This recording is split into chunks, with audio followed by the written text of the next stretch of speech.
Kim. By Rudyard Kipling. Chapter 1. O ye who tread the narrow way.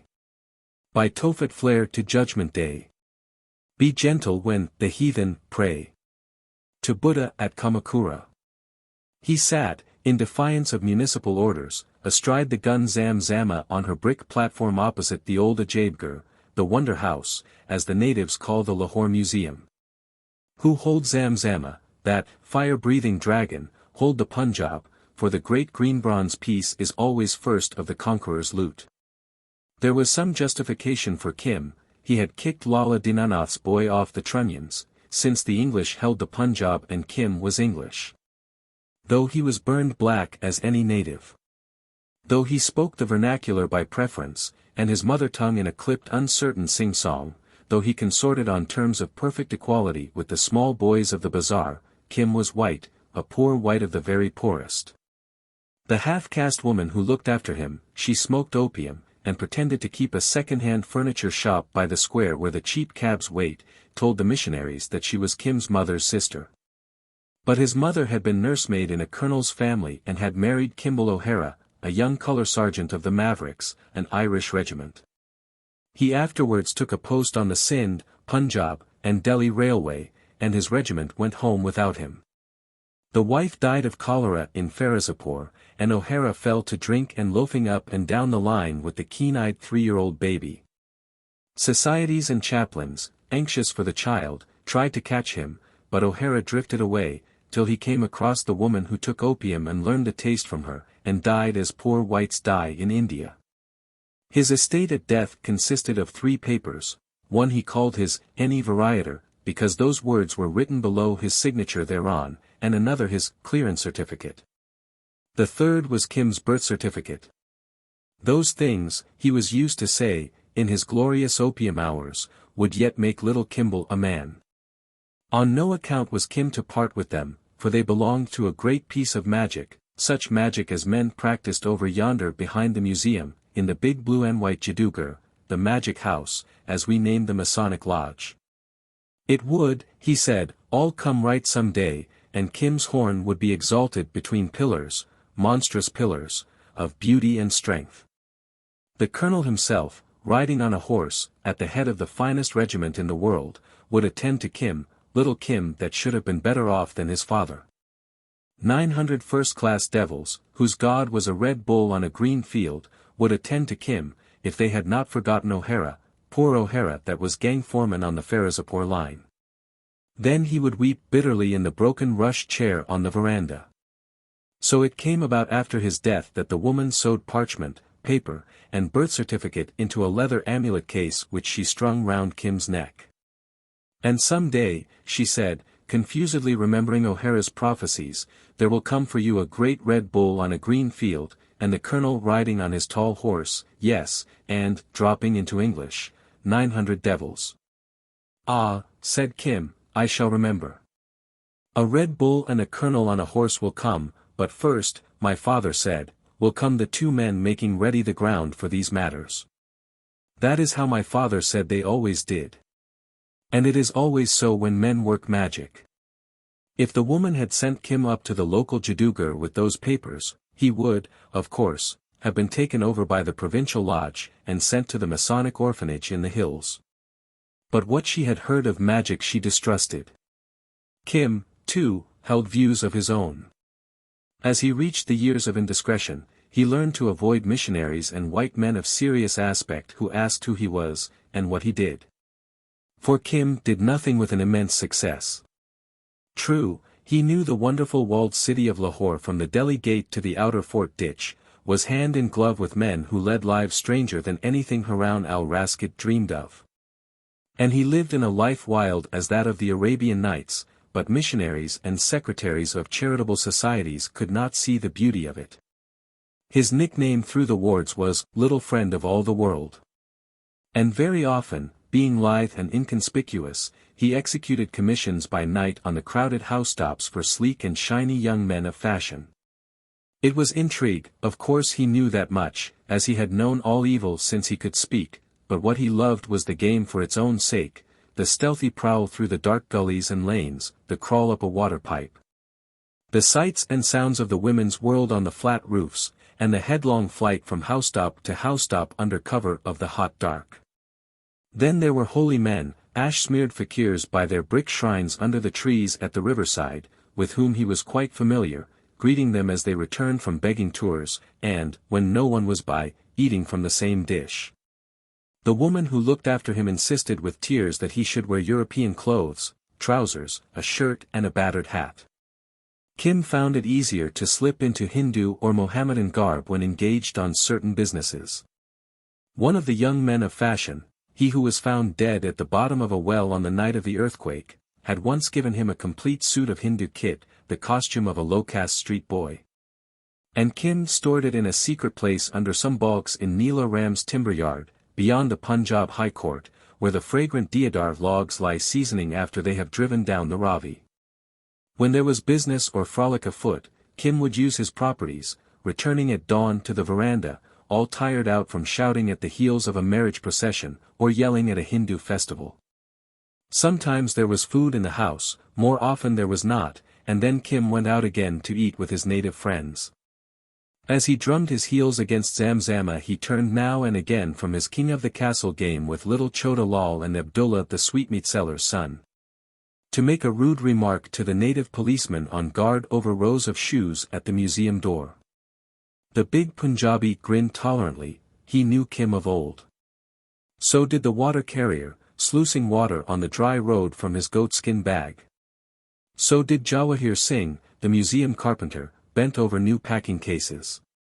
So did everybody in sight except the peasants from the country, hurrying up to the wonder house to view the things that men made in their own province and elsewhere. The museum was given up to Indian arts and manufactures, and anybody who sought wisdom could ask the curator to explain. Off! Off! Let me up, cried Abdullah, climbing up Zamzama's wheel. Thy father was a pastry cook, thy mother stole the GHI, sang Kim. All Mussulmans fell off Zamzama long ago. Let me up, shrilled little Chota Lal in his gilt-embroidered cap. His father was worth perhaps £500,000 sterling, but India is the only democratic land in the world.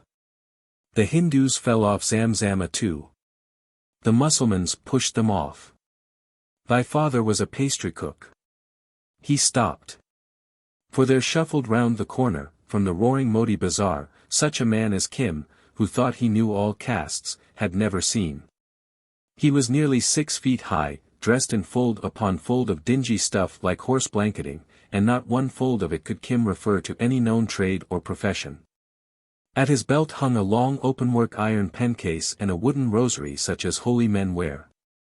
On his head was a gigantic sort of tam o' shanter. His face was yellow and wrinkled, like that of Fuk Shing, the Chinese bootmaker in the bazaar. His eyes turned up at the corners and looked like little slits of onyx. Who is that? Said Kim to his companions. Perhaps it is a man, said Abdullah, finger in mouth, staring. Without doubt, returned Kim. But he is no man of India that I have ever seen. A priest, perhaps, said Chota Lal, spying the rosary. See. He goes into the wonder house. Nay, nay, said the policeman, shaking his head. I do not understand your talk. The constable spoke Punjabi. O friend of all the world, what does he say? Send him hither, said Kim, dropping from Zamzama, flourishing his bare heels. He is a foreigner, and thou art a buffalo. The man turned helplessly and drifted towards the boys. He was old, and his woolen gabardine still reeked of the stinking artemisia of the mountain passes. O children, what is that big house? He said in very fair Urdu. The Ajaibghar, the wonder house. Kim gave him no title, such as Lala or Mian. He could not divine the man's creed. Ah! The wonder house. Can any enter? It is written above the door, all can enter.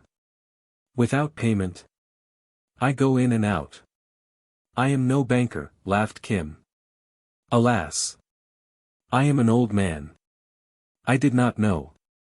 Then, fingering his rosary, he half turned to the museum.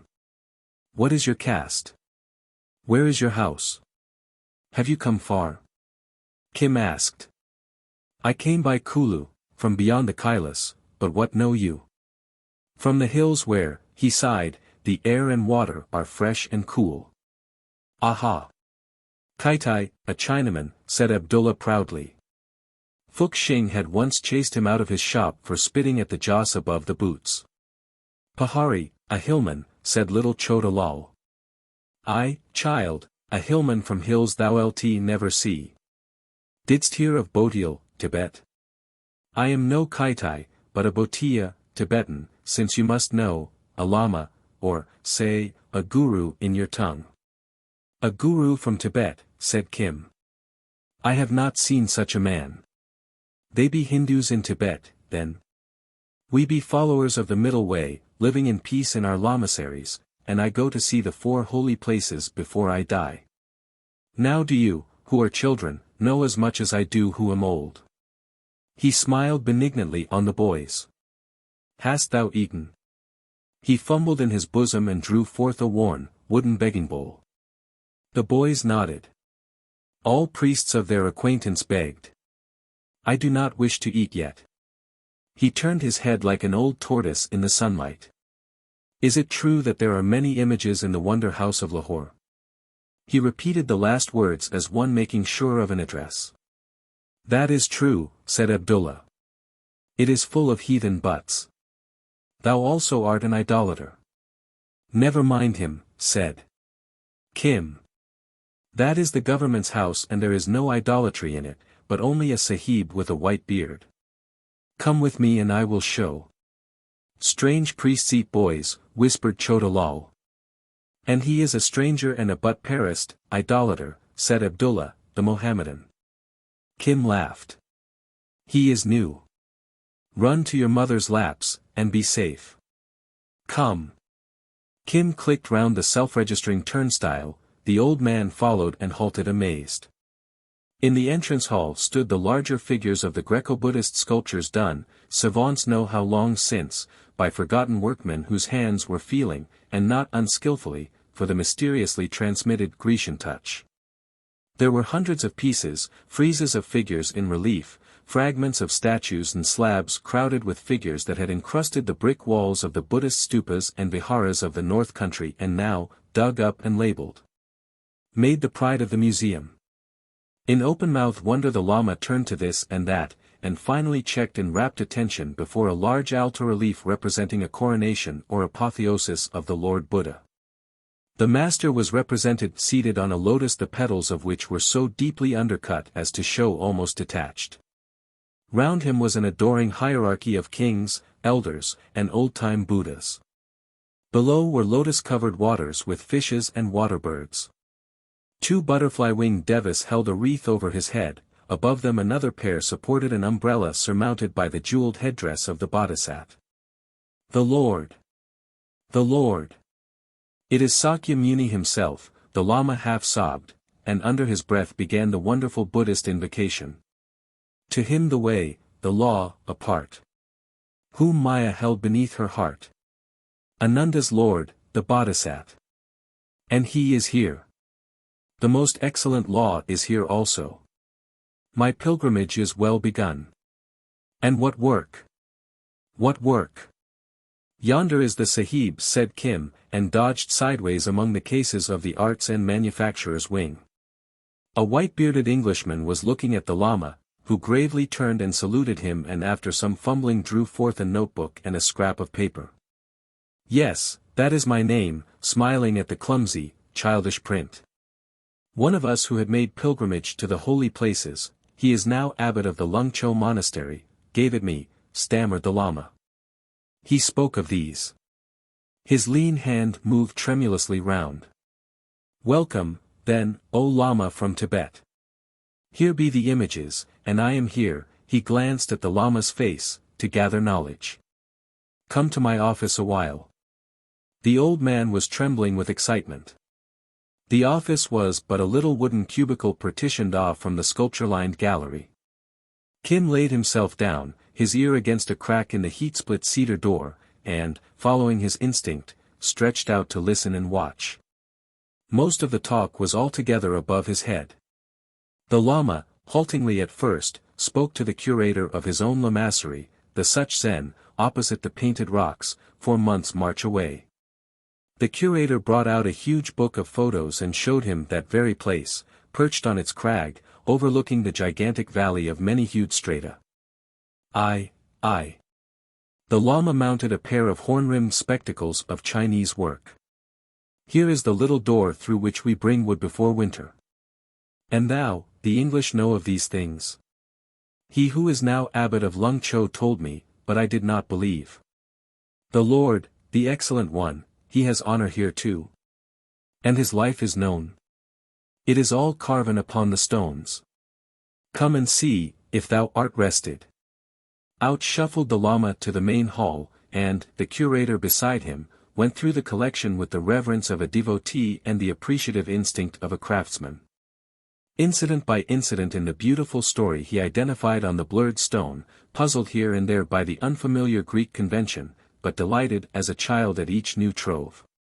Where the sequence failed, as in the Annunciation, the curator supplied it from his mound of books, French and German, with photographs and reproductions.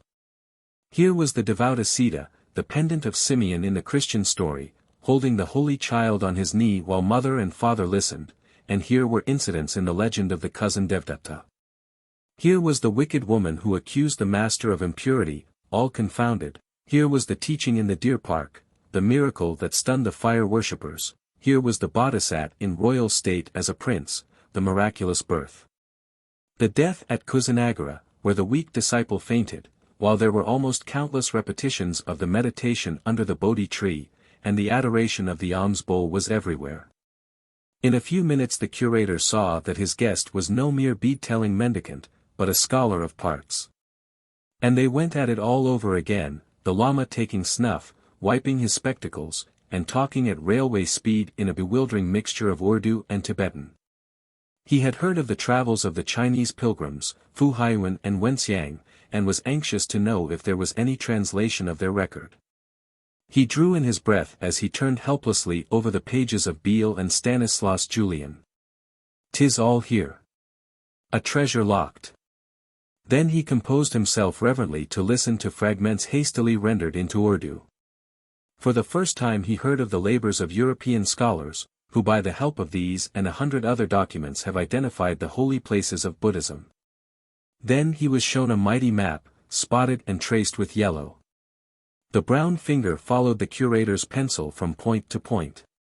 Here was Kapilavastu, here the Middle Kingdom, and here Mahabodhi, the Mecca of Buddhism, and here was Kusinagara, sad place of the Holy One's death. The old man bowed his head over the sheets in silence for a while, and the curator lit another pipe. Kim had fallen asleep. When he waked, the talk, still in spate, was more within his comprehension. And thus it was, O fountain of wisdom, that I decided to go to the holy places which his foot had trod, to the birthplace, even to Kapila, then to Mahabodhi, which is Buddh Gaya, to the monastery, to the deer park, to the place of his death. The Lama lowered his voice. And I come here alone. For 5, 7, 18, 40 years it was in my mind that the old law was not well followed, being overlaid, as thou knowest, with devildom, charms, and idolatry. Even as the child outside said but now. Aye, even as the child said, with but parasti. So it comes with all faiths. Thinkest thou? The books of my lamasery I read, and they were dried pith. And the later ritual with which we of the reformed law have cumbered ourselves, that, too, had no worth to these old eyes. Even the followers of the Excellent One are at feud on feud with one another. It is all illusion. Aye, Maya, illusion. But I have another desire. The seamed yellow face drew within 3 inches of the curator, and the long forefingernail tapped on the table. Your scholars, by these books, have followed the blessed feet in all their wanderings. But there are things which they have not sought out. I know nothing, nothing do I know, but I go to free myself from the wheel of things by a broad and open road.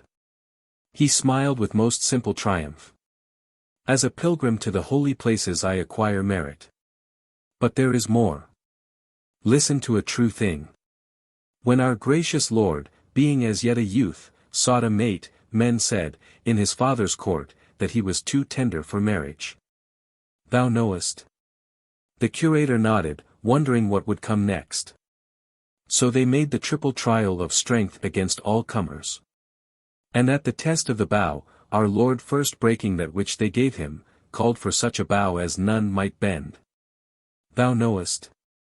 It is written. I have read. And, overshooting all other marks, the arrow passed far and far beyond sight. At the last it fell. And, where it touched earth, there broke out a stream which presently became a river, whose nature, by our Lord's beneficence, and that merit he acquired ere he freed himself, is that whoso bathes in it washes away all taint and speckle of sin. So it is written, said the curator sadly. The Lama drew a long breath. Where is that river? Fountain of wisdom, where fell the arrow? Alas, my brother, I do not know, said the curator. Nay, if it please thee to forget, the one thing only that thou hast not told me. Surely thou must know. See, I am an old man. I ask with my head between thy feet, O fountain of wisdom. We know he drew the bow. We know the arrow fell. We know the stream gushed. Where, then, is the river? My dream told me to find it. So I came. I am here. But where is the river? If I knew, think you I would not cry it aloud? By it one attains freedom from the wheel of things, the Lama went on, unheeding. The river of the arrow. Think again. Some little stream, maybe, dried in the heats. But the Holy One would never so cheat an old man. I do not know. I do not know. The Lama brought his thousand-wrinkled face once more a hand's breadth from the Englishman's. I see thou dost not know. Not being of the law, the matter is hid from thee. Aye, hidden, hidden. We are both bound, thou and I, my brother. But I, he rose with a sweep of the soft thick drapery, I go to cut myself free. Come also. I am bound, said the curator. But whither goest thou? First to Kashi, Benares, where else? There I shall meet one of the pure faith in a Jain temple of that city. He also is a seeker in secret, and from him haply I may learn. Maybe he will go with me to Bodh Gaya. Thence north and west to Kapilavastu, and there will I seek for the river. Nay, I will seek everywhere as I go, for the place is not known where the arrow fell. And how wilt thou go? It is a far cry to Delhi, and farther to Benares. By road and the trains. From Pathankot, having left the hills, I came hither in a train. It goes swiftly.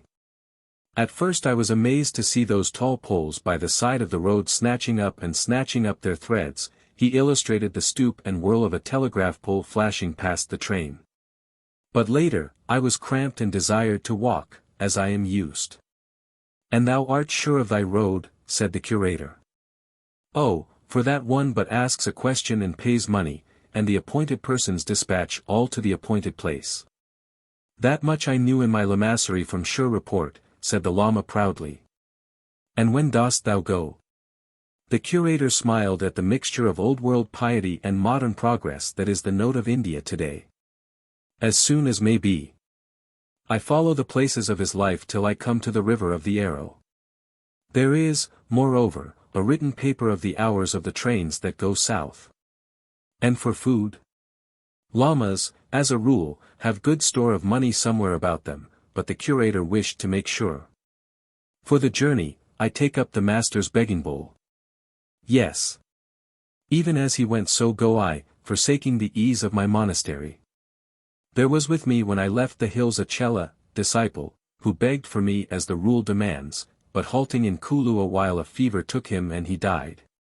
I have now no chela, but I will take the alms bowl and thus enable the charitable to acquire merit. He nodded his head valiantly. Learned doctors of a lamassery do not beg, but the Lama was an enthusiast in this quest. Be it so, said the curator, smiling. Suffer me now to acquire merit. We be craftsmen together, thou and I. Here is a new book of white English paper, here be sharpened pencils 2 and 3, thick and thin, all good for a scribe. Now lend me thy spectacles. The curator looked through them. They were heavily scratched, but the power was almost exactly that of his own pair, which he slid into the Lama's hand, saying, "Try these." A feather. A very feather upon the face. The old man turned his head delightedly and wrinkled up his nose. How scarcely do I feel them. How clearly do I see. They be bylor, crystal, and will never scratch. May they help thee to thy river, for they are thine.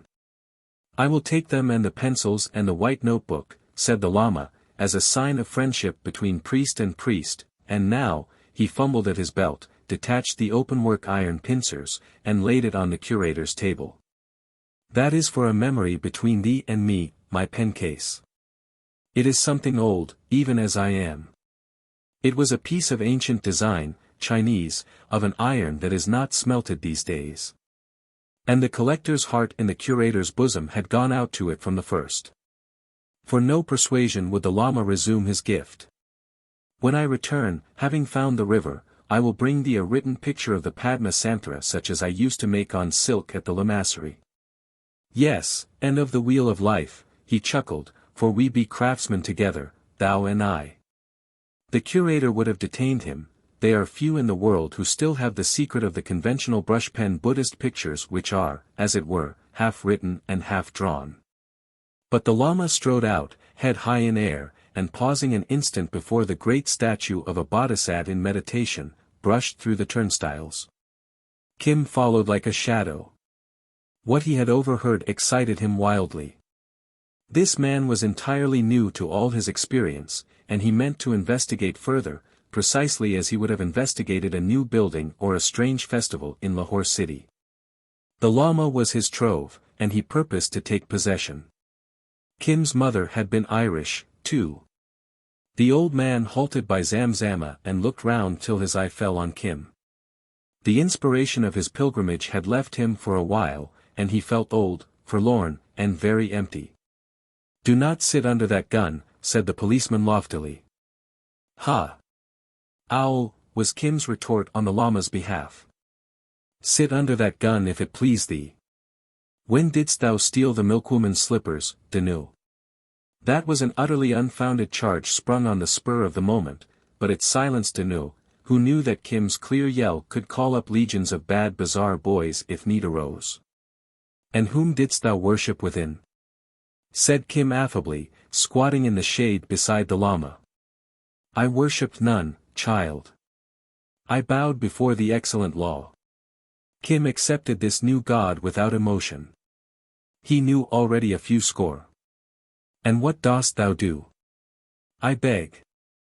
I remember now it is long since I have eaten or drunk. What is the custom of charity in this town?" "In silence, as we do of Tibet, or speaking aloud."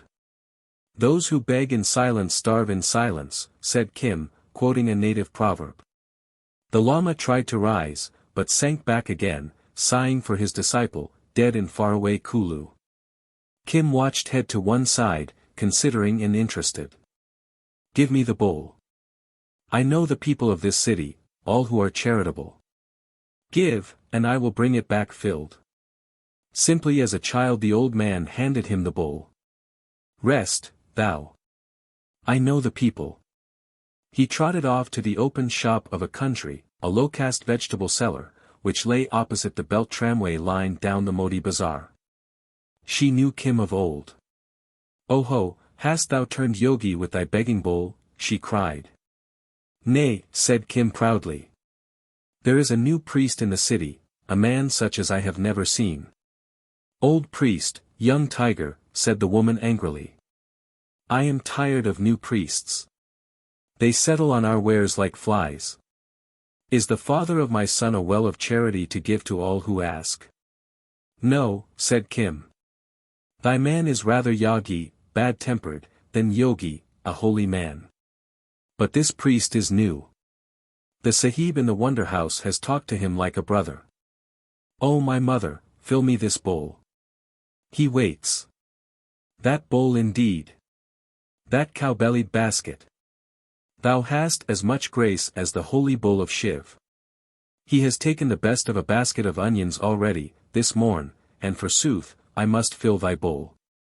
He comes here again. The huge, mouse-colored Brahmini bull of the ward was shouldering his way through the many-colored crowd, a stolen plantain hanging out of his mouth.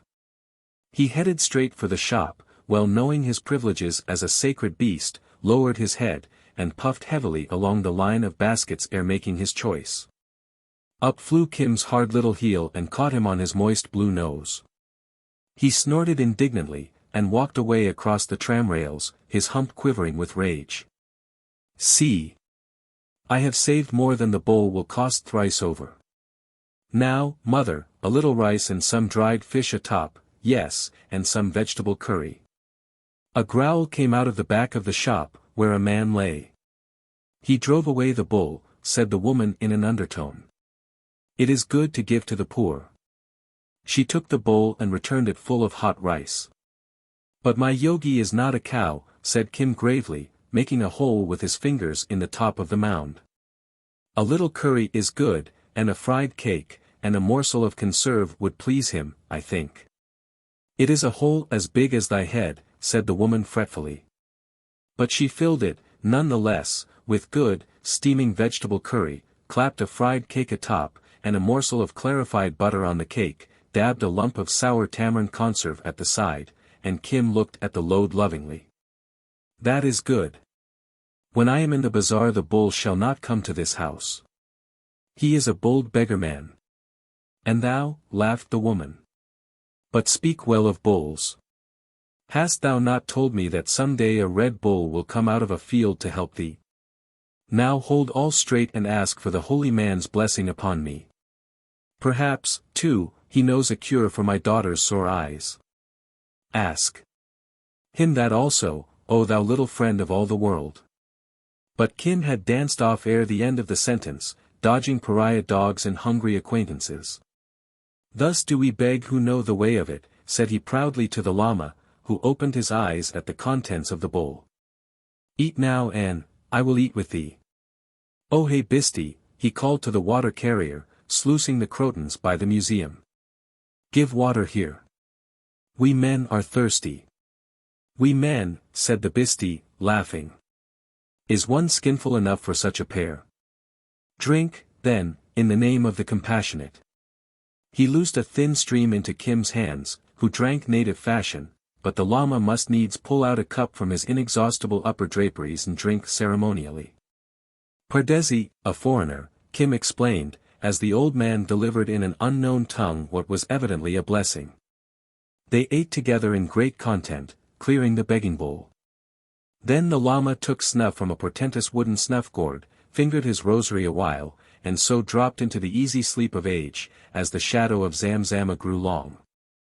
Kim loafed over to the nearest tobacco seller, a rather lively young Mohammedan woman, and begged a rank cigar of the brand that they sell to students of the Punjab University who copy English customs.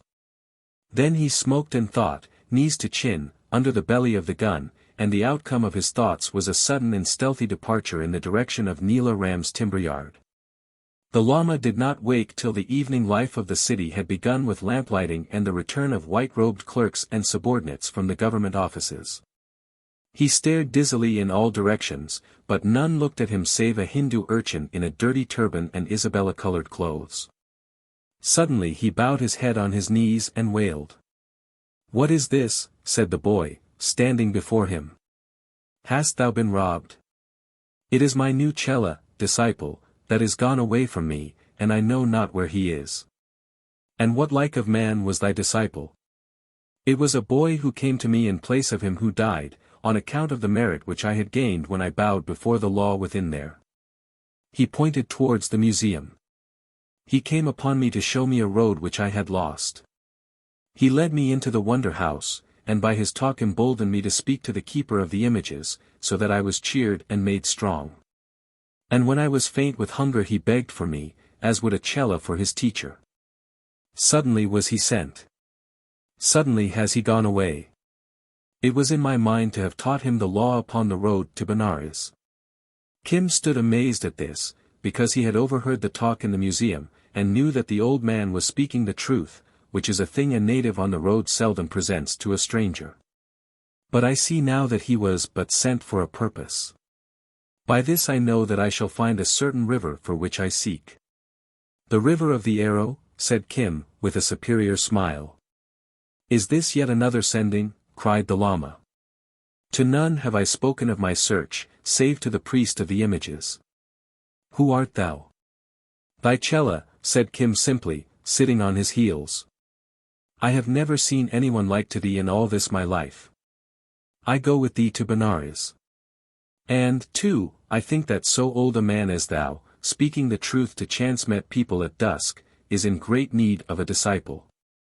But the river of the arrow? Oh, that I heard when thou wast speaking to the Englishman. I lay against the door. The Lama sighed. I thought thou hadst been a guide permitted. Such things fall sometimes, but I am not worthy. Thou dost not, then, know the river? Not I, Kim laughed uneasily. I go to look for a bull, a red bull on a green field who shall help me. Boy-like, if an acquaintance had a scheme, Kim was quite ready with one of his own, and, boy-like, he had really thought for as much as 20 minutes at a time of his father's prophecy. To what, child? Said the Lama. God knows, but so my father told me.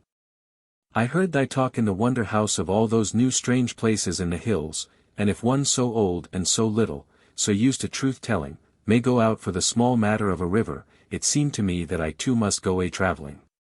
If it is our fate to find those things we shall find them, thou, thy river, and I, my bull, and the strong pillars and some other matters that I forget. It is not pillars but a wheel from which I would be free, said the Lama. That is all one. Perhaps they will make me a king, said Kim, serenely prepared for anything. I will teach thee other and better desires upon the road, the Lama replied in the voice of authority. Let us go to Benares. Not by night. Thieves are abroad. Wait till the day. But there is no place to sleep. The old man was used to the order of his monastery, and though he slept on the ground, as the rule decrees, preferred a decency in these things. We shall get good lodging at the Kashmir Sarai, said Kim, laughing at his perplexity. I have a friend there. Come. The hot and crowded bazaars blazed with light as they made their way through the press of all the races in Upper India, and the Lama mooned through it like a man in a dream. It was his first experience of a large manufacturing city, and the crowded tram-car with its continually squealing brakes frightened him. Half pushed, half towed, he arrived at the high gate of the Kashmir Sarai, that huge open square over against the railway station, surrounded with arched cloisters, where the camel and horse caravans put up on their return from Central Asia. Here were all manner of northern folk, tending tethered ponies and kneeling camels, loading and unloading bales and bundles, drawing water for the evening meal at the creaking well windlasses, piling grass before the shrieking, wild-eyed stallions. Cuffing the surly caravan dogs, paying off camel drivers, taking on new grooms, swearing, shouting, arguing, and chaffering in the packed square. The cloisters, reached by 3 or 4 masonry steps, made a haven of refuge around this turbulent sea. Most of them were rented to traders, as we rent the arches of a viaduct. The space between pillar and pillar being bricked or boarded off into rooms, which were guarded by heavy wooden doors and cumbrous native padlocks. Locked doors showed that the owner was away, and a few rude, sometimes very rude, chalk or paint scratches told where he had gone. Thus, Lutuf Ullah is gone to Kurdistan. Below, in coarse verse, O Allah, who sufferest lice to live on the coat of a Kabuli, why hast thou allowed this louse Lutuf to live so long? Kim, fending the Lama between excited men and excited beasts, sidled along the cloisters to the far end, nearest the railway station, where Mahbub Ali, the horse trader, lived when he came in from that mysterious land beyond the passes of the north. Kim had had many dealings with Mahbub in his little life, especially between his 10th and his 13th year, and the big burly Afghan, his beard dyed scarlet with lime, for he was elderly and did not wish his grey hairs to show. Knew the boy's value as a gossip. Sometimes he would tell Kim to watch a man who had nothing whatever to do with horses, to follow him for one whole day and report every soul with whom he talked. Kim would deliver himself of his tale at evening, and Mahbub would listen without a word or gesture. It was intrigue of some kind, Kim knew. But its worth lay in saying nothing whatever to anyone except Mahbub, who gave him beautiful meals all hot from the cookshop at the head of the sarai, and once as much as 8 annas in money. "He is here," said Kim, hitting a bad-tempered camel on the nose. "Oh hey, Mahbub Ali." He halted at a dark arch and slipped behind the bewildered Lama. The horse-trader, his deep, embroidered Bokhariot belt unloosed, was lying on a pair of silk carpet saddlebags, pulling lazily at an immense silver hookah. He turned his head very slightly at the cry. And seeing only the tall silent figure, chuckled in his deep chest. "Allah! A Lama! A red Lama! It is far from Lahore to the passes. What dost thou do here?" The Lama held out the begging bowl mechanically. "God's curse on all unbelievers," said Mahbub. "I do not give to a lousy Tibetan, but ask my Baltus over yonder behind the camels.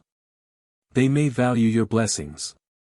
Oh, horse boys, here is a countryman of yours. See if he be hungry."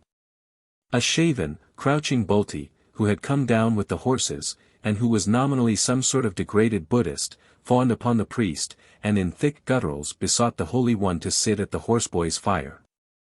"Go," said Kim, pushing him lightly, and the Lama strode away, leaving Kim at the edge of the cloister.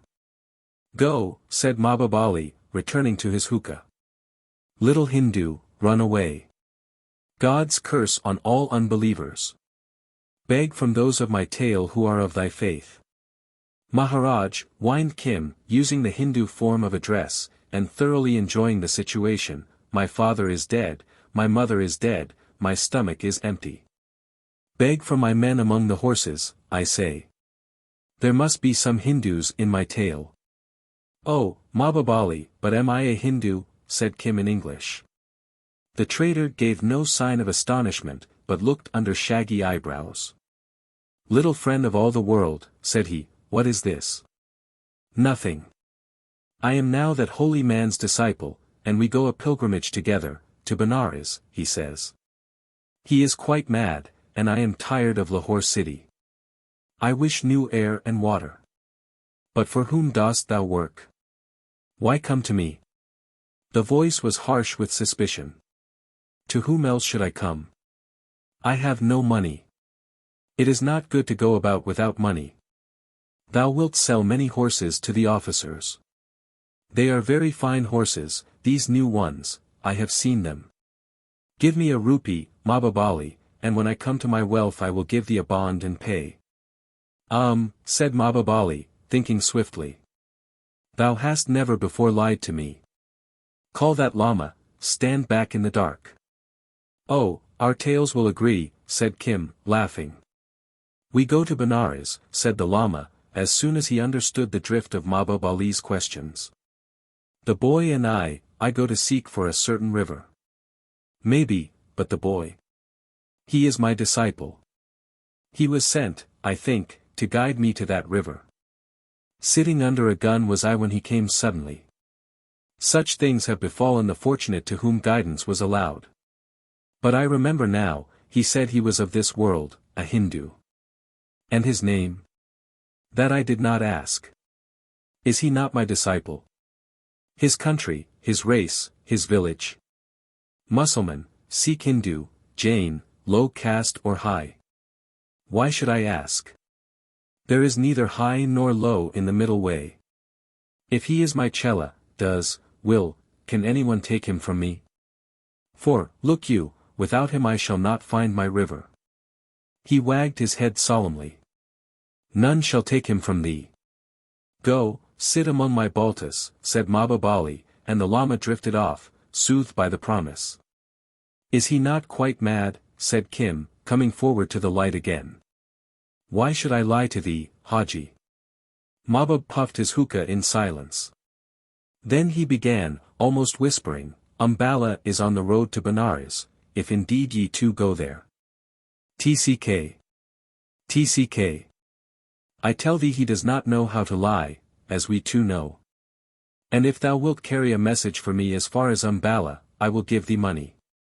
It concerns a horse, a white stallion which I have sold to an officer upon the last time I returned from the passes. But then, stand nearer and hold up hands as begging, the pedigree of the white stallion was not fully established, and that officer, who is now at Umballa, bade me make it clear. Mahbub here described the horse and the appearance of the officer. So the message to that officer will be, the pedigree of the white stallion is fully established. By this will he know that thou comest from me. He will then say, What proof hast thou? And thou wilt answer, Mahbub Ali has given me the proof. And all for the sake of a white stallion, said Kim, with a giggle, his eyes aflame. That pedigree I will give thee now, in my own fashion and some hard words as well. A shadow passed behind Kim, and a feeding camel. Mahbub Ali raised his voice. Allah! Art thou the only beggar in the city? Thy mother is dead. Thy father is dead. So is it with all of them. Well, well. He turned his feeling on the floor beside him and tossed a flap of soft, greasy Mussulman bread to the boy.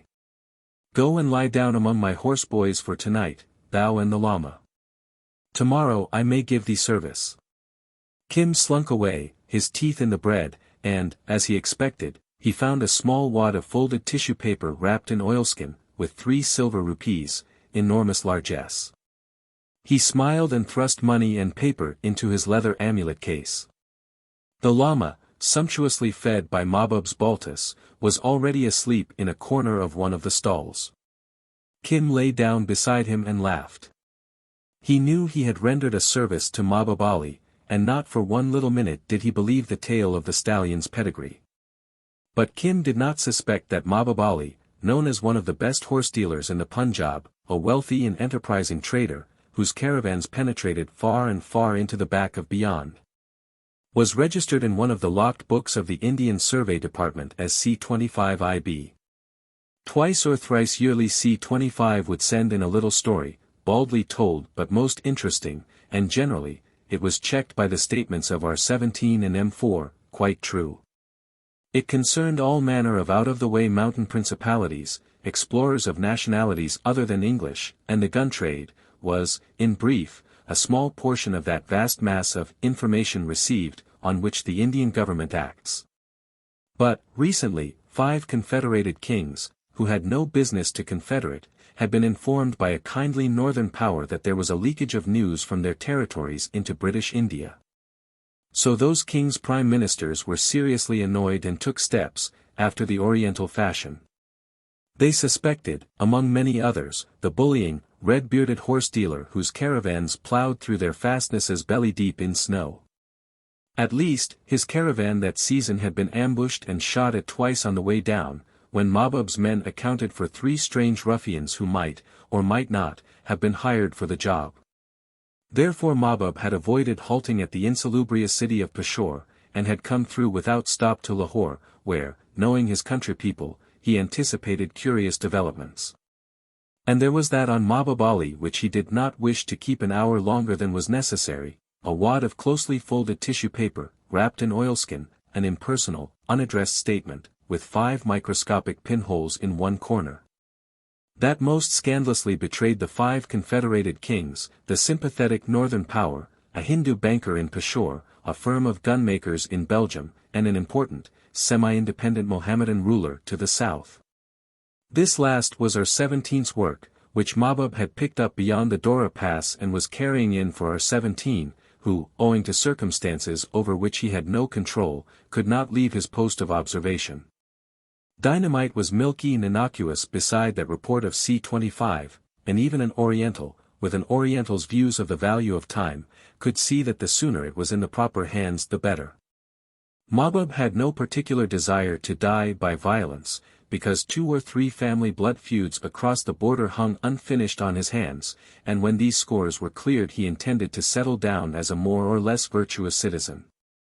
He had never passed the Sarai gate since his arrival 2 days ago, but had been ostentatious in sending telegrams to Bombay, where he banked some of his money.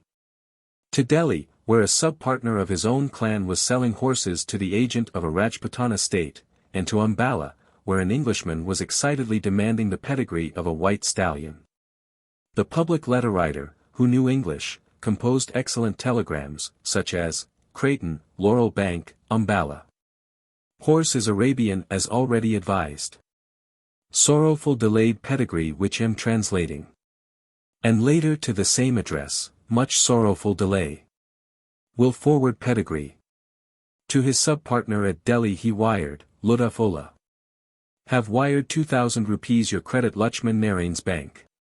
This was entirely in the way of trade, but every one of those telegrams was discussed and rediscussed, by parties who conceived themselves to be interested, before they went over to the railway station in charge of a foolish Bulti, who allowed all sorts of people to read them on the road.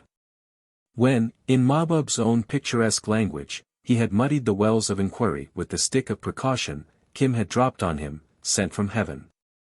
And, being as prompt as he was unscrupulous, Mahbub Ali used to taking all sorts of gusty chances, pressed him into service on the spot. A wandering Lama with a low-caste boy-servant might attract a moment's interest as they wandered about India, the land of pilgrims, but no one would suspect them or, what was more to the point, rob. He called for a new light ball to his hookah, and considered the case. If the worst came to the worst, and the boy came to harm, the paper would incriminate nobody. And he would go up to Ambala leisurely and, at a certain risk of exciting fresh suspicion, repeat his tale by word of mouth to the people concerned. But our 17th report was the kernel of the whole affair, and it would be distinctly inconvenient if that failed to come to hand. However, God was great, and Mahbub Ali felt he had done all he could for the time being. Kim was the one soul in the world who had never told him a lie. That would have been a fatal blot on Kim's character if Mahbub had not known that to others, for his own ends or Mahbub's business, Kim could lie like an Oriental. Then Mahbub Ali rolled across the Sarai to the gate of the harpies who paint their eyes and trap the stranger, and was at some pains to call on the one girl who, he had reason to believe, was a particular friend of a smooth-faced Kashmiri pundit who had waylaid his simple Bulti in the matter of the telegrams.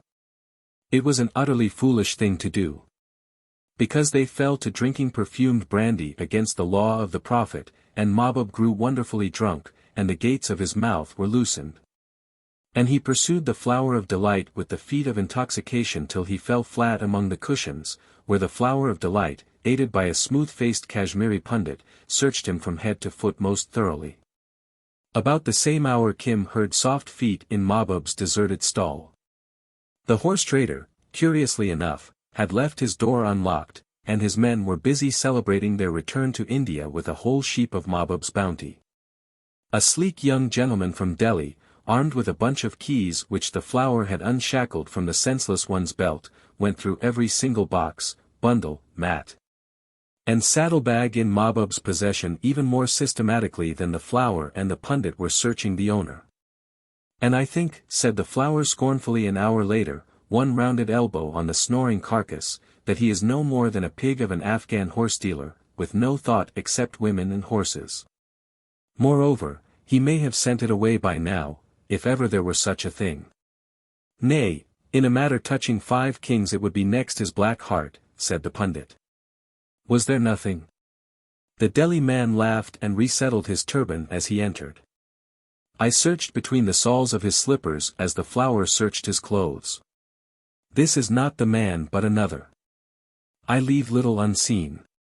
They did not say he was the very man, said the pundit thoughtfully. They said, look if he be the man, since our counsels are troubled. That north country is full of horse-dealers as an old coat of lice. There is Sikandar Khan, Nur Ali Beg, and Farrukh Shah, all heads of kafilas, caravans, who deal there, said the flower. They have not yet come in, said the pundit. Thou must ensnare them later. Phew! said the flower with deep disgust, rolling Mahbub's head from her lap. I earn my money. Farrukh Shah is a bear, Ali Beg a swashbuckler, and old Sikandar Khan, yea. Go. I sleep now. This swine will not stir till dawn. When Mahbub woke, the flower talked to him severely on the sin of drunkenness. Asiatics do not wink when they have outmaneuvered an enemy, but as Mahbub Ali cleared his throat, tightened his belt, and staggered forth under the early morning stars, he came very near to it. What a colt's trick, said he to himself. As if every girl in Peshawar did not use it. But 'twas prettily done. Now God he knows how many more there be upon the road who have orders to test me, perhaps with the knife. So it stands that the boy must go to Umballa, and by rail, for the writing is something urgent. I abide here, following the flower and drinking wine as an Afghan coper should. He halted at the stall next but one to his own. His men lay there heavy with sleep. There was no sign of Kim or the Lama. Up. He stirred a sleeper.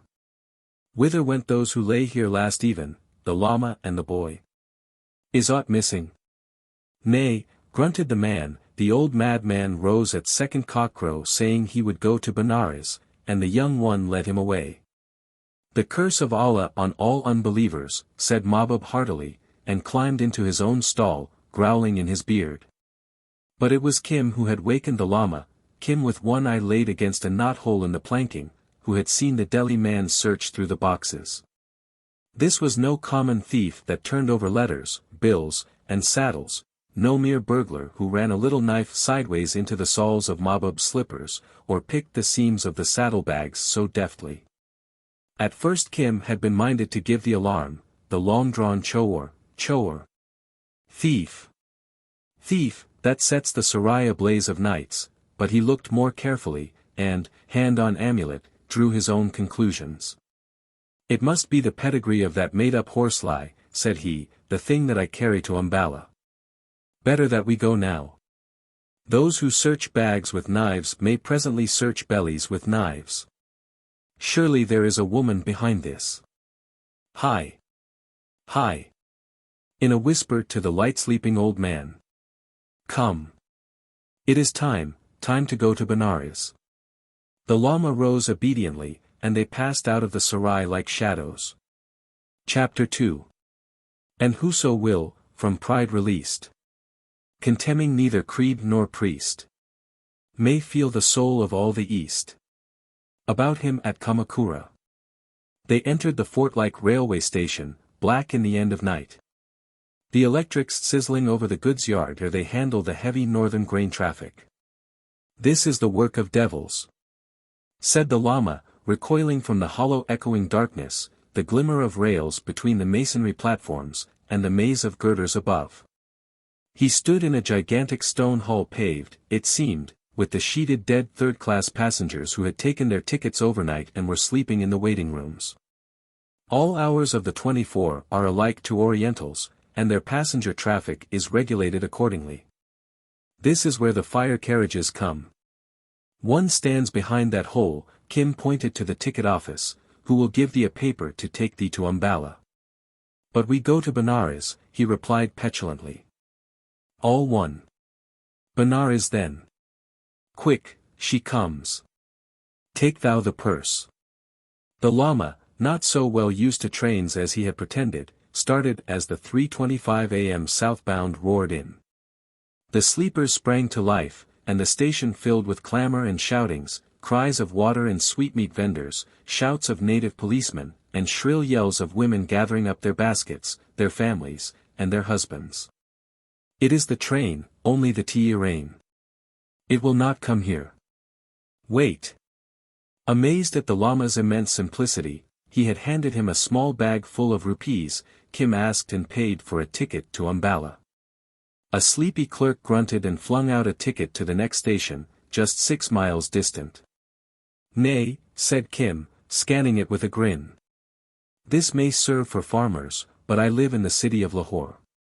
It was cleverly done, Babu. Now give the ticket to Umballa. The Babu scowled and dealt the proper ticket. Now another to Amritsar, said Kim, who had no notion of spending Mahbub Ali's money on anything so crude as a paid ride to Ambala. The price is so much.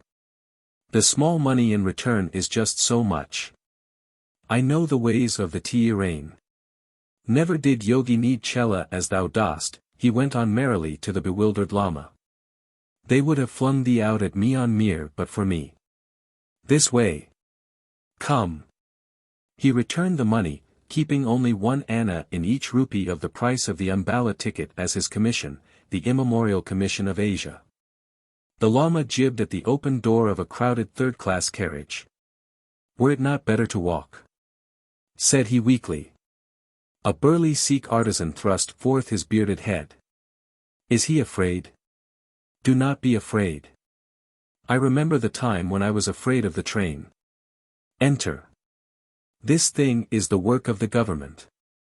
I do not fear, said the Lama. Have ye room within for 2? There is no room even for a mouse, shrilled the wife of a well-to-do cultivator, a Hindu Jat from the rich Jalandhar district. Our night trains are not as well looked after as the day ones, where the sexes are very strictly kept to separate carriages. Oh, mother of my son, we can make space, said the blue-turbaned husband. Pick up the child. It is a holy man, seest thou? And my lap full of 70 times 7 bundles. Why not bid him sit on my knee, shameless? But men are ever thus. She looked round for approval. An Amritsar courtesan near the window sniffed behind her head drapery. Enter. Enter, cried a fat Hindu money-lender, his folded account-book in a cloth under his arm. With an oily smirk, it is well to be kind to the poor. I, at 7% a month with a mortgage on the unborn calf, said a young Dogra soldier going south on leave, and they all laughed. Will it travel to Benares, said the Lama. Assuredly. Else why should we come? Enter, or we are left, cried Kim. See, shrilled the Amritsar girl. He has never entered a train. Oh, see. Nay, help, said the cultivator, putting out a large brown hand and hauling him in. Thus is it done, father. But, I sit on the floor. It is against the rule to sit on a bench, said the Lama. Moreover, it cramps me. I say, began the money-lender, pursing his lips, that there is not one rule of right living which these Tirans do not cause us to break. We sit, for example, side by side with all castes and peoples. Yeah, and with most outrageously shameless ones, said the wife, scowling at the Amritsar girl making eyes at the young sepoy. I said we might have gone by cart along the road, said the husband, and thus have saved some money. Yes, and spent twice over what we saved on food by the way. That was talked out 10,000 times. Aye, by 10,000 tongues, grunted he. The gods help us poor women if we may not speak. Oh ho! He is of that sort which may not look at or reply to a woman. For the Lama, constrained by his rule, took not the faintest notice of her. And his disciple is like him? Nay, mother, said Kim most promptly. Not when the woman is well-looking and above all charitable to the hungry. A beggar's answer, said the Sikh, laughing. Thou hast brought it on thyself, sister. Kim's hands were crooked in supplication. And whither goest thou? Said the woman, handing him the half of a cake from a greasy package. Even to Benares. Jugglers belike, the young soldier suggested. Have ye any tricks to pass the time? Why does not that yellow man answer? Because, said Kim stoutly, he is holy, and thinks upon matters hidden from thee. That may be well. We of the Ludhiana Sikhs, he rolled it out sonorously, do not trouble our heads with doctrine. We fight. My sister's brother's son is Naik, corporal, in that regiment, said the Sikh craftsman quietly. There are also some Dogra companies there. The soldier glared, for a Dogra is of other caste than a Sikh, and the banker tittered. They are all one to me, said the Amritsar girl. That we believe, snorted the cultivator's wife malignantly. Nay, but all who serve the Circar with weapons in their hands are, as it were, one brotherhood. There is one brotherhood of the caste, but beyond that again, she looked round timidly, the bond of the Poulton, the regiment, eh? My brother is in a Jat regiment, said the cultivator. Dogras be good men. Thy Sikhs at least were of that opinion, said the soldier, with a scowl at the placid old man in the corner. Thy Sikhs thought so when our two companies came to help them at the Purzai Kotal in the face of 8 Afridi standards on the ridge not 3 months gone. He told the story of a border action in which the Dogra companies of the Ludhiana Sikhs had acquitted themselves well. The Amritsar girl smiled, for she knew the talk was to win her approval. Alas, said the cultivator's wife at the end. So their villages were burnt and their little children made homeless? They had marked our dead. They paid a great payment after we of the Sikhs had schooled them. So it was. Is this Amritsar? Aye, and here they cut our tickets, said the banker, fumbling at his belt. The lamps were paling in the dawn when the half-caste guard came round. Ticket collecting is a slow business in the East, where people secrete their tickets in all sorts of curious places. Kim produced his and was told to get out. But I go to Umballa, he protested. I go with this holy man. Thou canst go to Jehannam for aught I care. This ticket is only. Kim burst into a flood of tears, protesting that the Lama was his father and his mother, that he was the prop of the Lama's declining years, and that the Lama would die without his care. All the carriage bade the guard be merciful. The banker was specially eloquent here, but the guard hauled Kim on to the platform. The Lama blinked, he could not overtake the situation, and Kim lifted up his voice and wept outside the carriage window. I am very poor. My father is dead, my mother is dead. O charitable ones, if I am left here, who shall tend that old man? What is this? The Lama repeated. He must go to Benares. He must come with me. He is my chela. If there is money to be paid. Oh, be silent, whispered Kim, are we Rajas to throw away good silver when the world is so charitable? The Amritsar girl stepped out with her bundles, and it was on her that Kim kept his watchful eye. Ladies of that persuasion, he knew, were generous. A ticket, a little ticket to Umballa, O breaker of hearts. She laughed. Hast thou no charity? Does the holy man come from the north? From far and far in the north he comes, cried Kim. From among the hills. There is snow among the pine trees in the north, in the hills there is snow. My mother was from Kulu. Get thee a ticket. Ask him for a blessing. 10,000 blessings, shrilled Kim. O Holy One, a woman has given us in charity so that I can come with thee, a woman with a golden heart. I run for the ticket. The girl looked up at the Lama, who had mechanically followed Kim to the platform. He bowed his head that he might not see her, and muttered in Tibetan as she passed on with the crowd. Light come, light go, said the cultivator's wife viciously. She has acquired merit, returned the Lama. Beyond doubt it was a nun. There be 10,000 such nuns in Amritsar alone. Return, old man, or the Tiirain may depart without thee, cried the banker. Not only was it sufficient for the ticket, but for a little food also, said Kim, leaping to his place. Now eat, Holy One. Look. Day comes. Golden, rose, saffron, and pink, the morning mists smoked away across the flat green levels. All the rich Punjab lay out in the splendor of the keen sun. The Lama flinched a little as the telegraph posts swung by. Great is the speed of the Tiirain, said the banker, with a patronizing grin. We have gone farther since Lahore than thou couldst walk in 2 days, at even, we shall enter Umballa. And that is still far from Benares, said the Lama wearily, mumbling over the cakes that Kim offered. They all unloosed their bundles and made their morning meal. Then the banker, the cultivator, and the soldier prepared their pipes and wrapped the compartment in choking, acrid smoke, spitting and coughing and enjoying themselves. The Sikh and the cultivator's wife chewed pan. The Lama took snuff and told his beads, while Kim, cross-legged, smiled over the comfort of a full stomach. "What rivers have ye by Benares?" said the Lama of a sudden to the carriage at large. "We have Gunga," returned the banker, when the little titter had subsided. "What others? What other than Gunga?"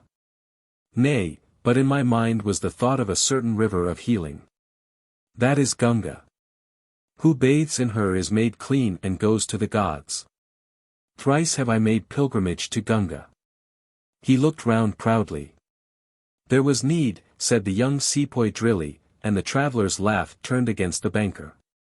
"Clean, to return again to the gods," the Lama muttered. "And to go forth on the round of lives anew, still tied to the wheel." He shook his head testily. "But maybe there is a mistake. Who, then, made Gunga in the beginning?" "The gods." "Of what known faith art thou?" the banker said, appalled. "I follow the law, the most excellent law." "So it was the gods that made Gunga. What like of gods were they?" The carriage looked at him in amazement. It was inconceivable that anyone should be ignorant of Gunga. What is thy god?" said the moneylender at last. "Here," said the Lama, shifting the rosary to his hand. "Here, for I speak of him now. O people of Hind, listen." He began in Urdu the tale of the Lord Buddha, but, borne by his own thoughts, slid into Tibetan and long-drawn texts from a Chinese book of the Buddha's life. The gentle, tolerant folk looked on reverently. All India is full of holy men stammering gospels in strange tongues, shaken and consumed in the fires of their own zeal, dreamers, babblers, and visionaries, as it has been from the beginning and will continue to the end. Said the soldier of the Ludhiana Sikhs. "There was a Mohammedan regiment lay next to us at the Purzai Kotal, and a priest of theirs, he was, as I remember, a Naik, when the fit was on him, spake prophecies. But the mad all are in God's keeping. His officers overlooked much in that man." The Lama fell back on Urdu, remembering that he was in a strange land. "Hear the tale of the arrow which our Lord loosed from the bow," he said. This was much more to their taste, and they listened curiously while he told it. "Now, O people of Hind, I go to seek that river. Know ye aught that may guide me, for we be all men and women in evil case. There is Gunga, and Gunga alone, who washes away sin," ran the murmur round the carriage. "Though past question we have good God's Jullender way," said the cultivator's wife, looking out of the window. "See how they have blessed the crops. To search every river in the Punjab is no small matter," said her husband. "For me, a stream that leaves good silt on my land suffices, and I thank Bhumia, the god of the homestead." He shrugged one knotted, bronzed shoulder. "Think you our Lord came so far north?" said the Lama, turning to Kim. "It may be," Kim replied soothingly, as he spat red pan juice on the floor. "The last of the great ones," said the Sikh with authority, "was Sikandar Julkarn, Alexander the Great. He paved the streets of Jullender and built a great tank near Umballa. That pavement holds to this day, and the tank is there also. I never heard of thy god." "Let thy hair grow long and talk Punjabi," said the young soldier jestingly to Kim, quoting a northern proverb. "That is all that makes a Sikh." But he did not say this very loud. The Lama sighed and shrank into himself, a dingy, shapeless mass. In the pauses of their talk they could hear the low droning Om Main Padme hum.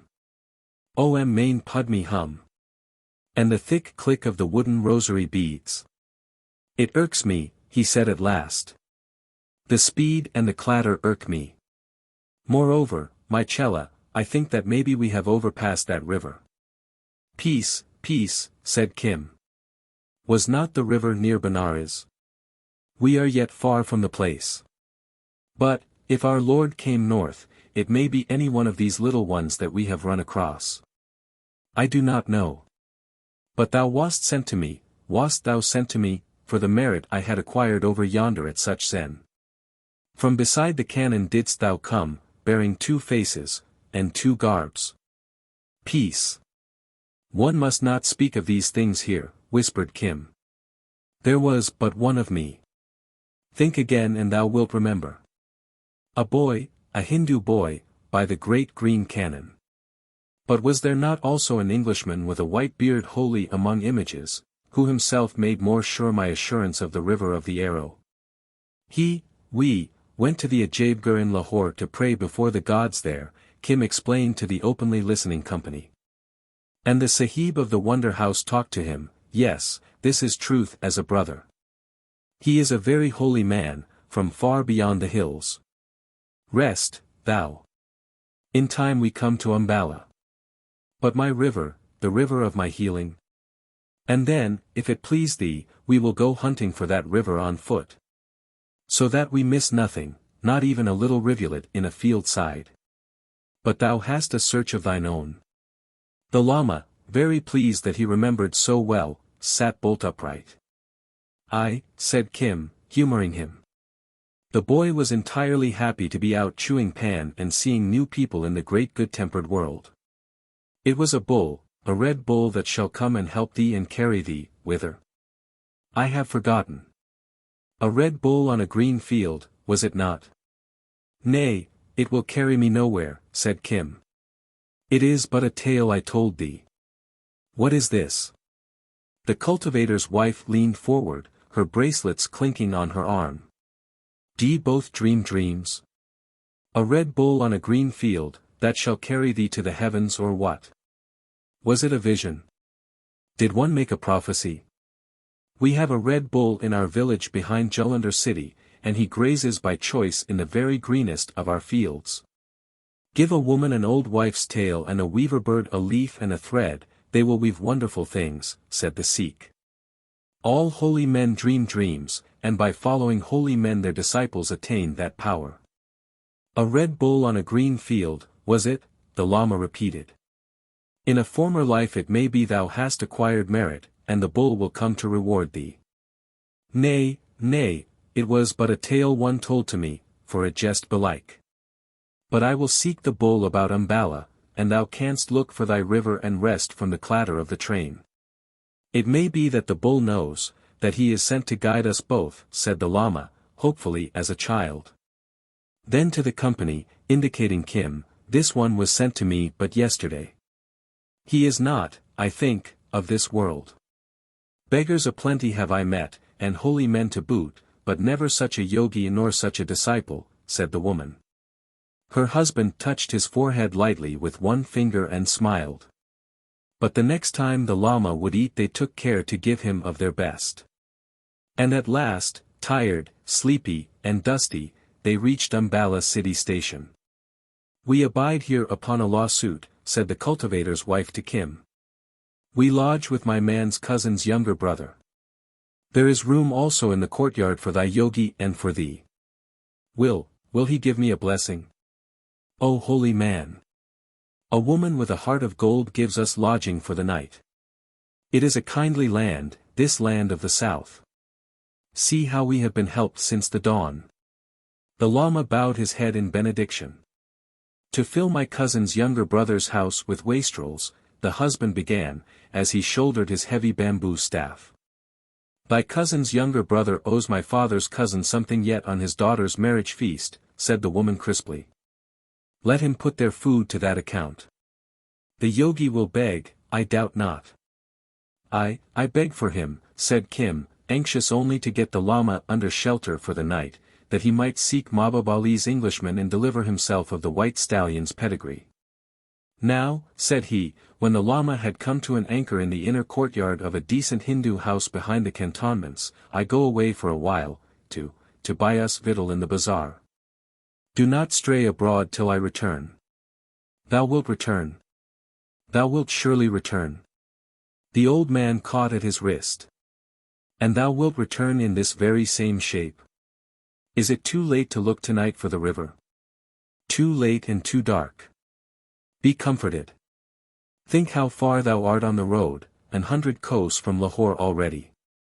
Yea, and farther from my monastery. Alas! It is a great and terrible world. Kim stole out and away, as unremarkable a figure as ever carried his own and a few score thousand other folks' fate slung round his neck. Mahbub Ali's directions left him little doubt of the house in which his Englishman lived. And a groom, bringing a dog-cart home from the club, made him quite sure. It remained only to identify his man, and Kim slipped through the garden hedge and hid in a clump of plumed grass close to the veranda. The house blazed with lights, and servants moved about tables dressed with flowers, glass, and silver. Presently forth came an Englishman, dressed in black and white, humming a tune. It was too dark to see his face, so Kim, beggar-wise, tried an old experiment. "Protector of the poor." The man backed towards the voice. "Mahbub Ali says." "Ha! What says Mahbub Ali?" He made no attempt to look for the speaker, and that showed Kim that he knew. "The pedigree of the white stallion is fully established." "What proof is there?" The Englishman switched at the rose hedge in the side of the drive. "Mahbub Ali has given me this proof." Kim flipped the wad of folded paper into the air, and it fell in the path beside the man, who put his foot on it as a gardener came round the corner. When the servant passed he picked it up, dropped a rupee, Kim could hear the clink, and strode into the house, never turning round. Swiftly Kim took up the money. But for all his training, he was Irish enough by birth to reckon silver the least part of any game. What he desired was the visible effect of action, so, instead of slinking away, he lay close in the grass and wormed nearer to the house. He saw, Indian bungalows are open through and through. The Englishman returned to a small dressing room, in a corner of the veranda, that was half office, littered with papers and dispatch boxes, and sit down to study Mahbub Ali's message. His face, by the full ray of the kerosene lamp, changed and darkened, and Kim, used as every beggar must be to watching countenances, took good note. "Will, dear," called a woman's voice. "You ought to be in the drawing room. They'll be here in a minute." The man still read intently. "Will," said the voice, 5 minutes later. "He's come. I can hear the troopers in the drive." The man dashed out bareheaded as a big landau with 4 native troopers behind it halted at the veranda, and a tall, black-haired man, erect as an arrow, swung out, preceded by a young officer who laughed pleasantly. Flat on his belly lay Kim, almost touching the high wheels. His man and the black stranger exchanged 2 sentences. "Certainly, sir," said the young officer promptly. "Everything waits while a horse is concerned." "We shan't be more than 20 minutes, said Kim's man. "You can do the honors, keep 'em amused, and all that." "Tell one of the troopers to wait," said the tall man, and they both passed into the dressing room together as the landau rolled away. Kim saw their heads bent over Mahbub Ali's message, and heard the voices, one low and deferential, the other sharp and decisive. "It isn't a question of weeks. It is a question of days, hours almost," said the elder. "I'd been expecting it for some time, but this," he tapped Mahbub Ali's paper, "clinches it. Grogan's dining here tonight, isn't he?" "Yes, sir, and Macklin too." "Very good. I'll speak to them myself. The matter will be referred to the council, of course, but this is a case where one is justified in assuming that we take action at once. Warn the Pind and Peshawar brigades. It will disorganize all the summer reliefs, but we can't help that. This comes of not smashing them thoroughly the first time. 8,000 should be enough." "What about artillery, sir?" "I must consult Macklin." "Then it means war."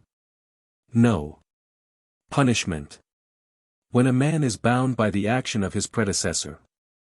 But C-25 may have lied. He bears out the other's information. Practically, they showed their hand 6 months back. But Devenish would have it there was a chance of peace. Of course they used it to make themselves stronger.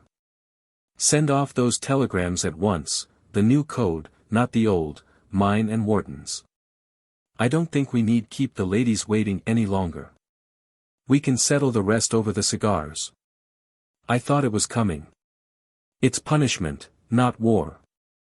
As the trooper cantered off, Kim crawled round to the back of the house, where, going on his Lahore experiences, he judged there would be food, and information. The kitchen was crowded with excited scullions, one of whom kicked him. "Aie," said Kim, feigning tears. "I came only to wash dishes in return for a bellyful. All Umballa is on the same errand. Get hence. They go in now with the soup. Think you that we who serve Kraton Sahib need strange scullions to help us through a big dinner?" "It is a very big dinner," said Kim, looking at the plates. "Small wonder. The guest of honor is none other than the Jangalat Sahib, the commander-in-chief."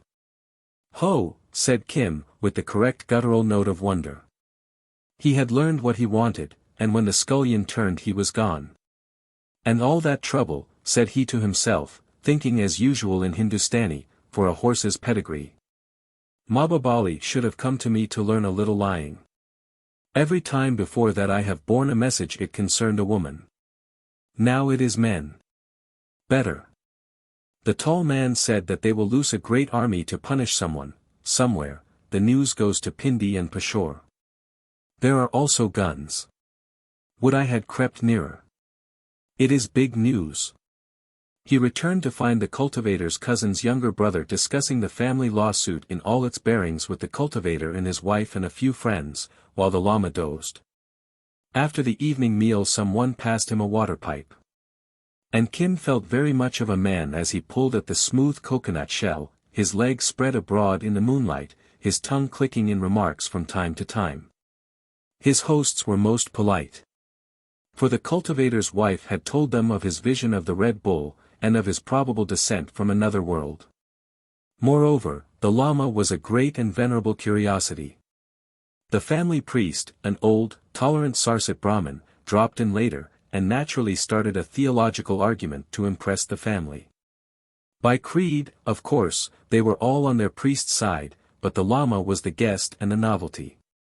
His gentle kindliness, and his impressive Chinese quotations, that sounded like spells, delighted them hugely. And in this sympathetic, simple air, he expanded like the Bodhisattva's own lotus, speaking of his life in the great hills of such Zen, before, as he said, I rose up to seek enlightenment. Then it came out that in those worldly days he had been a master hand at casting horoscopes and nativities, and the family priest led him on to describe his methods. Each giving the planets names that the other could not understand, and pointing upwards as the big stars sailed across the dark. The children of the house tugged unrebuked at his rosary. And he clean forgot the rule which forbids looking at women as he talked of enduring snows, landslips, blocked passes, the remote cliffs where men find sapphires and turquoise. And that wonderful upland road that leads at last into great China itself. How thinkest thou of this one? Said the cultivator aside to the priest. A holy man indeed. His gods are not the gods, but his feet are upon the way, was the answer. And his methods of nativities, though that is beyond thee, are wise and sure. Tell me, said Kim lazily, whether I find my Red Bull on a green field, as was promised me. What knowledge hast thou of thy birth hour? The priest asked, swelling with importance. Between first and second cockcrow of the first night in May. Of what year? I do not know, but upon the hour that I cried first fell the great earthquake in Srinagar which is in Kashmir. This Kim had from the woman who took care of him, and she again from Kimball O'Hara.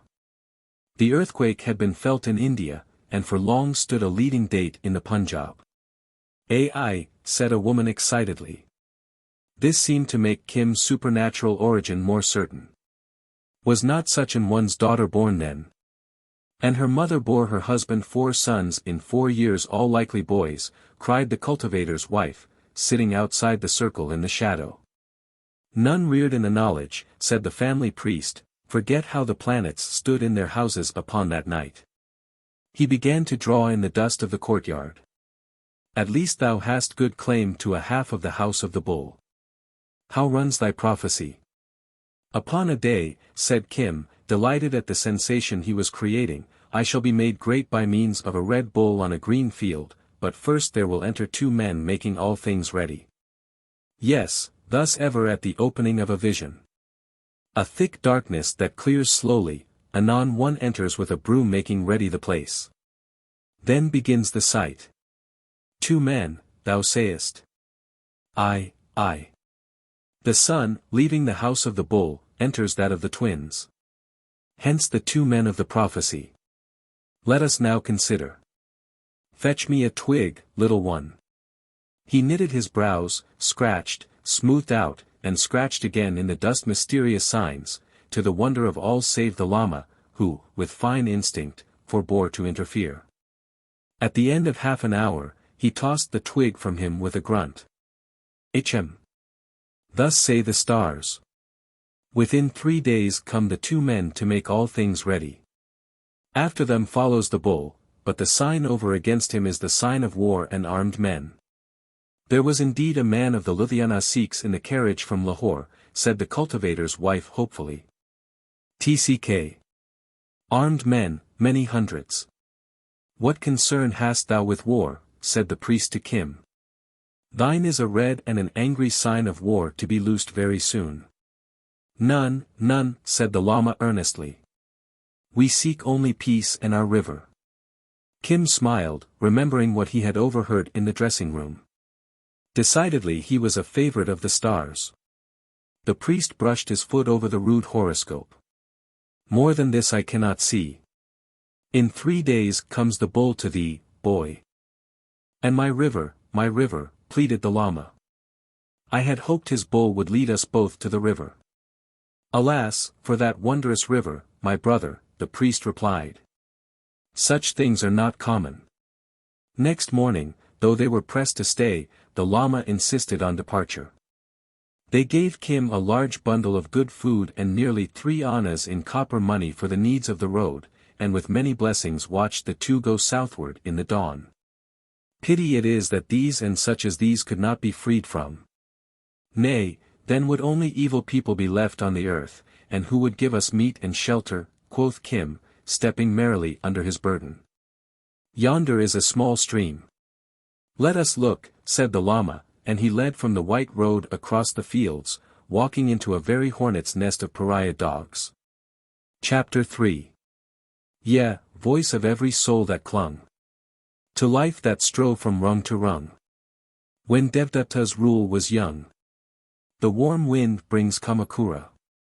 Behind them an angry farmer brandished a bamboo pole. He was a market gardener, arraigned by caste, growing vegetables and flowers for Ambala city, and well Kim knew the breed. Such an one, said the Lama, disregarding the dogs, is impolite to strangers, intemperate of speech and uncharitable. Be warned by his demeanor, my disciple. Ho, shameless beggars, shouted the farmer. Begone. Get hence. We go, the Lama returned, with quiet dignity. We go from these unblessed fields. Ah, said Kim, sucking in his breath. If the next crops fail, thou canst only blame thine own tongue. The man shuffled uneasily in his slippers. The land is full of beggars, he began, half apologetically. And by what sign didst thou know that we would beg from thee, O Molly? Said Kim tartly, using the name that a market gardener least likes. All we sought was to look at that river beyond the field there. River, forsooth, the man snorted. What city d'ye hail from not to know a canal cut? It runs as straight as an arrow, and I pay for the water as though it were molten silver. There is a branch of a river beyond. But if ye need water I can give that, and milk. Nay, we will go to the river, said the Lama, striding out. Milk and a meal, the man stammered, as he looked at the strange tall figure. I would not draw evil upon myself, or my crops. But beggars are so many in these hard days. Take notice. The Lama turned to Kim. He was led to speak harshly by the red mist of anger. That clearing from his eyes, he becomes courteous and of an affable heart. May his fields be blessed.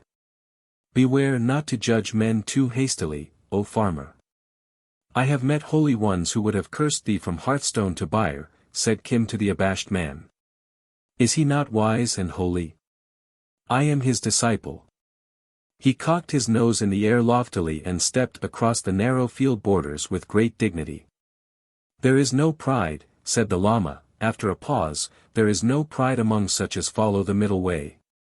But thou hast said he was low caste and discourteous. Low caste I did not say, for how can that be which is not? Afterwards he amended his discourtesy, and I forgot the offence. Moreover, he is as we are, bound upon the wheel of things. But he does not tread the way of deliverance. He halted at a little runlet among the fields, and considered the hoof-pitted bank. Now, how wilt thou know thy river, said Kim, squatting in the shade of some tall sugar cane. When I find it, an enlightenment will surely be given. This, I feel, is not the place. O littlest among the waters, if only thou couldst tell me where runs my river. But be thou blessed to make the fields bare. Look! Look! Kim sprang to his side and dragged him back.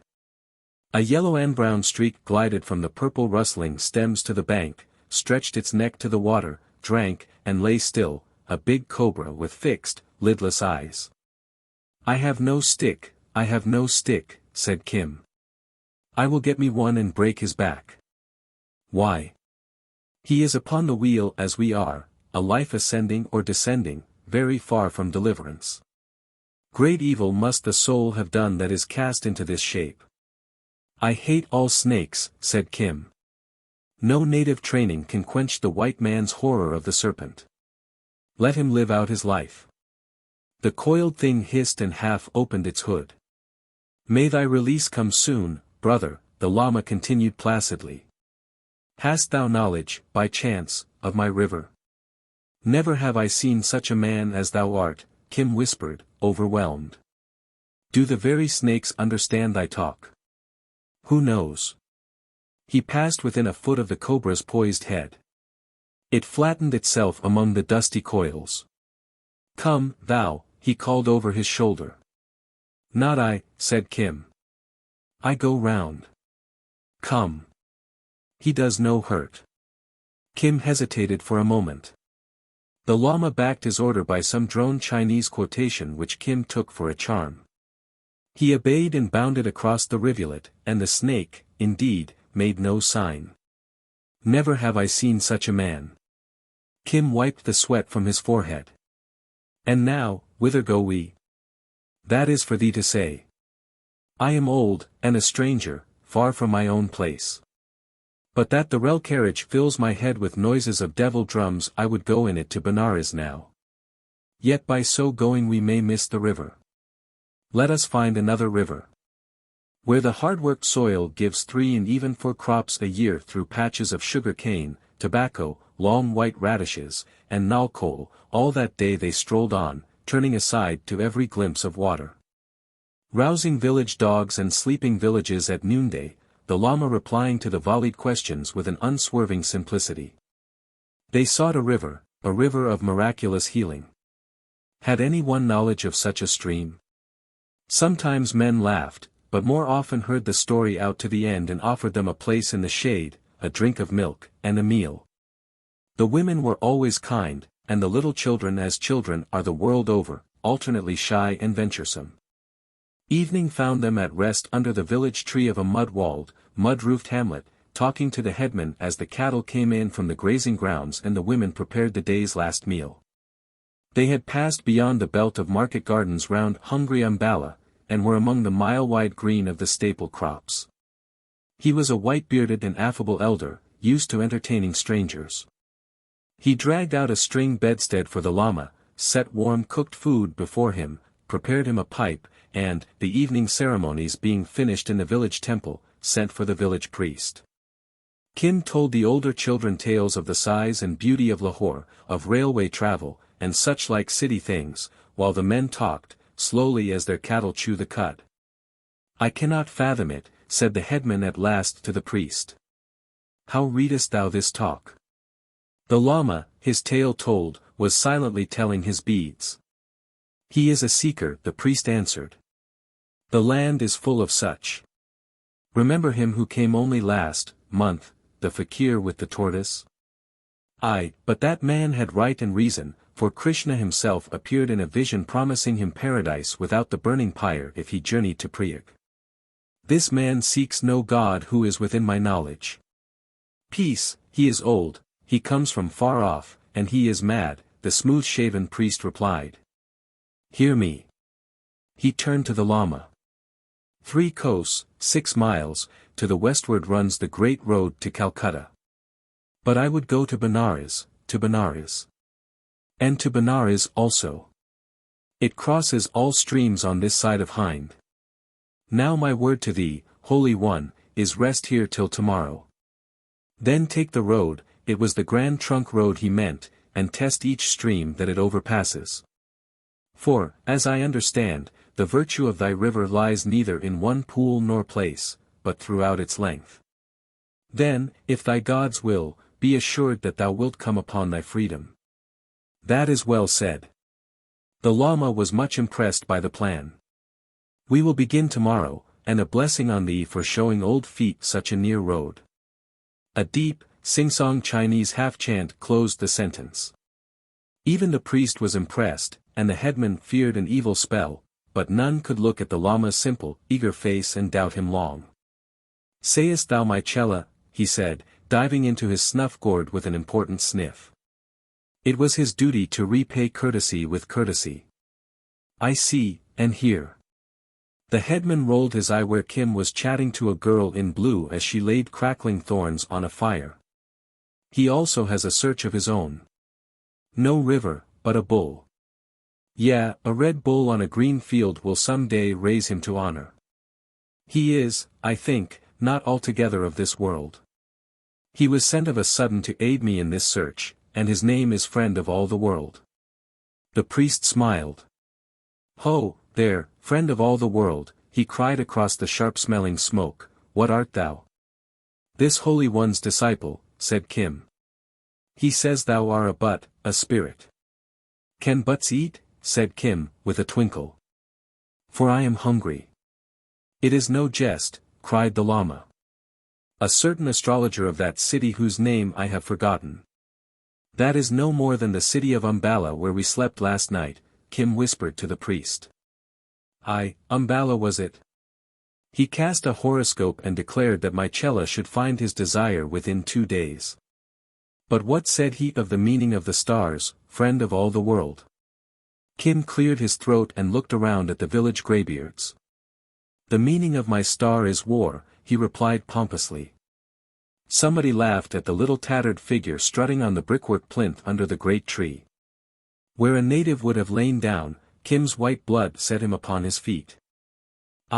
War, he answered. That is a sure prophecy, rumbled a deep voice. For there is always war along the border, as I know. It was an old, withered man, who had served the government in the days of the mutiny as a native officer in a newly raised cavalry regiment. The government had given him a good holding in the village, and though the demands of his sons, now grey-bearded officers on their own account, had impoverished him, he was still a person of consequence. English officials, deputy commissioners even, turned aside from the main road to visit him, and on those occasions he dressed himself in the uniform of ancient days, and stood up like a ramrod. But this shall be a great war, a war of 8,000. Kim's voice shrilled across the quick-gathering crowd, astonishing himself. Redcoats or our own regiments, the old man snapped, as though he were asking an equal. His tone made men respect Kim. Redcoats, said Kim at a venture. Redcoats and guns. But the astrologer said no word of this, cried the Lama, snuffing prodigiously in his excitement. But I know. The word has come to me, who am this Holy One's disciple. There will rise a war of 8,000 redcoats. From Pindi and Peshawar they will be drawn. This is sure. The boy has heard bazaar talk, said the priest. But he was always by my side, said the Lama. How should he know? I did not know. He will make a clever juggler when the old man is dead, muttered the priest to the headman. What new trick is this? A sign. Give me a sign, thundered the old soldier suddenly. If there were war my sons would have told me. When all is ready, thy sons, doubt not, will be told. But it is a long road from thy sons to the man in whose hands these things lie. Kim warmed to the game, for it reminded him of experiences in the letter-carrying line, when, for the sake of a few pièces, he pretended to know more than he knew. But now he was playing for larger things, the sheer excitement and the sense of power. He drew a new breath and went on. Old man, give me a sign. Do underlings order the goings of 8,000 redcoats, with guns? No. Still the old man answered as though Kim were an equal. Dost thou know who he is, then, that gives the order? I have seen him. To know again. I have known him since he was a lieutenant in the Topkana, the artillery. A tall man. A tall man with black hair, walking thus? Kim took a few paces in a stiff, wooden style. Aye. But that anyone may have seen. The crowd were breathless, still through all this talk. That is true, said Kim. But I will say more. Look now. First the great man walks thus. Then he thinks thus. Kim drew a forefinger over his forehead and downwards till it came to rest by the angle of the jaw. Anon he twitches his fingers thus. Anon he thrusts his hat under his left armpit. Kim illustrated the motion and stood like a stork. The old man groaned, inarticulate with amazement, and the crowd shivered. So. But what does he when he is about to give an order? He rubs the skin at the back of his neck, thus. Then falls one finger on the table and he makes a small sniffing noise through his nose. Then he speaks, saying, loose such and such a regiment. Call out such guns. The old man rose stiffly and saluted. For, Kim translated into the vernacular the clinching sentences he had heard in the dressing-room at Umballa, for, says he, we should have done this long ago. It is not war, it is a chastisement. SNFF. Enough. I believe. I have seen him thus in the smoke of battles. Seen and heard. It is he. I saw no smoke. Kim's voice shifted to the rapt sing-song of the wayside fortune-teller. I saw this in darkness. First came a man to make things clear. Then came horsemen. Then came he standing in a ring of light. The rest followed as I have said. Old man, have I spoken truth? It is he. Past all doubt it is he. The crowd drew a long, quavering breath, staring alternately at the old man, still at attention, and ragged Kim against the purple twilight. Said I not he was from the other world, cried the Lama proudly. He is the friend of all the world. He is the friend of the stars. At least it does not concern us, a man cried. O thou young soothsayer, if the gift abides with thee at all seasons, I have a red-spotted cow. She may be sister to thy bull for aught I know. Or I care, said Kim. My stars do not concern themselves with thy cattle. Nay, but she is very sick, a woman struck in. My man is a buffalo, or he would have chosen his words better. Tell me if she recover. Had Kim been at all an ordinary boy, he would have carried on the play, but one does not know Lahore city, and least of all the fakirs by the Taksali gate, for 13 years without also knowing human nature.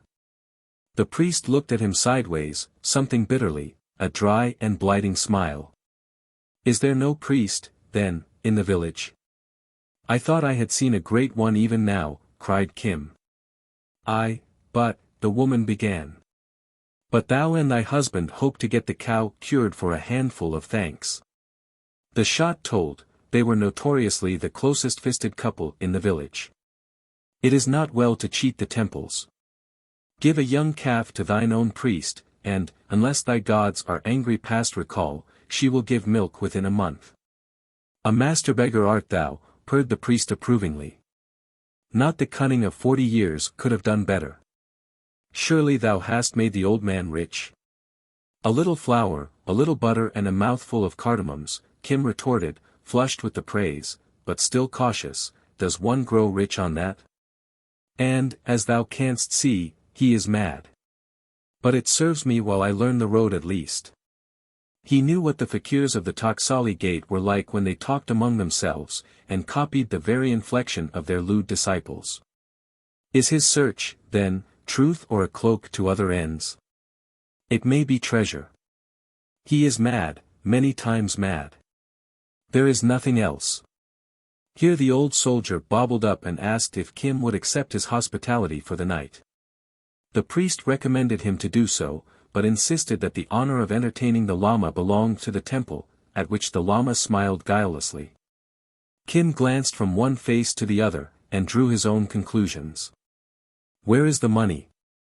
He whispered, beckoning the old man off into the darkness. In my bosom. Where else? Give it me.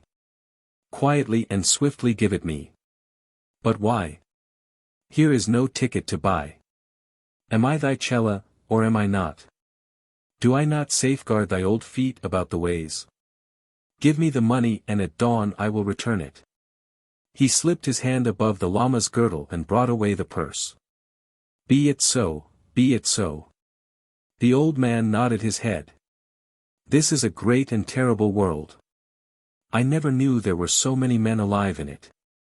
Next morning the priest was in a very bad temper, but the Lama was quite happy. And Kim had enjoyed a most interesting evening with the old man, who brought out his cavalry saber and, balancing it on his dry knees, told tales of the mutiny in young captains 30 years in their graves, till Kim dropped off to sleep. Certainly the air of this country is good, said the Lama. I sleep lightly, as do all old men, but last night I slept unwaking till broad day. Even now I am heavy. Drink a draught of hot milk, said Kim, who had carried not a few such remedies to opium smokers of his acquaintance. It is time to take the road again. The long road that overpasses all the rivers of Hind, said the Lama gaily. Let us go. But how thinkest thou, Chela, to recompense these people, and especially the priest, for their great kindness? Truly they are but perished, but in other lives, maybe, they will receive enlightenment. A rupee to the temple. The thing within is no more than stone and red paint, but the heart of man we must acknowledge when and where it is good. Holy One, hast thou ever taken the road alone? Kim looked up sharply, like the Indian crows so busy about the fields. Surely, child, from Kulu to Pathankot, from Kulu, where my first Chela died. When men were kind to us we made offerings, and all men were well disposed throughout all the hills. It is otherwise in Hind, said Kim drily. Their gods are many-armed and malignant. Let them alone. I would set thee on thy road for a little, friend of all the world, thou and thy yellow man. The old soldier ambled up the village street, all shadowy in the dawn, on a punt, scissor-hocked pony. Last night broke up the fountains of remembrance in my so-dried heart, and it was as a blessing to me. Truly there is war abroad in the air. I smell it. See. I have brought my sword. He sat long-legged on the little beast, with the big sword at his side, hand dropped on the pommel, staring fiercely over the flat lands towards the north. Tell me again how he showed in thy vision. Come up and sit behind me. The beast will carry two. I am this Holy One's disciple, said Kim, as they cleared the village gate. The villagers seemed almost sorry to be rid of them, but the priest's farewell was cold and distant. He had wasted some opium on a man who carried no money. That is well spoken. I am not much used to holy men, but respect is always good. There is no respect in these days, not even when a commissioner sahib comes to see me. But why should one whose star leads him to war follow a holy man?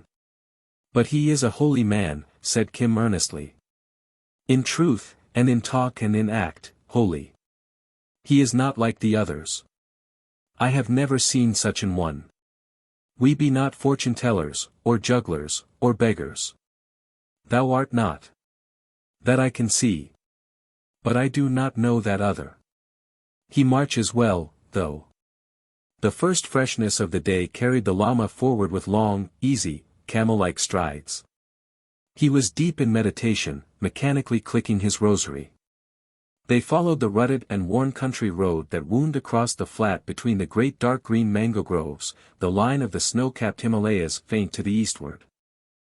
All India was at work in the fields, to the creaking of well wheels, the shouting of ploughmen behind their cattle, and the clamour of the crows. Even the pony felt the good influence and almost broke into a trot as Kim laid a hand on the stirrup leather. "It repents me that I did not give a rupee to the shrine," said the Lama on the last bead of his 81. The old soldier growled in his beard, so that the Lama for the first time was aware of him. "Seekest thou the river also?" said he, turning. "The day is new," was the reply. "What need of a river save to water at before sundown? I come to show thee a short lane to the big road. That is a courtesy to be remembered, O man of good will. But why the sword?"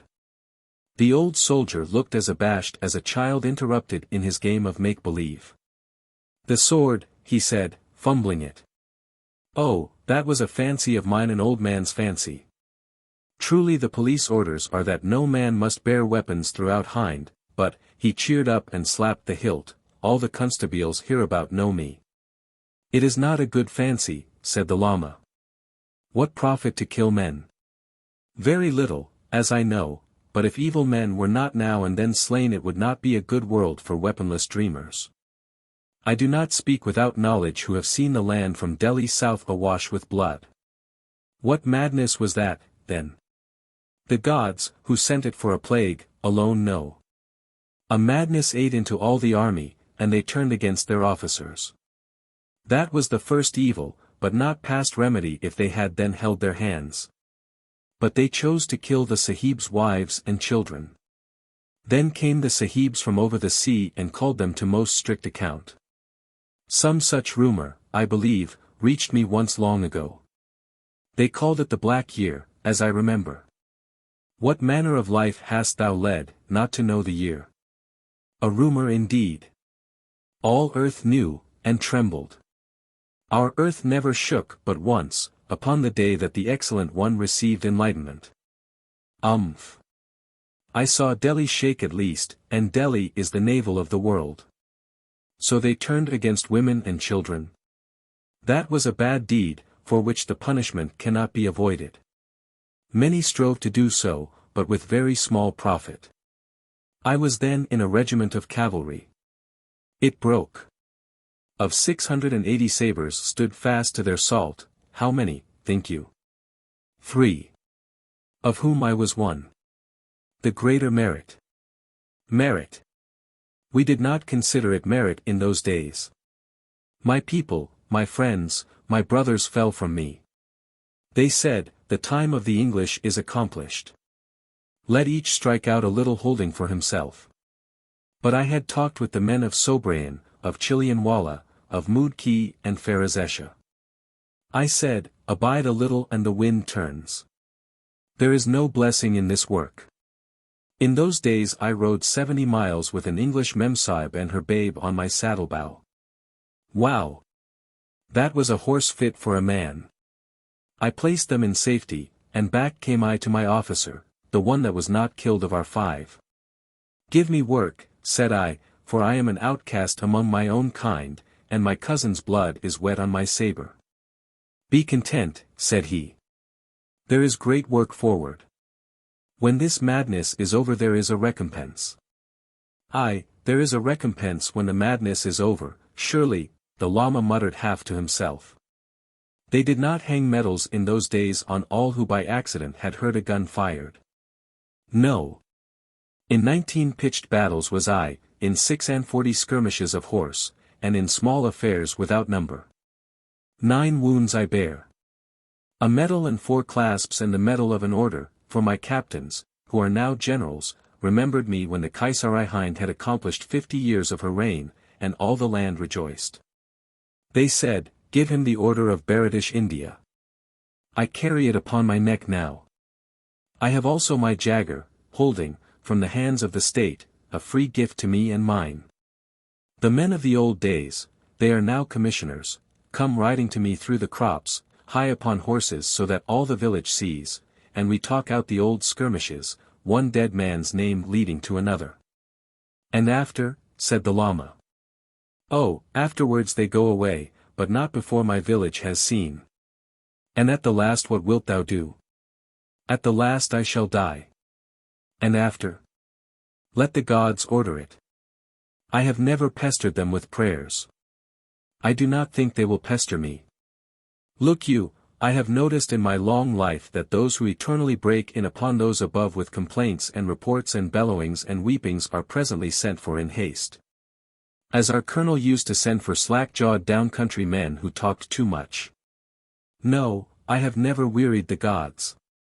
They will remember this, and give me a quiet place where I can drive my lance in the shade, and wait to welcome my sons. I have no less than 3 Risaldar, majors all, in the regiments. And they likewise, bound upon the wheel, go forth from life to life, from despair to despair, said the Lama below his breath, hot, uneasy, snatching. The old soldier chuckled. 3 Risaldar, majors in 3 regiments. Gamblers a little, but so am I. They must be well mounted, and one cannot take the horses as in the old days one took women. Well, well, my holding can pay for all. How thinkest thou? It is a well-watered strip, but my men cheat me. I do not know how to ask save at the lance's point. Ugh! I grow angry and I curse them, and they feign penitence, but behind my back I know they call me a toothless old ape. Hast thou never desired any other thing? Yes, yes, 1,000 times. A straight back and a close-clinging knee once more, a quick wrist and a keen eye, and the marrow that makes a man. Oh, the old days, the good days of my strength. That strength is weakness. It has turned so. But 50 years since I could have proved it otherwise, the old soldier retorted, driving his stirrup edge into the pony's lean flank. But I know a river of great healing. I have drank Gunga water to the edge of dropsy. All she gave me was a flux, and no sort of strength. It is not Gunga. The river that I know washes from all taint of sin. Ascending the far bank one is assured of freedom. I do not know thy life, but thy face is the face of the honorable and courteous. Thou hast clung to thy way, rendering fidelity when it was hard to give, in that black year of which I now remember other tales. Enter now upon the middle way which is the path to freedom.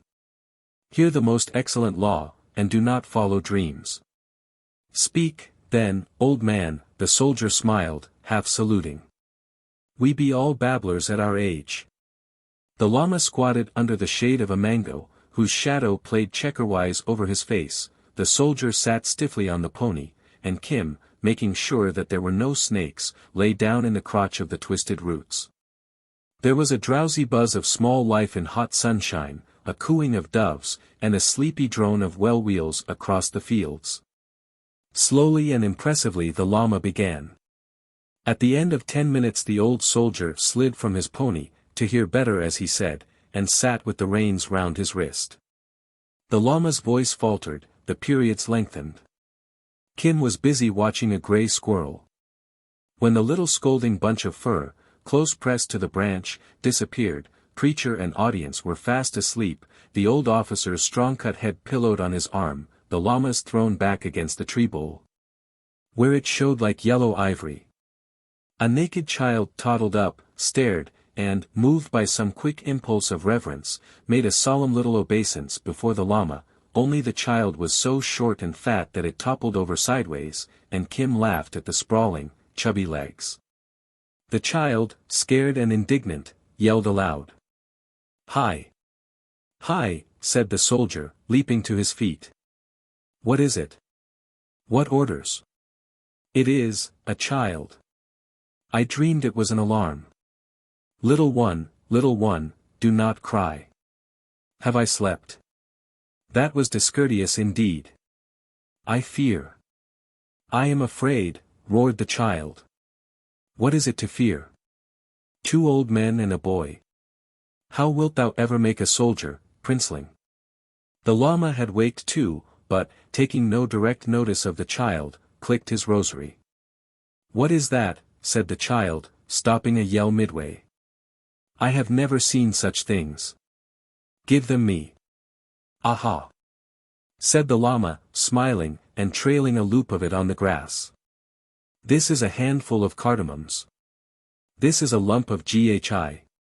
This is millet and chilies and rice. A supper for thee and me. The child shrieked with joy, and snatched at the dark, glancing beads. Oh ho, said the old soldier. Whence hadst thou that song, despiser of this world? I learned it in Pathankot, sitting on a doorstep, said the Lama shyly. It is good to be kind to babes. As I remember, before the sleep came on us, thou hadst told me that marriage and bearing were darkeners of the true light, stumbling blocks upon the way.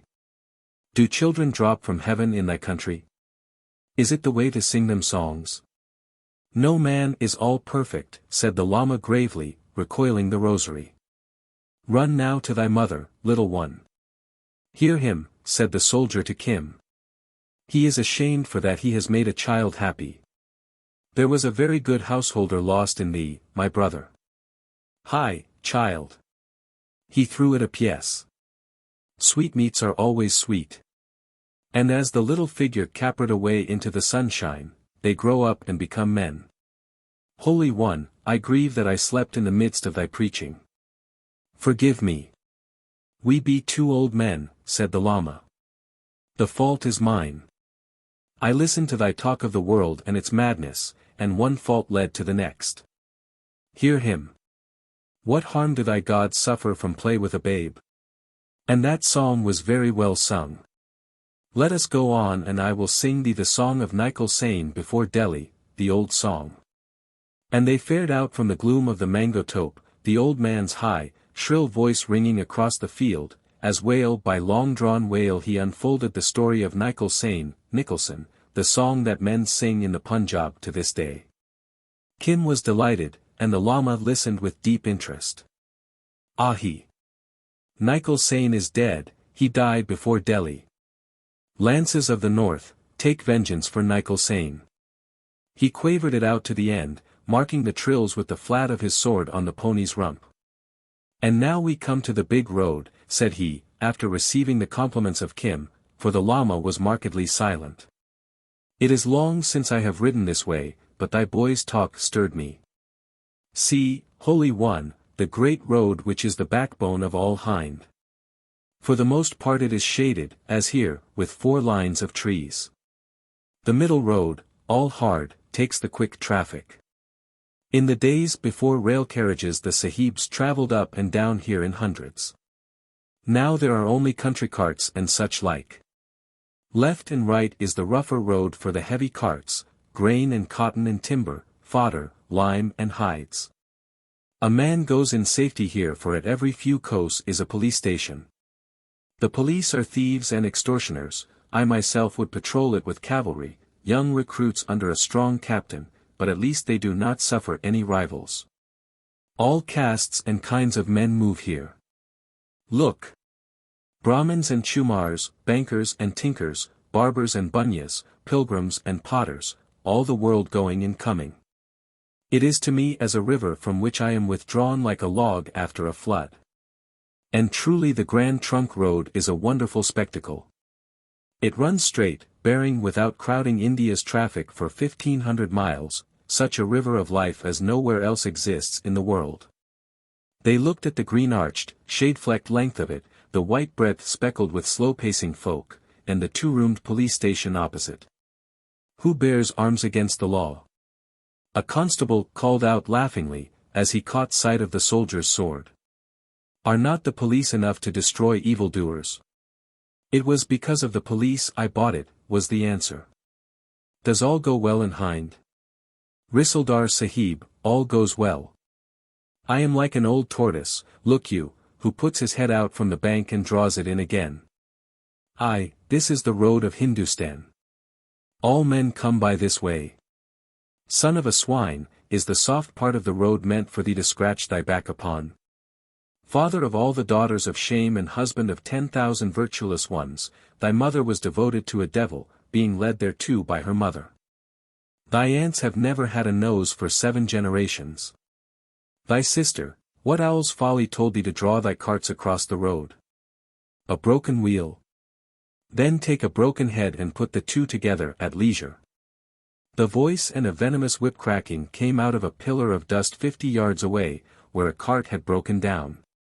A thin, high Kathiawar mare, with eyes and nostrils aflame, rocketed out of the jam, snorting and wincing as her rider bent her across the road in chase of a shouting man. He was tall and grey-bearded, sitting the almost mad beast as a piece of her, and scientifically lashing his victim between plunges. The old man's face lit with pride. "My child," said he briefly, and strove to rein the pony's neck to a fitting arch. "Am I to be beaten before the police?" cried the carter. "Justice. I will have justice. Am I to be blocked by a shouting ape who upsets 10,000 sacks under a young horse's nose? That is the way to ruin a mare. He speaks truth. He speaks truth. But she follows her man close," said the old man. The carter ran under the wheels of his cart and thence threatened all sorts of vengeance. "They are strong men, thy sons," said the policeman serenely, picking his teeth. The horseman delivered one last vicious cut with his whip and came on at a canter. "My father." He reined back 10 yards and dismounted. The old man was off his pony in an instant, and they embraced as do father and son in the East. Chapter 4. Good luck, she is never a lady. But the cursedest queen alive. Tricksy, wincing, and jady. Kittle to lead or drive. Greet her, she's hailing a stranger. Meet her, she's busking to leave. Let her alone for a shrew to the bone. And the hussy comes plucking your sleeve.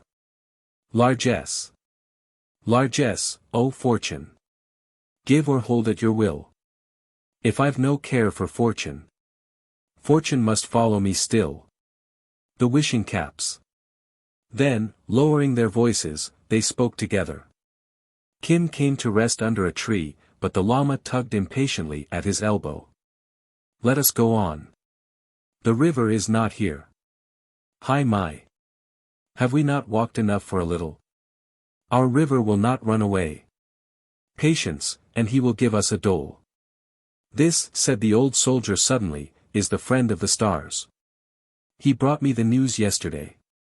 Having seen the very man himself, in a vision, giving orders for the war." Said his son, all deep in his broad chest. "He came by a bizarre rumor and made profit of it." His father laughed. "At least he did not ride to me begging for a new charger, and the gods know how many rupees. Are thy brother's regiments also under orders?" "I do not know. I took leave and came swiftly to thee in case. In case they ran before thee to beg. O gamblers and spendthrifts all! But thou hast never yet ridden in a charge. A good horse is needed there, truly. A good follower and a good pony also for the marching. Let us see, let us see." He thrummed on the pommel.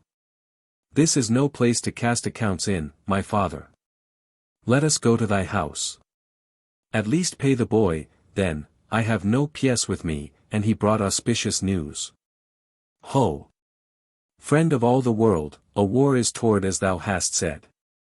"Nay, as I know, the war," returned Kim composedly. "Eh?" said the Lama, fingering his beads, all eager for the road. "My master does not trouble the stars for hire. We brought the news, bear witness, we brought the news, and now we go." Kim half crooked his hand at his side. The sun tossed a silver coin through the sunlight, grumbling something about beggars and jugglers. It was a 4 anna piece, and would feed them well for days. The Lama, seeing the flash of the metal, droned a blessing. "Go thy way, friend of all the world," piped the old soldier, wheeling his scrawny mount. "For once in all my days I have met a true prophet, who was not in the army." Father and son swung round together, the old man sitting as erect as the younger. A Punjabi constable in yellow linen trousers slouched across the road. He had seen the money pass. "Halt," he cried in impressive English. Know ye not that there is a takas of 2 annas a head, which is 4 annas, on those who enter the road from this side road? It is the order of the circar, and the money is spent for the planting of trees and the beautification of the ways. And the bellies of the police, said Kim, slipping out of arm's reach. Consider for a while, man with a mud head. Think you we came from the nearest pond like the frog, thy father-in-law? Hast thou ever heard the name of thy brother? And who was he? Leave the boy alone, cried a senior constable, immensely delighted, as he squatted down to smoke his pipe in the veranda. He took a label from a bottle of Belai Tipani, soda water, and, affixing it to a bridge, collected taxes for a month from those who passed, saying that it was the circar's order. Then came an Englishman and broke his head. Ah, brother, I am a town crow, not a village crow. The policeman drew back abashed, and Kim hooted at him all down the road. Was there ever such a disciple as I? He cried merrily to the Lama. All earth would have picked thy bones within 10 miles of Lahore city if I had not guarded thee. I consider in my own mind whether thou art a spirit, sometimes, or sometimes an evil imp, said the Lama, smiling slowly. I am thy chela. Kim dropped into step at his side, that indescribable gait of the long-distance tramp all the world over. Now let us walk, muttered the Lama, and to the click of his rosary they walked in silence mile upon mile. The Lama as usual, was deep in meditation, but Kim's bright eyes were open wide. This broad, smiling river of life, he considered, was a vast improvement on the cramped and crowded Lahore streets. There were new people and new sights at every stride, castes he knew and castes that were altogether out of his experience. They met a troop of long-haired, strong-scented Sansis with baskets of lizards and other unclean food on their backs, their lean dogs sniffing at their heels. These people kept their own side of the road, moving at a quick, furtive jog-trot, and all other castes gave them ample room, for the Sansi is deep pollution. Behind them, walking wide and stiffly across the strong shadows, the memory of his leg irons still on him, strode one newly released from the jail. His full stomach and shiny skin to prove that the government fed its prisoners better than most honest men could feed themselves. Kim knew that walk well, and made broad jest of it as they passed. Then an Akali, a wild-eyed, wild-haired Sikh devotee in the blue-checked clothes of his faith, with polished steel quoits glistening on the cone of his tall blue turban, stalked past, returning from a visit to one of the independent Sikh states, where he had been singing the ancient glories of the Khalsa to college-trained princelings in top boots and white-cord breeches. Kim was careful not to irritate that man, for the Akali's temper is short and his arm quick. Here and there they met or were overtaken by the gaily dressed crowds of whole villages turning out to some local fair. The women, with their babes on their hips, walking behind the men, the older boys prancing on sticks of sugar cane, dragging rude brass models of locomotives such as they sell for a halfpenny, or flashing the sun into the eyes of their betters from cheap toy mirrors. One could see at a glance what each had bought, and if there were any doubt it needed only to watch the wives comparing, brown arm against brown arm, the newly purchased dull glass bracelets that come from the northwest. These merrymakers stepped slowly, calling one to the other and stopping to haggle with sweetmeat sellers, or to make a prayer before one of the wayside shrines, sometimes Hindu, sometimes Mussulman, which the low caste of both creeds share with beautiful impartiality. A solid line of blue, rising and falling like the back of a caterpillar in haste, would swing up through the quivering dust and trot past to a chorus of quick cackling. That was a gang of Changars, the women who have taken all the embankments of all the northern railways under their charge, a flat-footed, big-bosomed, strong-limbed, blue-petticoat clan of earth carriers, hurrying north on news of a job, and wasting no time by the road. They belong to the caste whose men do not count, and they walked with squared elbows, swinging hips, and heads on high, as suits women who carry heavy weights. A little later a marriage procession would strike into the grand trunk with music and shoutings, and a smell of marigold and jasmine stronger even than the reek of the dust. One could see the bride's litter, a blur of red and tinsel, staggering through the haze, while the bridegroom's bereaved pony turned aside to snatch a mouthful from a passing fodder cart.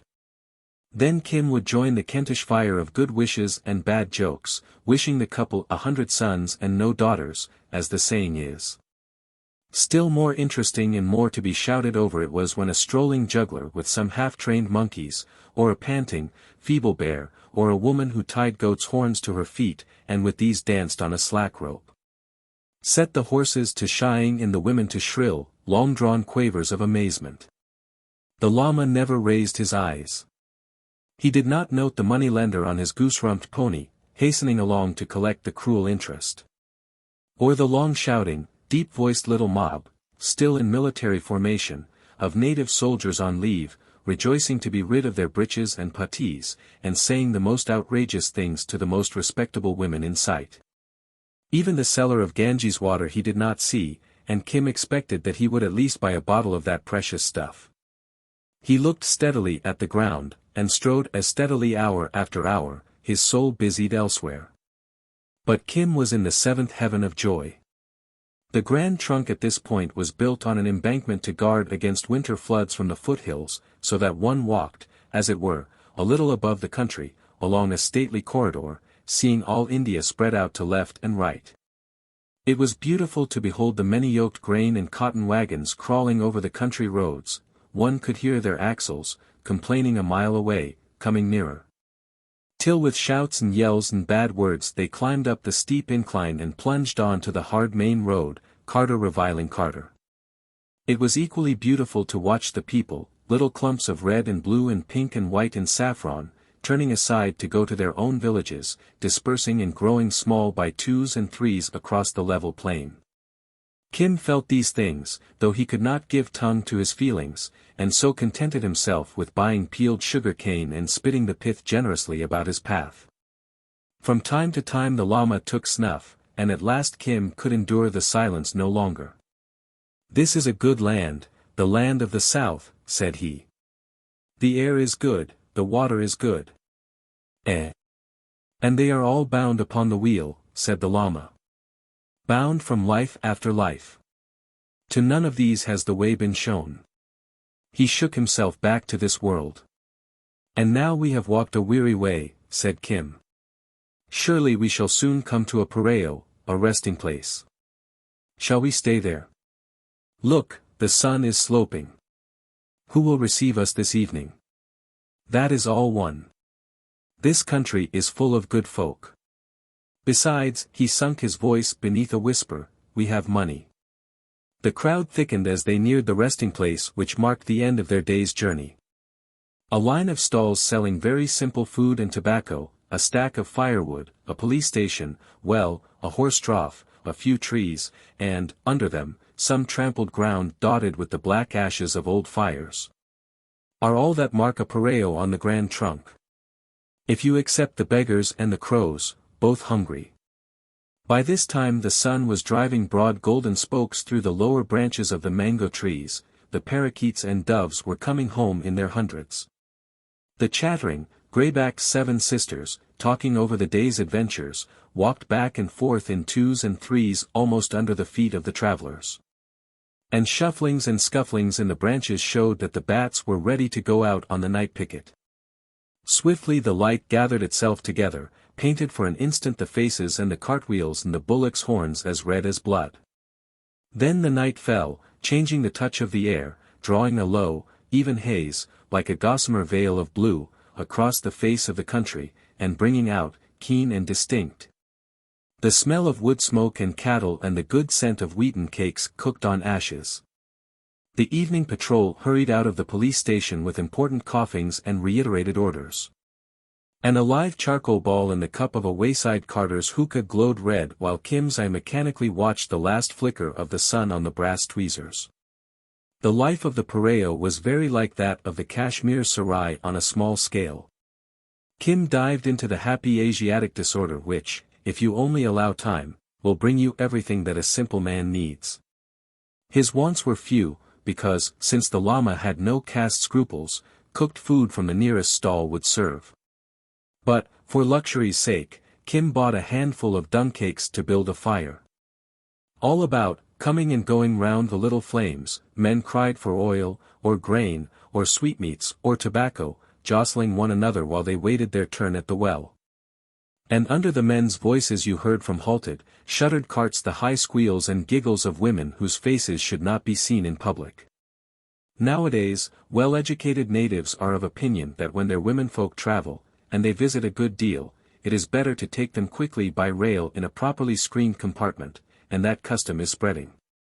But there are always those of the old rock who hold by the use of their forefathers, and, above all, there are always the old women, more conservative than the men, who toward the end of their days go on a pilgrimage.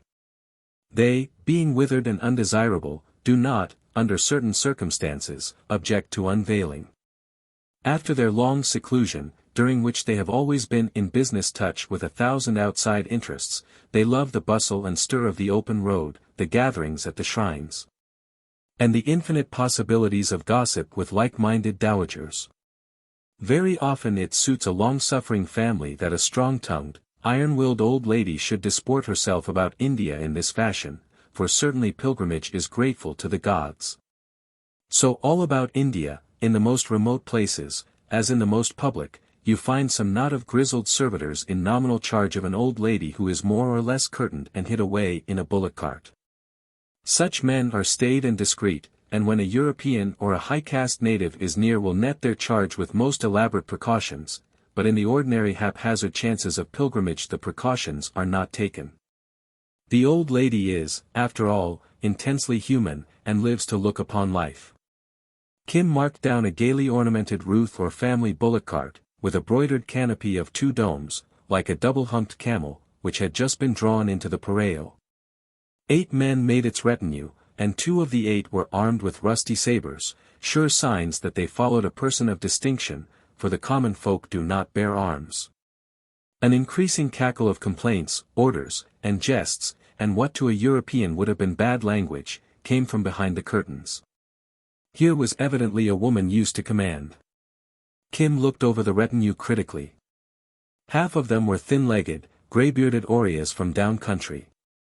The other half were duffel-clad, felt-hatted hillmen of the north. And that mixture told its own tale, even if he had not overheard the incessant sparring between the 2 divisions. The old lady was going south on a visit, probably to a rich relative, most probably to a son-in-law, who had sent up an escort as a mark of respect. The hillmen would be of her own people, Kulu or Kangra folk. It was quite clear that she was not taking her daughter down to be wedded, or the curtains would have been laced home and the guard would have allowed no one near the car. A merry and a high-spirited dame, thought Kim, balancing the dung cake in one hand, the cooked food in the other, and piloting the Lama with a nudging shoulder. Something might be made out of the meeting. The Lama would give him no help, but, as a conscientious chela, Kim was delighted to beg for 2. He built his fire as close to the cart as he dared, waiting for one of the escort to order him away. The Lama dropped wearily to the ground, much as a heavy fruit-eating bat cowers, and returned to his rosary. "Stand farther off, beggar." The order was shouted in broken Hindustani by one of the hillmen. "Ha! It is only a Pahari, a hillman," said Kim over his shoulder. "Since when have the hill asses owned all Hindustan?" The retort was a swift and brilliant sketch of Kim's pedigree for 3 generations. "Ah!" Kim's voice was sweeter than ever, as he broke the dung cake into fit pieces. "In my country we call that the beginning of love talk." A harsh, thin cackle behind the curtains put the hillman on his mettle for a second shot. "Not so bad, not so bad," said Kim with calm. "But have a care, my brother, lest we, I say, be minded to give a curse or so in return. And our curses have the knack of biting home." The Orias laughed, the hillman sprang forward threateningly. The Lama suddenly raised his head, bringing his huge tam o'shanter hat into the full light of Kim's new-started fire. "What is it?" said he. The man halted as though struck to stone. I am saved from a great sin," he stammered. "The foreigner has found him a priest at last," whispered one of the Orias. "Hi! Why is that beggar brat not well beaten?" the old woman cried. The hillman drew back to the cart and whispered something to the curtain. There was dead silence, then a muttering. This goes well, thought Kim, pretending neither to see nor hear. When he has eaten, the hillman fawned on Kim. It is requested that the Holy One will do the honor to talk to one who would speak to him. After he has eaten he will sleep, Kim returned loftily. He could not quite see what new turn the game had taken, but stood resolute to profit by it. Now I will get him his food. The last sentence, spoken loudly, ended with a sigh as of faintness. I myself and the others of my people will look to that, if it is permitted. It is permitted, said Kim, more loftily than ever. Holy One, these people will bring us food. The land is good. All the country of the south is good, a great and a terrible world, mumbled the Lama drowsily. Let him sleep, said Kim, but look to it that we are well fed when he wakes. He is a very holy man. Again one of the Oryas said something contemptuously. He is not a fakir. He is not a down-country beggar, Kim went on severely, addressing the stars. He is the most holy of holy men. He is above all castes. I am his chela. Come here, said the flat thin voice behind the curtain, and Kim came, conscious that eyes he could not see were staring at him. One skinny brown finger heavy with rings lay on the edge of the cart, and the talk went this way. Who is that one? An exceedingly holy one. He comes from far off. He comes from Tibet. Where in Tibet? From behind the snows, from a very far place. He knows the stars, he makes horoscopes, he reads nativities. But he does not do this for money. He does it for kindness and great charity. I am his disciple. I am called also the friend of the stars. Thou art no hillman. Ask him. He will tell thee I was sent to him from the stars to show him an end to his pilgrimage. Humph. Consider, brat, that I am an old woman and not altogether a fool. Lamas I know, and to these I give reverence, but thou art no more a lawful chela than this my finger is the pole of this wagon. Thou art a casteless Hindu, a bold and unblushing beggar, attached, belike, to the Holy One for the sake of gain. Do we not all work for gain? Kim changed his tone promptly to match that altered voice. I have heard, this was a bow drawn at a venture, I have heard. What hast thou heard? She snapped, rapping with the finger. Nothing that I well remember, but some talk in the bazaars, which is doubtless a lie, that even Rajas, small hill Rajas. But none the less of good Rajput blood. Assuredly of good blood. That these even sell the more comely of their womenfolk for gain. Down south they sell them, to zamindars and such, all avowed. If there be one thing in the world that the small hill Rajas deny it is just this charge.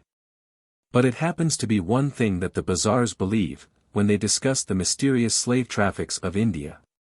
The old lady explained to Kim, in a tense, indignant whisper, precisely what manner and fashion of malignant liar he was. Had Kim hinted this when she was a girl, he would have been pommeled to death that same evening by an elephant. This was perfectly true. Ahai! I am only a beggar's brat, as the Eye of Beauty has said, he wailed in extravagant terror. Eye of Beauty, forsooth! Who am I that thou shouldst fling beggar endearments at me? And yet she laughed at the long-forgotten word. 40 years ago that might have been said, and not without truth. 30 years ago. But it is the fault of this gaddying up and down hind that a king's widow must jostle all the scum of the land, and be made a mock by beggars. Great Queen, said Kim promptly, for he heard her shaking with indignation, I am even what the Great Queen says I am, but none the less is my master holy. He has not yet heard the Great Queen's order that. Order. I order a holy one, a teacher of the law, to come and speak to a woman. Never. Pity my stupidity. I thought it was given as an order.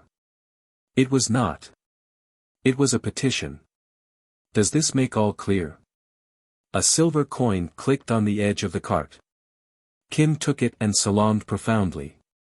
The old lady recognized that, as the eyes and the ears of the Lama, he was to be propitiated. I am but the Holy One's disciple.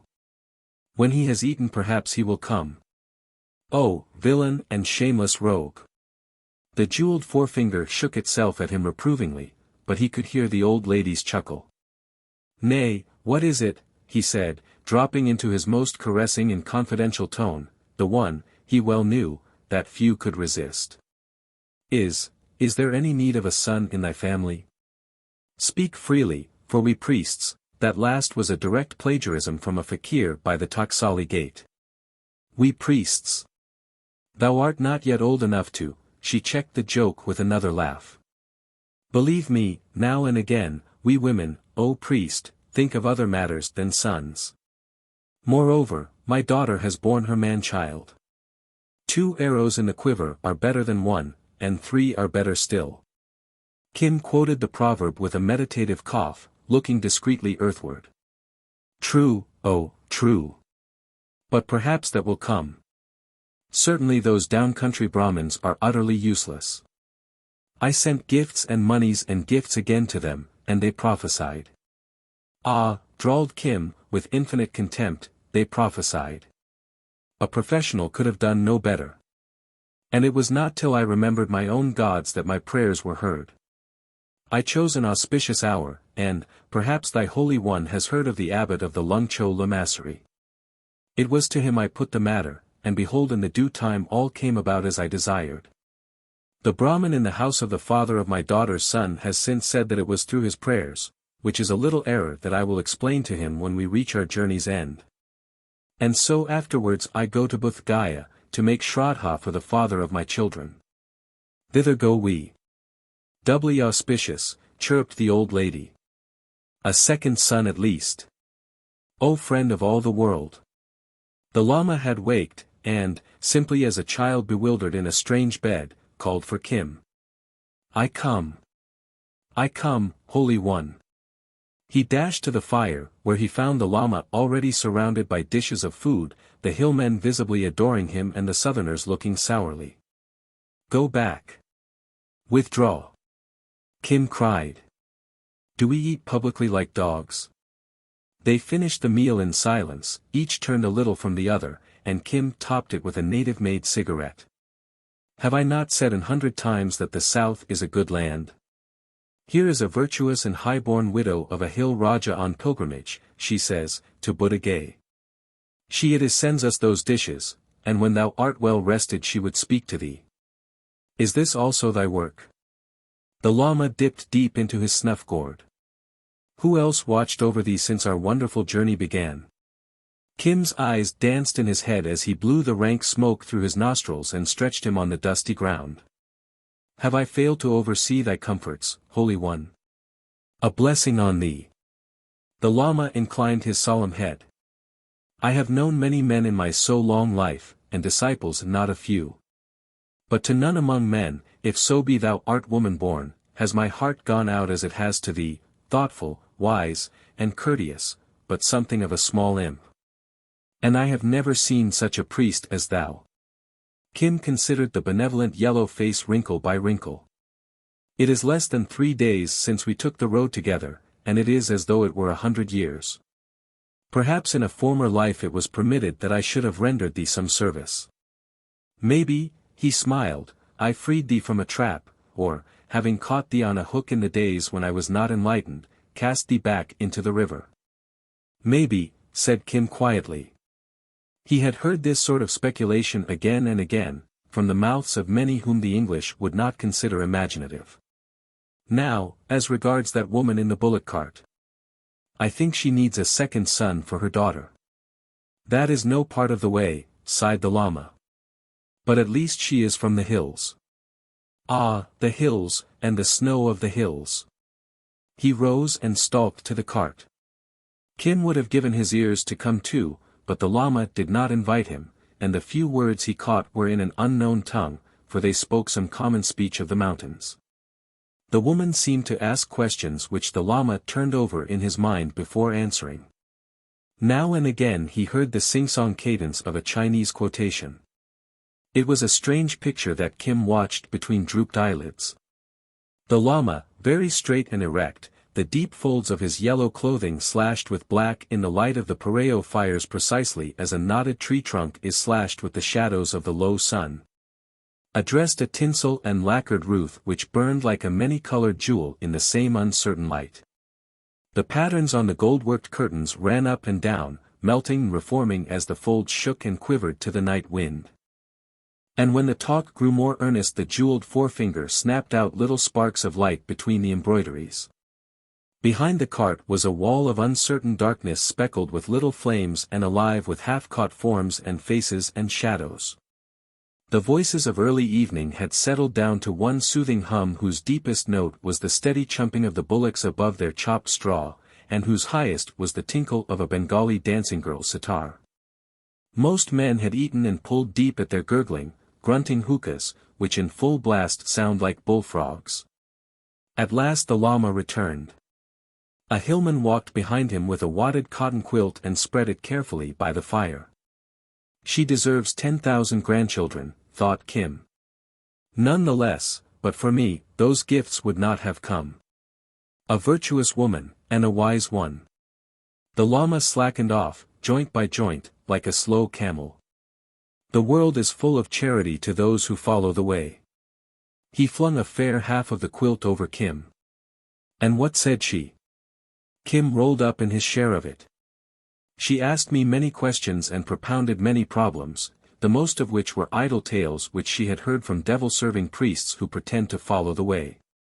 Some I answered, and some I said were foolish. Many wear the robe, but few keep the way. True. That is true. Kim used the thoughtful, conciliatory tone of those who wish to draw confidences. But by her lights she is most right-minded. She desires greatly that we should go with her to Bodh Gaya, her road being ours, as I understand, for many days' journey to the southward. And patience a little. To this I said that my search came before all things. She had heard many foolish legends, but this great truth of my river she had never heard. Such are the priests of the lower hills. She knew the abbot of Lungcho, but she did not know of my river, nor the tale of the arrow. And I spoke therefore of the search, and of the way, and of matters that were profitable, she desiring only that I should accompany her and make prayer for a second son. Aha! We women do not think of anything save children, said Kim sleepily. Now, since our roads run together for a while, I do not see that we in any way depart from our search if so be we accompany her, at least as far as, I have forgotten the name of the city. Oh hey! Said Kim, turning and speaking in a sharp whisper to one of the Orias a few yards away. Where is your master's house? A little behind Saharanpur, among the fruit gardens. He named the village. That was the place, said the Lama. So far, at least, we can go with her. Flies go to carrion, said the Uriya, in an abstracted voice. For the sick cow a crow, for the sick man a Brahmin. Kim breathed the proverb impersonally to the shadow tops of the trees overhead. The Uriya grunted and held his peace. So then we go with her, Holy One. Is there any reason against? I can still step aside and try all the rivers that the road overpasses. She desires that I should come. She very greatly desires it. Kim stifled a laugh in the quilt. When once that imperious old lady had recovered from her natural awe of a Lama he thought it probable that she would be worth listening to. He was nearly asleep when the Lama suddenly quoted a proverb, the husbands of the talkative have a great reward hereafter. Then Kim heard him snuff thrice, and dozed off, still laughing. The diamond-bright dawn woke men and crows and bullocks together. Kim sat up and yawned, shook himself, and thrilled with delight. This was seeing the world in real truth. This was life as he would have it, bustling and shouting, the buckling of belts, and beating of bullocks and creaking of wheels, lighting of fires and cooking of food, and new sights at every turn of the approving eye. The morning mist swept off in a whirl of silver, the parrots shot away to some distant river in shrieking green hosts, all the well-wheels within earshot went to work. India was awake, and Kim was in the middle of it, more awake and more excited than anyone, chewing on a twig that he would presently use as a toothbrush, for he borrowed right and left-handedly from all the customs of the country he knew and loved. There was no need to worry about food, no need to spend a cowrie at the crowded stalls. He was the disciple of a holy man annexed by a strong-willed old lady. All things would be prepared for them, and when they were respectfully invited so to do they would sit and eat. For the rest, Kim giggled here as he cleaned his teeth, his hostess would rather heighten the enjoyment of the road. He inspected her bullocks critically, as they came up grunting and blowing under the yokes.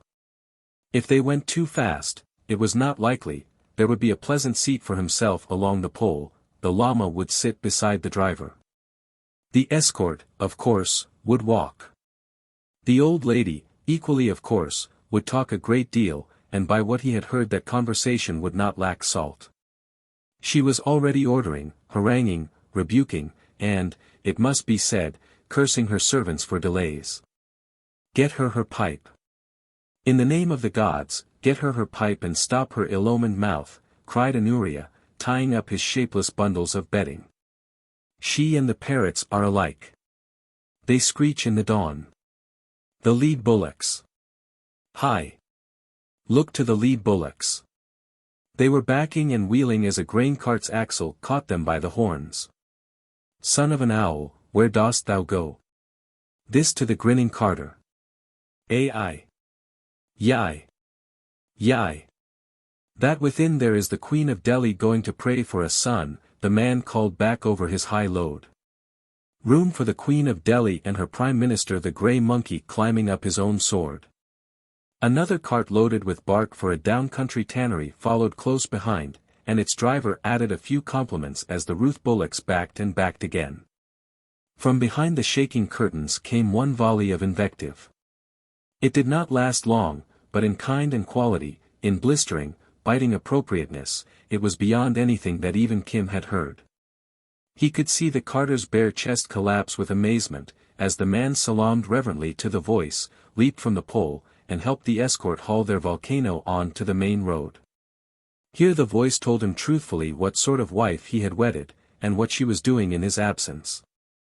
Oh, shabash, murmured Kim, unable to contain himself, as the man slunk away. Well done, indeed. It is a shame and a scandal that a poor woman may not go to make prayer to her gods except she be jostled and insulted by all the refuse of Hindustan, that she must eat golly, abuse, as men eat ghi. But I have yet a wag left to my tongue, a word or two well spoken that serves the occasion. And still am I without my tobacco. Who is the one-eyed and luckless son of shame that has not yet prepared my pipe? It was hastily thrust in by a hillman, and a trickle of thick smoke from each corner of the curtains showed that peace was restored. If Kim had walked proudly the day before, disciple of a holy man, today he paced with tenfold pride in the train of a semi-royal procession, with a recognized place under the patronage of an old lady of charming manners and infinite resource. The escort, their heads tied up native fashion, fell in on either side the cart, shuffling enormous clouds of dust. The Lama and Kim walked a little to one side. Kim chewing his stick of sugarcane, and making way for no one under the status of a priest. They could hear the old lady's tongue clack as steadily as a rice husker. She bade the escort tell her what was going on the road. And so soon as they were clear of the pareo she flung back the curtains and peered out, her veil a third across her face. Her men did not eye her directly when she addressed them, and thus the proprieties were more or less observed. A dark, sallowish district superintendent of police, faultlessly uniformed, an Englishman, trotted by on a tired horse, and, seeing from her retinue what manner of person she was, chaffed her. "Oh mother," he cried, "do they do this in the zananas? Suppose an Englishman came by and saw that thou hast no nose." "What?" she shrilled back. "Thine own mother has no nose. Why say so, then, on the open road?" It was a fair counter. The Englishman threw up his hand with the gesture of a man hit at swordplay. She laughed and nodded. "Is this a face to tempt virtue aside?" She withdrew all her veil and stared at him. It was by no means lovely, but as the man gathered up his reins he called it a moon of paradise, a disturber of integrity, and a few other fantastic epithets which doubled her up with mirth. "That is a nut-cut, rogue," she said. "All police constables are nut-cuts, but the police-wallahs are the worst. Hi, my son, thou hast never learned all that since thou camest from VIII, Europe. Who suckled thee? A pahareen, a hill-woman of Dalhousie, my mother. Keep thy beauty under a shade, O dispenser of delights," and he was gone. "These be the sort," she took a fine judicial tone, and stuffed her mouth with pan, "these be the sort to oversee justice. They know the land and the customs of the land. The others, all new from Europe, suckled by white women and learning our tongues from books, are worse than the pestilence. They do harm to kings." Then she told a long, long tale to the world at large, of an ignorant young policeman who had disturbed some small hill Raja, a ninth cousin of her own, in the matter of a trivial land case. Winding up with a quotation from a work by no means devotional. Then her mood changed, and she bade one of the escort ask whether the Lama would walk alongside and discuss matters of religion. So Kim dropped back into the dust and returned to his sugar cane. For an hour or more the Lama's tam-o'-shanter showed like a moon through the haze, and, from all he heard, Kim gathered that the old woman wept. One of the Orias half apologized for his rudeness overnight, saying that he had never known his mistress of so bland a temper, and he ascribed it to the presence of the strange priest. Personally, he believed in Brahmins, though, like all natives, he was acutely aware of their cunning and their greed. Still, when Brahmins but irritated with begging demands the mother of his master's wife, and when she sent them away so angry that they cursed the whole retinue, which was the real reason of the second offside bullock going lame. And of the pole breaking the night before, he was prepared to accept any priest of any other denomination in or out of India. To this Kim assented with wise nods, and bade the Uriya observe that the Lama took no money, and that the cost of his and Kim's food would be repaid 100 times in the good luck that would attend the caravan henceforward. He also told stories of Lahore city, and sang a song or two which made the escort laugh. As a town mouse well acquainted with the latest songs by the most fashionable composers, they are women for the most part, Kim had a distinct advantage over men from a little fruit village behind Saharanpur, but he let that advantage be inferred. At noon they turned aside to eat, and the meal was good, plentiful, and well served on plates of clean leaves, in decency, out of drift of the dust. They gave the scraps to certain beggars, that all requirements might be fulfilled, and sat down to a long, luxurious smoke. The old lady had retreated behind her curtains, but mixed most freely in the talk, her servants arguing with and contradicting her as servants do throughout the East. She compared the cool and the pines of the Kangra and Kulu hills with the dust and the mangoes of the south. She told a tale of some old local gods at the edge of her husband's territory. She roundly abused the tobacco which she was then smoking, reviled all Brahmins, and speculated without reserve on the coming of many grandsons. Chapter 5. Here come I to my own again. Fed, forgiven, and known again. Claimed by bone of my bone again. And sib to flesh of my flesh. The fatted calf is dressed for me. But the husks have greater zest for me. I think my pigs will be best for me. So I'm off to the styes afresh. The prodigal son.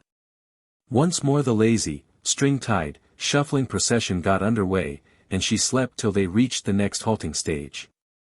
It was a very short march, and time lacked an hour to sundown, so Kim cast about for means of amusement. But why not sit and rest, said one of the escort. Only the devils and the English walk to and fro without reason. Never make friends with the devil, a monkey, or a boy. No man knows what they will do next, said his fellow. Kim turned a scornful back. He did not want to hear the old story how the devil played with the boys and repented of it and walked idly across country. The Lama strode after him. All that day, whenever they passed a stream, he had turned aside to look at it, but in no case had he received any warning that he had found his river.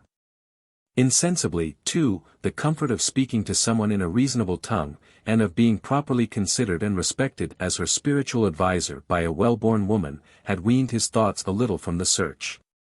And further, he was prepared to spend serene years in his quest, having nothing of the white man's impatience, but a great faith. "Where goest thou?" he called after Kim. "No whither, it was a small march, and all this," Kim waved his hands abroad, "is new to me." She is beyond question a wise and a discerning woman. But it is hard to meditate when all women are thus. Kim spoke as might have Solomon. Before the lamasery was a broad platform, the Lama muttered, looping up the well-worn rosary, of stone. "On that I have left the marks of my feet, pacing to and fro with these." He clicked the beads, and began the Om Mane Padme hum of his devotion, grateful for the cool, the quiet, and the absence of dust. One thing after another drew Kim's idle eye across the plain. There was no purpose in his wanderings, except that the build of the huts nearby seemed new, and he wished to investigate. They came out on a broad tract of grazing ground, brown and purple in the afternoon light, with a heavy clump of mangoes in the center. It struck Kim as curious that no shrine stood in so eligible a spot. The boy was observing as any priest for these things. Far across the plain walked side by side 4 men, made small by the distance. He looked intently under his curved palms and caught the sheen of brass. "Soldiers. White soldiers," said he. "Let us see. It is always soldiers when thou and I go out alone together. But I have never seen the white soldiers. They do no harm except when they are drunk. Keep behind this tree." They stepped behind the thick trunks in the cool dark of the mango tope. 2 little figures halted, the other 2 came forward uncertainly. They were the advance party of a regiment on the march, sent out, as usual, to mark the camp.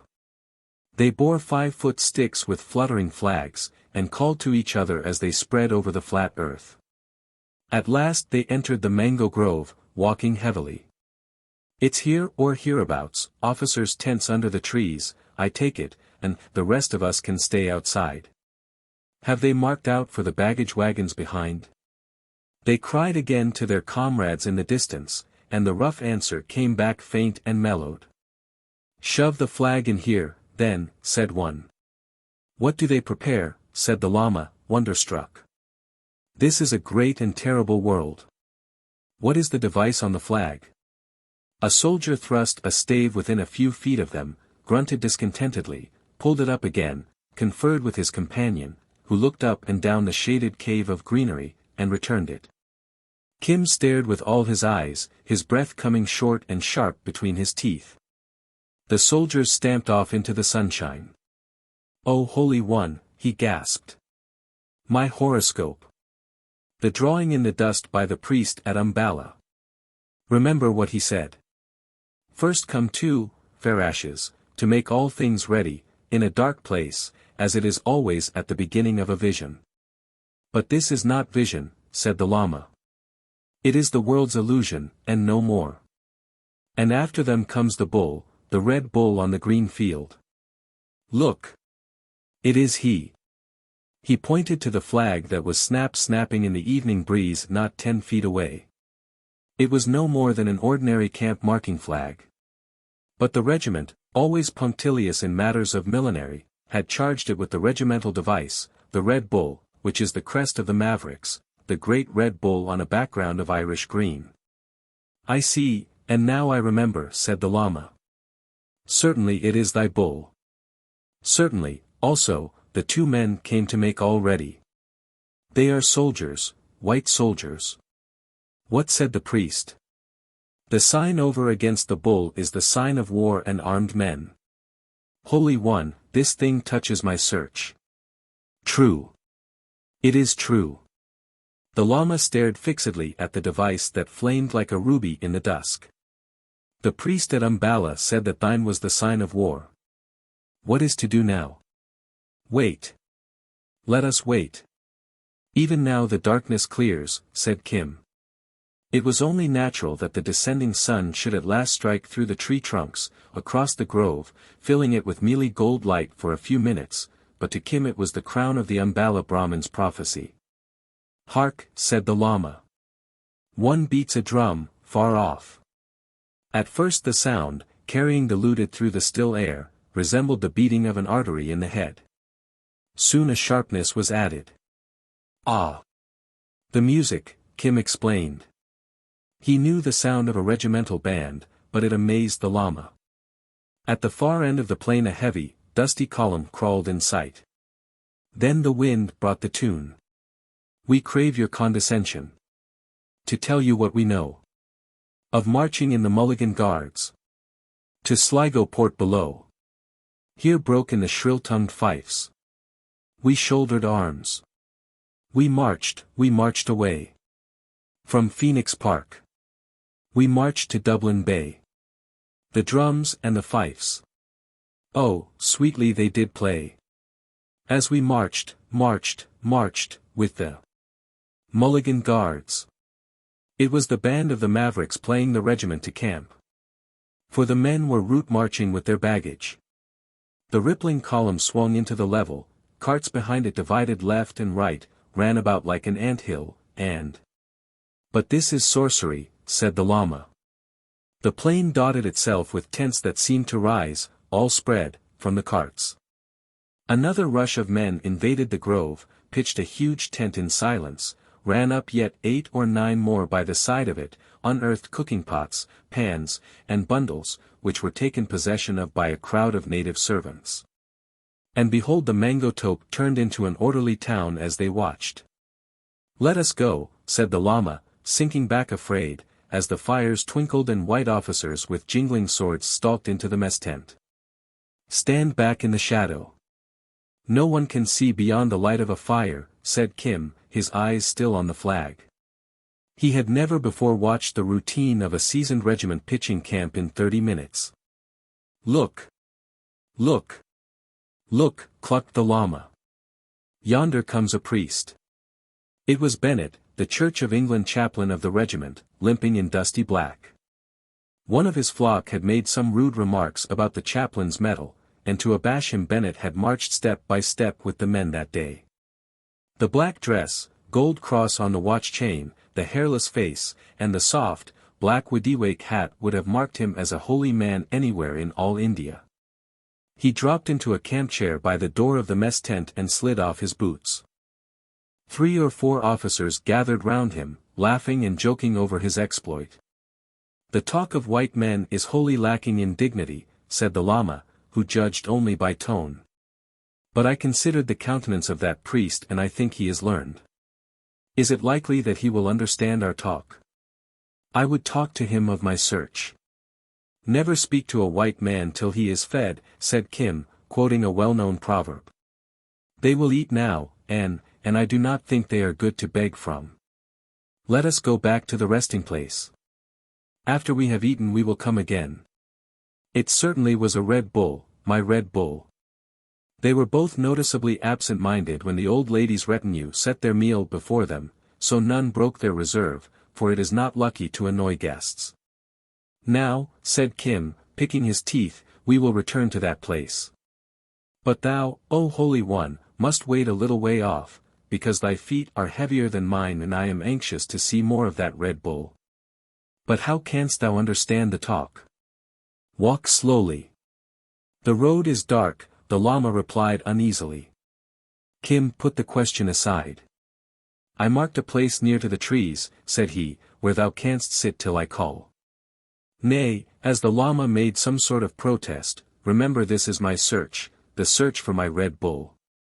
The sign in the stars was not for thee. I know a little of the customs of white soldiers, and I always desire to see some new things. What dost thou not know of this world?" The Lama squatted obediently in a little hollow of the ground not 100 yards from the hump of the mango trees dark against the star-powdered sky. "Stay till I call." Kim flitted into the dusk. He knew that in all probability there would be sentries round the camp, and smiled to himself as he heard the thick boots of one. A boy who can dodge over the roofs of Lahore city on a moonlight night, using every little patch and corner of darkness to discomfit his pursuer, is not likely to be checked by a line of well-trained soldiers. He paid them the compliment of crawling between a couple, and, running and halting, crouching and dropping flat, worked his way toward the lighted mess tent where, close pressed behind the mango tree, he waited till some chance word should give him a returnable lead.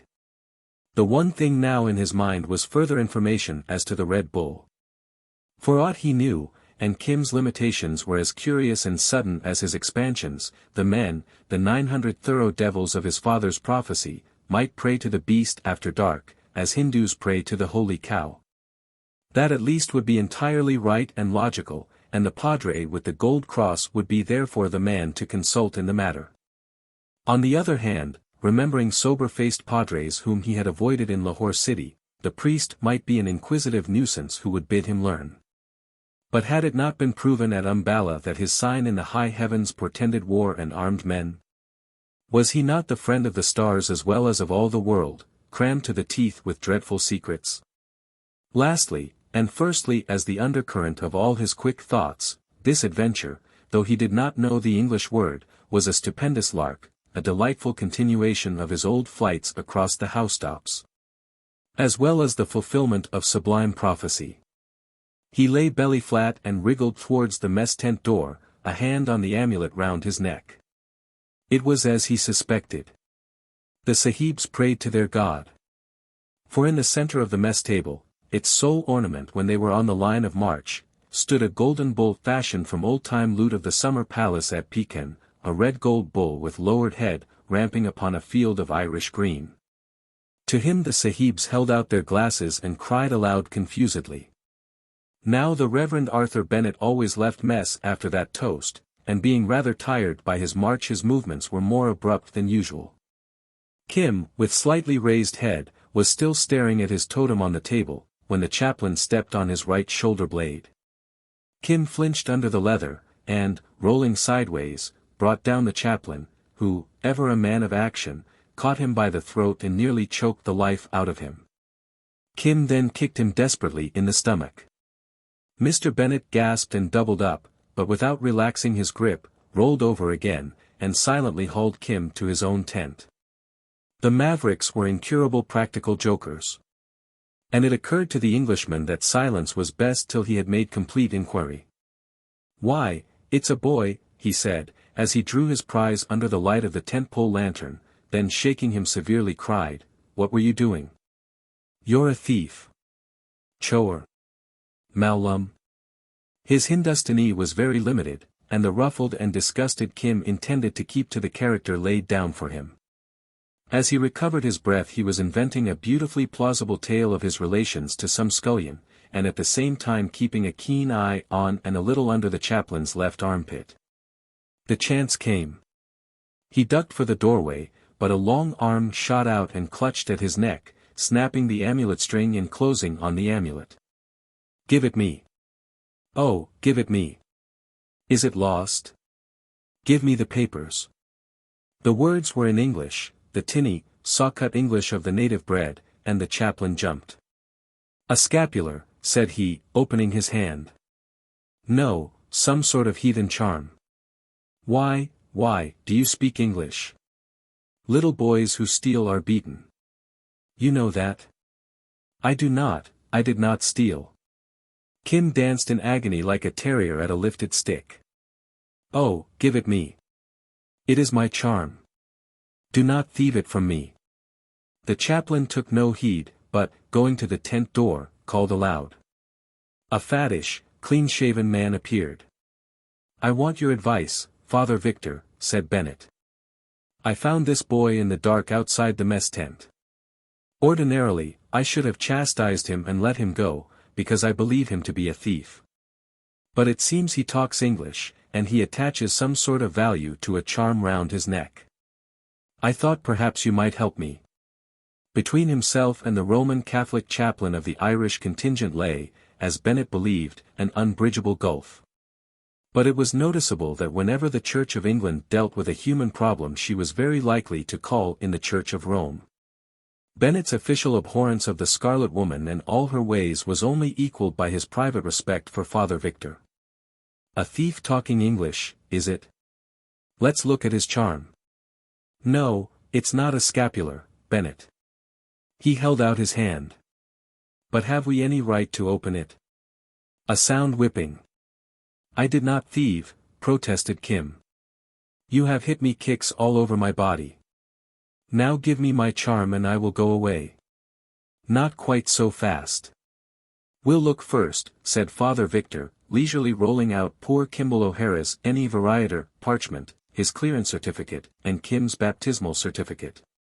On this last O'Hara, with some confused idea that he was doing wonders for his son, had scrawled scores of times, "Look after the boy. Please look after the boy," signing his name and regimental number in full. "Powers of darkness below," said Father Victor, passing all over to Mr. Bennett. "Do you know what these things are?" "Yes," said Kim. "They are mine, and I want to go away." "I do not quite understand," said Mr. Bennett. "He probably brought them on purpose. It may be a begging trick of some kind. I never saw a beggar less anxious to stay with his company, then. There's the makings of a gay mystery here. Ye believe in Providence, Bennett?" "I hope so." "Well, I believe in miracles, so it comes to the same thing. Powers of darkness. Kimball O'Hara. And his son. But then he's a native, and I saw Kimball married myself to Annie Shott. How long have you had these things, boy?" "Ever since I was a little baby." Father Victor stepped forward quickly and opened the front of Kim's upper garment. "You see, Bennett, he's not very black. What's your name?" "Kim. Or Kimball. Perhaps. Will you let me go away?" "What else?" "They call me Kim Rishti Ku." "That is Kim of the Rishti." "What is that, Rishti?" "Irishti, that was the regiment, my father's." "Irish, oh, I see. Yes. That was how my father told me." "My father, he has lived." "Has lived where?" "Has lived. Of course he is dead, gone out." "Oh. That's your abrupt way of putting it, is it?" Bennett interrupted. "It is possible I have done the boy an injustice. He is certainly white, though evidently neglected.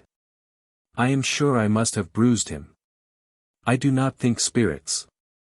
Get him a glass of sherry, then, and let him squat on the cot. Now, Kim," continued Father Victor, "no one is going to hurt you. Drink that down and tell us about yourself. The truth, if you've no objection."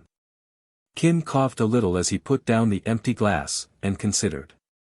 This seemed a time for caution and fancy. Small boys who prowl about camps are generally turned out after a whipping. But he had received no stripes. The amulet was evidently working in his favor, and it looked as though the Umballa horoscope and the few words that he could remember of his father's maunderings fitted in most miraculously. Else why did the fat padre seem so impressed, and why the glass of hot yellow drink from the lean one? "My father, he is dead in Lahore city since I was very little. The woman, she kept kabari shop near where the hire carriages are." Kim began with a plunge, not quite sure how far the truth would serve him. "Your mother?" "No." With a gesture of disgust. "She went out when I was born. My father, he got these papers from the Jadugar. What do you call that?" Bennett nodded, because he was in good standing. "What do you call that?" Again Bennett nodded. "My father told me that. He said, too, and also the Brahmin who made the drawing in the dust at Umballa 2 days ago, he said, that I shall find a red bull on a green field and that the bull shall help me." "A phenomenal little liar," muttered Bennett. "Powers of darkness below, what a country," murmured Father Victor. "Go on, Kim." "I did not thieve.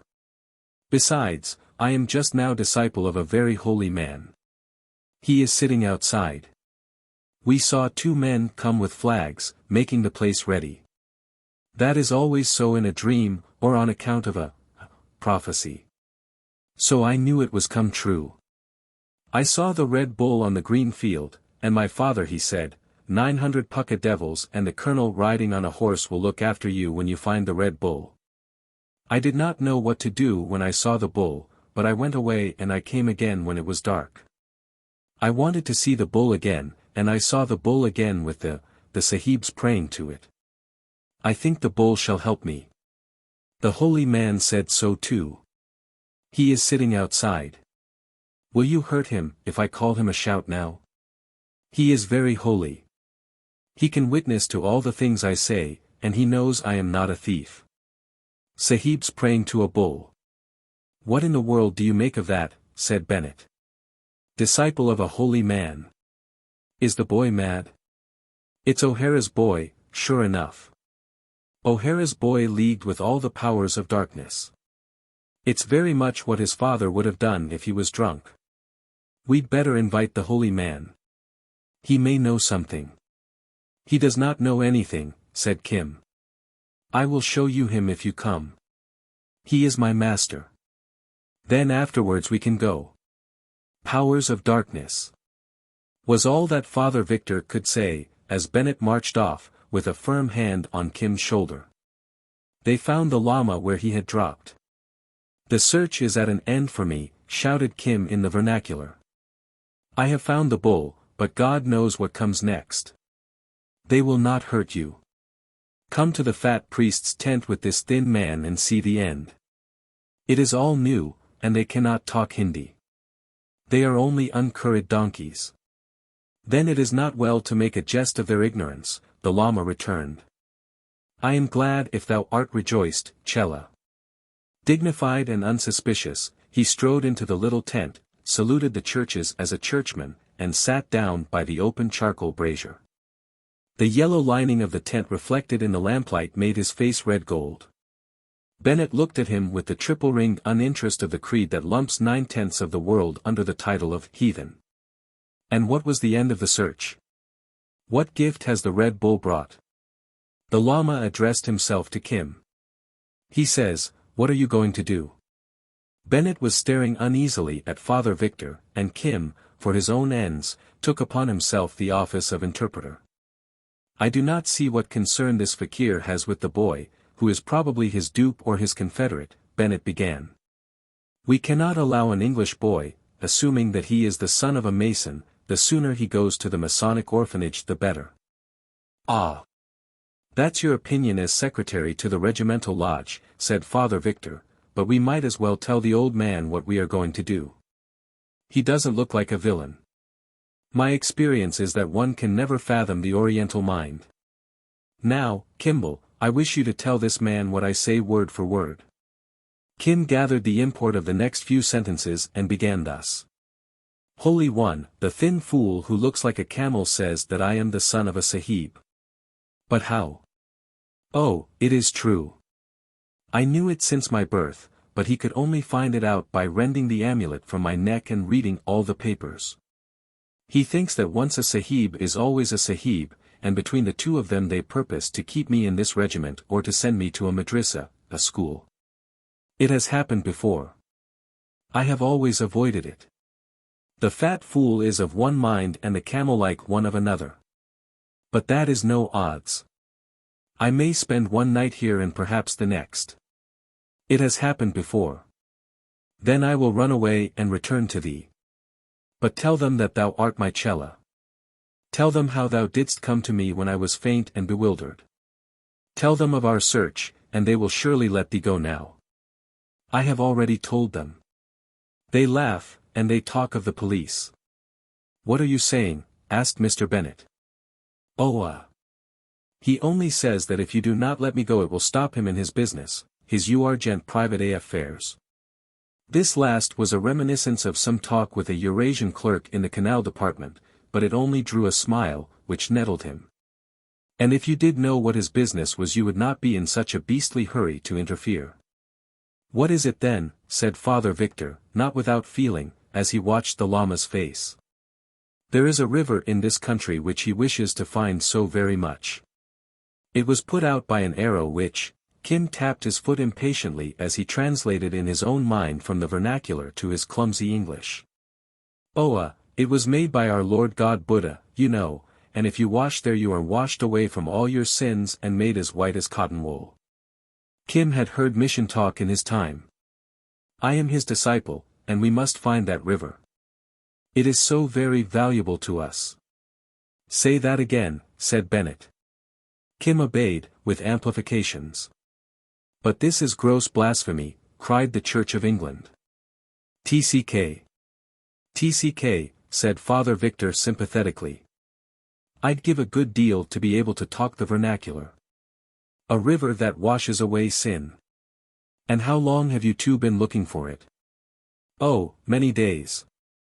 Now we wish to go away and look for it again. It is not here, you see. I see, said Father Victor gravely. But he can't go on in that old man's company.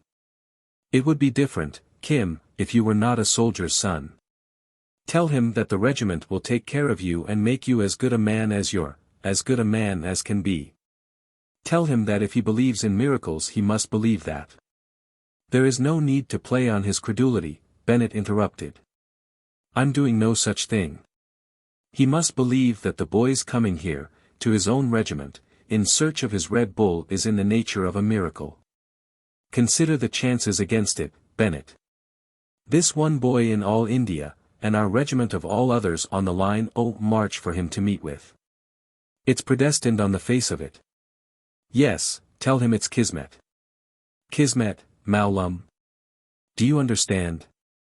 He turned towards the Lama, to whom he might as well have talked of Mesopotamia. They say, the old man's eye lighted at Kim's speech, they say that the meaning of my horoscope is now accomplished. And that being led back, though as thou knowest I went out of curiosity, to these people and their Red Bull I must needs go to a madrasa and be turned into a sahib. Now I make pretence of agreement, for at the worst it will be but a few meals eaten away from thee. Then I will slip away and follow down the road to Saharanpur. Therefore, Holy One, keep with that Kulu woman, on no account stray far from her cart till I come again. Past question, my sign is of war and of armed men. See how they have given me wine to drink and set me upon a bed of honor. My father must have been some great person. So if they raise me to honor among them, good. If not, good again. However it goes, I will run back to thee when I am tired. But stay with the Rajputni, or I shall miss thy feet. Oh yes, said the boy, I have told him everything you tell me to say. And I cannot see any need why he should wait, said Bennett, feeling in his trouser pocket. We can investigate the details later, and I will give him a RU. Give him time. Maybe he's fond of the lad, said Father Victor, half arresting the clergyman's motion. The Lama dragged forth his rosary and pulled his huge hat brim over his eyes. What can he want now? He says, Kim put up one hand. He says, be quiet. He wants to speak to me by himself. You see, you do not know one little word of what he says, and I think if you talk he will perhaps give you very bad curses. When he takes those beads like that, you see, he always wants to be quiet. The two Englishmen sat overwhelmed, but there was a look in Bennett's eye that promised ill for Kim when he should be relaxed to the religious arm. A sahib and the son of a sahib, the Lama's voice was harsh with pain. But no white man knows the land and the customs of the land as thou knowest. How comes it this is true? What matter, Holy One, but remember it is only for a night or two. Remember, I can change swiftly. It will all be as it was when I first spoke to thee under Zamzama the great gun. As a boy in the dress of white men, when I first went to the Wonder House. And the second time thou wast a Hindu. What shall the third incarnation be? He chuckled drearily. Ah, Chela, thou hast done a wrong to an old man because my heart went out to thee. And mine to thee. But how could I know that the Red Bull would bring me to this business? The Lama covered his face afresh, and nervously rattled the rosary. Kim squatted beside him and laid hold upon a fold of his clothing. Now it is understood that the boy is a sahib, he went on in a muffled tone. Such a sahib as was he who kept the images in the wonder house. The Lama's experience of white men was limited. He seemed to be repeating a lesson. So then it is not seemly that he should do other than as the sahibs do. He must go back to his own people. For a day and a night and a day, Kim pleaded. No, ye don't. Father Victor saw Kim edging towards the door, and interposed a strong leg. I do not understand the customs of white men. The priest of the images in the wonder house in Lahore was more courteous than the thin one here. This boy will be taken from me. They will make a sahib of my disciple. Woe to me! How shall I find my river? Have they no disciples? Ask. He says he is very sorry that he cannot find the river now any more. He says, why have you no disciples, and stop bothering him. He wants to be washed of his sins. Neither Bennett nor Father Victor found any answer ready. Said Kim in English, distressed for the Lama's agony, I think if you will let me go now we will walk away quietly and not steal. We will look for that river like before I was caught. I wish I did not come here to find the Red Bull and all that sort of thing. I do not want it. It's the very best day's work you ever did for yourself, young man, said Bennett. Good heavens, I don't know how to console him, said Father Victor, watching the Lama intently. He can't take the boy away with him, and yet he's a good man, I'm sure he's a good man. Bennett, if you give him that rupee he'll curse you root and branch. They listened to each other's breathing, 5 full minutes. Then the Lama raised his head, and looked forth across them into space and emptiness. And I am a follower of the way, he said bitterly. The sin is mine and the punishment is mine. I made believe to myself for now I see it was but make-believe, that thou wast sent to me to aid in the search. So my heart went out to thee for thy charity and thy courtesy and the wisdom of thy little years. But those who follow the way must permit not the fire of any desire or attachment, for that is all illusion. As says. He quoted an old Chinese text, backed it with another, and reinforced these with a third. I stepped aside from the way, my Chela. It was no fault of thine. I delighted in the sight of life, the new people upon the roads, and in thy joy at seeing these things. I was pleased with thee who should have considered my search and my search alone. Now I am sorrowful because thou art taken away and my river is far from me. It is the law which I have broken. Powers of darkness below, said Father Victor, who, wise in the confessional, heard the pain in every sentence. I see now that the sign of the Red Bull was a sign for me as well as for thee. All desire is red, and evil. I will do penance and find my river alone. At least go back to the Kulu woman, said Kim, otherwise thou wilt be lost upon the roads. She will feed thee till I run back to thee. The Lama waved a hand to show that the matter was finally settled in his mind. Now, his tone altered as he turned to Kim, what will they do with thee? At least I may, acquiring merit, wipe out past ill. Make me a sahib, so they think. The day after tomorrow I return. Do not grieve. Of what sort? Such an one as this or that man? He pointed to Father Victor. Such an one as those I saw this evening, men wearing swords and stamping heavily. Maybe. That is not well. These men follow desire and come to emptiness. Thou must not be of their sort. The Umballa priest said that my star was war, Kim interjected. I will ask these fools, but there is truly no need. I will run away this night, for all I wanted to see the new things. Kim put 2 or 3 questions in English to Father Victor, translating the replies to the Lama. Then, he says, you take him from me and you cannot say what you will make him. He says, tell me before I go, for it is not a small thing to make a child. You will be sent to a school. Later on, we shall see. Kimball, I suppose you'd like to be a soldier. Goralog, white folk. No ah. No ah. Kim shook his head violently. There was nothing in his composition to which drill and routine appealed. I will not be a soldier. You will be what you're told to be, said Bennett, and you should be grateful that we're going to help you. Kim smiled compassionately. If these men lay under the delusion that he would do anything that he did not fancy, so much the better. Another long silence followed.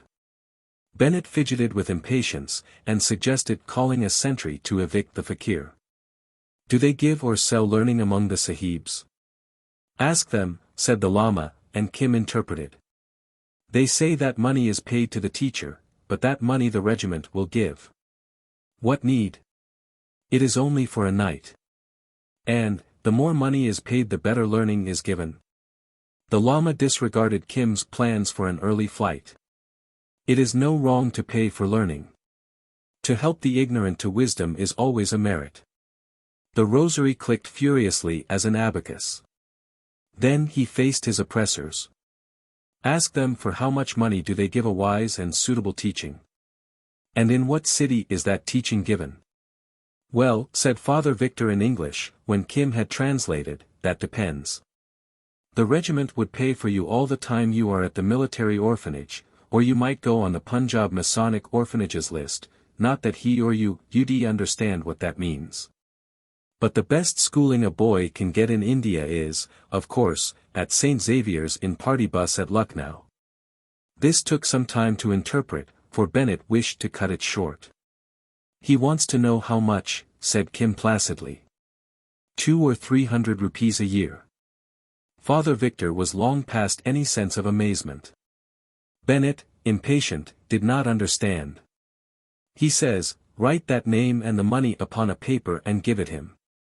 And he says you must write your name below, because he is going to write a letter in some days to you.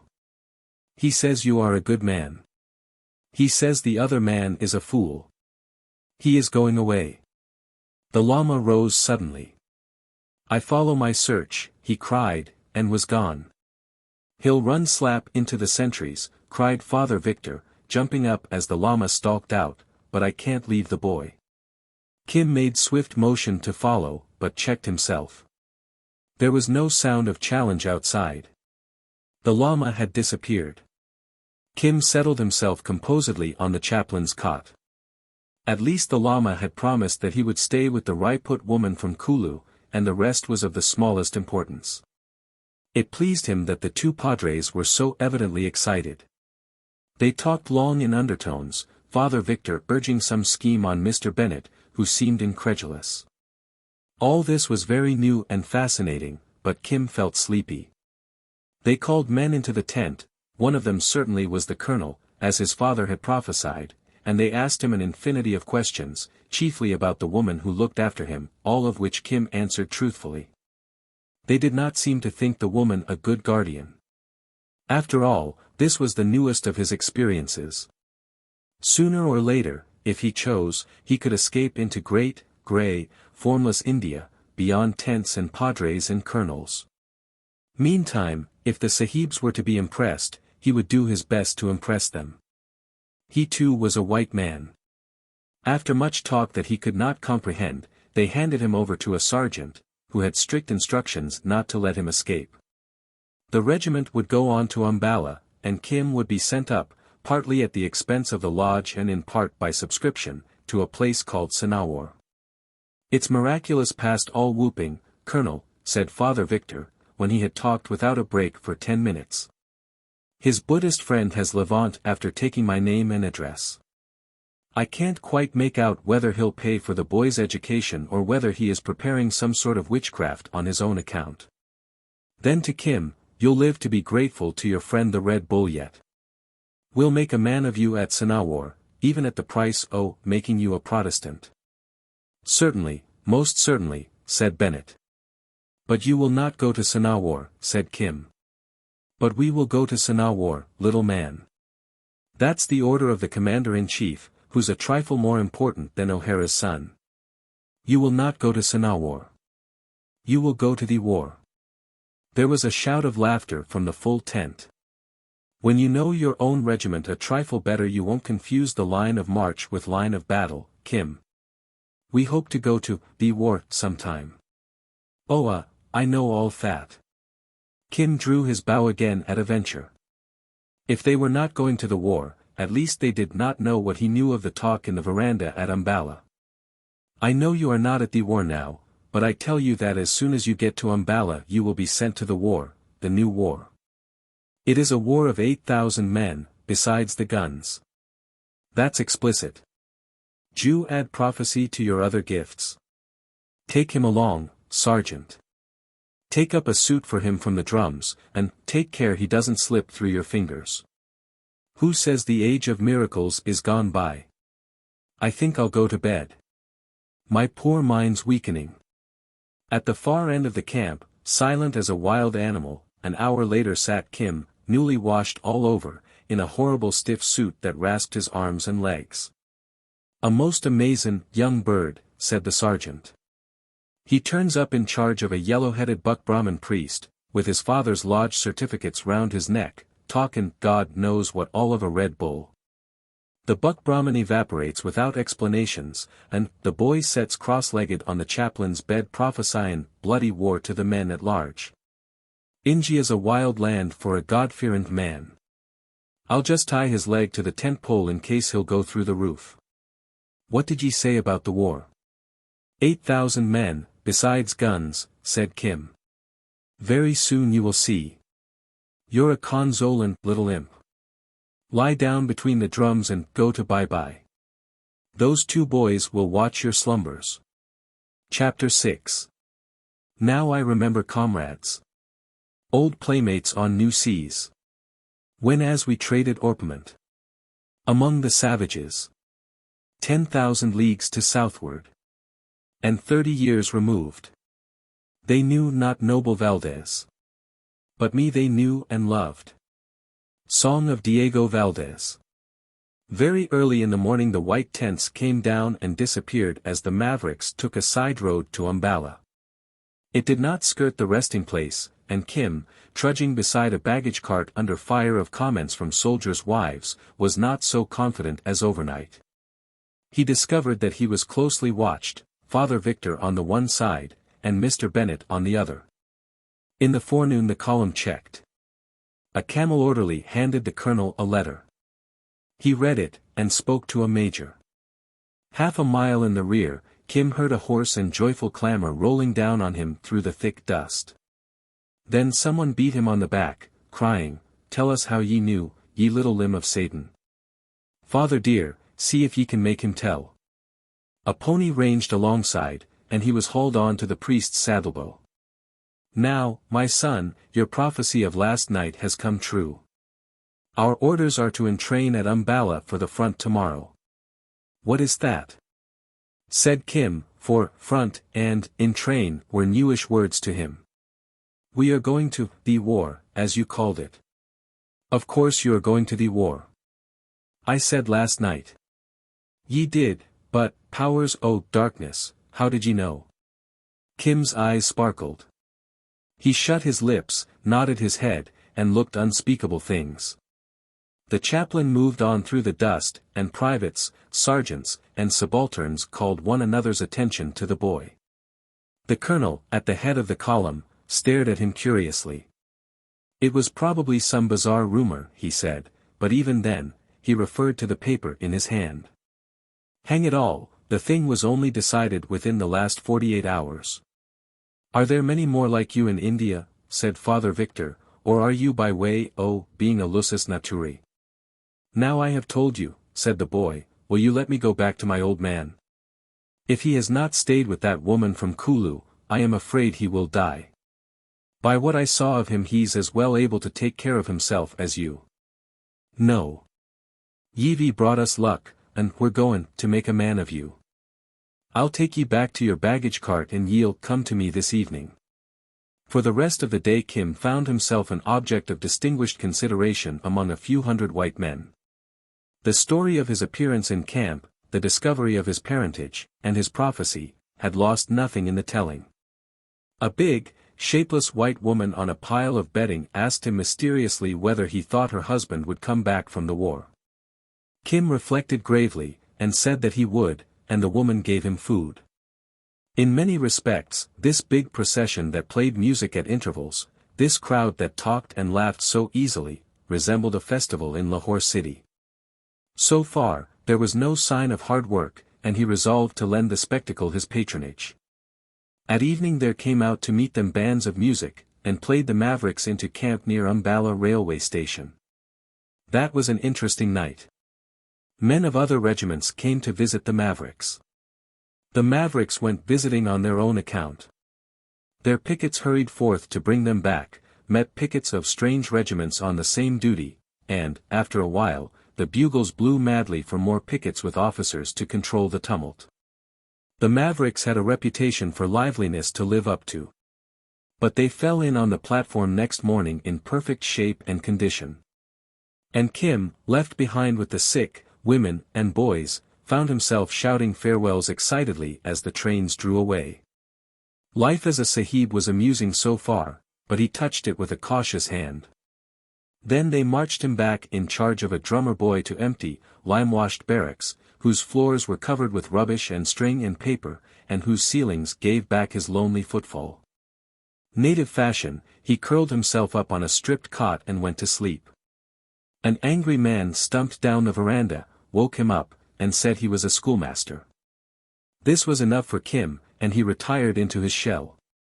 He could just puzzle out the various English police notices in Lahore city, because they affected his comfort, and among the many guests of the woman who looked after him had been a queer German who painted scenery for the Parsi traveling theatre. He told Kim that he had been on the barricades in '48, and therefore, at least that was how it struck Kim, he would teach the boy to write in return for food. Kim had been kicked as far as single letters, but did not think well of them. "I do not know anything." "Go away," said Kim, scenting evil. Hereupon the man caught him by the ear, dragged him to a room in a far-off wing where a dozen drummer boys were sitting on forms, and told him to be still if he could do nothing else. This he managed very successfully. The man explained something or other with white lines on a black board for at least half an hour, and Kim continued his interrupted nap. He much disapproved of the present aspect of affairs, for this was the very school and discipline he had spent 2/3 of his young life in avoiding. Suddenly a beautiful idea occurred to him, and he wondered that he had not thought of it before. The man dismissed them, and first to spring through the veranda into the open sunshine was Kim. You. Alt. Stop, said a high voice at his heels. I've got to look after you. My orders are not to let you out of my sight. Where are you going? It was the drummer boy who had been hanging round him all the forenoon, a fat and freckled person of about 14, and Kim loathed him from the soles of his boots to his cap ribbons. To the bazaar, to get sweets, for you, said Kim, after thought. Well, the bazaar's out bounds. If we go there we'll get a dressing down. You come back. How near can we go? Kim did not know what bounds meant, but he wished to be polite, for the present. How near? How far, you mean? We can go as far as that tree down the road. Then I will go there. All right. I ain't going. It's too OT. I can watch you from here. It's no good you're running away. If you did, they'd spot you by your clothes. That's regimental stuff you're wearing. There ain't a picket in Umballa wouldn't EAD you back quicker than you started out. This did not impress Kim as much as the knowledge that his raiment would tire him out if he tried to run. He slouched to the tree at the corner of a bare road leading towards the bazaar, and eyed the natives passing. Most of them were barrack servants of the lowest caste. Kim hailed a sweeper, who promptly retorted with a piece of unnecessary insolence, in the natural belief that the European boy could not follow it. The low, quick answer undeceived him. Kim put his fettered soul into it, thankful for the late chance to abuse somebody in the tongue he knew best. And now, go to the nearest letter writer in the bazaar and tell him to come here. I would write a letter. But what manner of white man's son art thou to need a bazaar letter writer? Is there not a schoolmaster in the barracks? Aye, and hell is full of the same sort. Do my order, you, UOD. Thy mother was married under a basket. Servant of Lal Beg, Kim knew the god of the sweepers, run on my business or we will talk again. The sweeper shuffled off in haste. There is a white boy by the barracks waiting under a tree who is not a white boy, he stammered to the first bazaar letter writer he came across. He needs thee. Will he pay?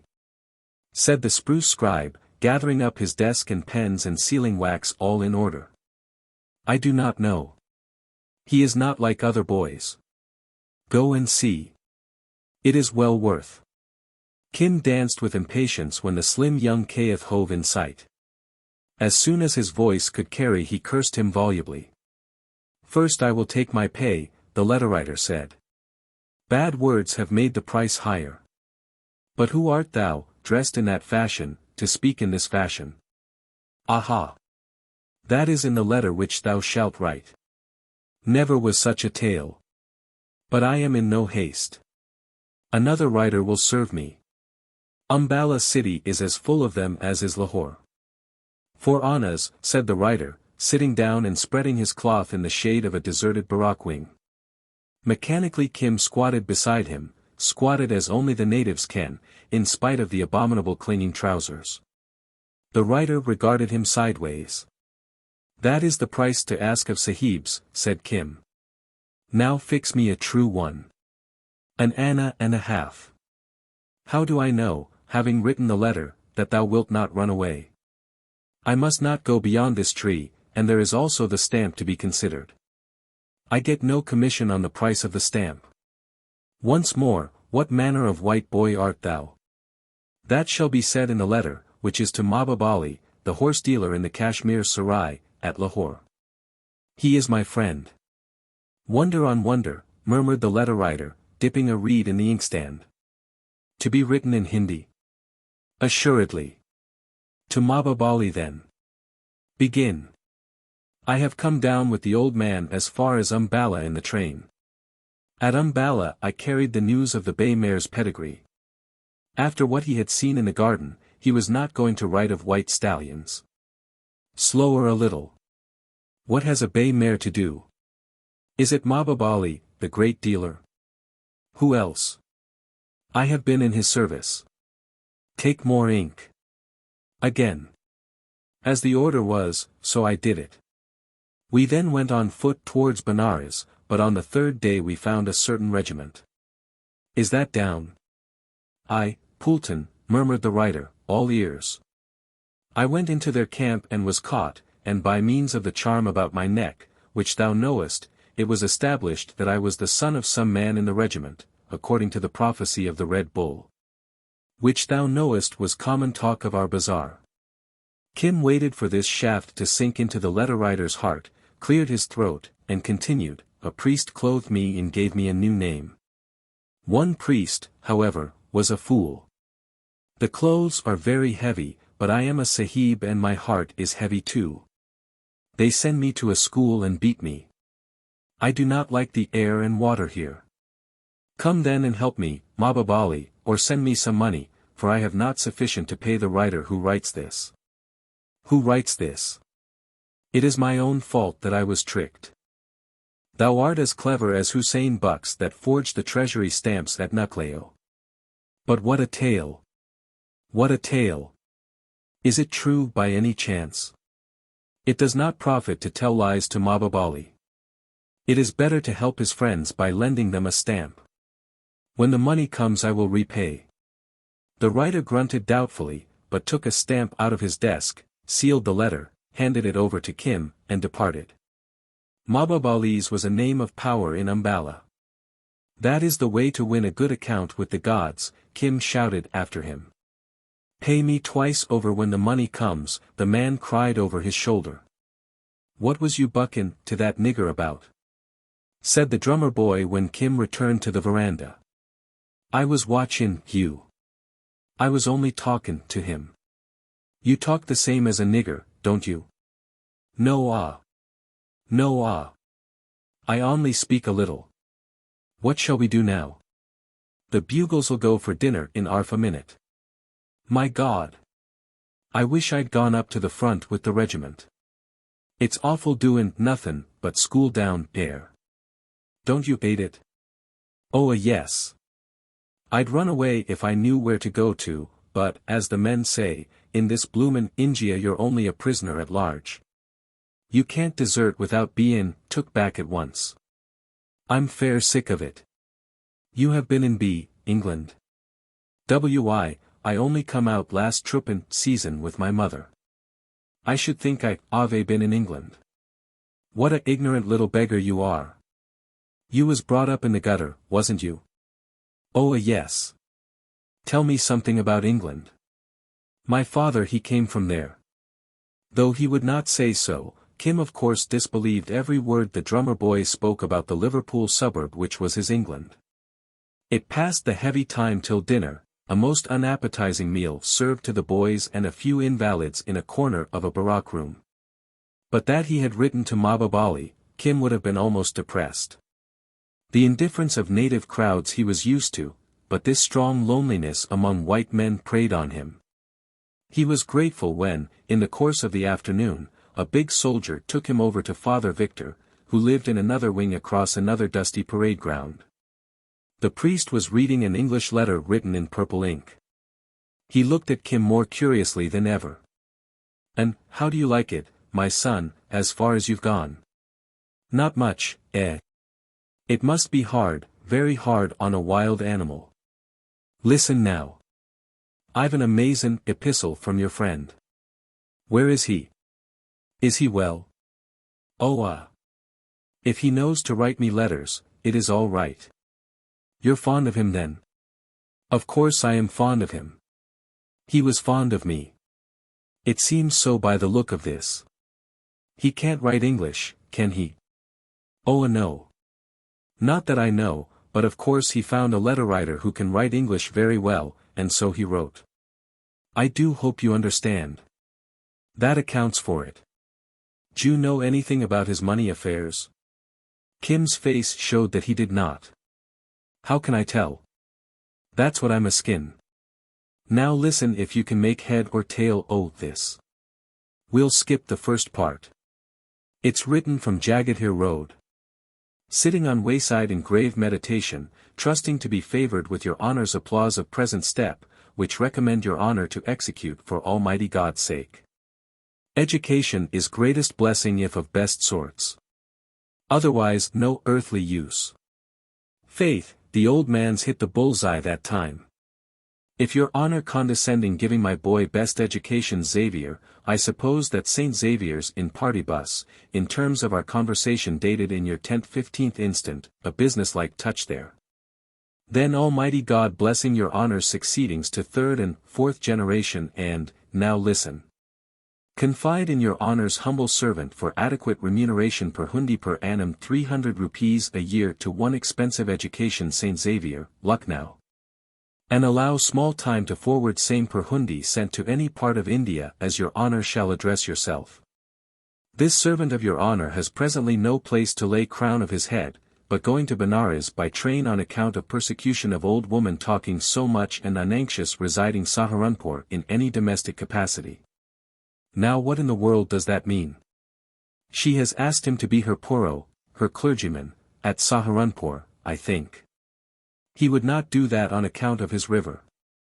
She did talk. It's clear to you, is it? It beats me altogether. So going to Benares, where we'll find address and forward rupees for boy who is apple of eye, and for Almighty God's sake execute this education, and your petitioner as in duty bound shall ever awfully pray. Written by Sabrao Siti, failed entrance Allahabad University, for Venerable Tesho Lama the priest of such Zen looking for a river, address care of Tirthankar's temple, Benares. P.M.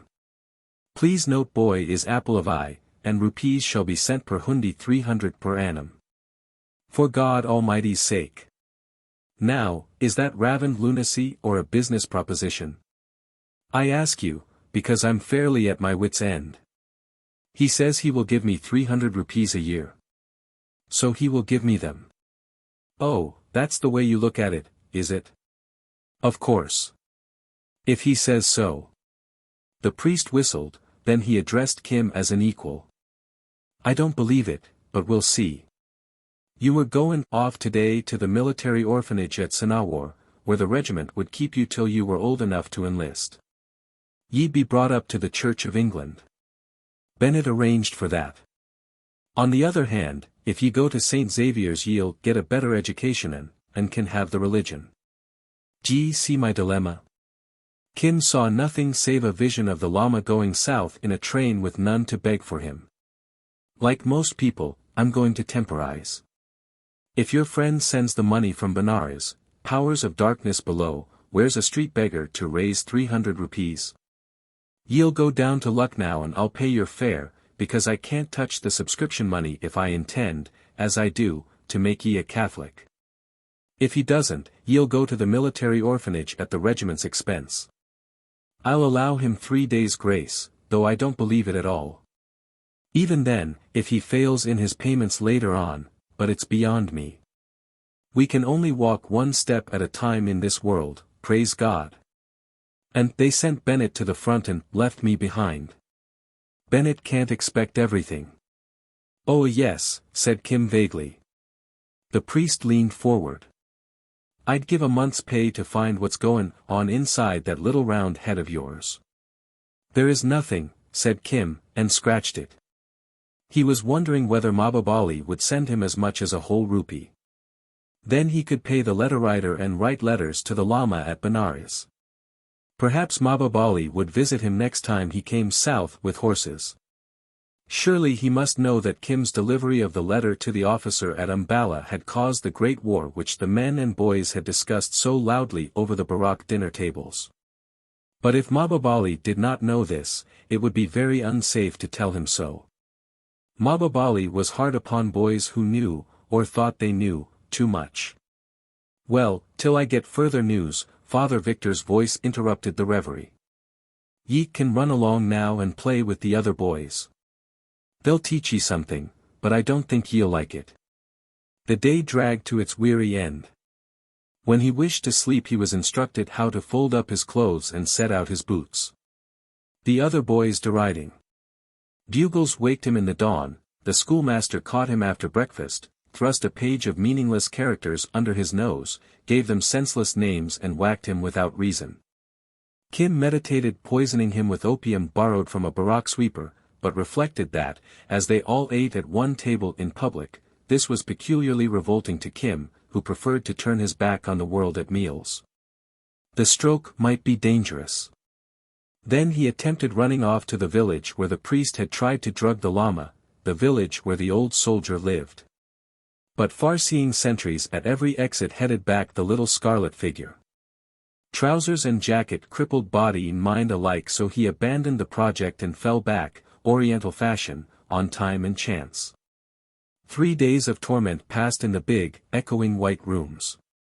He walked out of afternoons under escort of the drummer boy, and all he heard from his companions were the few useless words which seemed to make 2/3 of the white man's abuse.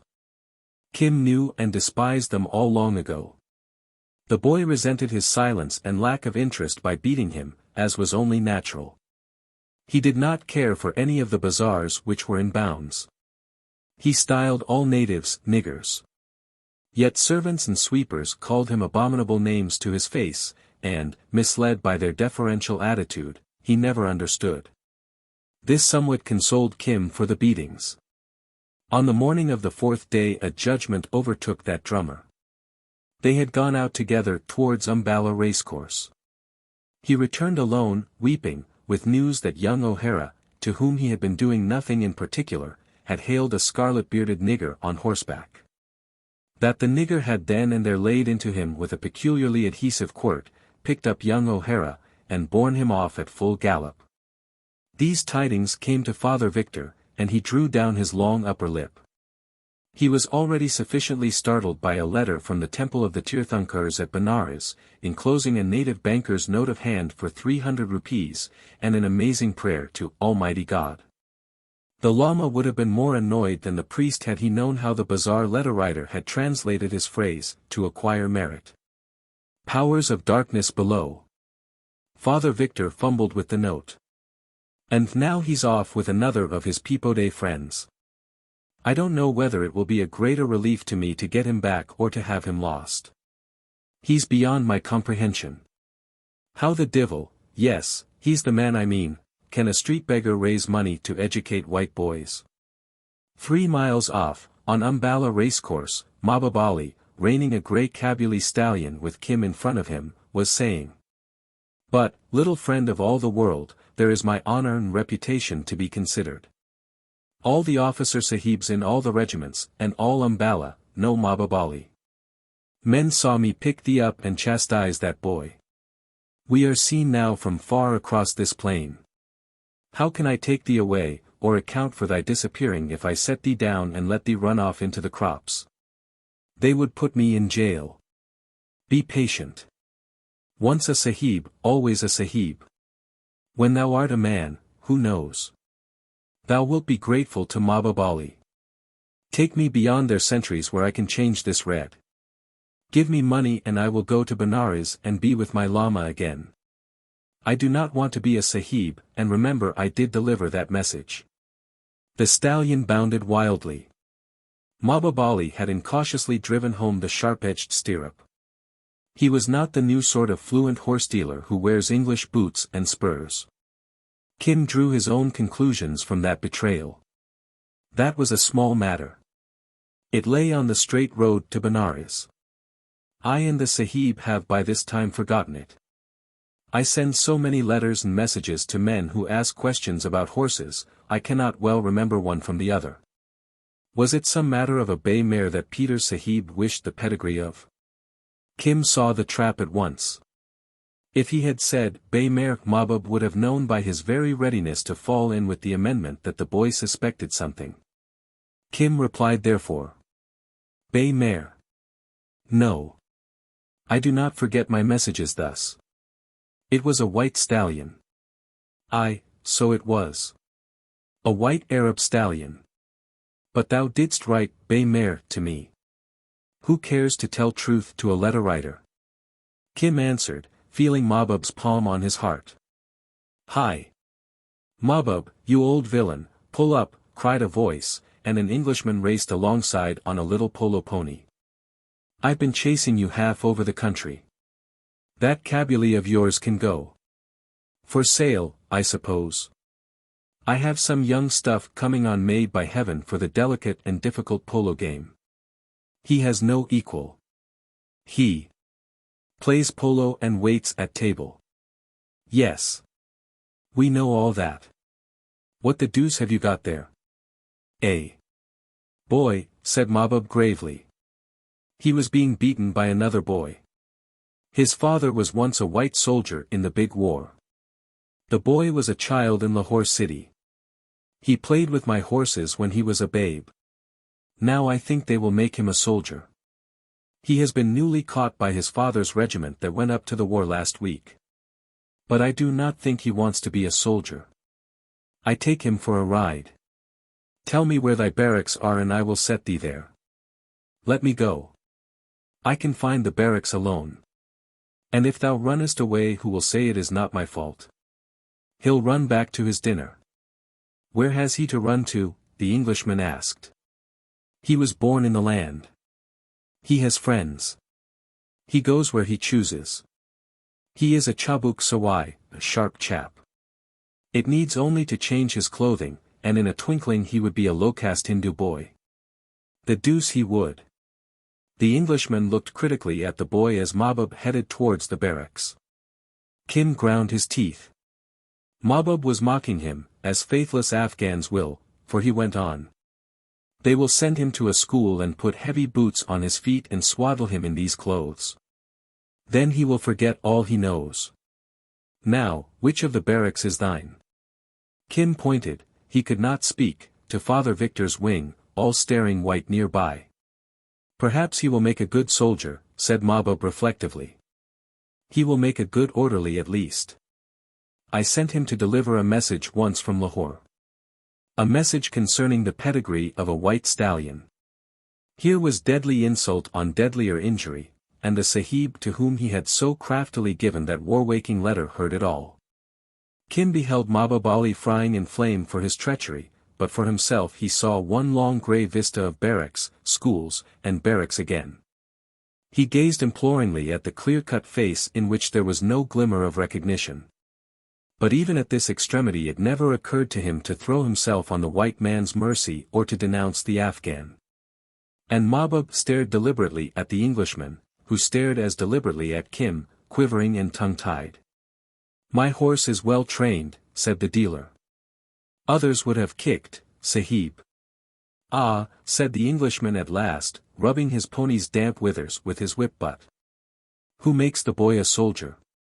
"He says the regiment that found him, and especially the Padre Sahib of that regiment." "There is the Padre." Kim choked as bare-headed Father Victor sailed down upon them from the veranda. "Powers, oh, darkness below, O'Hara. How many more mixed friends do you keep in Asia?" he cried, as Kim slid down and stood helplessly before him. "Good morning, Padre," the Englishman said cheerily. "I know you by reputation well enough. Meant to have come over and called before this. I'm Creighton." "Of the Ethnological Survey," said Father Victor. The Englishman nodded. "Faith, I'm glad to meet ye then, and I owe you some thanks for bringing back the boy." "No thanks to me, Padre. Besides, the boy wasn't going away. You don't know old Mahbub Ali." The horse dealer sat impassive in the sunlight. "You will when you have been in the station a month. He sells us all our crocks. That boy is rather a curiosity. Can you tell me anything about him?" "Can I tell you?" puffed Father Victor. "You'll be the one man that could help me in my quandaries." "Tell you." "Powers, oh darkness, I'm bursting to tell someone who knows something. Oh, the native." A groom came round the corner. Colonel Creighton raised his voice, speaking in Urdu. "Very good, Mahbub Ali, but what is the use of telling me all those stories about the pony? Not one piece more than 350 rupees will I give." "The Sahib is a little hot and angry after riding," the horse dealer returned, with the leer of a privileged jester. "Presently, he will see my horse's points more clearly. I will wait till he has finished his talk with the Padre. I will wait under that tree. Confound you." The colonel laughed. "That comes of looking at one of Mahbub's horses. He's a regular old leech, Padre." "Wait, then, if thou hast so much time to spare, Mahbub. Now I'm at your service, Padre. Where is the boy?" "Oh, he's gone off to Kalog with Mahbub. Queer sort of boy. Might I ask you to send my mare round under cover?" He dropped into a chair which commanded a clear view of Kim and Mahbub Ali in conference beneath the tree. The Padre went indoors for cheroots. Creighton heard Kim say bitterly, "Trust a Brahmin before a snake, and a snake before an harlot, and an harlot before a Pathan, Mahbub Ali. That is all one." The great red beard wagged solemnly. "Children should not see a carpet on the loom till the pattern is made plain. Believe me, friend of all the world, I do thee great service. They will not make a soldier of thee." "You crafty old sinner," thought Creighton. "But you're not far wrong. That boy mustn't be wasted if he is as advertised." "Excuse me half a minute," cried the Padre from within, "but I'm gettin' the documents in the case. If through me the favor of this bold and wise Colonel Sahib comes to thee, and thou art raised to honor, what thanks wilt thou give Mahbub Ali when thou art a man?" "Nay, nay. I beg thee to let me take the road again, where I should have been safe, and thou hast sold me back to the English. What will they give thee for blood money?" "A cheerful young demon." The colonel bit his cigar, and turned politely to Father Victor. "What are the letters that the fat priest is waving before the colonel?" "Stand behind the stallion as though looking at my bridle," said Mahbub Ali. "A letter from my Lama which he wrote from Jagadhir Road, saying that he will pay 300 rupees by the year for my schooling." "Oh ho! Is old Red Hat of that sort?" "At which school?" "God knows. I think in Nucleo." "Yes. There is a big school there for the sons of Sahibs, and half Sahibs. I have seen it when I sell horses there." So the Lama also loved the friend of all the world. Aye, and he did not tell lies, or return me to captivity. Small wonder the Padre does not know how to unravel the thread. How fast he talks to the Colonel Sahib. Mahbub Ali chuckled. By Allah, the keen eyes swept the veranda for an instant. Thy Lama has sent what to me looks like a note of hand. I have had some few dealings in Hundais.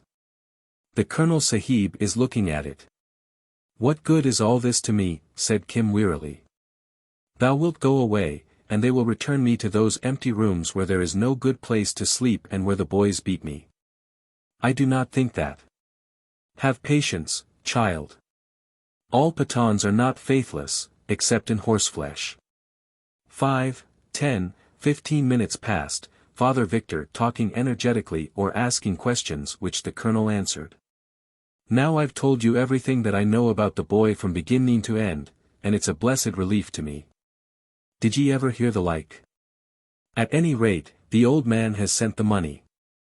Gobind Sahai's notes of hand are good from here to China, said the Colonel. The more one knows about natives the less can one say what they will or won't do. That's Khan Zolan, from the head of the Ethnological Survey. It's this mixture of Red Bulls and rivers of healing, poor heathen, God help him. And notes of hand and Masonic certificates. Are you a Mason, by any chance? By Jove, I am, now I come to think of it. That's an additional reason, said the Colonel absently. I'm glad ye see a reason in it. But as I said, it's the mixture things that's beyond me. And, his prophesying, to our Colonel, sitting on my bed with his little shimmy torn open showing his white skin, and, the prophecy comin', true. They'll cure all that nonsense at St. Xavier's, eh? Sprinkle him with holy water, the Colonel laughed. On my word, I fancy I ought to sometimes. But I'm hoping he'll be brought up as a good Catholic. All that troubles me is what'll happen if the old beggarman. Lama, my dear sir, and some of them are gentlemen in their own country. The Lama, then, fails to pay next year. He's a fine business head to plan on the spur of the moment, but he's bound to die some day. And takin a heathen's money to give a child a Christian education. But he said explicitly what he wanted. As soon as he knew the boy was white he seems to have made his arrangements accordingly. I'd give a month's pay to hear how he explained it all at the Tirthankar's temple at Benares. Look here, Padre, I don't pretend to know much about natives, but if he says he'll pay, dead or alive. I mean, his heirs will assume the debt. My advice to you is, send the boy down to Lucknow. If your Anglican chaplain thinks you've stolen a march on him. Bad luck to Bennett. He was sent to the front instead me. Doughty certified me medically unfit. I'll excommunicate Doughty if he comes back alive. Surely Bennett ought to be content with glory, leaving you the religion. Quite so. As a matter of fact I don't think Bennett will mind. Put the blame on me. I strongly recommend sending the boy to St. Xavier's. He can go down on pass as a soldier's orphan, so the railway fare will be saved. You can buy him an outfit from the regimental subscription. The lodge will be saved the expense of his education, and that will put the lodge in a good temper. It's perfectly easy. I've got to go down to Lucknow next week. I'll look after the boy on the way, give him in charge of my servants, and so on. You're a good man. Not in the least. Don't make that mistake. The Lama has sent us money for a definite end. We can't very well return it. We shall have to do as he says. Well, that's settled, isn't it? Shall we say that, Tuesday next, you'll hand him over to me at the night train south? That's only 3 days. He can't do much harm in 3 days. It's a weight off my mind, but, this thing here.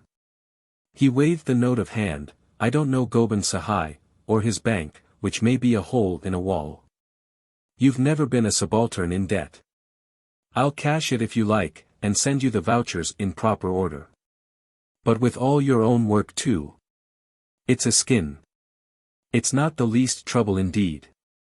You see, as an ethnologist, the thing's very interesting to me. I'd like to make a note of it for some government work that I'm doing. The transformation of a regimental badge like your Red Bull into a sort of fetish that the boy follows is very interesting. But I can't thank you enough. There's one thing you can do. All we ethnological men are as jealous as jackdaws of one another's discoveries. They're of no interest to anyone but ourselves, of course, but you know what book collectors are like. Well, don't say a word, directly or indirectly, about the Asiatic side of the boy's character, his adventures and his prophecy, and so on. I'll worm them out of the boy later on and, you see. I do. Ye'll make a wonderful account of it. Never a word will I say to anyone till I see it in print. Thank you. That goes straight to an ethnologist's heart. Well, I must be getting back to my breakfast. Good heavens. Old Mahbub here still. He raised his voice, and the horse dealer came out from under the shadow of the tree. Well, what is it? As regards that young horse, said Mahbub, I say that when a colt is born to be a polo pony, closely following the ball without teaching, when such a colt knows the game by divination, then I say it is a great wrong to break that colt to a heavy cart, Sahib. So say I also, Mahbub. The colt will be entered for polo only. These fellows think of nothing in the world but horses, Padre. I'll see you tomorrow, Mahbub, if you've anything likely for sale. The dealer saluted, horseman fashion, with a sweep of the off-hand. Be patient a little, friend of all the world, he whispered to the agonized Kim. Thy fortune is made. In a little while thou goest to Nucleo, and, here is something to pay the letter-writer. I shall see thee again, I think, many times, and he cantered off down the road. Listen to me, said the colonel from the veranda, speaking in the vernacular. In 3 days thou wilt go with me to Lucknow, seeing and hearing new things all the while. Therefore sit still for 3 days and do not run away. Thou wilt go to school at Lucknow. Shall I meet my Holy One there? Kim whimpered. At least Lucknow is nearer to Benares than Ambala. It may be thou wilt go under my protection. Mahbub Ali knows this, and he will be angry if thou returnest to the road now. Remember, much has been told me which I do not forget. I will wait, said Kim, but the boys will beat me. Then the bugles blew for dinner. Chapter 7. Unto whose use the pregnant suns are poised. With idiot moons and stars retracing stars. Creep thou between, thy comings all unnoised. Heaven hath her high, as earth her baser, wars. Ere to these tumults, this affright, that fray. By Adam's, Father's, own, sin bound alway. Peer up, draw out thy horoscope and say. Which planet mends thy threadbare fate or mars? Sir John Christie. In the afternoon the red-faced schoolmaster told Kim that he had been struck off the strength, which conveyed no meaning to him till he was ordered to go away and play. Then he ran to the bazaar, and found the young letter-writer to whom he owed a stamp. Now I pay, said Kim royally, and now I need another letter to be written. Mahbub Ali is in Ambala, said the writer jauntily. He was, by virtue of his office, a bureau of general misinformation. This is not to Mahbub, but to a priest. Take thy pen and write quickly. To Tibetan Lama, the holy one from Bodhil seeking for a river, who is now in the temple of the Tirthankars at Benares. Take more ink. In 3 days I am to go down to Nucleo to the school at Nucleo. The name of the school is Xavier. I do not know where that school is, but it is at Nucleo. But I know Nucleo, the writer interrupted. I know the school. Tell him where it is, and I give half an anna. The reed pen scratched busily. He cannot mistake. The man lifted his head. Who watches us across the street? Kim looked up hurriedly and saw Colonel Creighton in tennis flannels. Oh, that is some sahib who knows the fat priest in the barracks. He is beckoning me. What dost thou? Said the colonel, when Kim trotted up. I am not running away. I send a letter to my Holy One at Benares. I had not thought of that. Hast thou said that I take thee to Lucknow? Nay, I have not. Read the letter, if there be a doubt. Then why hast thou left out my name in writing to that Holy One? The colonel smiled a queer smile. Kim took his courage in both hands. It was said once to me that it is inexpedient to write the names of strangers concerned in any matter, because by the naming of names many good plans are brought to confusion. Thou hast been well taught, the colonel replied, and Kim flushed. I have left my cheroot case in the padre's veranda. Bring it to my house this even. Where is the house? Said Kim. His quick wit told him that he was being tested in some fashion or another, and he stood on guard. Ask anyone in the big bazaar. The colonel walked on. He has forgotten his cheroot case, said Kim, returning. I must bring it to him this evening. That is all my letter except, thrice over, come to me. Come to me. Come to me. Now I will pay for a stamp and put it in the post. He rose to go, and as an afterthought asked, who is that angry-faced sahib who lost the cheroot case? Oh, he is only Creighton Sahib, a very foolish sahib, who is a colonel sahib without a regiment. What is his business? God knows. He is always buying horses which he cannot ride, and asking riddles about the works of God, such as plants and stones and the customs of people. The dealers call him the father of fools, because he is so easily cheated about a horse. Mahbub Ali says he is madder than most other sahibs. Oh, said Kim, and departed. His training had given him some small knowledge of character, and he argued that fools are not given information which leads to calling out 8,000 men besides guns. The commander-in-chief of all India does not talk, as Kim had heard him talk, to fools. Nor would Mahbub Ali's tone have changed, as it did every time he mentioned the colonel's name, if the colonel had been a fool. Consequently, and this set Kim to skipping, there was a mystery somewhere, and Mahbub Ali probably spied for the colonel much as Kim had spied for Mahbub. And, like the horse dealer, the colonel evidently respected people who did not show themselves to be too clever. He rejoiced that he had not betrayed his knowledge of the colonel's house. And when, on his return to barracks, he discovered that no cheroot case had been left behind, he beamed with delight. Here was a man after his own heart, a tortuous and indirect person playing a hidden game. Well, if he could be a fool, so could Kim.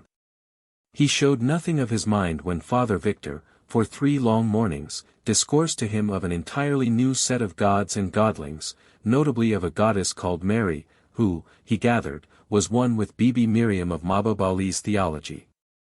He betrayed no emotion when, after the lecture, Father Victor dragged him from shop to shop buying articles of outfit, nor when envious drummer boys kicked him because he was going to a superior school did he complain. But awaited the play of circumstances with an interested soul. Father Victor, good man, took him to the station, put him into an empty second class next to Colonel Creighton's first, and bade him farewell with genuine feeling. They'll make a man O'Hara, at St. Xavier's, a white man, and, I hope, a good man. They know all about your comin', and the colonel will see that ye're not lost or mislaid anywhere on the road. I've given you a notion of religious matters, at least I hope so, and you'll remember, when they ask you your religion, that you're a Catholic. Better say Roman Catholic, though I'm not fond of the word. Kim lit a rank cigarette. He had been careful to buy a stock in the bazaar, and lay down to think. This solitary passage was very different from that joyful down journey in the 3rd class with the Lama. Sahibs get little pleasure of travel, he reflected. Hi my. I go from one place to another as it might be a kickball. It is my kismet. No man can escape his kismet. But I am to pray to Bibi Miriam, and I am a Sahib. He looked at his boots ruefully. No, I am Kim. This is the great world, and I am only Kim. Who is Kim?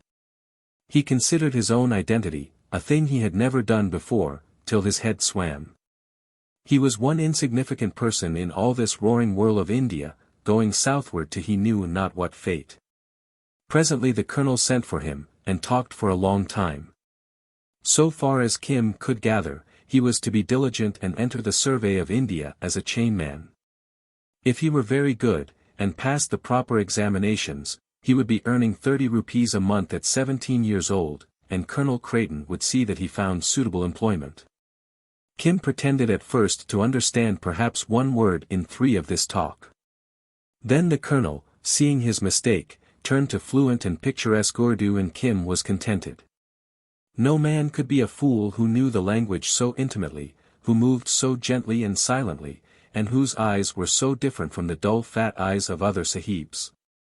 Yes, and thou must learn how to make pictures of roads and mountains and rivers, to carry these pictures in thine eye till a suitable time comes to set them upon paper.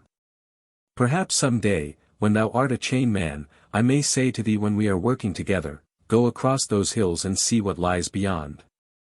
Then one will say, there are bad people living in those hills who will slay the chain man if he be seen to look like a sahib. What then? Kim thought. Would it be safe to return the colonel's lead? I would tell what that other man had said. But if I answered, I will give thee 100 rupees for knowledge of what is behind those hills, for a picture of a river and a little news of what the people say in the villages there. How can I tell? I am only a boy. Wait till I am a man. Then, seeing the colonel's brow clouded, he went on, but I think I should in a few days earn the 100 rupees. By what road? Kim shook his head resolutely. If I said how I would earn them, another man might hear and forestall me. It is not good to sell knowledge for nothing. Tell now. The colonel held up a rupee. Kim's hand half reached towards it, and dropped. Nay, Sahib, nay. I know the price that will be paid for the answer, but I do not know why the question is asked. Take it for a gift, then, said Creighton, tossing it over. There is a good spirit in thee. Do not let it be blunted at St. Xavier's. There are many boys there who despise the black men. Their mothers were bazaar women, said Kim. He knew well there is no hatred like that of the half-caste for his brother-in-law. True, but thou art a sahib and the son of a sahib. Therefore, do not at any time be led to contemn the black men. I have known boys newly entered into the service of the government who feigned not to understand the talk or the customs of black men. Their pay was cut for ignorance. There is no sin so great as ignorance. Remember this. Several times in the course of the long 24 hours run south did the colonel send for Kim, always developing this latter text. We be all on one lead rope, then, said Kim at last, the colonel, Mahbub Ali, and I, when I become a chain man. He will use me as Mahbub Ali employed me, I think. That is good, if it allows me to return to the road again. This clothing grows no easier by wear. When they came to the crowded Lucknow station there was no sign of the Lama. He swallowed his disappointment, while the colonel bundled him into a tickagari with his neat belongings and dispatched him alone to St. Xavier's. I do not say farewell, because we shall meet again, he cried. Again, and many times, if thou art one of good spirit. But thou art not yet tried.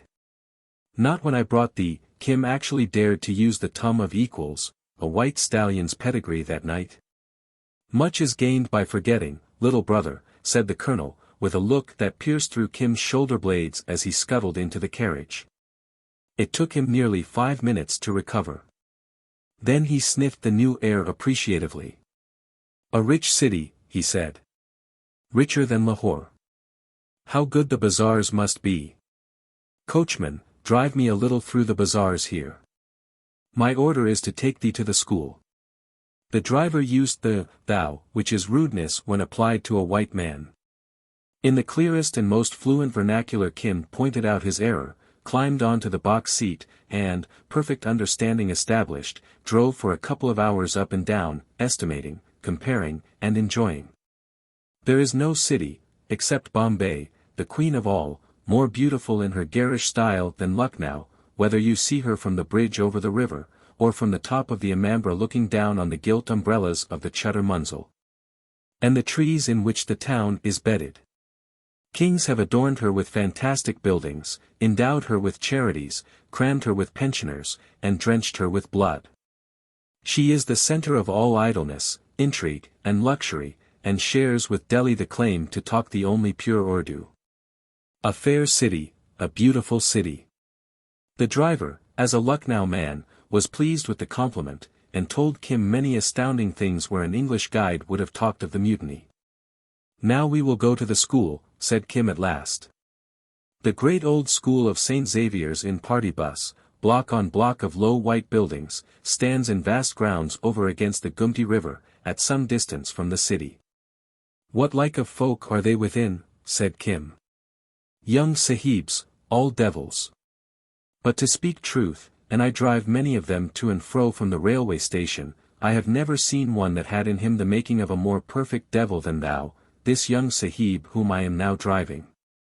Naturally, for he was never trained to consider them in any way improper, Kim had passed the time of day with one or two frivolous ladies at upper windows in a certain street, and naturally, in the exchange of compliments, had acquitted himself well. He was about to acknowledge the driver's last insolence, when his eye, it was growing dusk, caught a figure sitting by one of the white plaster gate pillars in the long sweep of wall. "Stop," he cried. "Stay here. I do not go to the school at once." "But what is to pay me for this coming and re-coming?" said the driver petulantly. "Is the boy mad? Last time it was a dancing girl. This time it is a priest." Kim was in the road headlong, patting the dusty feet beneath the dirty yellow robe. "I have waited here a day and a half," the Lama's level voice began. "Nay, I had a disciple with me. He that was my friend at the temple of the Tirthankars gave me a guide for this journey. I came from Benares in the XIII, when thy letter was given me. Yes, I am well fed. I need nothing. But why didst thou not stay with the Kulu woman, O Holy One? In what way didst thou get to Benares? My heart has been heavy since we parted. The woman wearied me by constant flux of talk and requiring charms for children. I separated myself from that company, permitting her to acquire merit by gifts. She is at least a woman of open hands, and I made a promise to return to her house if need arose. Then, perceiving myself alone in this great and terrible world, I bethought me of the XIII to Benares, where I knew one abode in the Tirthankar's temple who was a seeker, even as I. Ah! Thy river, said Kim. I had forgotten the river. So soon, my Chela?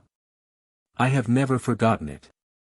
But when I had left thee it seemed better that I should go to the temple and take counsel, for, look you, India is very large, and it may be that wise men before us, some 2 or 3, have left a record of the place of our river. There is debate in the temple of the Tirthankars on this matter, some saying one thing, and some another. They are courteous folk. So be it, but what dost thou do now?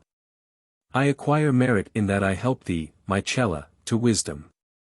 The priest of that body of men who serve the Red Bull wrote me that all should be as I desired for thee.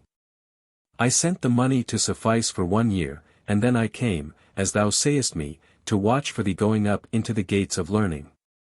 A day and a half have I waited, not because I was led by any affection towards thee, that is no part of the way, but, as they said at the Tirthankar's temple, because, money having been paid for learning, it was right that I should oversee the end of the matter.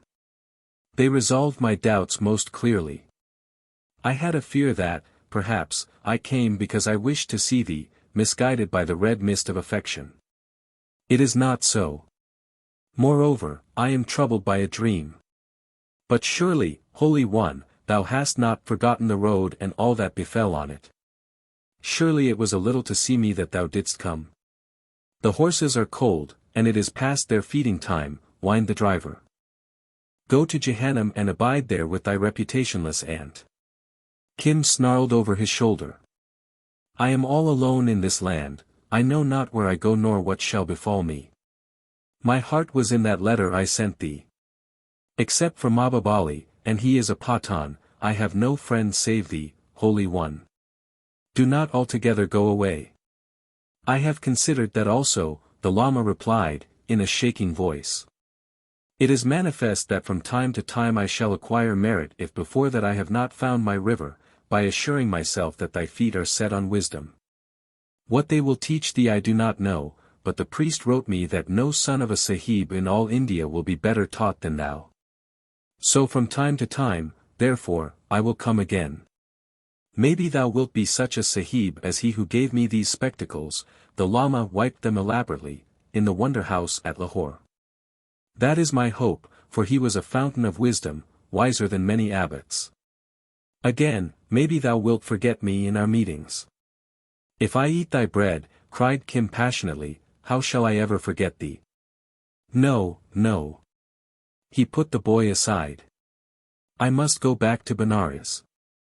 From time to time, now that I know the customs of letter writers in this land, I will send thee a letter, and from time to time I will come and see thee. But whither shall I send my letters? Wailed Kim, clutching at the robe, all forgetful that he was a Sahib. To the temple of the Tirthankars at Benares. That is the place I have chosen till I find my river. Do not weep. For, look you, all desire is illusion and a new binding upon the wheel. Go up to the gates of learning. Let me see thee go. Dost thou love me? Then go, or my heart cracks. I will come again.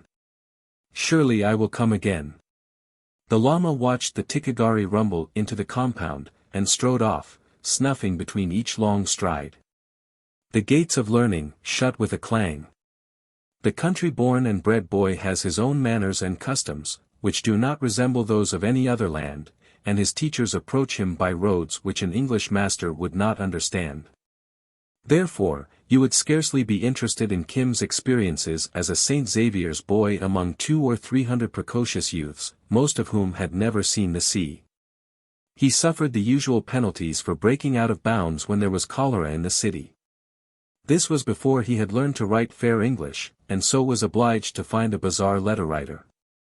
He was, of course, indicted for smoking and for the use of abuse more full-flavored than even St. Xavier's had ever heard. He learned to wash himself with the Levitical scrupulosity of the native-born, who in his heart considers the Englishman rather dirty. He played the usual tricks on the patient coolies pulling the punkas in the sleeping rooms where the boys threshed through the hot nights telling tales till the dawn, and quietly he measured himself against his self-reliant mates.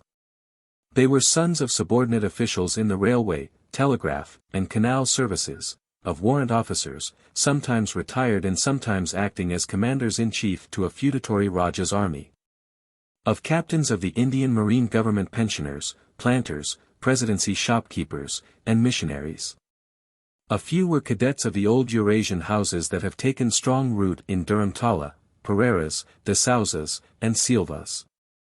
Their parents could well have educated them in England, but they loved the school that had served their own youth, and generation followed sallow-hued generation at St. Xavier's.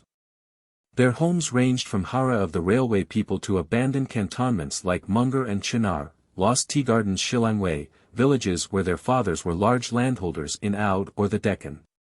Mission stations a week from the nearest railway line, seaports 1,000 miles south, facing the brazen Indian surf, and cinchona plantations south of all. The mere story of their adventures, which to them were no adventures, on their road to and from school would have crisped a Western boy's hair. They were used to jogging off alone through 100 miles of jungle, where there was always the delightful chance of being delayed by tigers.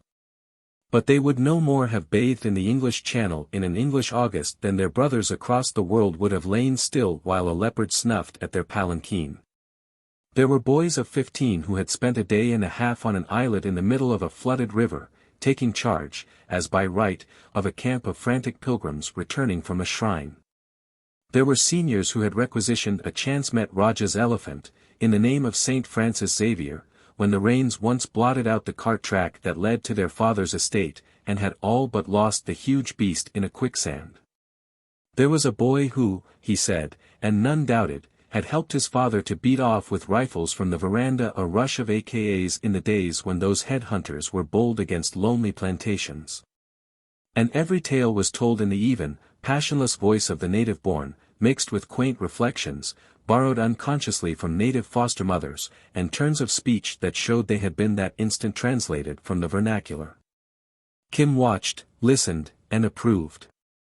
This was not insipid, single-word talk of drummer boys. It dealt with a life he knew and in part understood. The atmosphere suited him, and he throve by inches. They gave him a white drill suit as the weather warmed, and he rejoiced in the newfound bodily comforts as he rejoiced to use his sharpened mind over the tasks they set him. His quickness would have delighted an English master. But at St. Xavier's they know the first rush of minds developed by sun and surroundings, as they know the half-collapse that sets in at 22 or 23. None the less he remembered to hold himself lowly. When tales were told of hot nights, Kim did not sweep the board with his reminiscences, for St. Xavier's looks down on boys who go native altogether.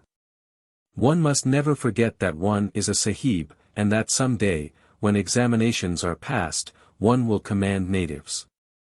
Kim made a note of this, for he began to understand where examinations led. Then came the holidays from August to October, the long holidays imposed by the heat and the rains.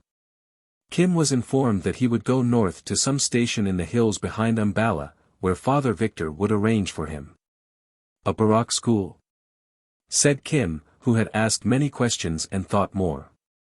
Yes, I suppose so, said the master. It will not do you any harm to keep you out of mischief. You can go up with young de Castro as far as Delhi. Kim considered it in every possible light. He had been diligent, even as the colonel advised. A boy's holiday was his own property, of so much the talk of his companions had advised him, and a Baroque school would be torment after St. Xavier's. Moreover, this was magic worth anything else, he could write. In 3 months he had discovered how men can speak to each other without a third party, at the cost of half an anna and a little knowledge. No word had come from the Lama, but there remained the road. Kim yearned for the caress of soft mud squishing up between the toes, as his mouth watered for mutton stewed with butter and cabbages, for rice speckled with strong scented cardamoms, for the saffron-tinted rice, garlic and onions. And the forbidden greasy sweetmeats of the bazaars. They would feed him raw beef on a platter at the Baroque school, and he must smoke by stealth. But again, he was a sahib and was at St. Xavier's, and that pig Mahbub Ali. No, he would not test Mahbub's hospitality, and yet. He thought it out alone in the dormitory, and came to the conclusion he had been unjust to Mahbub.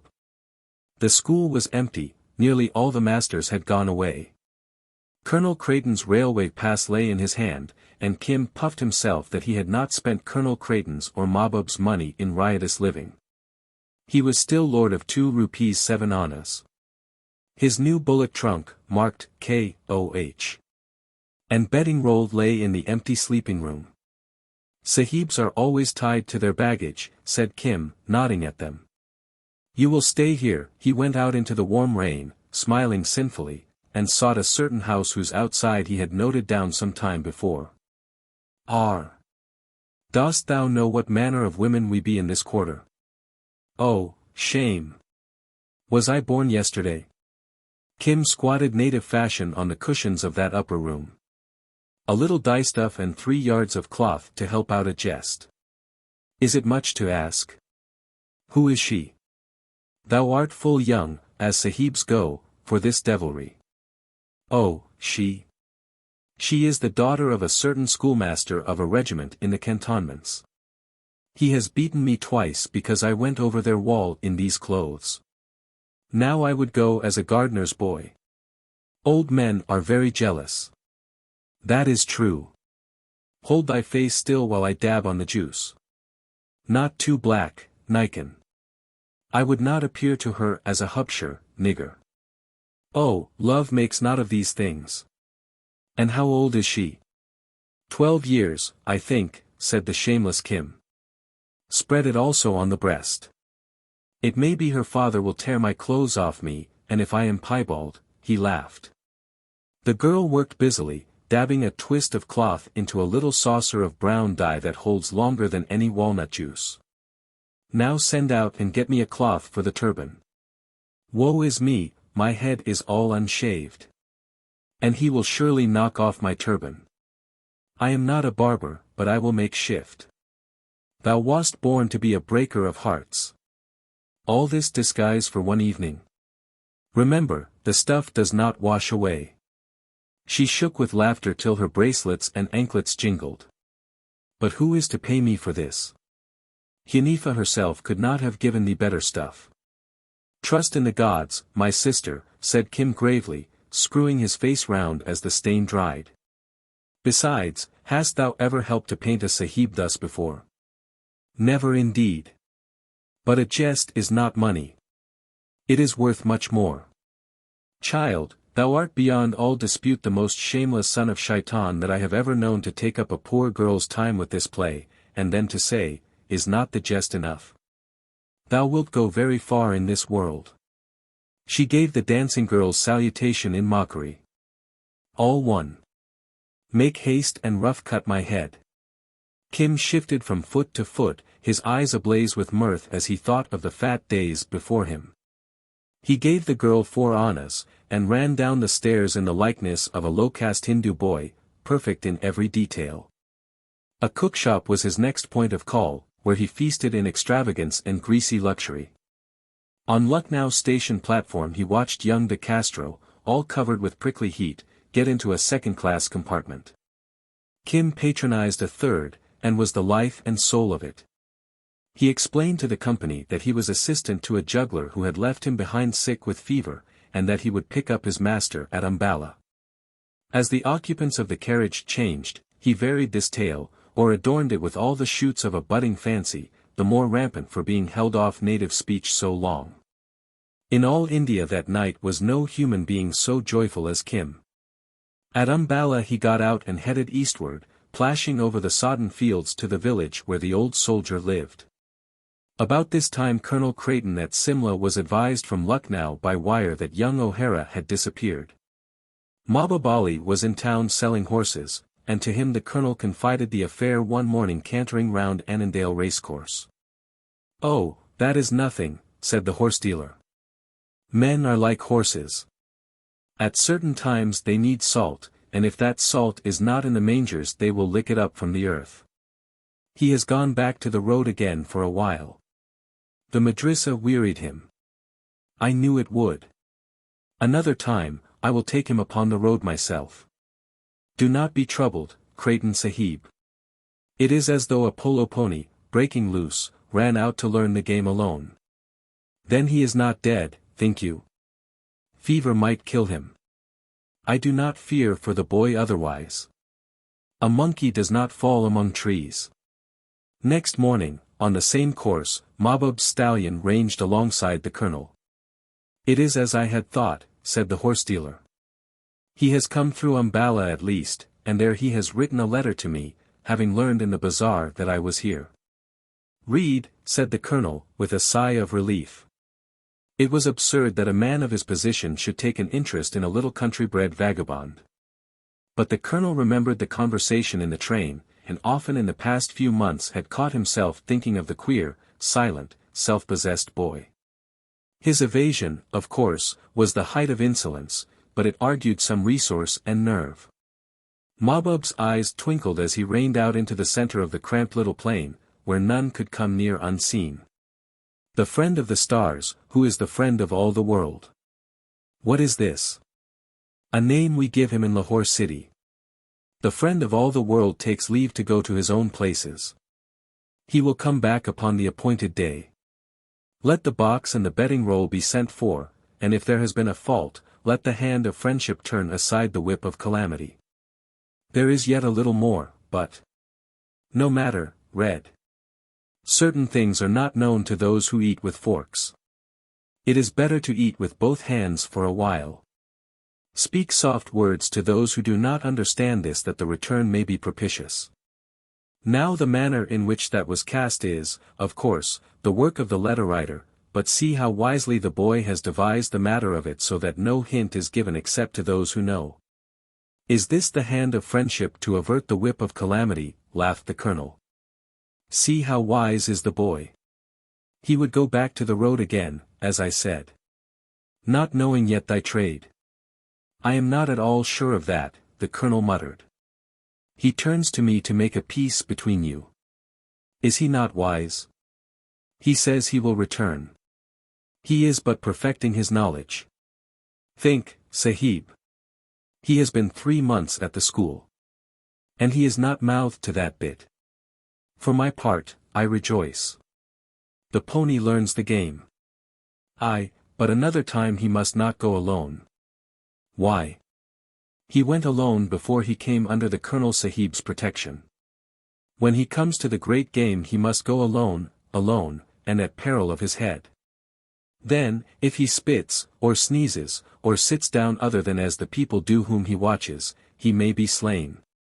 Why hinder him now? Remember how the Persians say, the jackal that lives in the wilds of Mazandaran can only be caught by the hounds of Mazandaran. True. It is true, Mahbub Ali. And if he comes to no harm, I do not desire anything better. But it is great insolence on his part. He does not tell me, even, whither he goes, said Mahbub. He is no fool. When his time is accomplished he will come to me. It is time the healer of pearls took him in hand.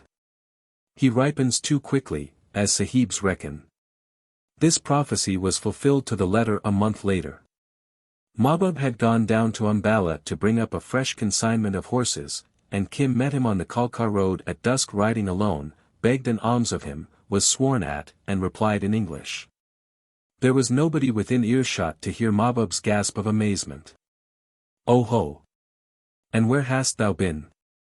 Up and down and up. Come under a tree, out of the wet, and tell. I stayed for a while with an old man near Ambala. Anon with a household of my acquaintance in Ambala. With one of these I went as far as Delhi to the southward. That is a wondrous city. Then I drove a bullock for a teli, an oilman, coming north. But I heard of a great feast forward in Patiala, and thither went I in the company of a firework maker. It was a great feast, Kim rubbed his stomach. I saw rajas, and elephants with gold and silver trappings. And they lit all the fireworks at once, whereby 11 men were killed, my firework maker among them, and I was blown across a tent but took no harm. Then I came back to the rel with a Sikh horseman, to whom I was groom for my bread, and so here. Shabash, said Mahbub Ali. But what does the Colonel Sahib say? I do not wish to be beaten. The hand of friendship has averted the whip of calamity, but another time, when thou takest the road it will be with me. This is too early. Late enough for me. I have learned to read and to write English a little at the madrasa. I shall soon be altogether a sahib. Hear him, laughed Mahbub, looking at the little drenched figure dancing in the wet. Salam, sahib, and he saluted ironically. Well, art tired of the road, or wilt thou come on to Ambala with me and work back with the horses?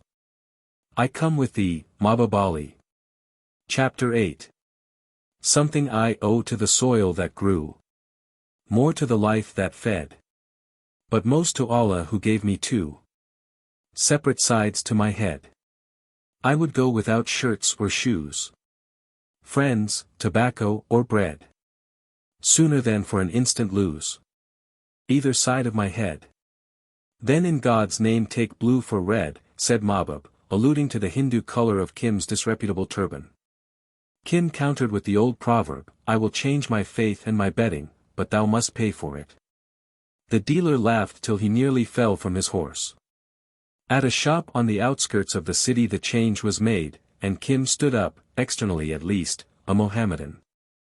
Mahbub hired a room over against the railway station, sent for a cooked meal of the finest with the almond curd sweetmeats, balushai we call it, and fine-chopped Lucknow tobacco. This is better than some other meat that I ate with the Sikh, said Kim, grinning as he squatted, and assuredly they give no such victuals at my madrasa. I have a desire to hear of that same madrasa. Mahbub stuffed himself with great boluses of spiced mutton fried in fat with cabbage and golden brown onions. But tell me first, altogether and truthfully, the manner of thy escape. For, O friend of all the world, he loosed his cracking belt, I do not think it is often that a sahib and the son of a sahib runs away from there. How should they? They do not know the land. It was nothing, said Kim, and began his tale. When he came to the disguisement and the interview with the girl in the bazaar, Mahbub Ali's gravity went from him. He laughed aloud and beat his hand on his thigh. Shabash! Shabash! Oh, well done, little one. What will the healer of turquoises say to this? Now, slowly, let us hear what befell afterwards, step by step, omitting nothing. Step by step then, Kim told his adventures between coughs as the full-flavored tobacco caught his lungs. I said, growled Mahbub Ali to himself, I said it was the pony breaking out to play polo. The fruit is ripe already, except that he must learn his distances and his pacings, and his rods and his compasses. Listen now. I have turned aside the colonel's whip from thy skin, and that is no small service. True. Kim pulled serenely. That is true. But it is not to be thought that this running out and in is any way good. It was my holiday, Haji. I was a slave for many weeks. Why should I not run away when the school was shut? Look, too, how I, living upon my friends or working for my bread, as I did with the Sikh, have saved the Colonel Sahib a great expense. Mahbub's lips twitched under his well-pruned Mohammedan mustache. What are a few rupees? The Pathan threw out his open hand carelessly, to the Colonel Sahib. He spends them for a purpose, not in any way for love of thee. That, said Kim slowly, I knew a very long time ago. Who told? The Colonel Sahib himself. Not in those many words, but plainly enough for one who is not altogether a mud-head. Yeah, he told me in the Tehran when we went down to Lucknow. Be it so. Then I will tell thee more, friend of all the world, though in the telling I lend thee my head. It was forfeit to me, said Kim, with deep relish, in Umballa, when thou didst pick me up on the horse after the drummer boy beat me. Speak a little plainer. All the world may tell lies save thou and I. For equally is thy life forfeit to me if I chose to raise my finger here. And this is known to me also, said Kim, readjusting the live charcoal ball on the weed. It is a very sure tie between us. Indeed, thy hold is surer even than mine, for who would miss a boy beaten to death, or, it may be, thrown into a well by the roadside? Most people here and in Simla and across the passes behind the hills would, on the other hand, say, what has come to Mahbub Ali, if he were found dead among his horses? Surely, too, the Colonel Sahib would make inquiries. But again, Kim's face puckered with cunning, he would not make overlong inquiry, lest people should ask, what has this Colonel Sahib to do with that horse-dealer? But I, if I lived. As thou wouldst surely die. It may be. But I say, if I lived, I, and I alone, would know that one had come by night, as a common thief perhaps, to Mahbub Ali's bulkhead in the Sarai, and there had slain him. Either before or after that thief had made a full search into his saddlebags and between the soles of his slippers. Is that news to tell to the colonel, or would he say to me, I have not forgotten when he sent me back for a cigar case that he had not left behind him, what is Mahbub Ali to me? Up went a gout of heavy smoke. There was a long pause, then Mahbub Ali spoke in admiration, and with these things on thy mind, dost thou lie down and rise again among all the Sahib's little sons at the madrasa and meekly take instruction from thy teachers? It is an order, said Kim blandly. Who am I to dispute an order? A most finished son of Eblis, said Mahbub Ali. But what is this tale of the thief and the search? That which I saw, said Kim, the night that my Lama and I lay next thy place in the Kashmir Cyril. The door was left unlocked, which I think is not thy custom, Mahbub. He came in as one assured that thou wouldst not soon return. My eye was against a knot-hole in the plank. He searched as it were for something, not a rug, not stirrups, nor a bridle, nor brass pots, something little and most carefully hid. Else why did he prick with an iron between the soles of thy slippers? Ha! Mahbub Ali smiled gently. And seeing these things, what tale didst thou fashion to thyself, well of the truth? None. I put my hand upon my amulet, which lies always next to my skin, and, remembering the pedigree of a white stallion that I had bitten out of a piece of Musulmani bread, I went away to Umballa perceiving that a heavy trust was laid upon me. At that hour, had I chosen, thy head was forfeit. It needed only to say to that man, I have here a paper concerning a horse which I cannot read. And then? Kim peered at Mahbub under his eyebrows. Then thou wouldst have drunk water twice, perhaps thrice, afterwards. I do not think more than thrice, said Mahbub simply. It is true. I thought of that a little, but most I thought that I loved thee, Mahbub. Therefore I went to Umballa, as thou knowest, but, and this thou dost not know, I lay hid in the garden grass to see what Colonel Creighton Sahib might do upon reading the white stallion's pedigree. And what did he? For Kim had bitten off the conversation. Dost thou give news for love, or dost thou sell it? Kim asked. I sell and I buy. Mahbub took a 4 anna piece out of his belt and held it up. 8. Said Kim, mechanically following the huckster instinct of the East. Mahbub laughed, and put away the coin. It is too easy to deal in that market, friend of all the world. Tell me for love. Our lives lie in each other's hand. Very good. I saw the Jangalat Sahib, the commander-in-chief, come to a big dinner. I saw him in Creighton Sahib's office. I saw the two read the white stallion's pedigree. I heard the very orders given for the opening of a great war. Ha! Mahbub nodded with deepest eyes afire. The game is well played. That war is done now, and the evil, we hope, nipped before the flower, thanks to me, and thee. What didst thou later? I made the news as it were a hook to catch me victual and honor among the villagers in a village whose priest drugged my Lama. But I bore away the old man's purse, and the Brahmin found nothing. So next morning he was angry. Ho! Ho! And I also used the news when I fell into the hands of that white regiment with their bull. That was foolishness. Mahbub scowled. News is not meant to be thrown about like dung cakes, but used sparingly, like bang. So I think now, and moreover, it did me no sort of good. But that was very long ago, he made as to brush it all away with a thin brown hand, and since then, and especially in the nights under the punkah at the madrasa, I have thought very greatly. Is it permitted to ask whither the heaven-born's thought might have led? Said Mahbub, with an elaborate sarcasm, smoothing his scarlet beard. It is permitted, said Kim, and threw back the very tone. They say at Nucleo that no Sahib must tell a black man that he has made a fault. Mahbub's hand shot into his bosom, for to call a Pathan a black man, Kala Admi, is a blood insult. Then he remembered and laughed. Speak, Sahib. Thy black man hears. But, said Kim, I am not a Sahib, and I say I made a fault to curse thee, Mahbub Ali, on that day at Umballa when I thought I was betrayed by a Pathan. I was senseless. For I was but newly caught, and I wished to kill that low-caste drummer boy.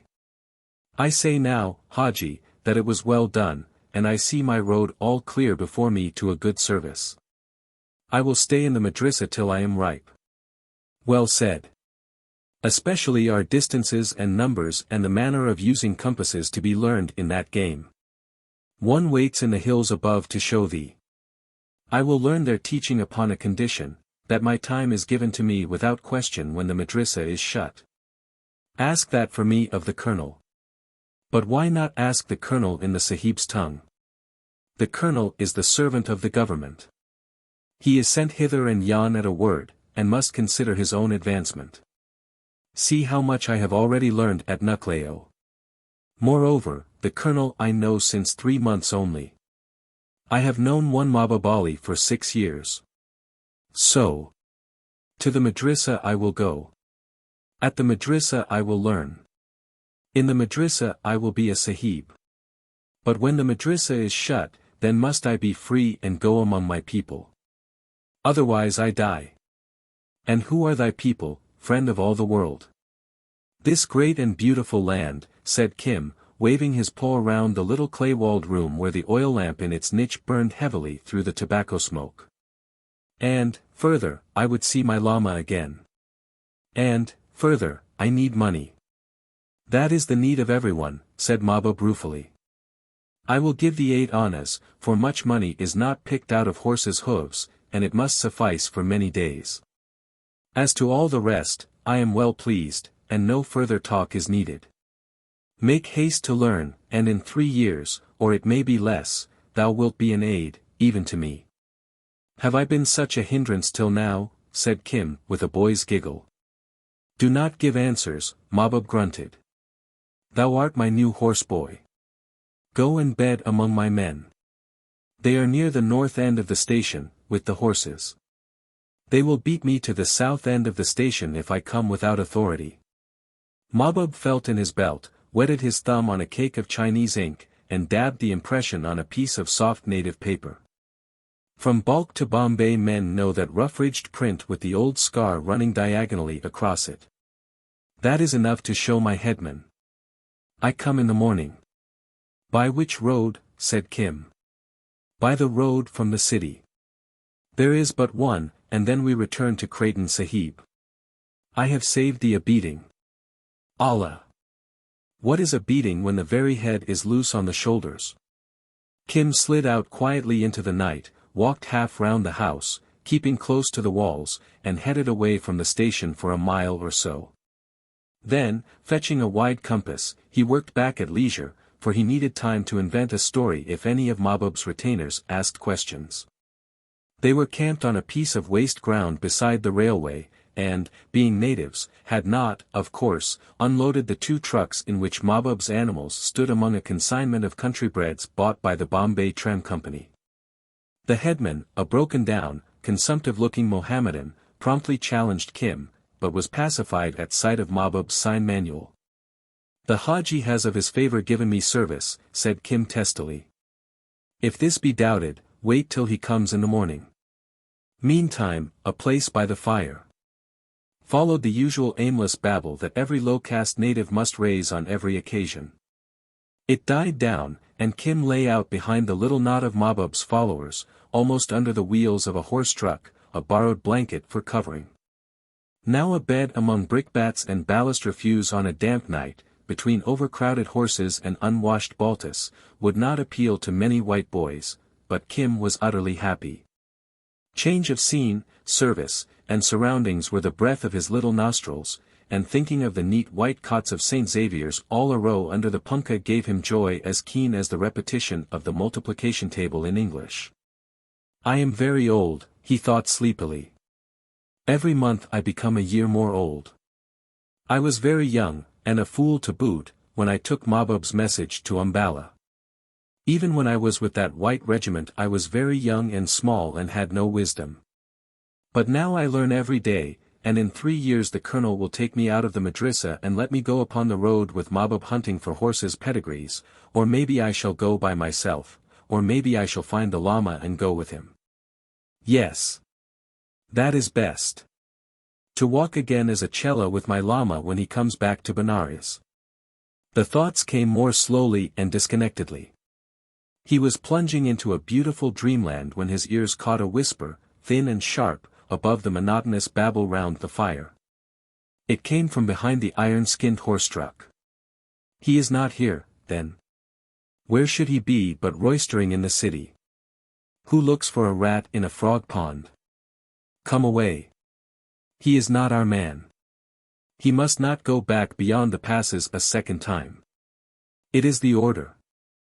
Hire some woman to drug him. It is a few rupees only, and there is no evidence. Except the woman. It must be more certain, and remember the price upon his head. Aye, but the police have a long arm, and we are far from the border. If it were in Peshawar, now. Yes, in Peshawar, the second voice sneered.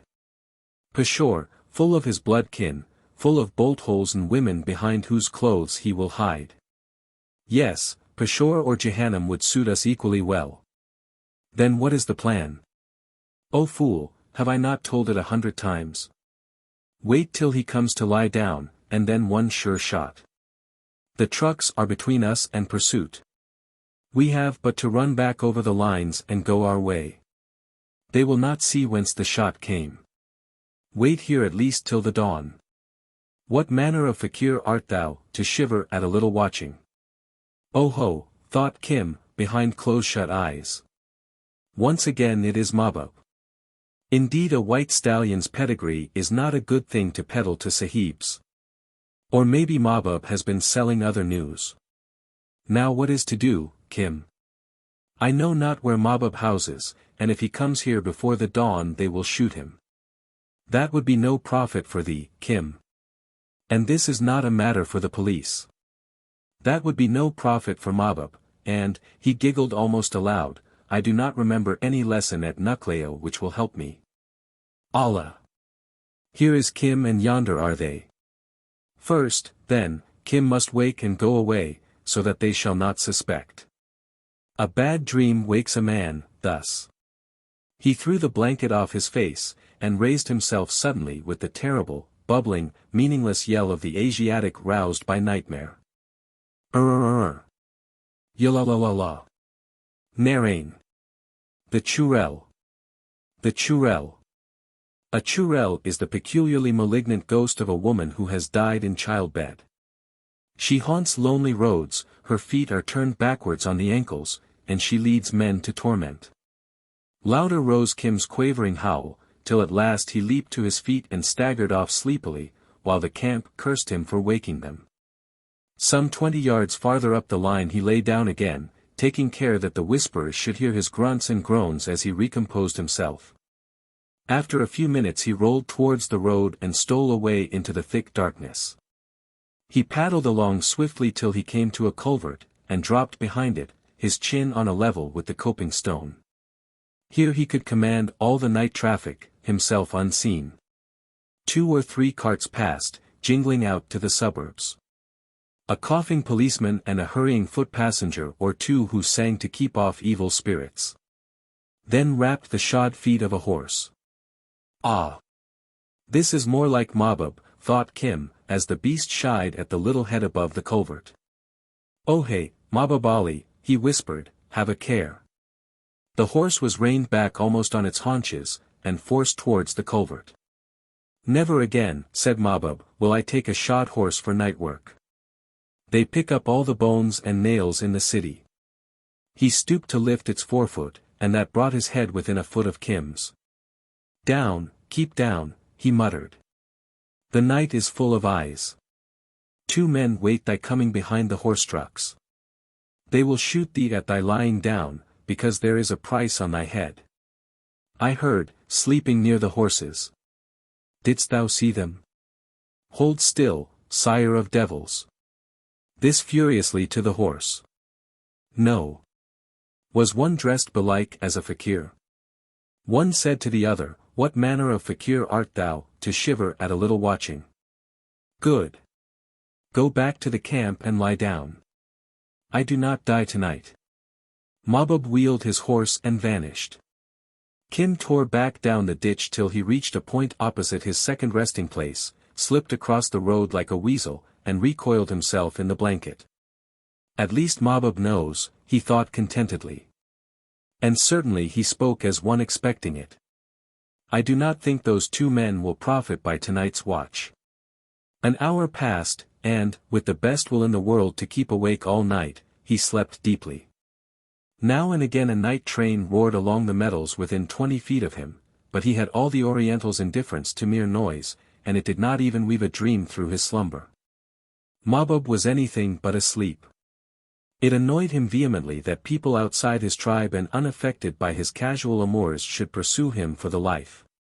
His first and natural impulse was to cross the line lower down, work up again, and, catching his well-wishers from behind, summarily slay them. Here, he reflected with sorrow, another branch of the government, totally unconnected with Colonel Creighton, might demand explanations which would be hard to supply. And he knew that south of the border a perfectly ridiculous fuss is made about a corpse or so.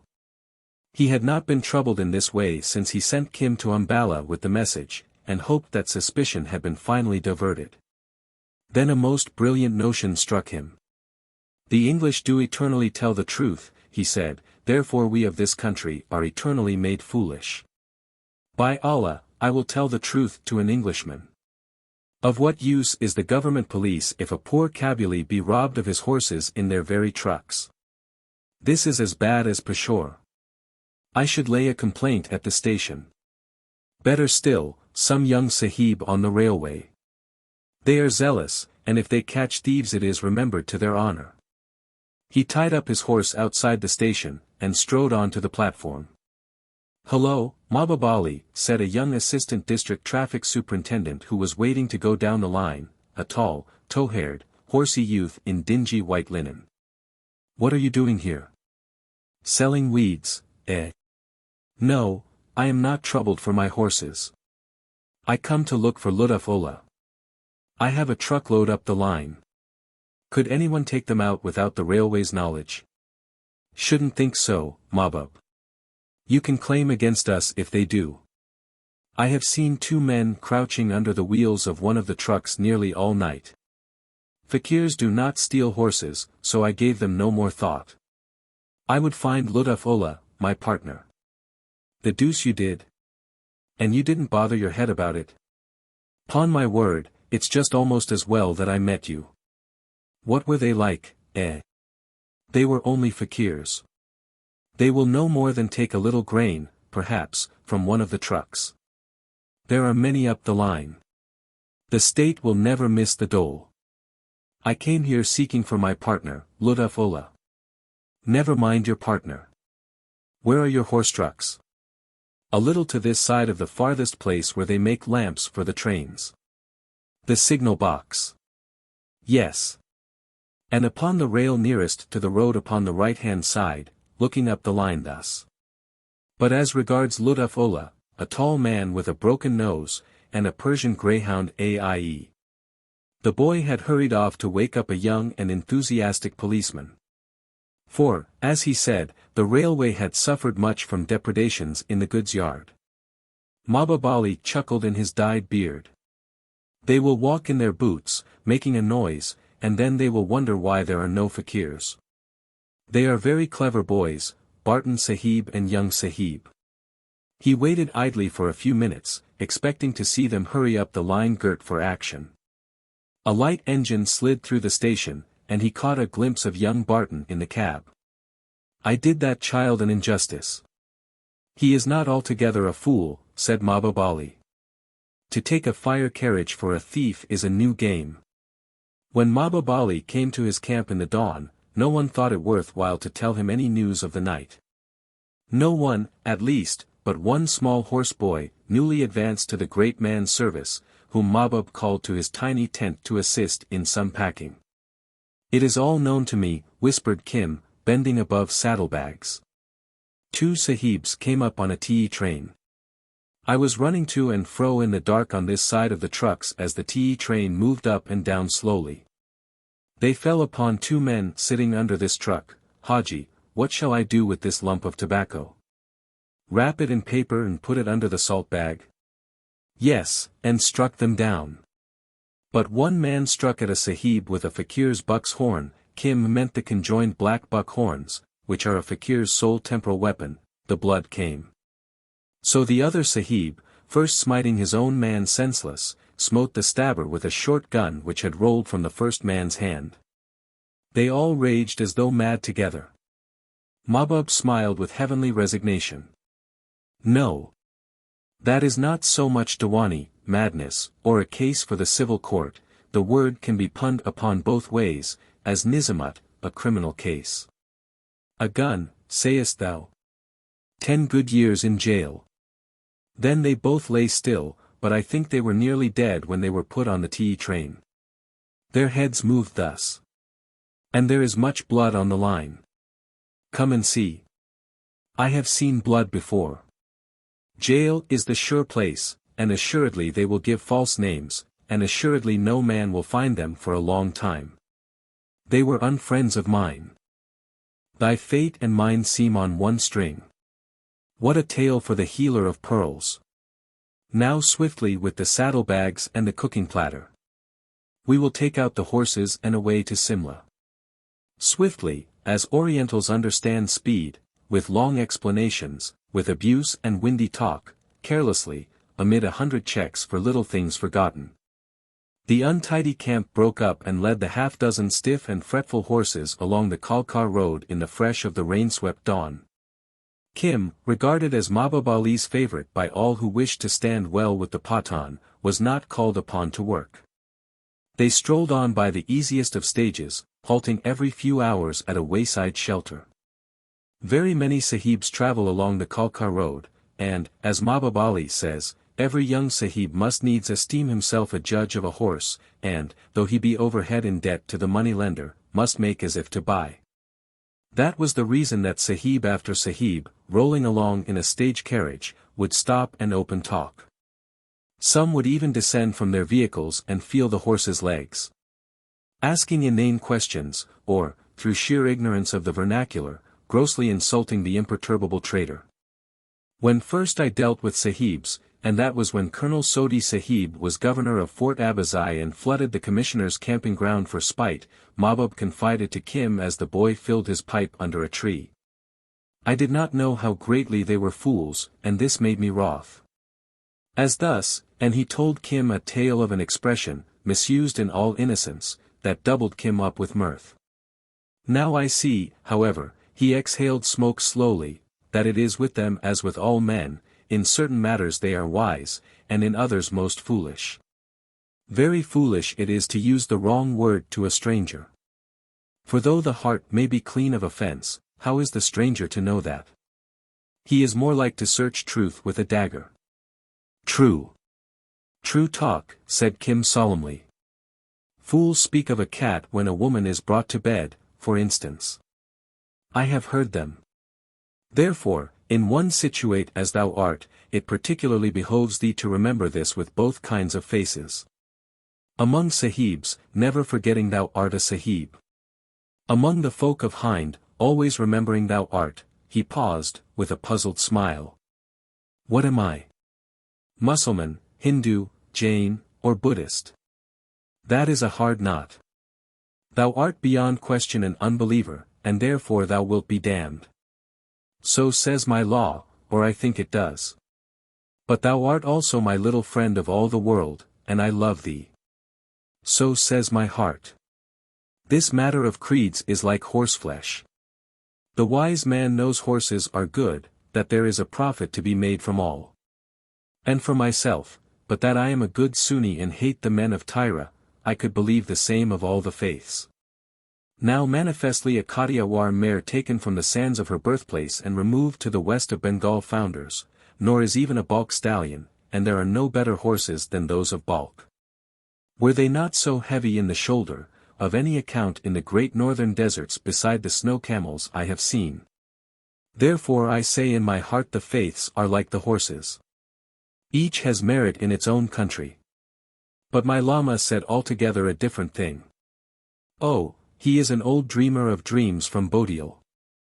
My heart is a little angry, friend of all the world, that thou shouldst see such worth in a man so little known. It is true, Haji, but that worth do I see, and to him my heart is drawn. And his to thine, I hear. Hearts are like horses. They come and they go against bit or spur. Shout Ghoul Sher Khan yonder to drive in that bay stallion's pickets more firmly. We do not want a horse fight at every resting stage, and the dun and the black will be locked in a little. Now hear me. Is it necessary to the comfort of thy heart to see that Lama?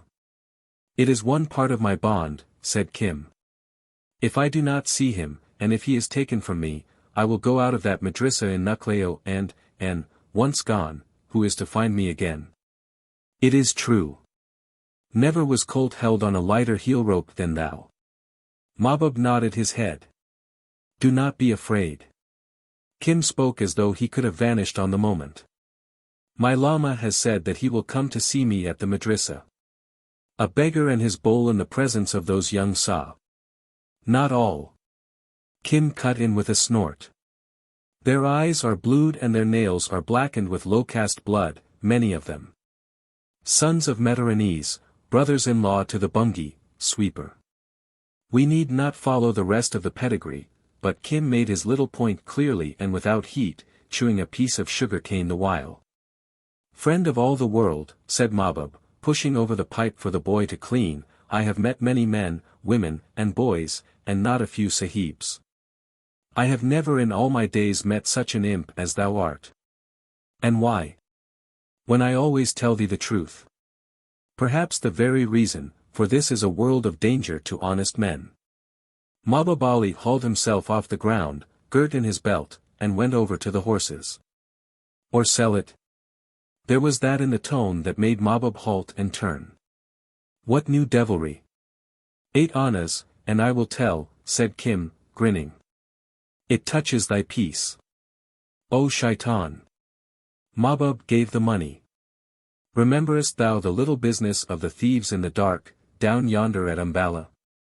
Seeing they sought my life, I have not altogether forgotten." "Why? Rememberest thou the Kashmir Sarai?" "I will twist thy ears in a moment, Sahib." "No need, Patan. Only, the second fakir, whom the Sahibs beat senseless, was the man who came to search thy bulkhead at Lahore. I saw his face as they helped him on the engine. The very same man. Why didst thou not tell before?" "Oh, he will go to jail, and be safe for some years. There is no need to tell more than is necessary at any one time. Besides, I did not then need money for sweetmeats." "Allah Karim," said Mahbub Ali. "Wilt thou some day sell my head for a few sweetmeats if the fit takes thee?" Kim will remember till he dies that long, lazy journey from Ambala, through Kalka and the Pinjore gardens nearby, up to Simla. A sudden spate in the Gugger River swept down one horse, the most valuable, be sure, and nearly drowned Kim among the dancing boulders. Farther up the road the horses were stampeded by a government elephant, and being in high condition of grass food, it cost a day and a half to get them together again. Then they met Sikandar Khan coming down with a few unsaleable screws, remnants of his string, and Mahbub, who has more of horse coping in his little fingernail than Sikandar Khan in all his tents, must needs buy 2 of the worst. And that meant 8 hours laborious diplomacy and untold tobacco. But it was all pure delight, the wandering road, climbing, dipping, and sweeping about the growing spurs, the flush of the morning laid along the distant snows, the branched cacti, tier upon tier on the stony hillsides. The voices of 1,000 water channels, the chatter of the monkeys, the solemn deodars, climbing one after another with down-drooped branches, the vista of the plains rolled out far beneath them. The incessant twanging of the tonga horns and the wild rush of the led horses when a tonga swung round a curve, the halts for prayers. Mahbub was very religious in dry washings and bellowings when time did not press. The evening conferences by the halting places, when camels and bullocks chewed solemnly together and the stolid drivers told the news of the road, all these things lifted Kim's heart to psalm within him. But, when the singing and dancing is done, said Mahbub Ali, comes the Colonel Sahibs, and that is not so sweet. A fair land, a most beautiful land is this of Hind, and the land of the 5 rivers is fairer than all, Kim half chanted. Into it I will go again if Mahbub Ali or the Colonel lift hand or foot against me. Once gone, who shall find me? Look, Haji, is yonder the city of Simla? Allah, what a city! My father's brother, and he was an old man when Mackerson Sahib's well was new at Peshawar, could recall when there were but 2 houses in it. He led the horses below the main road into the lower Simla Bazaar, the crowded rabbit warren that climbs up from the valley to the town hall at an angle of 45. A man who knows his way there can defy all the police of India's summer capital, so cunningly does veranda communicate with veranda, alleyway with alleyway, and bolt hole with bolt hole. Here live those who minister to the wants of the glad city, jampanis who pull the pretty ladies' rickshaws by night and gamble till the dawn. Grocers, oil sellers, curio vendors, firewood dealers, priests, pickpockets, and native employees of the government. Here are discussed by courtesans the things which are supposed to be profoundest secrets of the India Council. And here gather all the sub-agents of half the native states. Here, too, Mahbub Ali rented a room, much more securely locked than his bulkhead at Lahore, in the house of a Mohammedan cattle dealer. It was a place of miracles, too, for there went in at twilight a Mohammedan horseboy, and there came out an hour later a Eurasian lad. The Lucknow girl's dye was of the best, in badly fitting shop clothes. I have spoken with Creighton Sahib, quoth Mahbub Ali, and a second time has the hand of friendship averted the whip of calamity. He says that thou hast altogether wasted 60 days upon the road, and it is too late, therefore, to send thee to any hill school. I have said that my holidays are my own. I do not go to school twice over. That is one part of my bond. The Colonel Sahib is not yet aware of that contract. Thou art to lodge in Legan Sahib's house till it is time to go again to Nucleo. I had sooner lodge with thee, Mahbub. Thou dost not know the honour. Legan Sahib himself asked for thee. Thou wilt go up the hill and along the road atop, and there thou must forget for a while that thou hast ever seen or spoken to me, Mahbub Ali, who sells horses to Creighton Sahib, whom thou dost not know. Remember this order. Kim nodded. Good, said he, and who is Legan Sahib? Nay, he caught Mahbub's sword-keen glance, indeed I have never heard his name. Is he by chance, he lowered his voice, one of us? What talk is this of us, Sahib? Mahbub Ali returned, in the tone he used towards Europeans. I am a Pathan, thou art a Sahib and the son of a Sahib. Legan Sahib has a shop among the European shops. All Simla knows it. Ask there. And, friend of all the world, he is one to be obeyed to the last wink of his eyelashes. Men say he does magic, but that should not touch thee. Go up the hill and ask. Here begins the great game. Chapter 9. Stokes was son of Yelth the Wise, chief of the Raven clan. XIII the Bear had him in care, to make him a medicine man. He was quick and quicker to learn, bold and bolder to dare. He danced the dread Klukwali dance, to tickle XIII the Bear. Oregon legend. Kim flung himself wholeheartedly upon the next turn of the wheel. He would be a Sahib again for a while. In that idea, so soon as he had reached the broad road under Simla Town Hall, he cast about for one to impress. A Hindu child, some 10 years old, squatted under a lamppost. Where is Mr. Legan's house? Demanded Kim. I do not understand English, was the answer, and Kim shifted his speech accordingly. I will show. Together they set off through the mysterious dusk, full of the noises of a city below the hillside, and the breath of a cool wind in Deodar Crown Jacko, shouldering the stars. The house lights, scattered on every level, made, as it were, a double firmament. Some were fixed, others belonged to the rickshaws of the careless, open-spoken English folk, going out to dinner. It is here, said Kim's guide, and halted in a veranda flush with the main road. No door stayed them, but a curtain of beaded reeds that split up the lamplight beyond. He is come, said the boy, in a voice little louder than a sigh, and vanished. Kim felt sure that the boy had been posted to guide him from the first, but, putting a bold face on it, parted the curtain. A black-bearded man, with a green shade over his eyes, sat at a table, and, one by one, with short, white hands, picked up globules of light from a tray before him, threaded them on a glancing silken string, and hummed to himself the while. Kim was conscious that beyond the circle of light the room was full of things that smelt like all the temples of all the East. A whiff of musk, a puff of sandalwood, and a breath of sickly jessamine oil caught his open nostrils. I am here, said Kim at last, speaking in the vernacular. The smells made him forget that he was to be a Sahib. 79, 80, 81, the man counted to himself, stringing pearl after pearl so quickly that Kim could scarcely follow his fingers. He slid off the green shade and looked fixedly at Kim for a full half-minute. The pupils of the eye dilated and closed to pinpricks, as if at will. There was a fakir by the Taksali gate who had just this gift and made money by it, especially when cursing silly women. Kim stared with interest.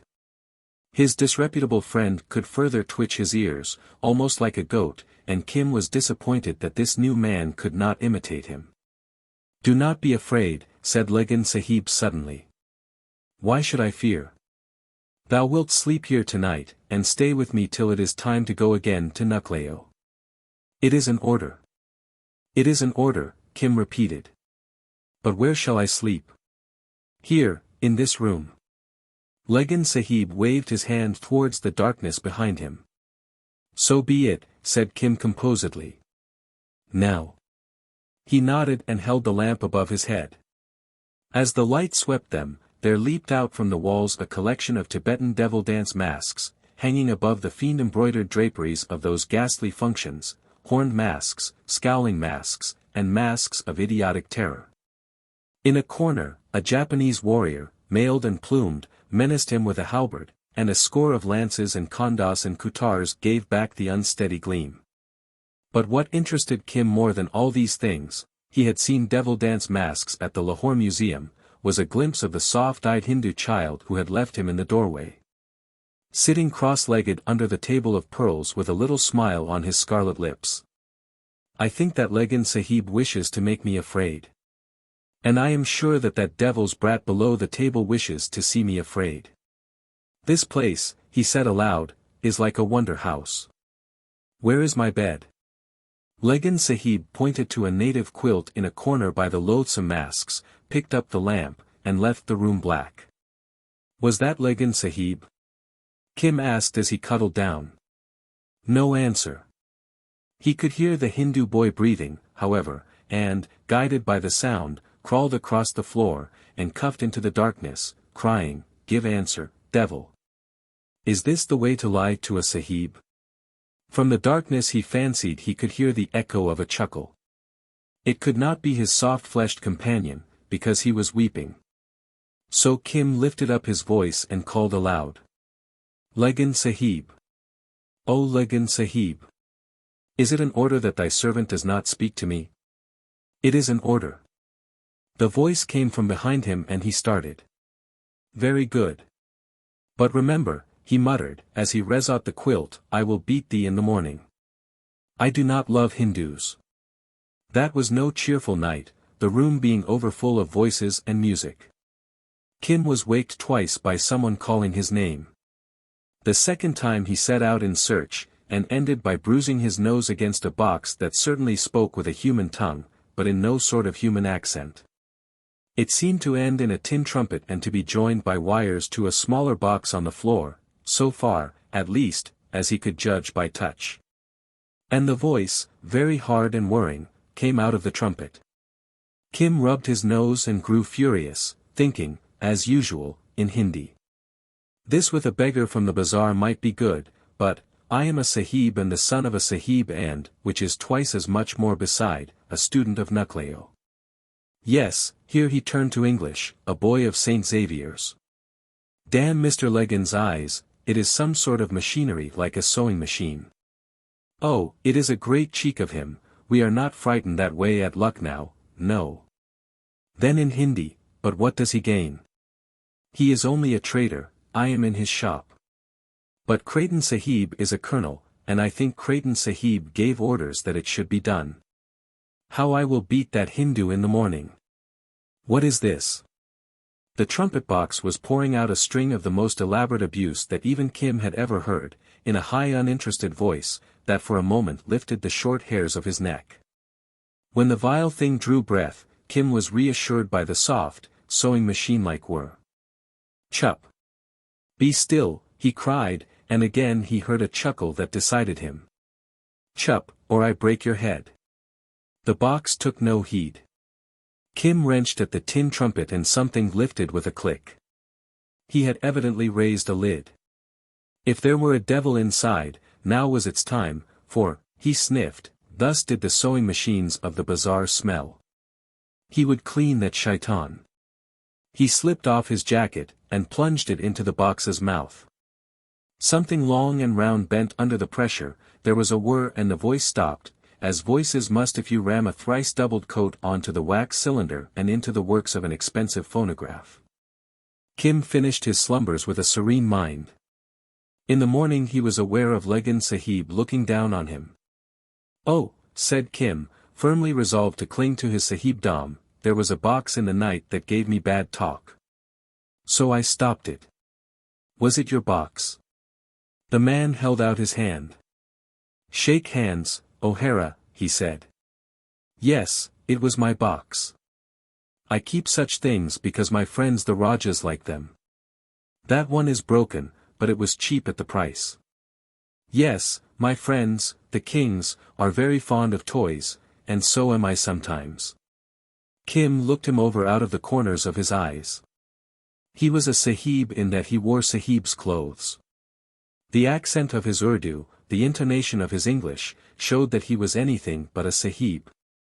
He seemed to understand what moved in Kim's mind ere the boy opened his mouth, and he took no pains to explain himself as did Father Victor or the Lucknow masters. Sweetest of all, he treated Kim as an equal on the Asiatic side. "I am sorry you cannot beat my boy this morning. He says he will kill you with a knife or poison. He is jealous, so I have put him in the corner and I shall not speak to him today. He has just tried to kill me. You must help me with the breakfast. He is almost too jealous to trust, just now."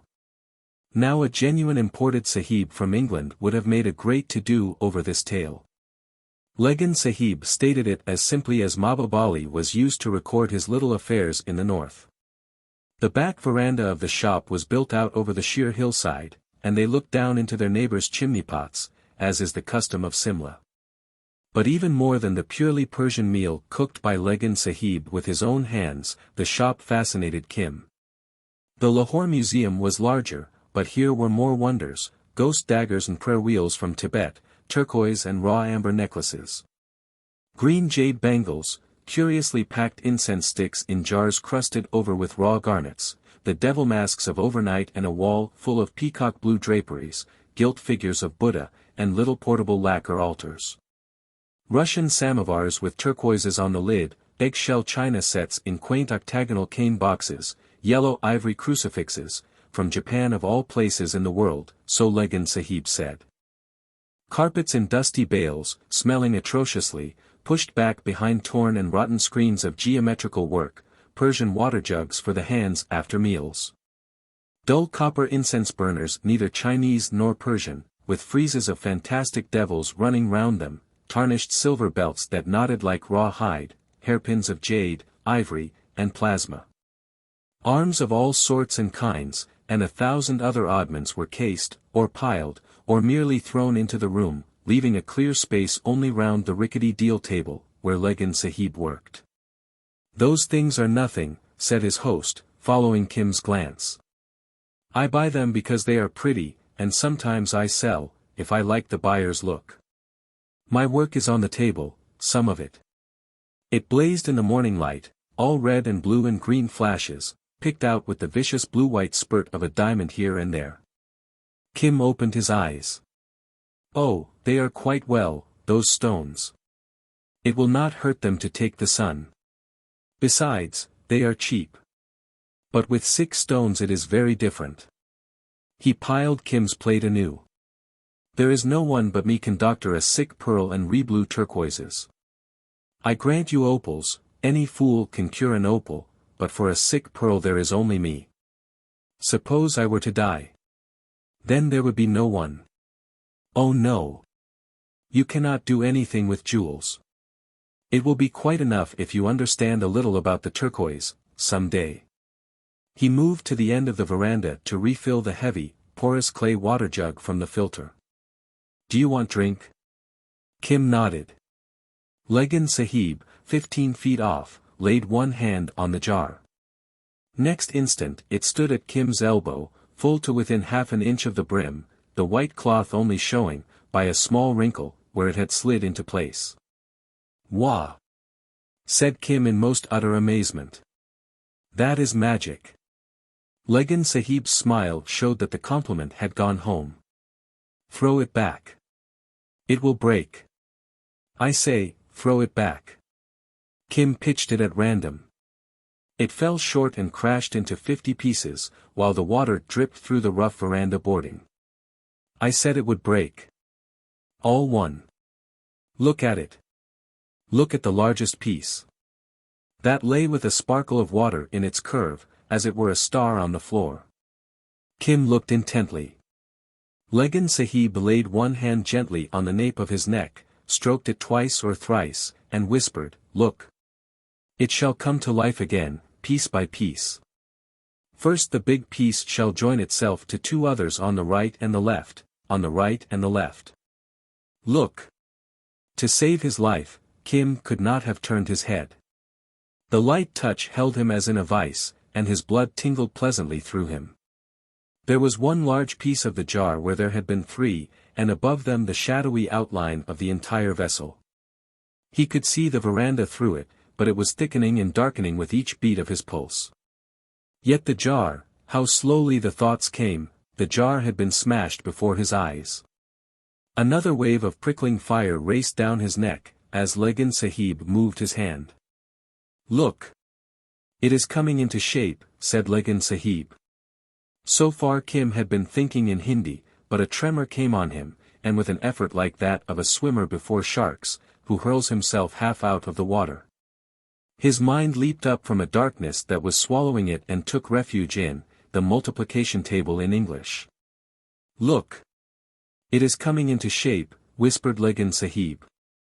The jar had been smashed, yes, smashed, not the native word, he would not think of that, but smashed, into 50 pieces, and twice 3 was 6, and thrice 3 was 9, and 4 times 3 was 12. He clung desperately to the repetition. The shadow outline of the jar cleared like a mist after rubbing eyes. There were the broken shards.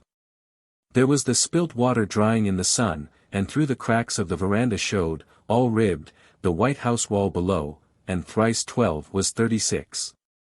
"Look. Is it coming into shape?" asked Legan Sahib. "But it is smashed, smashed," he gasped. Legan Sahib had been muttering softly for the last half-minute. Kim wrenched his head aside. "Look. Dekho. It is there as it was there." "It is there as it was there," said Legan, watching Kim closely while the boy rubbed his neck. "But you are the first of many who has ever seen it so." He wiped his broad forehead. "Was that more magic?" Kim asked suspiciously. The tingle had gone from his veins, he felt unusually wide awake. "No, that was not magic. It was only to see if there was a flaw in a jewel. Sometimes very fine jewels will fly all to pieces if a man holds them in his hand, and knows the proper way. That is why one must be careful before one sets them. Tell me, did you see the shape of the pot?" "For a little time. It began to grow like a flower from the ground." "And then what did you do? I mean, how did you think?" "Oh I knew it was broken, and so, I think, that was what I thought, and it was broken." "XIII. Has anyone ever done that same sort of magic to you before?" "If it was," said Kim, "do you think I should let it again?" "I should run away." "And now you are not afraid, eh?" "Not now." Legan Sahib looked at him more closely than ever. "I shall ask Mahbub Ali, not now, but some day later," he muttered. "I am pleased with you, yes, and I am pleased with you, no. You are the first that ever saved himself. I wish I knew what it was that. But you are right. You should not tell that, not even to me." He turned into the dusky gloom of the shop, and sat down at the table, rubbing his hands softly. A small, husky sob came from behind a pile of carpets. It was the Hindu child obediently facing towards the wall. His thin shoulders worked with grief. "Ah! He is jealous, so jealous. I wonder if he will try to poison me again in my breakfast, and make me cook it twice." "Cubby, Cubby nahin," came the broken answer. "And whether he will kill this other boy?" "Cubby, Cubby nahin. Never, never. No. What do you think he will do?" He turned suddenly on Kim. "Oh I do not know. Let him go, perhaps. Why did he want to poison you?" "Because he is so fond of me." Suppose you were fond of someone, and you saw someone come, and the man you were fond of was more pleased with him than he was with you, what would you do? Kim thought. Legan repeated the sentence slowly in the vernacular. I should not poison that man, said Kim reflectively, but I should beat that boy, if that boy was fond of my man. But first, I would ask that boy if it were true. Ah! He thinks everyone must be fond of me. Then I think he is a fool. Hearest thou, said Legan Sahib to the shaking shoulders. The Sahib's son thinks thou art a little fool. Come out, and next time thy heart is troubled, do not try white arsenic quite so openly. Surely the devil Dasim was lord of our tablecloth that day. It might have made me ill, child, and then a stranger would have guarded the jewels. Come. The child, heavy-eyed with much weeping, crept out from behind the bale and flung himself passionately at Legan Sahib's feet, with an extravagance of remorse that impressed even Kim. I will look into the ink pools, I will faithfully guard the jewels. Oh, my father and my mother, send him away. He indicated Kim with a backward jerk of his bare heel. Not yet, not yet. In a little while he will go away again. But now he is at school, at a new madrasa, and thou shalt be his teacher. Play the play of the jewels against him. I will keep tally. The child dried his tears at once, and dashed to the back of the shop, whence he returned with a copper tray. Give me, he said to Legan Sahib. Let them come from thy hand, for he may say that I knew them before. Gently, gently, the man replied, and from a drawer under the table dealt a half-handful of clattering trifles into the tray. Now, said the child, waving an old newspaper. Look on them as long as thou wilt, stranger. Count and, if need be, handle. One look is enough for me. He turned his back proudly. But what is the game? When thou hast counted and handled and art sure that thou canst remember them all, I cover them with this paper, and thou must tell over the tally to Legan Sahib. I will write mine. Oh ah! The instinct of competition waked in his breast. He bent over the tray. There were but 15 stones on it. That is easy, he said after a minute. The child slipped the paper over the winking jewels and scribbled in a native account book. There are under that paper 5 blue stones, 1 big, 1 smaller, and 3 small, said Kim, all in haste. There are 4 green stones, and 1 with a hole in it, there is 1 yellow stone that I can see through, and 1 like a pipe stem. There are 2 red stones, and, I made the count 15, but 2 I have forgotten. No. Give me time. 1 was of ivory, little and brownish, and, give me time. 1, 2, Legan Sahib counted him out up to 10. Kim shook his head. Hear my count, the child burst in, trilling with laughter. First, are 2 flawed sapphires, 1 of 2 rudas and 1 of 4 as I should judge. The 4ati sapphire is chipped at the edge. There is 1 Turkestan turquoise, plain with black veins, and there are 2 inscribed, 1 with a name of God in gilt, and the other being cracked across, for it came out of an old ring, I cannot read. We have now all 5 blue stones. For flawed emeralds there are, but 1 is drilled in 2 places, and 1 is a little carven. Their weights, said Legan Sahib impassively. 3, 5, 5, and 4 rudas as I judge it. There is 1 piece of old greenish pipe amber, and a cut topaz from Europe.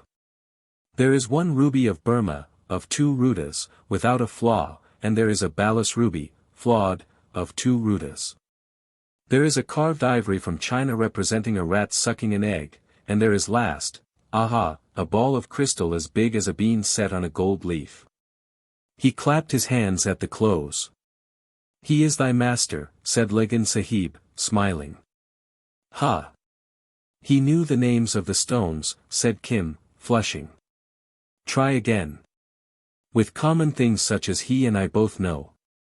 They heaped the tray again with odds and ends gathered from the shop, and even the kitchen, and every time the child won, till Kim marveled.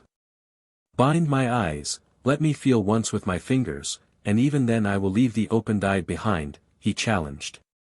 Kim stamped with vexation when the lad made his boast good. "If it were men, or horses," he said, "I could do better. This playing with tweezers and knives and scissors is too little." "Learn first, teach later," said Legan Sahib. "Is he thy master?" "Truly. But how is it done?" "By doing it many times over till it is done perfectly, for it is worth doing."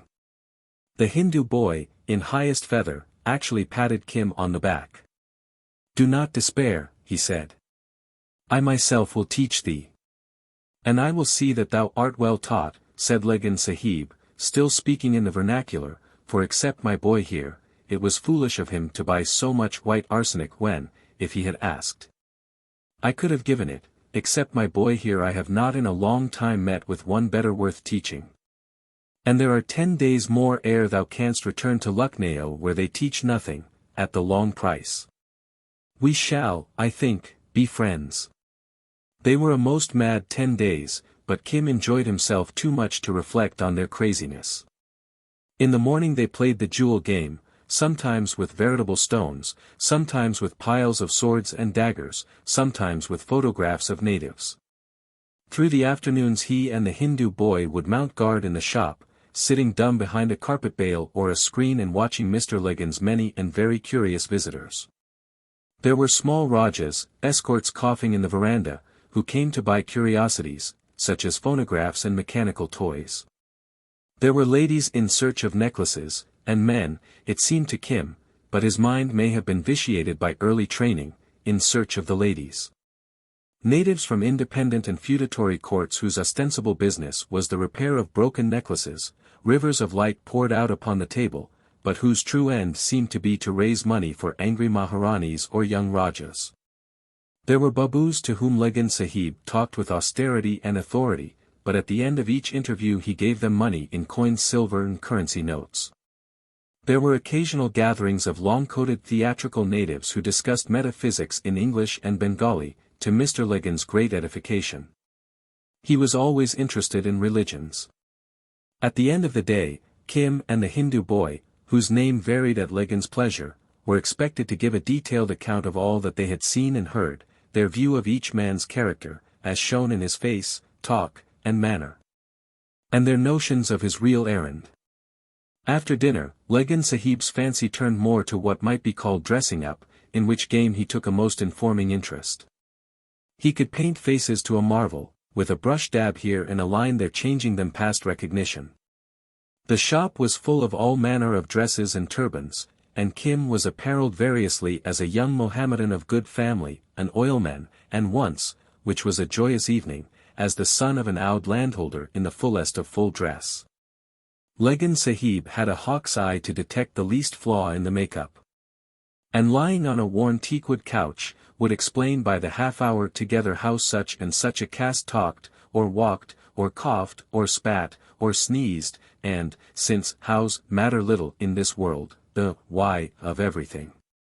The Hindu child played this game clumsily. That little mind, keen as an icicle where tally of jewels was concerned, could not temper itself to enter another's soul. But a demon in Kim woke up and sang with joy as he put on the changing dresses, and changed speech and gesture therewith. Carried away by enthusiasm, he volunteered to show Legan Sahib one evening how the disciples of a certain caste of fakir, old Lahore acquaintances, begged doles by the roadside. And what sort of language he would use to an Englishman, to a Punjabi farmer going to a fair, and to a woman without a veil. Legan Sahib laughed immensely, and begged Kim to stay as he was, immobile for half an hour, cross-legged, ash-smeared, and wild-eyed, in the back room. At the end of that time entered a hulking, obese babu whose stockinged legs shook with fat, and Kim opened on him with a shower of wayside chaff. Legan Sahib, this annoyed Kim, watched the babu and not the play. "I think," said the babu heavily, lighting a cigarette, "I am of opinion that it is most extraordinary and efficient performance. Except that you had told me I should have opined that you were pulling my legs. How soon can he become approximately efficient chain man? Because then I shall indent for him. That is what he must learn at Lucknow. Then order him to be jolly damn quick. Good night, Legan. The Babu swung out with the gait of a bogged cow. When they were telling over the day's list of visitors, Legan Sahib asked Kim who he thought the man might be. God knows, said Kim cheerily. The tone might almost have deceived Mahbub Ali, but it failed entirely with the healer of sick pearls. That is true. God, he knows, but I wish to know what you think. Kim glanced sideways at his companion, whose eye had a way of compelling truth. I think you will want me when I come from the school, but, confidentially, as Legan Sahib nodded approval, I do not understand how he can wear many dresses and talk many tongues. Thou wilt understand many things later. He is a writer of tales for a certain colonel. His honor is great only in Simla, and it is noticeable that he has no name, but only a number and a letter, that is a custom among us. And is there a price upon his head too, as upon all the others? Not yet, but if a boy rose up who is now sitting here and went, look, the door is open. As far as a certain house with a red-painted veranda, behind that which was the old theatre in the lower bazaar, and whispered through the shutters, Hari Chunder Mukherjee bore the bad news of last month. That boy might take away a belt full of rupees. How many? Said Kim promptly. 500, 1,000, as many as he might ask for. Good. And for how long might such a boy live after the news was told? He smiled merrily at Legan Sahib's very beard. Ah! That is to be well thought of. Perhaps if he were very clever, he might live out the day, but not the night. By no means the night. Then what is the Babu's pay if so much is put upon his head? 80, perhaps 100, perhaps 150 rupees. But the pay is the least part of the work. From time to time, God causes men to be born, and thou art one of them, who have a lust to go abroad at the risk of their lives and discover news. Today it may be of far-off things, tomorrow of some hidden mountain. And the next day of some nearby men who have done a foolishness against the state. These souls are very few, and of these few, not more than 10 are of the best. Among these 10 I count the Babu, and that is curious. How great, therefore, and desirable must be a business that brazens the heart of a Bengali. True. But the days go slowly for me. I am yet a boy, and it is only within 2 months I learned to write Angrezi. Even now I cannot read it well. And there are yet years and long years before I can be even a chainman. Have patience, friend of all the world, Kim started at the title. Would I had a few of the years that so irk thee. I have proved thee in several small ways. This will not be forgotten when I make my report to the Colonel Sahib. Then, changing suddenly into English with a deep laugh. By Jove! O'Hara, I think there is a great deal in you, but you must not become proud and you must not talk. You must go back to Lucknow and be a good little boy and mind your book, as the English say, and perhaps, next holidays if you care, you can come back to me. Kim's face fell. Oh, I mean if you like. I know where you want to go. For days later a seat was booked for Kim and his small trunk at the rear of a Kolkatanga. His companion was the whale-like Babu, who, with a fringed shawl wrapped round his head, and his fat openwork-stockinged left leg tucked under him, shivered and grunted in the morning chill. How comes it that this man is one of us? Thought Kim, considering the jelly back as they jolted down the road, and the reflection threw him into most pleasant daydreams. Legan Sahib had given him 5 rupees, a splendid sum, as well as the assurance of his protection if he worked. Unlike Mahbub, Legan Sahib had spoken most explicitly of the reward that would follow obedience, and Kim was content. If only, like the Babu, he could enjoy the dignity of a letter and a number, and a price upon his head. Some day he would be all that and more. Some day he might be almost as great as Mahbub Ali.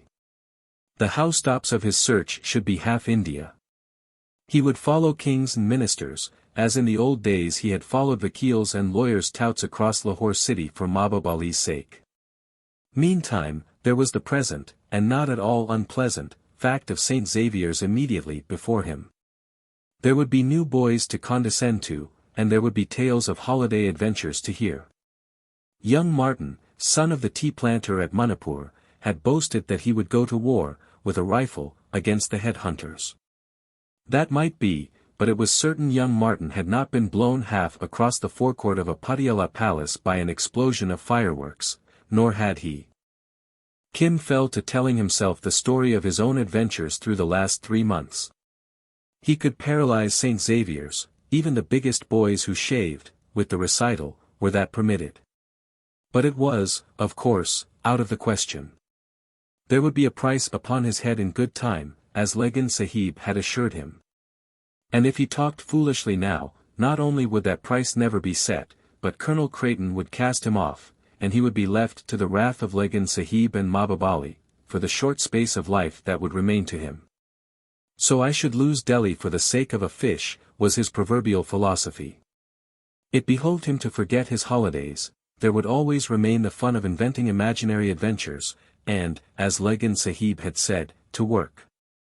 Of all the boys hurrying back to St. Xavier's, from succor in the sands to gal beneath the palms, none was so filled with virtue as Kimball O'Hara, jiggetting down to Umballa behind Hari Chunder Mukherjee, whose name on the books of one section of the Ethnological Survey was R. 17. And if additional spur were needed, the Babu supplied it. After a huge meal at Kalka, he spoke uninterruptedly. Was Kim going to school?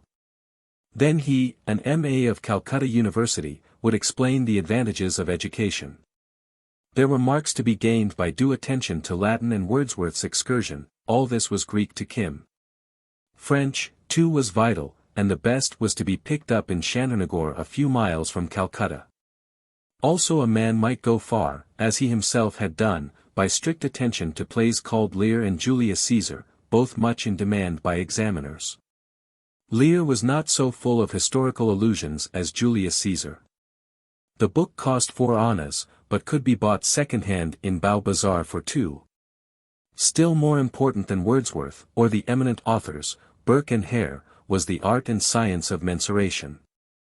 A boy who had passed his examination in these branches, for which, by the way, there were no cram-books, could, by merely marching over a country with a compass and a level and a straight eye, carry away a picture of that country which might be sold for large sums in coined silver.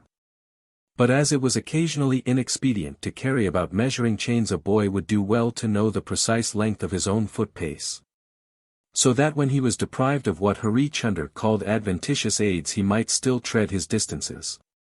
To keep count of thousands of paces, Hari Chunder's experience had shown him nothing more valuable than a rosary of 81 or 108 beads, for it was divisible and subdivisible into many multiples and submultiples. Through the volleying drifts of English, Kim caught the general trend of the talk, and it interested him very much. Here was a new craft that a man could tuck away in his head, and by the look of the large wide world unfolding itself before him, it seemed that the more a man knew the better for him. Said the Babu when he had talked for an hour and a half, I hope some day to enjoy your official acquaintance. Ad interim, if I may be pardoned that expression, I shall give you this beetle box, which is highly valuable article and cost me 2 rupees only 4 years ago. It was a cheap, heart-shaped brass thing with 3 compartments for carrying the eternal betel nut, lime and pan leaf, but it was filled with little tabloid bottles. That is reward of merit for your performance in character of that holy man. You see, you are so young you think you will last forever and not take care of your body. It is great nuisance to go sick in the middle of business. I am fond of drugs myself, and they are handy to cure poor people too. These are good departmental drugs, quinine and so on. I give it you for souvenir. Now goodbye. I have urgent private business here by the roadside. He slipped out noiselessly as a cat, on the Umballa road, hailed a passing cart and jingled away, while Kim, tongue-tied, twiddled the brass beetle box in his hands.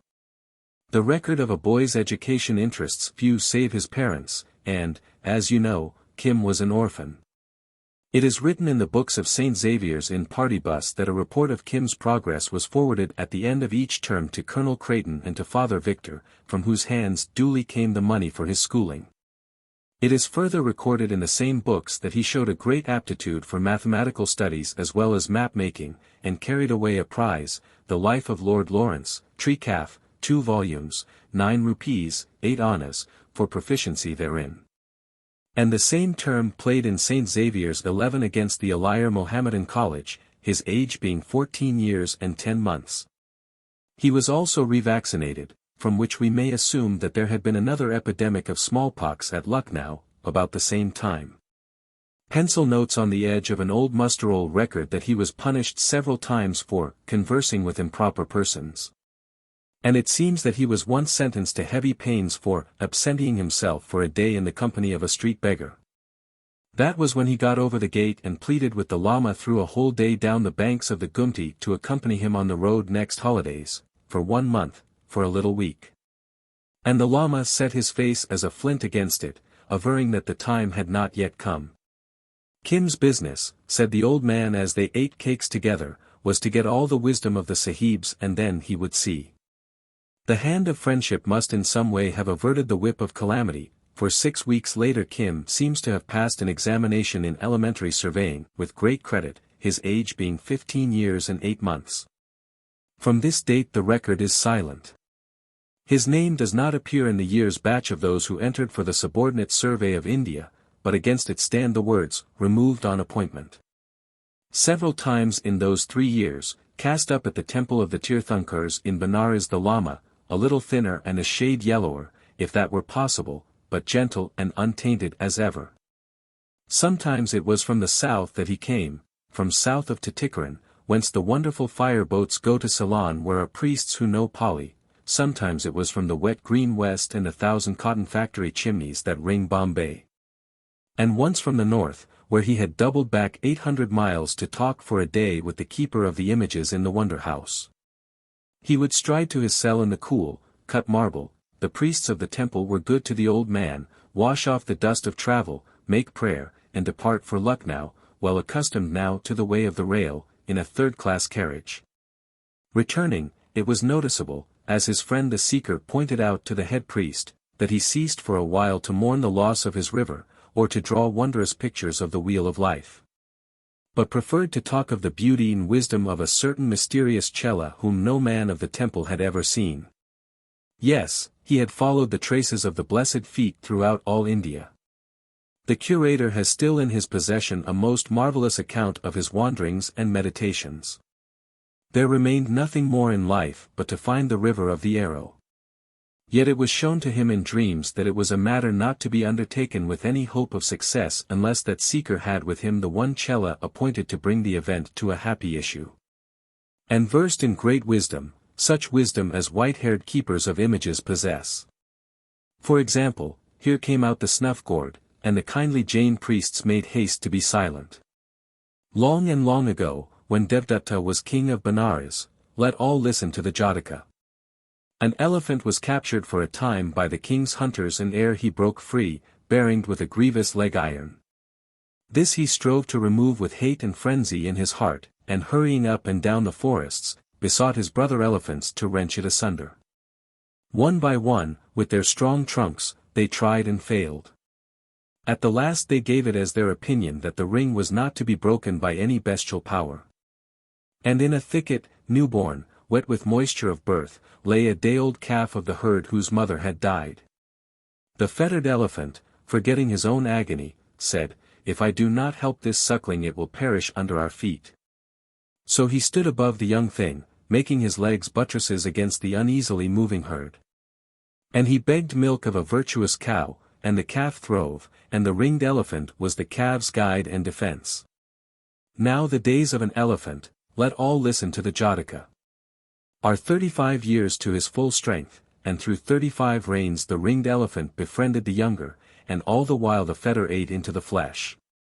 Then one day the young elephant saw the half-buried iron, and turning to the elder said, "What is this?" "It is even my sorrow," said he who had befriended him. Then that other put out his trunk and in the twinkling of an eyelash abolished the ring, saying, the appointed time has come.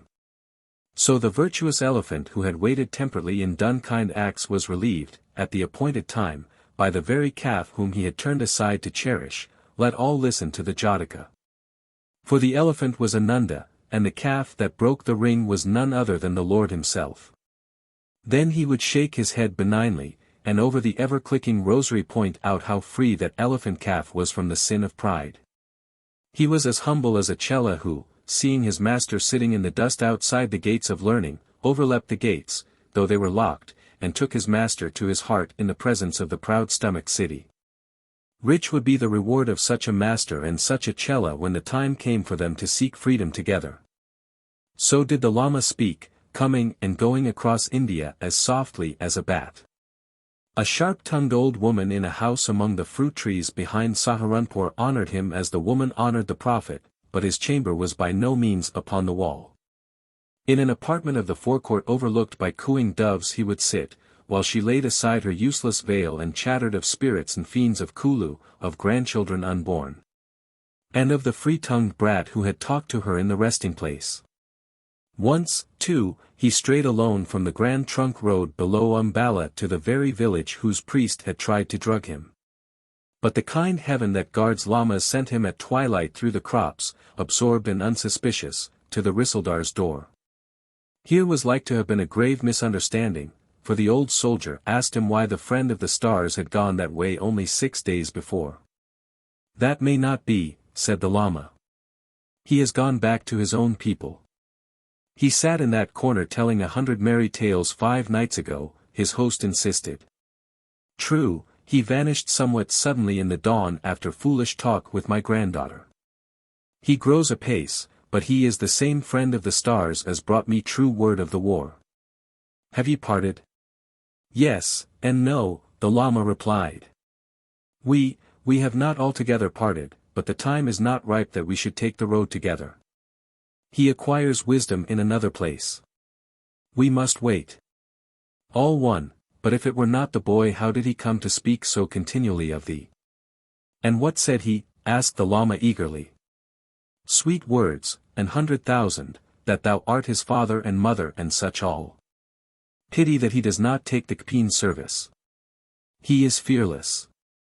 This news amazed the Lama, who did not then know how religiously Kim kept to the contract made with Mahbub Ali, and perforce ratified by Colonel Creighton. There is no holding the young pony from the game, said the horse dealer when the colonel pointed out that vagabonding over India in holiday time was absurd. If permission be refused to go and come as he chooses, he will make light of the refusal. Then who is to catch him? Colonel Sahib, only once in 1,000 years is a horse born so well fitted for the game as this our colt. And we need men. Chapter 10. Your Tirsal's too long at hack, sire. He's no Ias. But a passage hawk that footed ere we caught him. Dangerously free, oh, the air. Faith. Were he mine. As mine's the glove he binds to for his tirings. I'd fly him with a makehawk. He's in Yerrak. Plumed to the very point, so manned, so weathered. Give him the firmament God made him for. And what shall take the air of him, old play? Legan Sahib did not use as direct speech, but his advice tallied with Mahbub's. And the upshot was good for Kim. He knew better now than to leave Lucknow city in native garb, and if Mahbub were anywhere within reach of a letter, it was to Mahbub's camp he headed, and made his change under the Pathan's wary eye. Could the little survey paint-box that he used for map tinting in term time have found a tongue to tell of holiday doings, he might have been expelled. Once Mahbub and he went together as far as the beautiful city of Bombay, with 3 truckloads of tram horses, and Mahbub nearly melted when Kim proposed a sail in a dhow across the Indian Ocean to buy Gulf Arabs, which, he understood from a hanger-on of the dealer Abdul Rahman, fetched better prices than mere cabulus.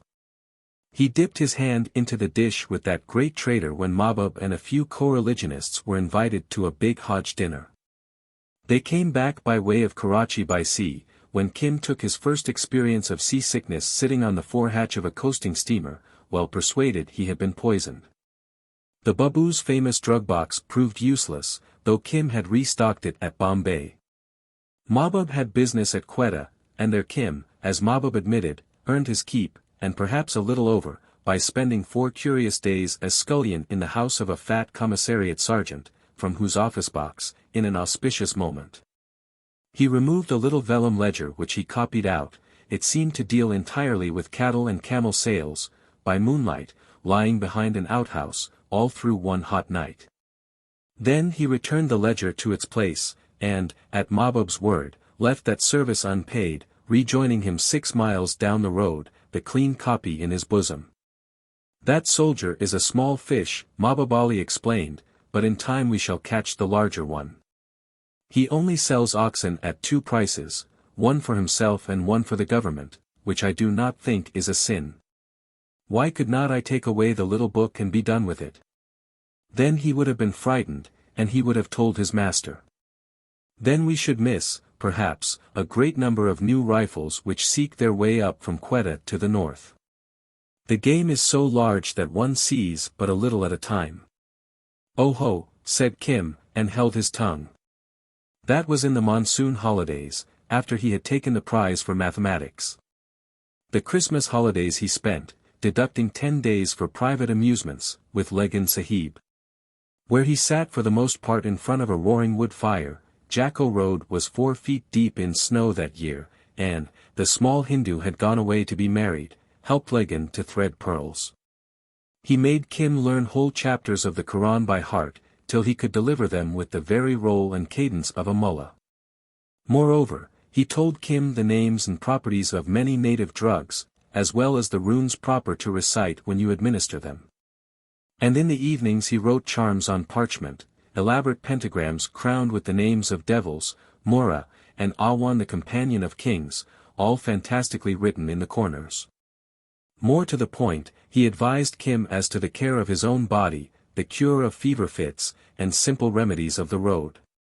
A week before it was time to go down, Colonel Creighton Sahib, this was unfair, sent Kim a written examination paper that concerned itself solely with rods and chains and links and angles. Next holidays he was out with Mahbub, and here, by the way, he nearly died of thirst, plodding through the sand on a camel to the mysterious city of Bikaner, where the wells are 400 feet deep, and lined throughout with camel bone. It was not an amusing trip from Kim's point of view, because, in defiance of the contract, the colonel ordered him to make a map of that wild, walled city. And since Mohammedan horseboys and pipe tenders are not expected to drag survey chains round the capital of an independent native state, Kim was forced to pace all his distances by means of a bead rosary. He used the compass for bearings as occasion served, after dark chiefly, when the camels had been fed, and by the help of his little survey paint-box of 6 color cakes and 3 brushes. He achieved something not remotely unlike the city of Jaisalmer. Mahbub laughed a great deal, and advised him to make up a written report as well, and in the back of the big account book that lay under the flap of Mahbub's pet saddle Kim fell to work. "It must hold everything that thou hast seen or touched or considered. Write as though the young Ilat Sahib himself had come by stealth with a vast army outsetting to war." "How great an army! Oh, 500,000 of men. Folly! Remember how few and bad were the wells in the sand. Not 1,000 thirsty men could come near by here. Then write that down, also all the old breaches in the walls and whence the firewood is cut, and what is the temper and disposition of the king. I stay here till all my horses are sold. I will hire a room by the gateway, and thou shalt be my accountant. There is a good lock to the door." The report in its unmistakable St. Xavier's running script, and the brown, yellow, and lake-daubed map, was on hand a few years ago. A careless clerk filed it with the rough notes of E.'s second Syston survey.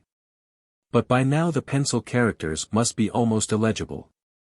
Kim translated it, sweating under the light of an oil lamp, to Mahbub, the second day of their return journey. The Pathan rose and stooped over his dappled saddlebags. "I knew it would be worthy a dress of honor, and so I made one ready," he said, smiling.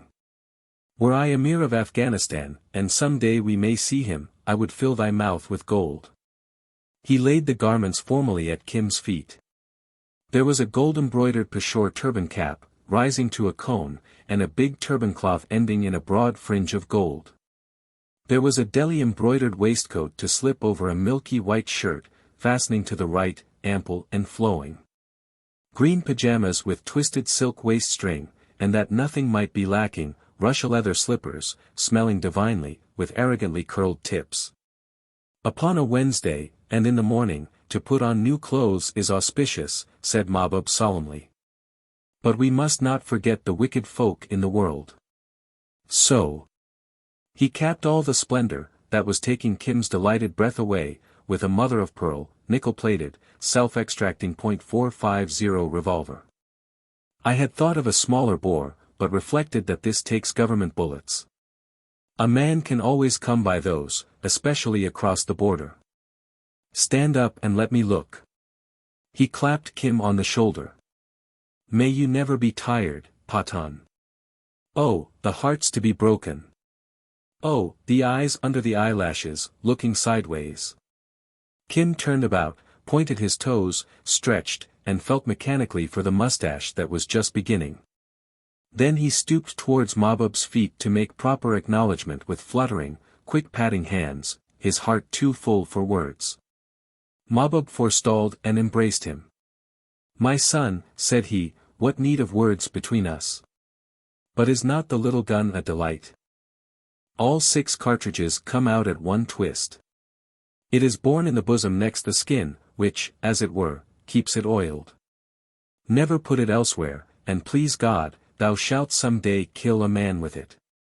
Hi my, said Kim ruefully. If a sahib kills a man he is hanged in the jail. True, but one pace beyond the border, men are wiser. Put it away, but fill it first. Of what use is a gun unfed?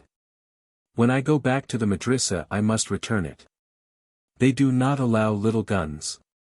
Thou wilt keep it for me. Son, I am wearied of that madrasa, where they take the best years of a man to teach him what he can only learn upon the road. The folly of the sahibs has neither top nor bottom. No matter. Maybe thy written report shall save thee further bondage. And God he knows we need men more and more in the game. They marched, jawbound against blowing sand, across the salt desert to Jodhpur, where Mahbub and his handsome nephew Habib Ullah did much trading. And then sorrowfully, in European clothes, which he was fast outgrowing, Kim went second class to St. Xavier's. 3 weeks later, Colonel Creighton, pricing Tibetan ghost daggers at Legan's shop, faced Mahbub Ali openly mutinous. Legan Sahib operated as support in reserve. The pony is made, finished, mouthed and paced, Sahib. From now on, day by day, he will lose his manners if he is kept at tricks. Drop the rein on his back and let go, said the horse dealer. We need him. But he is so young, Mahbub, not more than 16, is he? When I was 15, I had shot my man and begot my man, Sahib. You impenitent old heathen. Creighton turned to Legan. The black beard nodded assent to the wisdom of the Afghans dyed scarlet. I should have used him long ago, said Legan. The younger the better. That is why I always have my really valuable jewels watched by a child. You sent him to me to try. I tried him in every way, he is the only boy I could not make to see things. In the crystal, in the ink pool, demanded Mahbub. No. Under my hand, as I told you. That has never happened before. It means that he is strong enough, but you think it skittles, Colonel Creighton, to make anyone do anything he wants. And that is 3 years ago. I have taught him a good deal since, Colonel Creighton. I think you waste him now. Maybe you're right. But, as you know, there is no survey work for him at present. Let him out, let him go, Mahbub interrupted. Who expects any colt to carry heavy weight at first? Let him run with the caravans, like our white camel colts, for luck. I would take him myself, but there is a little business where he would be most useful, in the south, said Legan, with peculiar suavity, dropping his heavy blued eyelids. E.23 has that in hand, said Creighton quickly. He must not go down there. Besides, he knows no Turkey. Only tell him the shape and the smell of the letters we want and he will bring them back, Legan insisted. No. That is a man's job, said Creighton.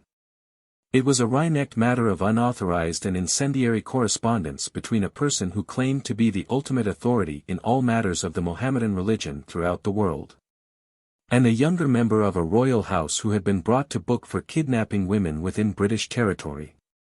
The Moslem archbishop had been emphatic and over-arrogant, the young prince was merely sulky at the curtailment of his privileges, but there was no need he should continue a correspondence which might some day compromise him. One letter indeed had been procured, but the finder was later found dead by the roadside in the habit of an Arab trader, as E.23, taking up the work, duly reported. These facts, and a few others not to be published, made both Mahbub and Creighton shake their heads.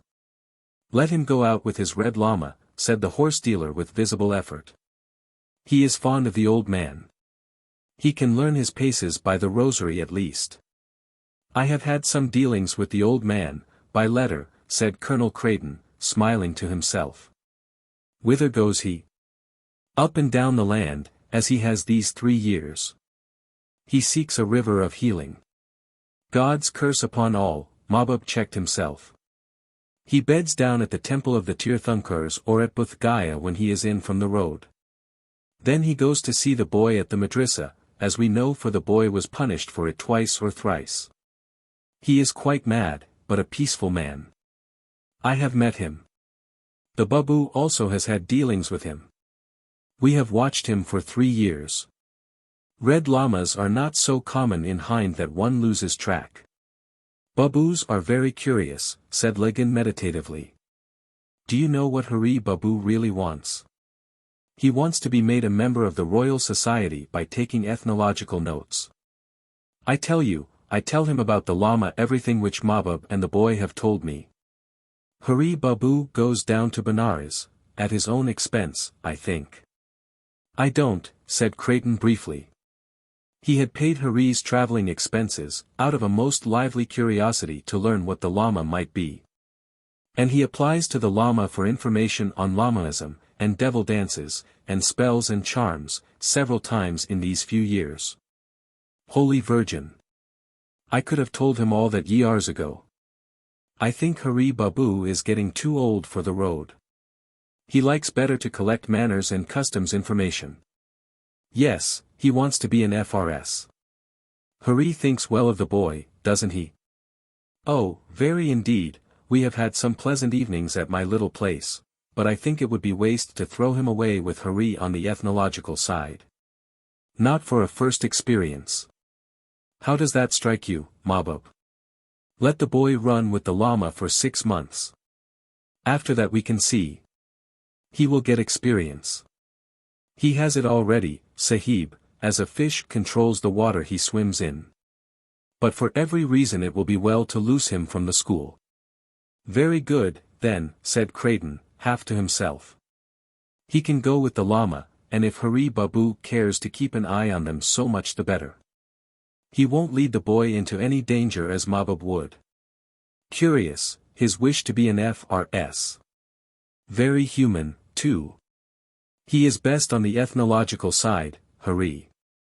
No money and no preferment would have drawn Creighton from his work on the Indian survey, but deep in his heart also lay the ambition to write FRS after his name. Honors of a sort he knew could be obtained by ingenuity and the help of friends, but, to the best of his belief, nothing save work, papers representing a life of it, took a man into the society which he had bombarded for years with monographs on strange Asiatic cults and unknown customs. 9 men out of 10 would flee from a Royal Society soiree in extremity of boredom. But Creighton was the 10th, and at times his soul yearned for the crowded rooms in easy London where silver-haired, bald-headed gentlemen who know nothing of the army move among spectroscopic experiments, the lesser plants of the frozen tundras. Electric flight measuring machines, an apparatus for slicing into fractional millimeters the left eye of the female mosquito. By all right and reason, it was the Royal Geographical that should have appealed to him, but men are as chancy as children in their choice of playthings. So Creighton smiled, and thought the better of Hari Babu, moved by like desire. He dropped the ghost dagger and looked up at Mahbub. "How soon can we get the colt from the stable?" said the horse-dealer, reading his eyes. If I withdraw him by order now, what will he do, think you? I have never before assisted at the teaching of such an one. He will come to me, said Mahbub promptly. Legan Sahib and I will prepare him for the road. So be it, then. For 6 months he shall run at his choice. But who will be his sponsor? Legan slightly inclined his head. He will not tell anything, if that is what you are afraid of, Colonel Creighton. It's only a boy, after all. Yes, but first, he has nothing to tell, and secondly, he knows what would happen. Also, he is very fond of Mahbub, and of me a little. Will he draw pay? Demanded the practical horse-dealer. Food and water allowance only. 20 rupees a month. One advantage of the Secret Service is that it has no worrying audit. That service is ludicrously starved, of course, but the funds are administered by a few men who do not call for vouchers or present itemized accounts. Mahbub's eyes lighted with almost a Sikh's love of money. Even Legan's impassive face changed. He considered the years to come when Kim would have been entered and made to the great game that never ceases day and night, throughout India. He foresaw honor and credit in the mouths of a chosen few, coming to him from his pupil. Legan Sahib had made E.23 what E.23 was, out of a bewildered, impertinent, lying, little Northwest Province man. But the joy of these masters was pale and smoky beside the joy of Kim when St. Xavier's head called him aside, with word that Colonel Creighton had sent for him. I understand, O'Hara, that he has found you a place as an assistant chainman in the canal department, that comes of taking up mathematics. It is great luck for you are only 16. But of course you understand that you do not become Pukka, permanent, till you have passed the autumn examination. So you must not think you are going out into the world to enjoy yourself, or that your fortune is made. There is a great deal of hard work before you. Only, if you succeed in becoming Pukka, you can rise, to 450 a month. Whereat the principal gave him much good advice as to his conduct, and his manners, and his morals. And others, his elders, who had not been wafted into billets, talked as only Anglo-Indian lads can, of favoritism and corruption.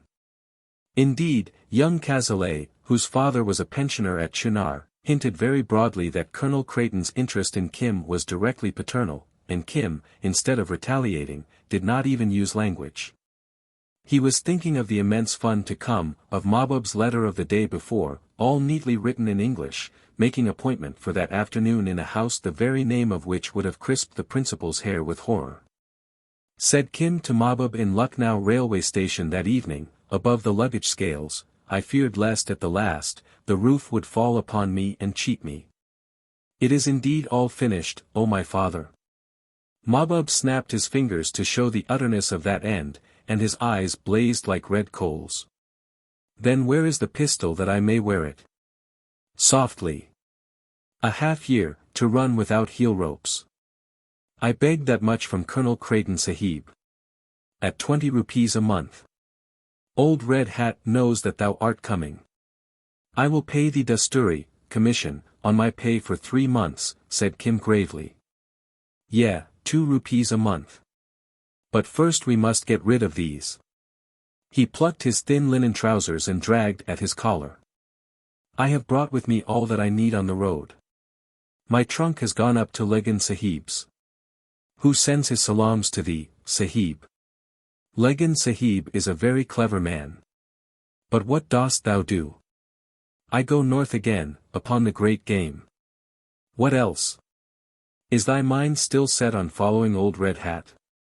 Do not forget he made me that I am, though he did not know it.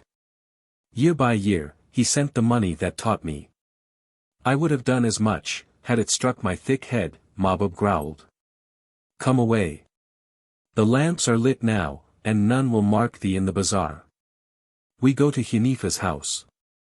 On the way thither, Mahbub gave him much the same sort of advice as his mother gave to Lemuel, and curiously enough, Mahbub was exact to point out how Hanifa and her likes destroyed kings. And I remember, he quoted maliciously, one who said, "Trust a snake before an harlot, and an harlot before a Pathan," Mahbub Ali. Now, excepting as to Pathans, of whom I am one, all that is true. Most true is it in the great game, for it is by means of women that all plans come to ruin and we lie out in the dawning with our throats cut. So it happened to such a one. He gave the reddest particulars. Then why? Kim paused before a filthy staircase that climbed to the warm darkness of an upper chamber, in the ward that is behind Azim Ullah's tobacco shop. Those who know it call it the birdcage, it is so full of whisperings and whistlings and chirpings. The room, with its dirty cushions and half-smoked hookahs, smelt abominably of stale tobacco. In one corner lay a huge and shapeless woman clad in greenish gauzes, and decked, brow, nose, ear, neck, wrist, arm, waist, and ankle with heavy native jewelry. When she turned it was like the clashing of copper pots. A lean cat in the balcony outside the window mewed hungrily. Kim checked, bewildered, at the door curtain. "Is that the new stuff, Mahbub?" said Hanifa lazily, scarce troubling to remove the mouthpiece from her lips. "Oh Buktanuz." Like most of her kind, she swore by the jinns, "Oh Buktanuz. He is very good to look upon." "That is part of the selling of the horse," Mahbub explained to Kim, who laughed. "I have heard that talk since my 6th day," he replied, squatting by the light. "Whither does it lead?" "To protection. Tonight we change thy color. This sleeping under roofs has blanched thee like an almond. But Hanifa has the secret of a color that catches. No painting of a day or two. Also, we fortify thee against the chances of the road. That is my gift to thee, my son. Take out all metals on thee and lay them here. Make ready, Hanifa." Kim dragged forth his compass, survey paint-box, and the new-filled medicine box. They had all accompanied his travels, and boy-like he valued them immensely. The woman rose slowly and moved with her hands a little spread before her. Then Kim saw that she was blind. "No, no," she muttered, "the Pathan speaks truth. My color does not go in a week or a month, and those whom I protect are under strong guard. When one is far off and alone, it would not be well to grow blotched and leprous of a sudden," said Mahbub. "When thou wast with me I could oversee the matter. Besides, a Pathan is a fair skin. Strip to the waist now and look how thou art whitened." Hanifa felt her way back from an inner room. "It is no matter, she cannot see." He took a pewter bowl from her ringed hand. The dye stuff showed blue and gummy. Kim experimented on the back of his wrist, with a dab of cotton wool, but Hanifa heard him. "No, no," she cried, "the thing is not done thus, but with the proper ceremonies. The coloring is the least part. I give thee the full protection of the road." "Jadoo." "Magic," said Kim, with a half-start. He did not like the white, sightless eyes. Mahbub's hand on his neck bowed him to the floor, nose within an inch of the boards. "Be still. No harm comes to thee, my son. I am thy sacrifice." He could not see what the woman was about, but heard the dish-clash of her jewelry for many minutes. A match lit up the darkness, he caught the well-known purr and fizzle of grains of incense. Then the room filled with smoke, heavy aromatic, and stupefying. Through growing drowse he heard the names of devils, of Zulbazan, son of Eblis, who lives in bazaars and pareos, making all the sudden lewd wickedness of wayside halts. Of Dulhan, invisible about mosques, the dweller among the slippers of the faithful, who hinders folk from their prayers, and Musbut, lord of lies and panic. Hanifa, now whispering in his ear, now talking as from an immense distance, touched him with horrible soft fingers, but Mahbub's grip never shifted from his neck till, relaxing with a sigh, the boy lost his senses. Allah! How he fought! We should never have done it but for the drugs. That was his white blood, I take it, said Mahbub testily. Go on with the invocation. Give him full protection. O hearer! Thou that hearest with ears, be present. Listen, O hearer! Hanifa moaned, her dead eyes turned to the west. The dark room filled with moanings and snortings. From the outer balcony, a ponderous figure raised a round bullet head and coughed nervously. Do not interrupt this ventriloquial necromancis, my friend, it said in English. I opine that it is very disturbing to you, but no enlightened observer is jolly well upset. I will lay a plot for their ruin. O prophet, bear with the unbelievers. Let them alone a while. Hanifa's face, turned to the northward, worked horribly, and it was as though voices from the ceiling answered her. Hari Babu returned to his notebook, balanced on the windowsill, but his hand shook. Hanifa, in some sort of drugged ecstasy, wrenched herself to and fro as she sat cross-legged by Kim's still head, and called upon devil after devil, in the ancient order of the ritual, binding them to avoid the boy's every action. With him are the keys of the secret things. None knoweth them besides himself. He knoweth that which is in the dry land and in the sea. Again broke out the unearthly whistling responses. I apprehend it is not at all malignant in its operation, said the Babu, watching the throat muscles quiver and jerk as Hanifa spoke with tongues. It is not likely that she has killed the boy. If so, I decline to be witness at the trial. What was the last hypothetical devil mentioned? Babuji, said Mahbub in the vernacular. I have no regard for the devils of Hind, but the sons of Eblis are far otherwise, and whether they be Jumali, well affected, or Jalali, terrible, they love not Kafirs. Then you think I had better go? Said Hari Babu, half rising. They are, of course, dematerialized phenomena. Spencer says. Hanifa's crisis passed, as these things must, in a paroxysm of howling, with a touch of froth at the lips. She lay spent and motionless beside Kim, and the crazy voices ceased. Wah! That work is done. May the boy be better for it, and Hanifa is surely a mistress of Dot. Help haul her aside, Babu. Do not be afraid. How am I to fear the absolutely non-existent, said Hari Babu, talking English to reassure himself. It is an awful thing still to dread the magic that you contemptuously investigate, to collect folklore for the Royal Society with a lively belief in all powers of darkness. Mahbub chuckled. He had been out with Hari on the road ere now. Let us finish the coloring, said he. The boy is well protected if the lords of the air have ears to hear. I am a Sufi, free thinker, but when one can get blind sides of a woman, a stallion, or a devil, why go round to invite a kick? Set him upon the way, Babu, and see that old Red Hat does not lead him beyond our reach. I must get back to my horses. All right, said Hari Babu. He is at present curious spectacle. About third cockcrow, Kim woke after a sleep of thousands of years. Hanifa, in her corner, snored heavily, but Mahbub was gone. I hope you were not frightened, said an oily voice at his elbow. I superintended entire operation, which was most interesting from ethnological point of view. It was high-class. Ha, said Kim, recognizing Hari Babu, who smiled ingratiatingly.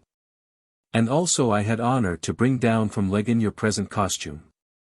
I am not in the habit officially of carrying such gauds to subordinates, but, he giggled, your case is noted as exceptional on the books. I hope Mr. Legan will note my action. Kim yawned and stretched himself.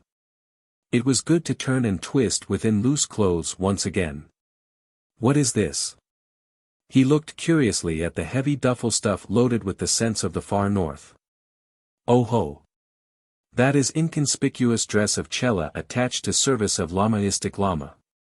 Complete in every particular, said Hari Babu, rolling into the balcony to clean his teeth at a goglet. I am of opinion it is not your old gentleman's precise religion, but rather subvariant of same. I have contributed rejected notes to whom it may concern, Asiatic Quarterly Review on these subjects. Now it is curious that the old gentleman himself is totally devoid of religiosity. He is not a damn particular. Do you know him? Hari Babu held up his hand to show he was engaged in the prescribed rites that accompany tooth cleaning and such things among decently bred Bengalis. Then he recited in English an Aryasomaj prayer of a theistical nature, and stuffed his mouth with pan and beetle. Oh yes. I have met him several times at Benares, and also at Bodh Gaya, to interrogate him on religious points and devil worship. He is pure agnostic, same as me. Hunifa stirred in her sleep, and Hari Babu jumped nervously to the copper incense burner, all black and discolored in morning light, rubbed a finger in the accumulated lampblack, and drew it diagonally across his face. Who has died in thy house? Asked Kim in the vernacular. None. But she may have the evil eye, that sorceress, the Babu replied. What dost thou do now, then? I will set thee on thy way to Benares, if thou goest thither, and tell thee what must be known by us. I go. At what hour runs the Teerain? He rose to his feet, looked round the desolate chamber and at the yellow wax face of Hunifa as the low sun stole across the floor. Is there money to be paid that witch? No. She has charmed thee against all devils and all dangers in the name of her devils. It was Mahbub's desire. In English, he is highly obsolete, I think, to indulge in such superstition. Why, it is all ventriloquy. Belly speak, eh? Kim snapped his fingers mechanically to avert whatever evil, Mahbub, he knew, meditated none, might have crept in through Hunifa's ministrations, and Hari giggled once more.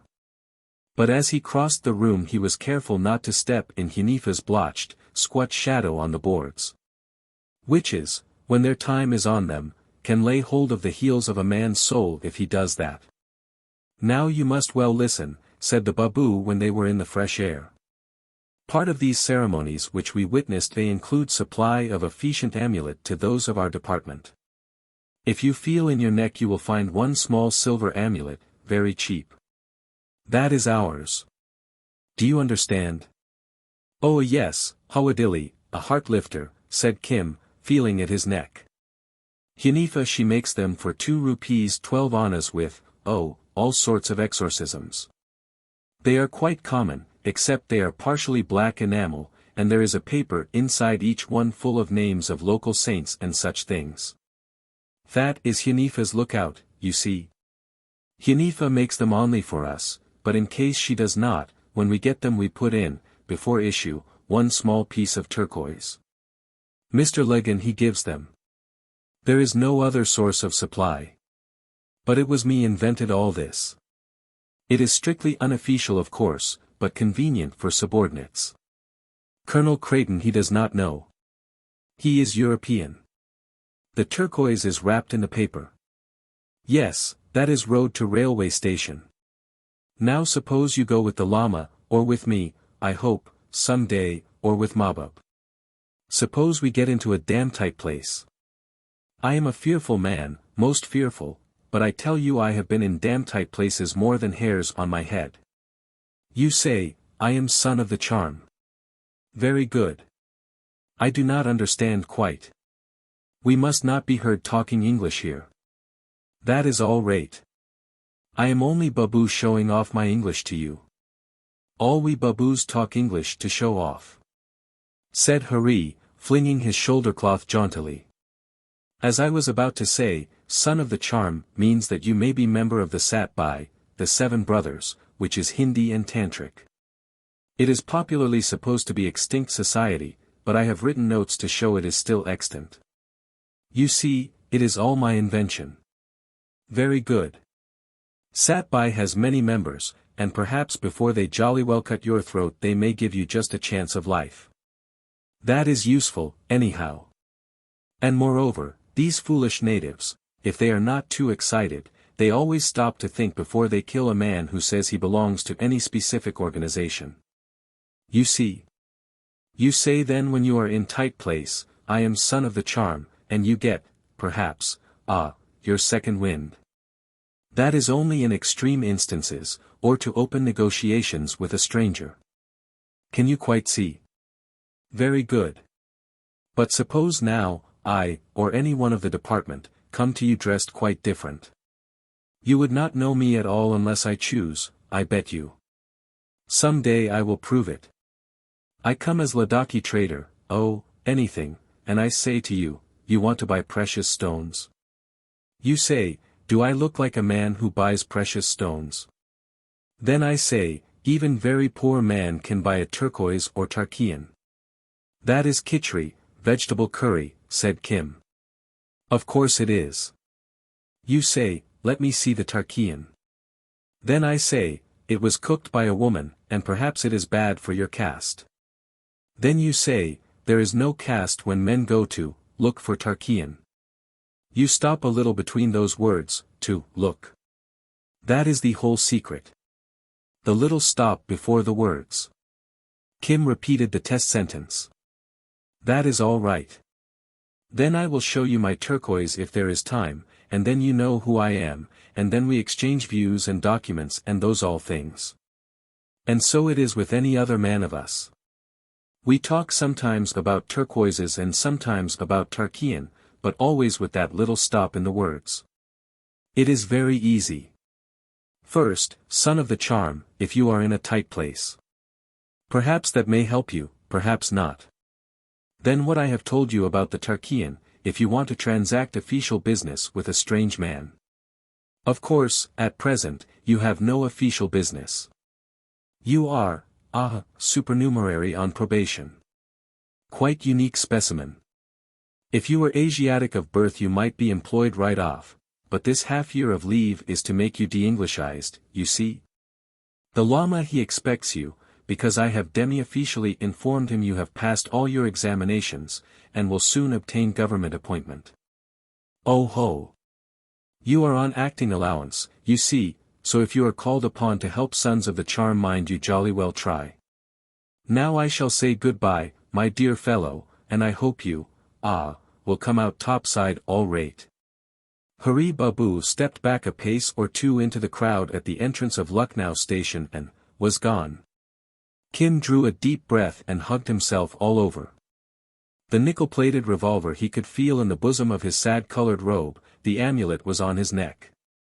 Begging gourd, rosary, and ghost dagger, Mr. Legan had forgotten nothing, were all to hand, with medicine, paintbox, and compass, and in a worn old purse belt embroidered with porcupine quill patterns lay a month's pay.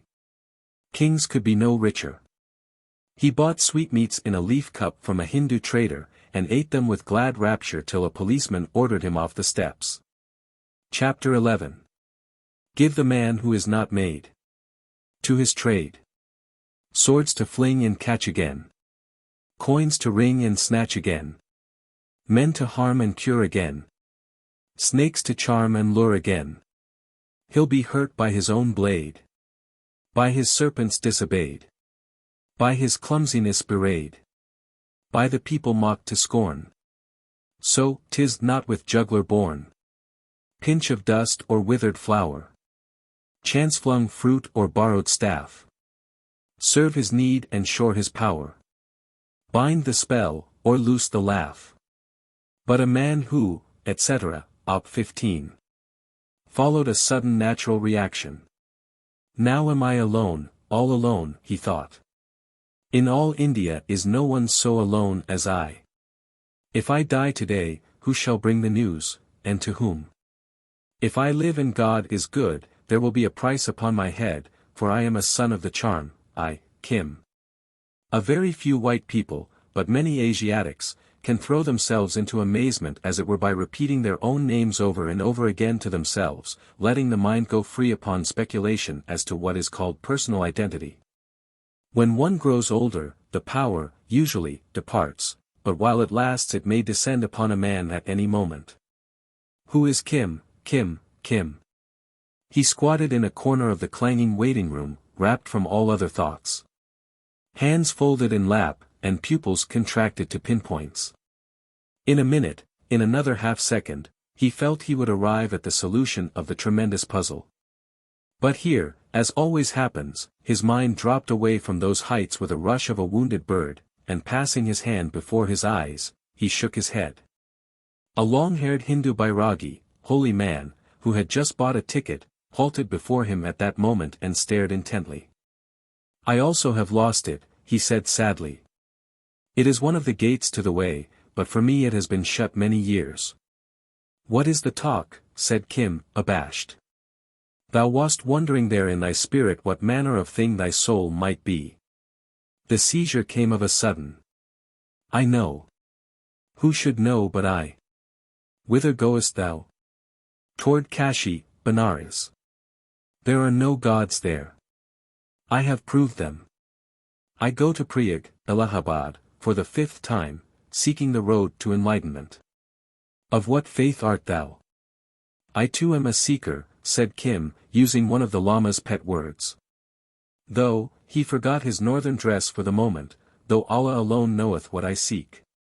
The old fellow slipped the Bairagi's crutch under his armpit and sat down on a patch of ruddy leopard skin as Kim rose at the call for the Benares train. Go in hope, little brother, he said. It is a long road to the feet of the One. But thither do we all travel.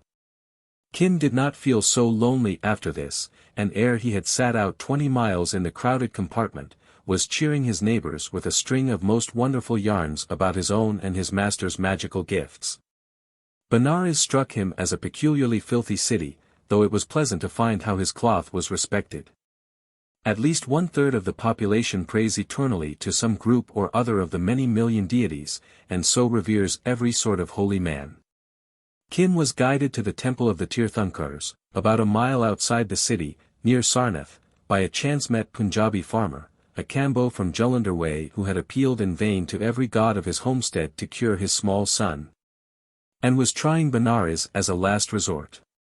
Thou art from the north, he asked, shouldering through the press of the narrow, stinking streets much like his own pet bull at home. I know the Punjab. My mother was a Pahareen, but my father came from Amritsar, by Jundiala, said Kim, oiling his ready tongue for the needs of the road. Jundiala, Jalandhar. Oh ho! Then we be neighbors in some sort, as it were. He nodded tenderly to the wailing child in his arms. Whom dost thou serve? A most holy man at the temple of the Tirthankars. They are all most holy and most greedy, said the Jat with bitterness. I have walked the pillars and trodden the temples till my feet are flayed, and the child is no whit better. And the mother being sick too. Hush, then, little one. We changed his name when the fever came. We put him into girl's clothes. There was nothing we did not do, except, I said to his mother when she bundled me off to Benares, she should have come with me, I said Sakhi Sarwar Sultan would serve us best. We know his generosity, but these down-country gods are strangers. The child turned on the cushion of the huge corded arms and looked at Kim through heavy eyelids. And was it all worthless? Kim asked, with easy interest. All worthless, said the child, lips cracking with fever. The gods have given him a good mind, at least, said the father proudly. To think he should have listened so cleverly. Yonder is thy temple. Now I am a poor man, many priests have dealt with me, but my son is my son, and if a gift to thy master can cure him, I am at my very wit's end. Kim considered for a while, tingling with pride. 3 years ago he would have made prompt profit on the situation and gone his way without a thought, but now, the very respect the Jat paid him proved that he was a man. Moreover, he had tasted fever once or twice already, and knew enough to recognize starvation when he saw it. Call him forth and I will give him a bond on my best yoke, so that the child is cured. Kim halted at the carved outer door of the temple. A white-clad Oswal banker from Ajmer, his sins of usury new wiped out, asked him what he did. I am Chela to Tesho Lama, an holy one from Bodial, within there. He bade me come. I wait. Tell him. Do not forget the child, cried the importunate Jat over his shoulder, and then bellowed in Punjabi, O Holy One, O disciple of the Holy One, O gods above all the worlds, behold affliction sitting at the gate. That cry is so common in Benares that the passers never turned their heads. The Oswal, at peace with mankind, carried the message into the darkness behind him, and the easy, uncounted Eastern minutes slid by. For the Lama was asleep in his cell, and no priest would wake him. When the click of his rosary again broke the hush of the inner court where the calm images of the Arhat stand, a novice whispered, "Thy Chela is here," and the old man strode forth, forgetting the end of that prayer. Hardly had the tall figure shown in the doorway than the Jat ran before him, and, lifting up the child, cried, "Look upon this, Holy One, and if the gods will, he lives, he lives." He fumbled in his waist-belt and drew out a small silver coin. "What is now?" The Lama's eyes turned to Kim. It was noticeable he spoke far clearer Urdu than long ago, under Zamzama, but father would allow no private talk. "It is no more than a fever," said Kim. "The child is not well fed. He sickens at everything, and his mother is not here. If it be permitted, I may cure, Holy One." "What? Have they made thee a healer?" "Wait here," said the Lama, and he sat down by the Jat upon the lowest step of the temple, while Kim, looking out of the corner of his eyes, slowly opened the little beetle box. He had dreamed dreams at school of returning to the Lama as a sahib, of chaffing the old man before he revealed himself, boys' dreams all. There was more drama in this abstracted, brow-puckered search through the tabloid bottles, with a pause here and there for thought and a muttered invocation between whiles. Quinine he had in tablets, and dark brown meat lozenges, beef most probably, but that was not his business. The little thing would not eat, but it sucked at a lozenge greedily, and said it liked the salt taste. "Take then these 6. Kim handed them to the man. "Praise the gods, and boil 3 in milk, other 3 in water. After he has drunk the milk give him this, it was the half of a quinine pill, and wrap him warm. Give him the water of the other 3, and the other half of this white pill when he wakes. Meantime, here is another brown medicine that he may suck at on the way home." "Gods, what wisdom," said the Kambo, snatching. It was as much as Kim could remember of his own treatment in a bout of autumn malaria, if you accept the patter that he added to impress the Lama. "Now go. Come again in the morning." "But the price," said the Jat, and threw back his sturdy shoulders. "My son is my son. Now that he will be whole again, how shall I go back to his mother and say I took help by the wayside and did not even give a bowl of curds in return?" "They are alike, these Jats," said Kim softly. The Jat stood on his dunghill and the king's elephants went by. "Oh driver," said he, "what will you sell those little donkeys for?" The Jat burst into a roar of laughter, stifled with apologies to the Lama. "It is the saying of my own country, the very talk of it. So are we Jats all. I will come tomorrow with the child. And the blessing of the gods of the homesteads, who are good little gods, be on you both. Now, son, we grow strong again. Do not spit it out, little princeling. King of my heart, do not spit it out, and we shall be strong men, wrestlers and club wielders, by morning." He moved away, crooning and mumbling. The Lama turned to Kim, and all the loving old soul of him looked out through his narrow eyes. "To heal the sick is to acquire merit, but first one gets knowledge. That was wisely done, O friend of all the world." "I was made wise by thee, Holy One," said Kim, forgetting the little play just ended, forgetting St. Xavier's. Forgetting his white blood, forgetting even the great game as he stooped, Mohammedan fashion, to touch his master's feet in the dust of the Jain temple. "My teaching I owe to thee. I have eaten thy bread 3 years. My time is finished. I am loosed from the schools. I come to thee. Herein is my reward. Enter. Enter. And is all well?"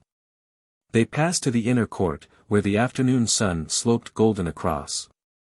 "Stand that I may see." "So." He peered critically. "It is no longer a child, but a man, ripened in wisdom, walking as a physician. I did well when I gave thee up to the armed men on that black night. Dost thou remember our first day under Zamzama? Aye, said Kim. Dost thou remember when I leapt off the carriage the first day I went to the gates of learning? Truly. And the day that we ate the cakes together at the back of the river by Nucleo? Aha! Many times hast thou begged for me, but that day I begged for thee. Good reason, quoth Kim. I was then a scholar in the gates of learning, and attired as a sahib.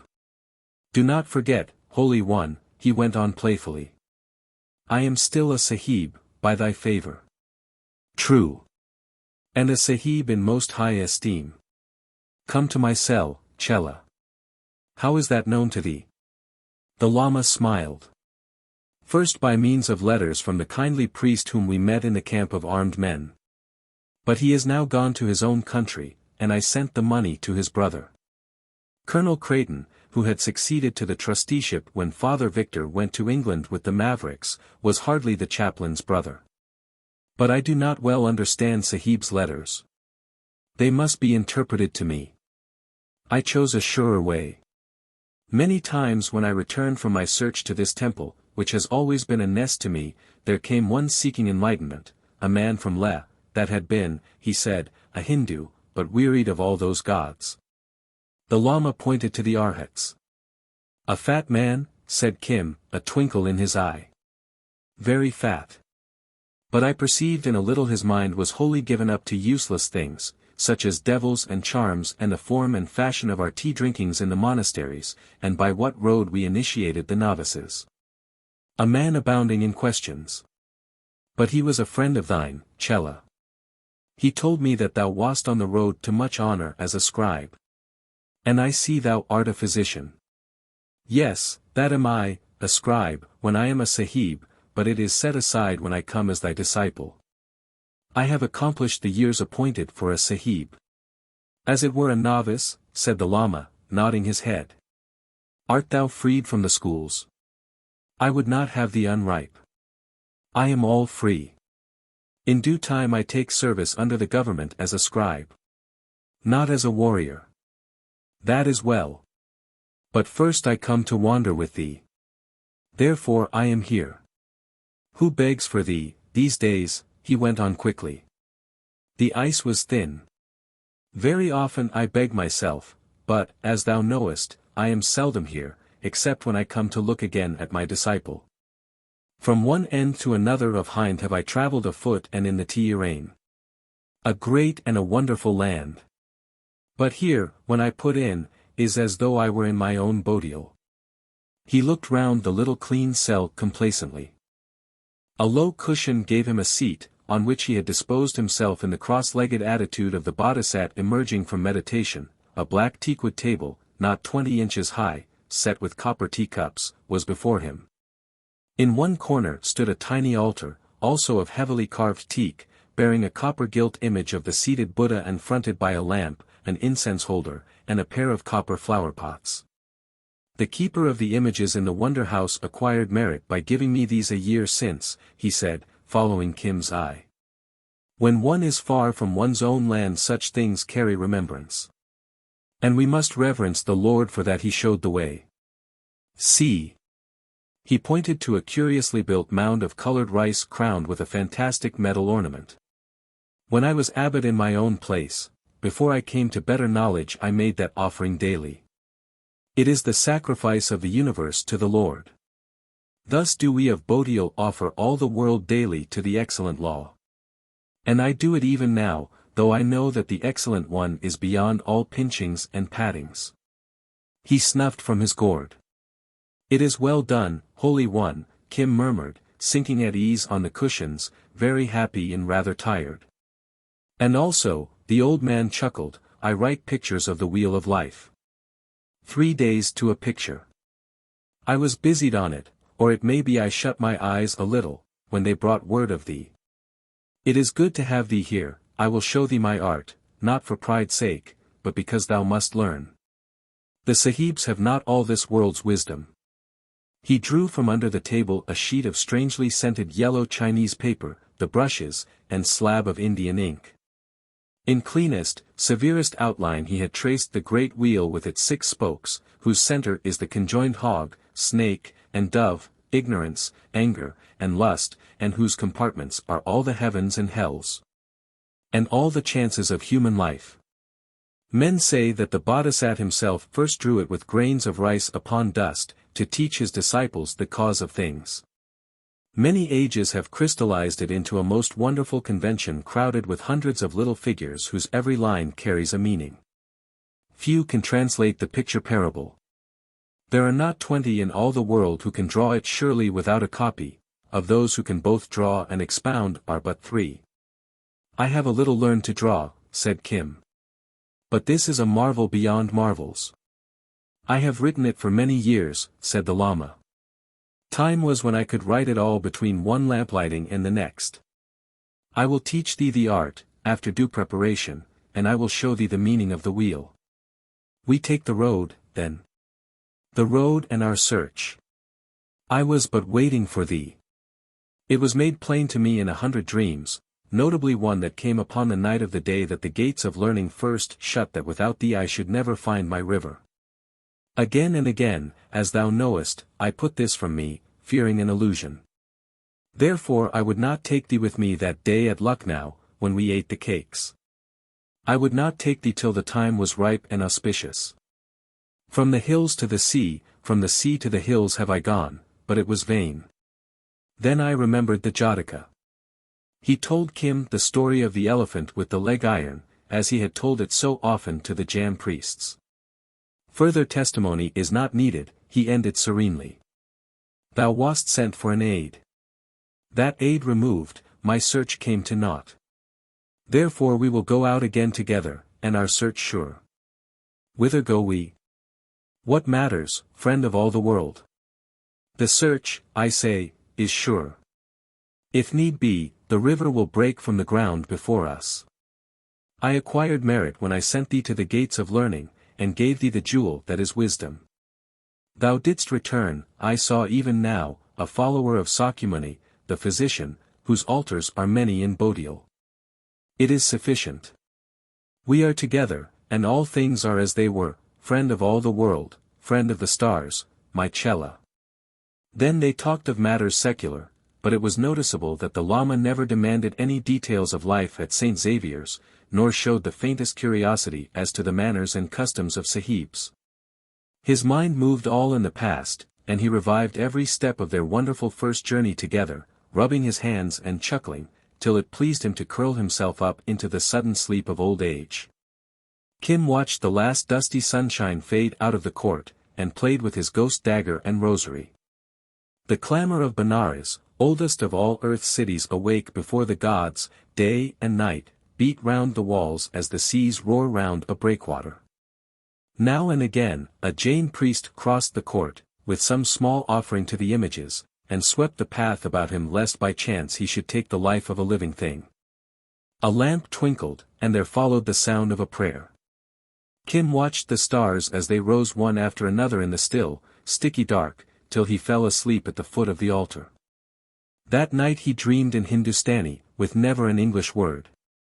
Holy One, there is the child to whom we gave the medicine, he said, about 3 o'clock in the morning, when the Lama, also waking from dreams, would have fared forth on pilgrimage. The Jat will be here at the light. I am well answered. In my haste I would have done a wrong. He sat down on the cushions and returned to his rosary. Surely old folk are as children, he said pathetically. They desire a matter, behold, it must be done at once, or they fret and weep. Many times when I was upon the road I have been ready to stamp with my feet at the hindrance of an ox cart in the way, or a mere cloud of dust. It was not so when I was a man, a long time ago. None the less it is wrongful. But thou art indeed old, Holy One. The thing was done. A cause was put out into the world, and, old or young, sick or sound, knowing or unknowing, who can reign in the effect of that cause? Does the wheel hang still if a child spin it, or a drunkard? Chela, this is a great and a terrible world. I think it good, Kim yawned. What is there to eat? I have not eaten since yesterday even. I had forgotten thy need. Yonder is good bodial tea and cold rice. We cannot walk far on such stuff. Kim felt all the Europeans' lust for flesh meat, which is not accessible in a Jain temple. Yet, instead of going out at once with the begging bowl, he stayed his stomach on slabs of cold rice till the full dawn. It brought the farmer, voluble, stuttering with gratitude. In the night the fever broke and the sweat came, he cried. Feel here, his skin is fresh and new. He esteemed the salt lozenges, and took milk with greed. He drew the cloth from the child's face, and it smiled sleepily at Kim. A little knot of Jain priests, silent but all observant, gathered by the temple door. They knew, and Kim knew that they knew, how the old Lama had met his disciple. Being courteous folk, they had not obtruded themselves overnight by presence, word, or gesture. Wherefore Kim repaid them as the sun rose.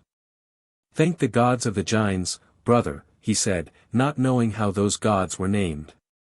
The fever is indeed broken. Look. See. The Lama beamed in the background upon his hosts of 3 years. Was there ever such a Chela? He follows our Lord the Healer.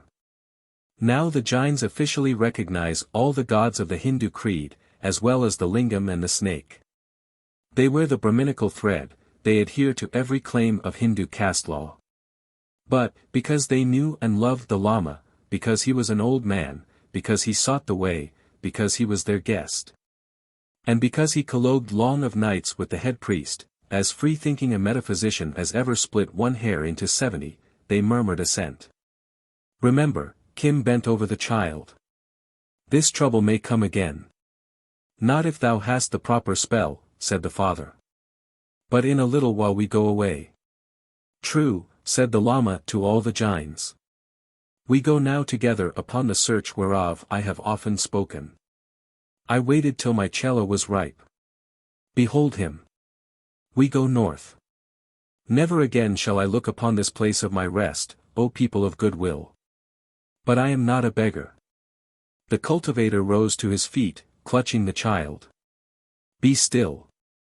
Do not trouble the Holy One, a priest cried. Go, Kim whispered. Meet us again under the big railway bridge, and for the sake of all the gods of our Punjab, bring food, curry, pulse, cakes fried in fat, and sweetmeats. Specially sweetmeats. Be swift. The pallor of hunger suited Kim very well as he stood, tall and slim, in his sand-colored, sweeping robes, one hand on his rosary and the other in the attitude of benediction, faithfully copied from the Lama. An English observer might have said that he looked rather like the young saint of a stained-glass window, whereas he was but a growing lad faint with emptiness. Long and formal were the farewells, thrice ended and thrice renewed. The seeker, he who had invited the Lama to that haven from far-away Tibet, a silver-faced, hairless ascetic, took no part in it, but meditated, as always, alone among the images. The others were very human. Pressing small comforts upon the old man, a beetle-box, a fine new iron pen-case, a food-bag, and such like, warning him against the dangers of the world without, and prophesying a happy end to the search. Meantime Kim, lonelier than ever, squatted on the steps, and swore to himself in the language of St. Xavier's. But it is my own fault, he concluded. With Mahbub, I ate Mahbub's bread, or Legan Sahib's. At St. Xavier's, 3 meals a day. Here I must jolly well look out for myself. Besides, I am not in good training. How I could eat a plate of beef now. Is it finished, Holy One? The Lama, both hands raised, intoned a final blessing in ornate Chinese. I must lean on thy shoulder, said he, as the temple gates closed. We grow stiff, I think. The weight of a 6-foot man is not light to steady through miles of crowded streets, and Kim, loaded down with bundles and packages for the way, was glad to reach the shadow of the railway bridge. Here we eat, he said resolutely, as the Kambo, blue-robed and smiling, hove in sight, a basket in one hand and the child in the other. Fall to, holy ones, he cried from 50 yards. They were by the shoal under the first bridge span, out of sight of hungry priests.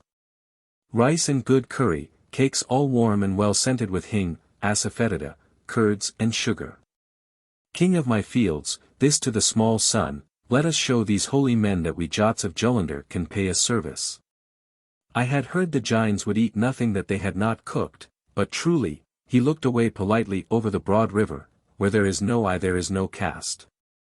And we, said Kim, turning his back and heaping a leaf platter for the Lama, are beyond all castes.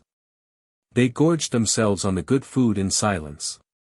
Nor till he had licked the last of the sticky sweet stuff from his little finger did Kim note that the Kambo too was girt for travel. If our roads lie together, he said roughly, I go with thee. One does not often find a worker of miracles, and the child is still weak. But I am not altogether a reed. He picked up his loti, a 5-foot male bamboo ringed with bands of polished iron, and flourished it in the air. The Jats are called quarrelsome, but that is not true. Except when we are crossed, we are like our own buffaloes. So be it, said Kim. A good stick is a good reason. The Lama gazed placidly upstream, where in long, smudged perspective the ceaseless columns of smoke go up from the burning ghats by the river. Now and again, despite all municipal regulations, the fragment of a half-burned body bobbed by on the full current. But for thee, said the Kambo to Kim, drawing the child into his hairy breast, I might today have gone thither, with this one. The priests tell us that Benares is holy, which none doubt, and desirable to die in. But I do not know their gods, and they ask for money, and when one has done one worship a shaved head vows it is of none effect except one do another. Wash here. Wash there.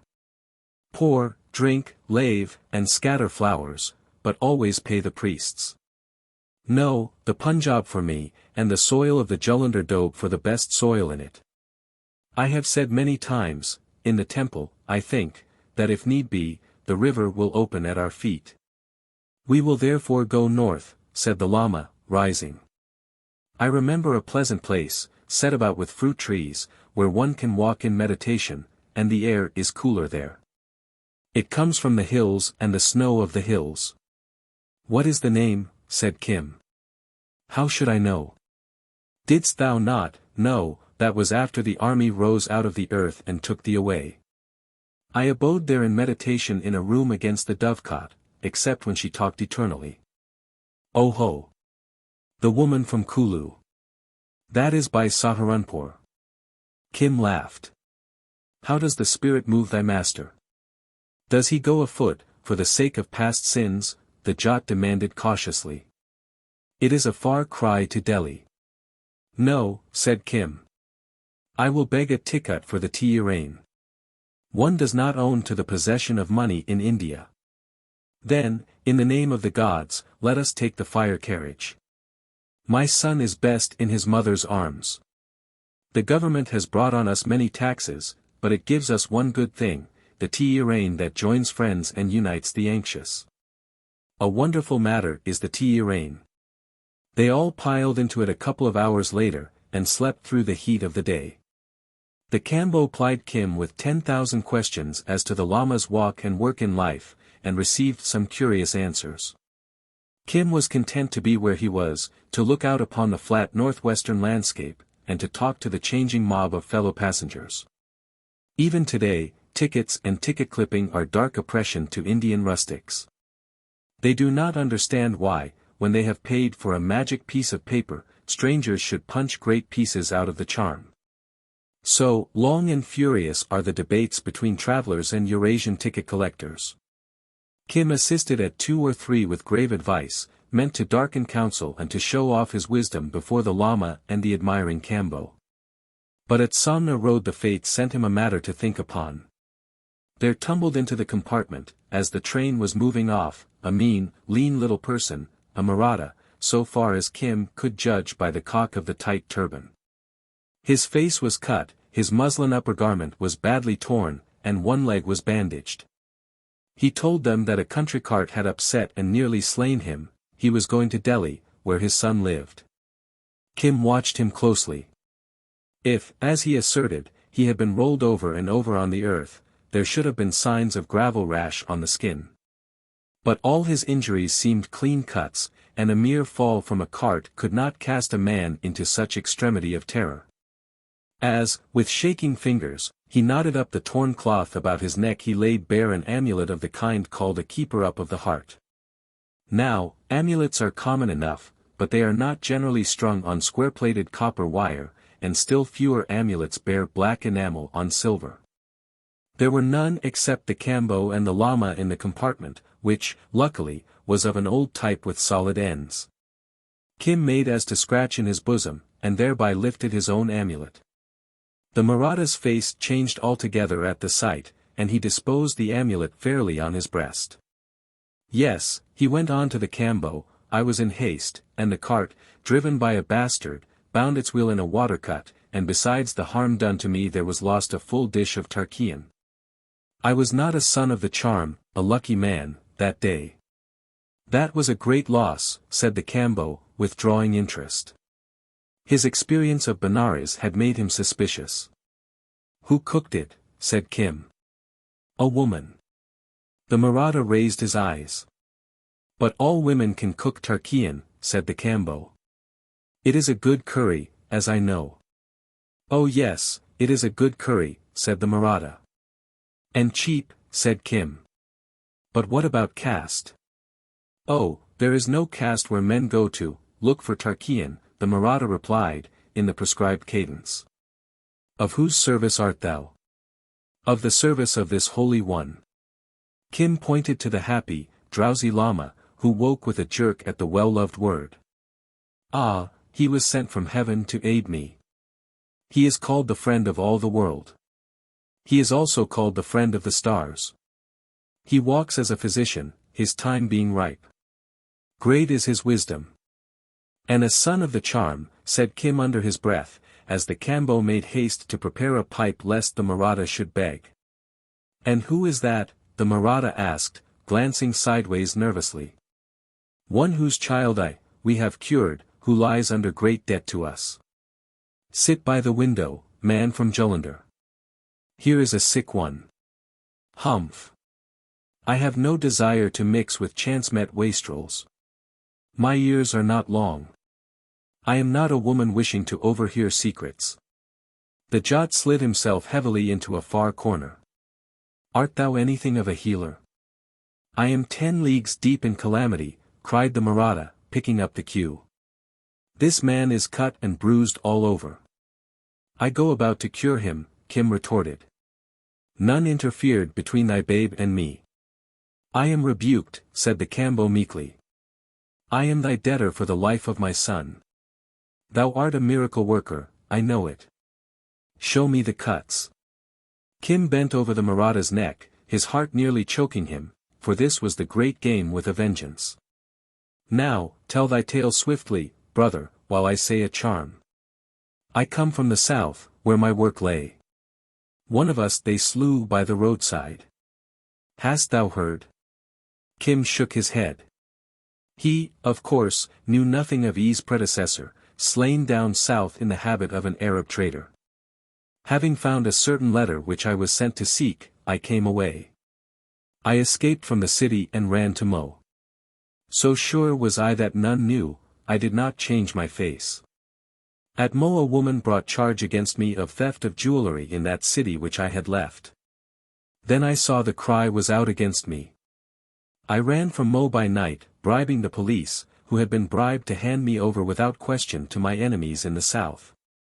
Then I lay in old Chittor city a week, a penitent in a temple, but I could not get rid of the letter which was my charge. I buried it under the Queen's stone, at Chittor, in the place known to us all. Kim did not know, but not for worlds would he have broken the thread. At Chittor, look you, I was all in King's country. For Kota to the east is beyond the Queen's law, and east again lie Jaipur and Gwalior. Neither love spies, and there is no justice. I was hunted like a wet jackal. But I broke through at Bandaki, where I heard there was a charge against me of murder in the city I had left, of the murder of a boy. They have both the corpse and the witnesses waiting. But cannot the government protect? We of the game are beyond protection. If we die, we die.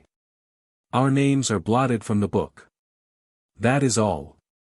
At Bandaki, where lives one of us, I thought to slip the scent by changing my face, and so made me a Maratha. Then I came to Agra, and would have turned back to Chittor to recover the letter. So sure I was I had slipped them. Therefore I did not send a telegram, to any one saying where the letter lay. I wished the credit of it all. Kim nodded. He understood that feeling well. But at Agra, walking in the streets, a man cried a debt against me, and approaching with many witnesses, would hale me to the courts then and there. Oh, they are clever in the south. He recognized me as his agent for cotton. May he burn in hell for it. And wast thou? O fool! I was the man they sought for the matter of the letter. I ran into the flesher's ward and came out by the house of the Jew, who feared a riot and pushed me forth. I came afoot to Somna Road. I had only money for my ticket to Delhi, and there, while I lay in a ditch with a fever, one sprang out of the bushes and beat me and cut me and searched me from head to foot. Within earshot of the XIII it was. Why did he not slay thee out of hand? They are not so foolish. If I am taken in Delhi at the instance of lawyers, upon a proven charge of murder, my body is handed over to the state that desires it. I go back guarded, and then, I die slowly for an example to the rest of us. The South is not my country. I run in circles, like a goat with one eye. I have not eaten for 2 days. I am marked. He touched the filthy bandage on his leg, so that they will know me at Delhi. Thou art safe in the XIII, at least. Live a year at the great game and tell me that again. The wires will be out against me at Delhi, describing every tear and rag upon me. 20, 100, if need be, will have seen me slay that boy. And thou art useless. Kim knew enough of native methods of attack not to doubt that the case would be deadly complete, even to the corpse. The Maratha twitched his fingers with pain from time to time. The Kambo in his corner glared sullenly. The Lama was busy over his beads, and Kim, fumbling doctor fashion at the man's neck, thought out his plan between invocations. Hast thou a charm to change my shape? Else I am dead. 5, 10 minutes alone, if I had not been so pressed, and I might. Is he cured yet, miracle worker? Said the Kambo jealously. Thou hast chanted long enough. Nay. There is no cure for his hurts, as I see, except he sit for 3 days in the habit of a bairagi. This is a common penance, often imposed on a fat trader by his spiritual teacher. One priest always goes about to make another priest, was the retort. Like most grossly superstitious folk, the Kambo could not keep his tongue from deriding his church. Will thy son be a priest, then? It is time he took more of my quinine. We Jats are all buffaloes, said the Kambo, softening anew. Kim rubbed a fingertip of bitterness on the child's trusting little lips. I have asked for nothing, he said sternly to the father, except food. Dost thou grudge me that? I go to heal another man. Have I thy leave, prince? Up flew the man's huge paws in supplication. Nay, nay. Do not mock me thus. It pleases me to cure this sick one.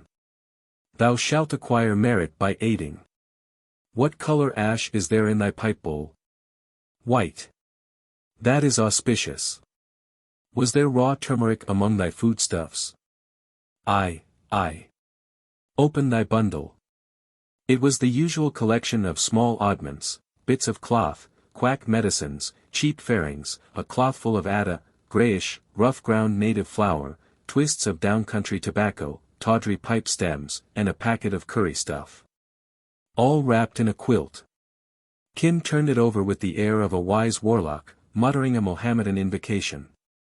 This is wisdom I learned from the Sahibs, he whispered to the Lama, and here, when one thinks of his training at Legans, he spoke no more than the truth. There is a great evil in this man's fortune, as shown by the stars, which troubles him. Shall I take it away? Friend of the stars, thou hast done well in all things. Let it be at thy pleasure. Is it another healing? Quick! Be quick! Gasped the Maratha. The train may stop. A healing against the shadow of death, said Kim, mixing the Kamboa's flour with the mingled charcoal and tobacco ash in the red earth bowl of the pipe. Without a word, slipped off his turban and shook down his long black hair. That is my food, priest, the Jat growled. A buffalo in the temple. Hast thou dared to look even thus far, said Kim. I must do mysteries before fools. But have a care for thine eyes. Is there a film before them already? I save the babe, and for return thou, oh, shameless. The man flinched at the direct gaze, for Kim was wholly in earnest.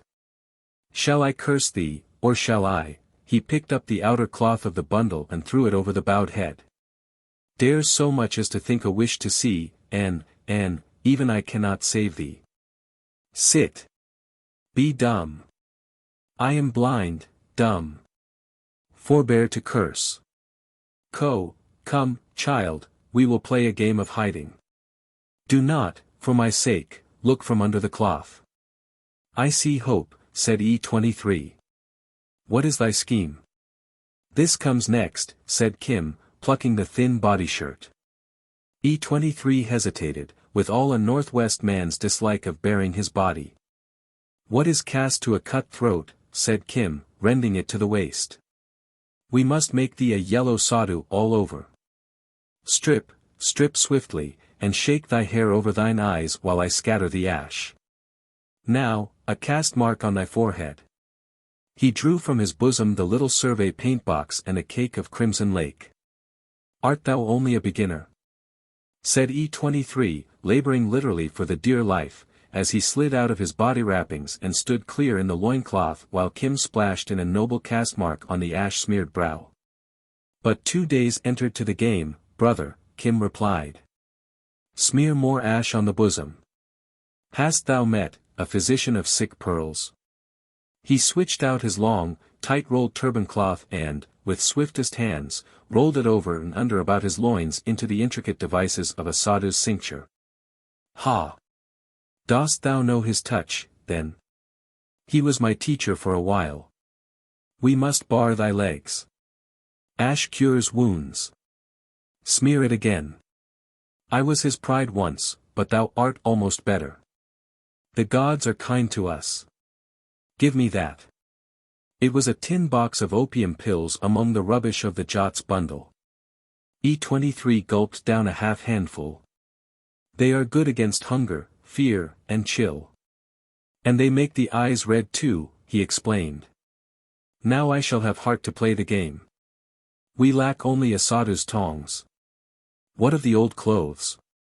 Kim rolled them small, and stuffed them into the slack folds of his tunic. With a yellow ochre paint cake he smeared the legs and the breast, great streaks against the background of flour, ash, and turmeric. The blood on them is enough to hang thee, brother. Maybe, but no need to throw them out of the window. It is finished. His voice thrilled with a boy's pure delight in the game. Turn and look, O Jat. The gods protect us, said the hooded Kambo, emerging like a buffalo from the reeds. But, whither went the Maratha? What hast thou done? Kim had been trained by Legan Sahib, E23, by virtue of his business, was no bad actor. In place of the tremulous, shrinking traitor there lolled against the corner an all but naked, ash-smeared, ochre-barred, dusty-haired sadhu, his swollen eyes, opium takes quick effect on an empty stomach, luminous with insolence and bestial lust. His legs crossed under him, Kim's brown rosary round his neck, and a scant yard of worn, flowered chintz on his shoulders. The child buried his face in his amazed father's arms. Look up, princeling. We travel with warlocks, but they will not hurt thee.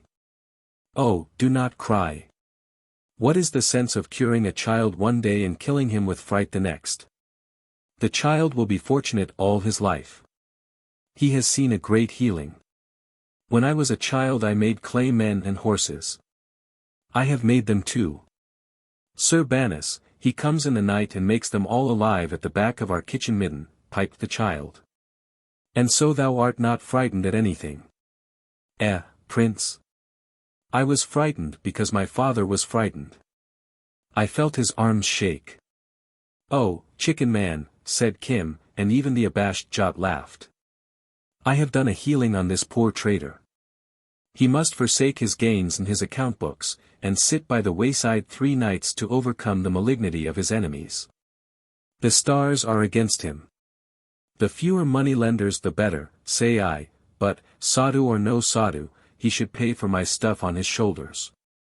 So. But that is thy child on thy shoulder, given over to the burning ghat not 2 days ago. There remains one thing more. I did this charm in thy presence because need was great.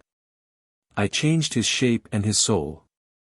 None the less, if, by any chance, O man from Jalandhar, thou rememberest what thou hast seen, either among the elders sitting under the village tree, or in thine own house, or in company of thy priest when he blesses thy cattle. A murrain will come among the buffaloes, and a fire in thy thatch, and rats in the corn bins, and the curse of our gods upon thy fields that they may be barren before thy feet and after thy plowshare. This was part of an old curse picked up from a fakir by the Taksali gate in the days of Kim's innocence. It lost nothing by repetition. Cease, Holy One. In mercy, cease, cried the Jat. Do not curse the household. I saw nothing. I heard nothing. I am thy cow, and he made to grab at Kim's bare foot beating rhythmically on the carriage floor.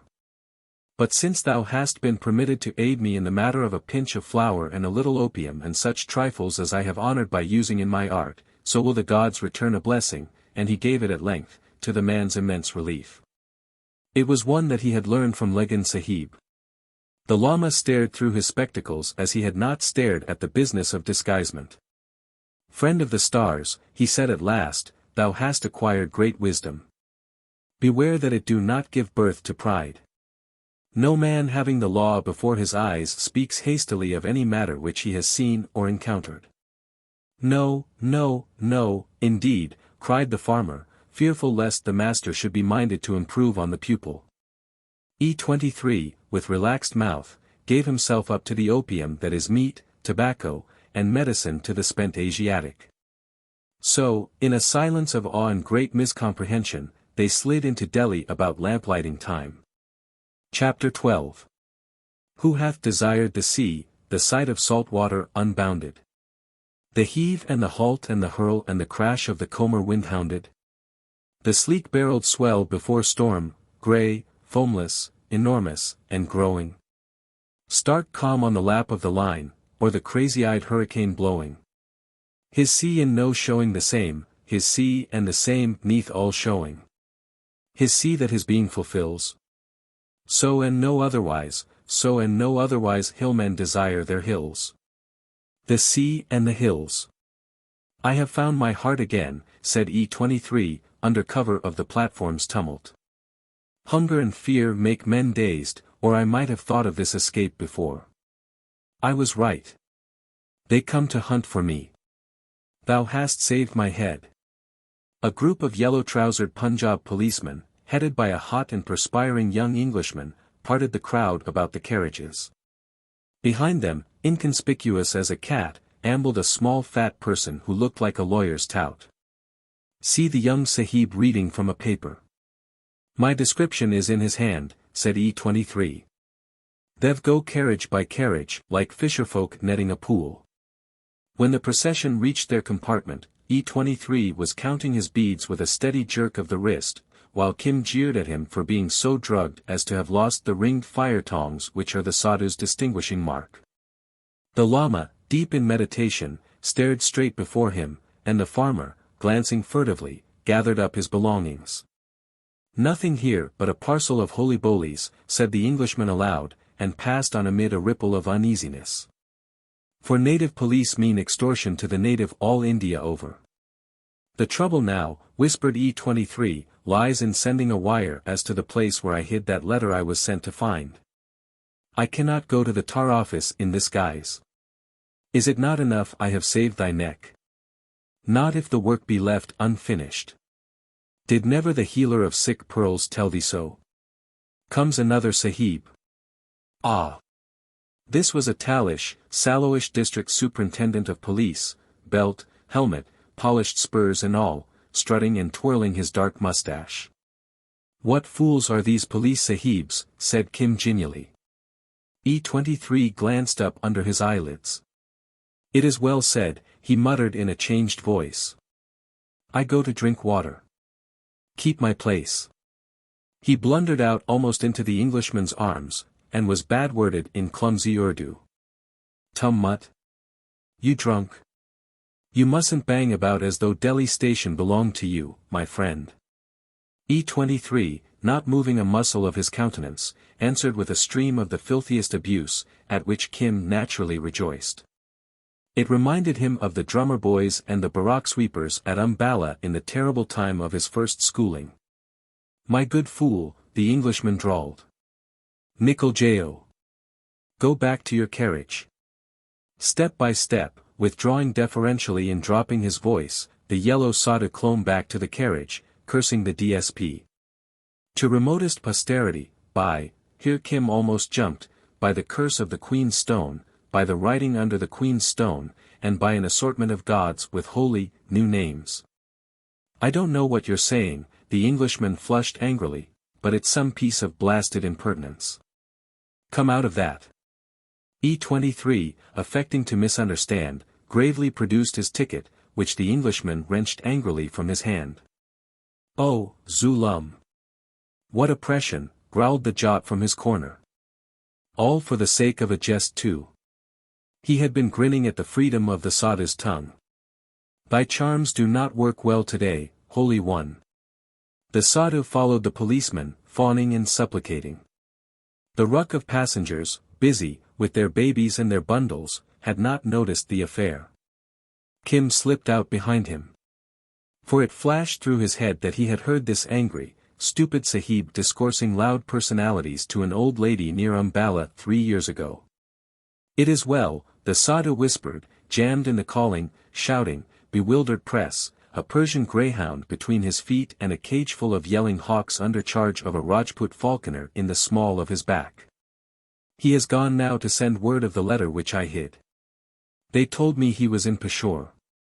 I might have known that he is like the crocodile, always at the other ford. He has saved me from present calamity, but I owe my life to thee. Is he also one of us? Kim ducked under a Muir camel driver's greasy armpit and canonied off a covey of jabbering Sikh matrons. Not less than the greatest. We are both fortunate. I will make report to him of what thou hast done. I am safe under his protection. He bored through the edge of the crowd besieging the carriages, and squatted by the bench near the telegraph office. Return, or they take thy place. Have no fear for the work, brother, or my life. Thou hast given me breathing space, and Strickland Sahib has pulled me to land. We may work together at the game yet. Farewell. Kim hurried to his carriage, elated, bewildered, but a little nettled in that he had no key to the secrets about him. I am only a beginner at the game, that is sure. I could not have leaped into safety as did the Sadhu. He knew it was darkest under the lamp. I could not have thought to tell news under pretense of cursing, and how clever was the Sahib. No matter, I saved the life of one. Where is the Kambo gone, Holy One, he whispered, as he took his seat in the now crowded compartment. A fear gripped him, the Lama replied, with a touch of tender malice. He saw thee change the Maratha to a Sadhu in the twinkling of an eye, as a protection against evil. That shook him. Then he saw the Sadhu fall sheer into the hands of the polis, all the effect of thy art. Then he gathered up his son and fled. For he said that thou didst change a quiet trader into an impudent bandier of words with the Sahibs, and he feared a like fate. Where is the Sadhu? With the polis, said Kim. Yet I saved the Kamboa's child. The Lama snuffed blandly. Ah, Chela, see how thou art overtaken. Thou didst cure the Kamboa's child solely to acquire merit. But thou didst put a spell on the Maratha with prideful workings. I watched thee, and with sidelong glances to bewilder an old man and a foolish farmer, whence calamity and suspicion. Kim controlled himself with an effort beyond his years. Not more than any other youngster did he like to eat dirt or to be misjudged, but he saw himself in a cleft stick. The train rolled out of Delhi into the night. "It is true," he murmured. "Where I have offended thee I have done wrong. It is more, Chela. Thou hast loosed an act upon the world, and as a stone thrown into a pool so spread the consequences thou canst not tell how far." This ignorance was well both for Kim's vanity and for the Lama's peace of mind, when we think that there was then being handed in at Simla a code wire reporting the arrival of E-23 at Delhi, and, more important, the whereabouts of a letter he had been commissioned to abstract. Incidentally, an overzealous policeman had arrested, on charge of murder done in a far southern state, a horribly indignant Ajmer cotton broker, who was explaining himself to a Mr. Strickland on Delhi platform, while E-23 was paddling through byways into the locked heart of Delhi city. In 2 hours several telegrams had reached the angry minister of a southern state reporting that all trace of a somewhat bruised Maratha had been lost. And by the time the leisurely train halted at Saharanpur the last ripple of the stone Kim had helped to heave was lapping against the steps of a mosque in faraway room, where it disturbed a pious man at prayers. The Lama made his in ample form near the dewy bougainvillea trellis near the platform, cheered by the clear sunshine and the presence of his disciple. "We will put these things behind us," he said, indicating the brazen engine and the gleaming track. "The jolting of the train, though a wonderful thing, has turned my bones to water. We will use clean air henceforward. Let us go to the Kulu woman's house," said Kim, and stepped forth cheerily under the bundles. Early morning Saharanpur way is clean and well scented. He thought of the other mornings at St. Xavier's, and it topped his already thrice-heaped contentment. Where is this new haste born from? Wise men do not run about like chickens in the sun. We have come hundreds upon hundreds of kos already, and, till now, I have scarcely been alone with thee an instant. How canst thou receive instruction all jostled of crowds? How can I, whelmed by a flux of talk, meditate upon the way? Her tongue grows no shorter with the years, then, the disciple smiled. Nor her desire for charms. I remember once when I spoke of the wheel of life, the Lama fumbled in his bosom for his latest copy, she was only curious about the devils that besiege children. She shall acquire merit by entertaining us, in a little while, at an after occasion, softly, softly. Now we will wander loose-foot, waiting upon the chain of things. The search is sure. So they travelled very easily across and among the broad bloomful fruit gardens, by way of Aminabad, Sahagunj, Akrola of the Ford, and Little Fulesa, the line of the Siwaliks always to the north, and behind them again the snows. After long, sweet sleep under the dry stars came the lordly, leisurely passage through a waking village, begging bowl held forth in silence, but eyes roving in defiance of the law from sky's edge to sky's edge. Then would Kim return soft-footed through the soft dust to his master under the shadow of a mango tree or the thinner shade of a white dune cirrus, to eat and drink at ease. At midday, after talk and a little wayfaring, they slept. Meeting the world refreshed when the air was cooler. Night found them adventuring into new territory, some chosen village spied 3 hours before across the fat land, and much discussed upon the road.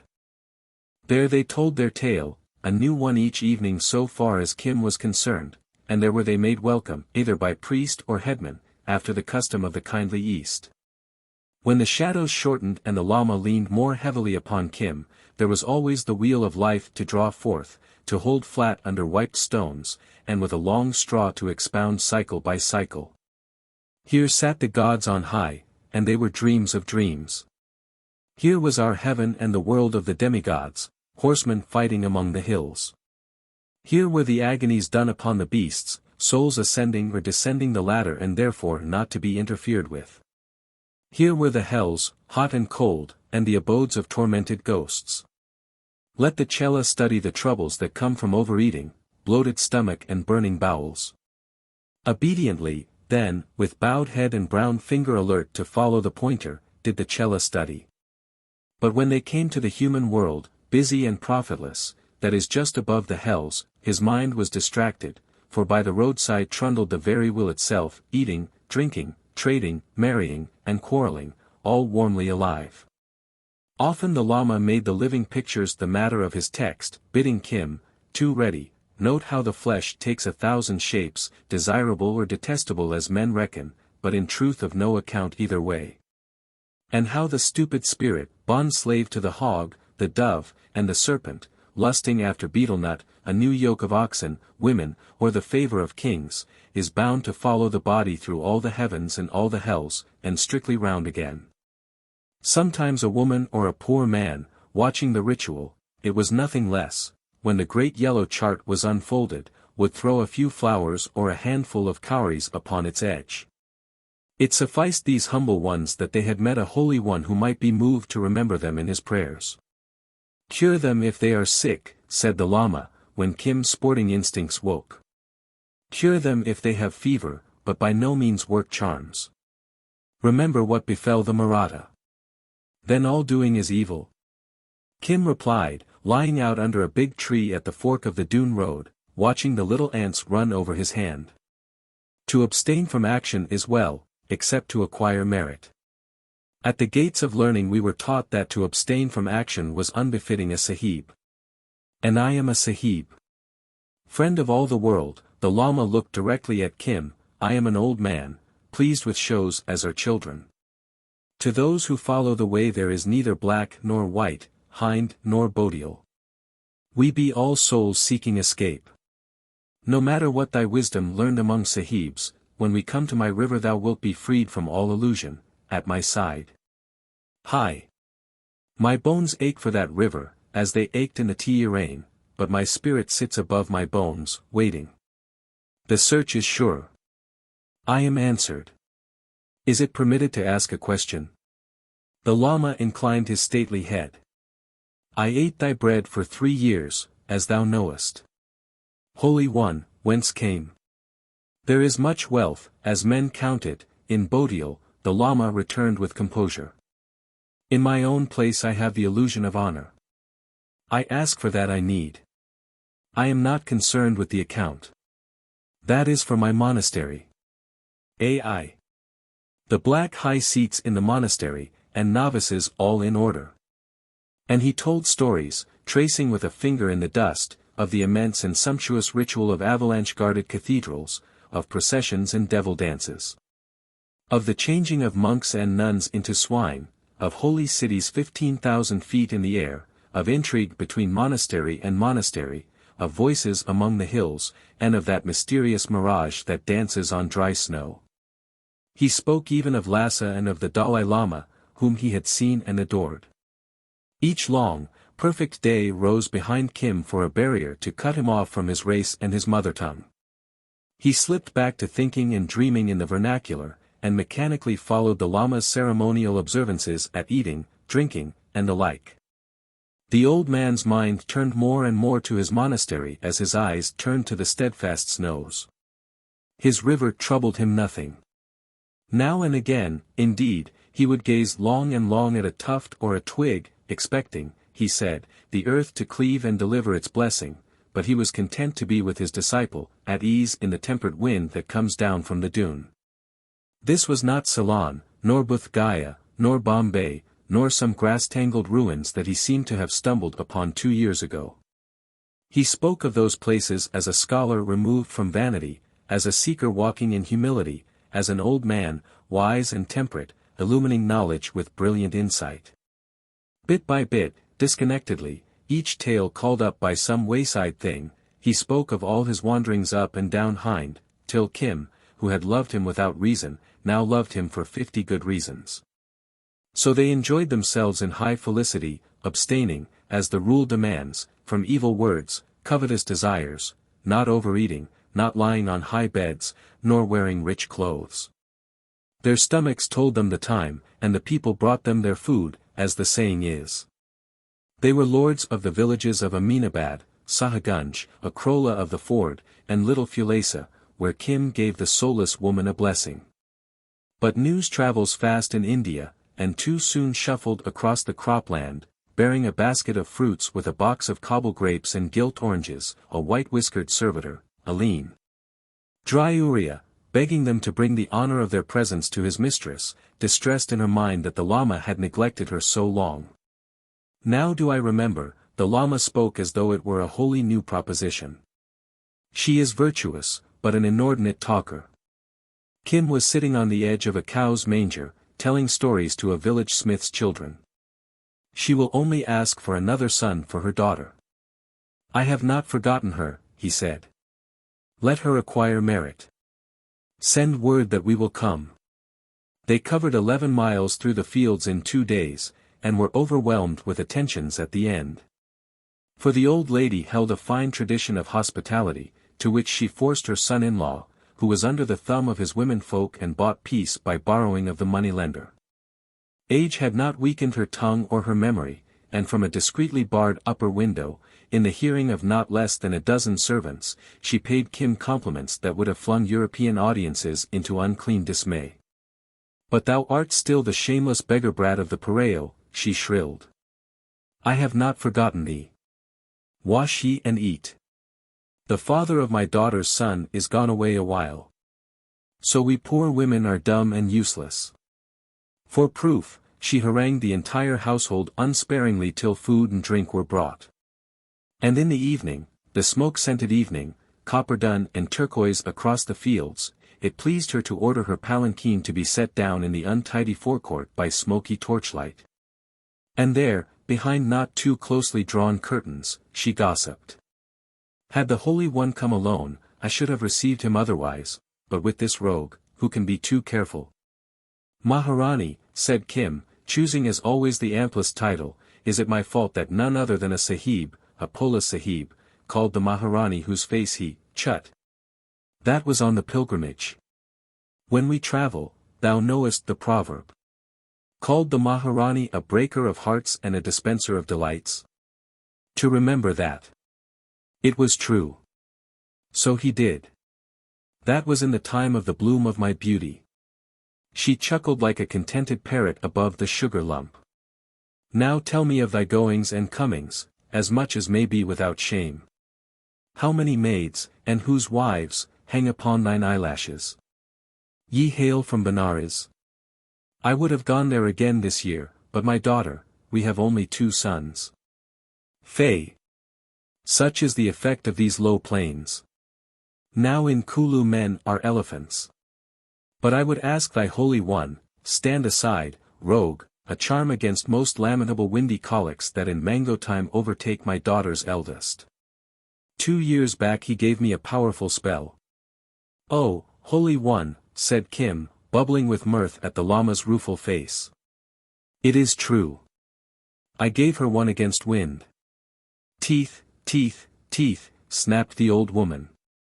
Cure them if they are sick, Kim quoted relishingly, but by no means work charms.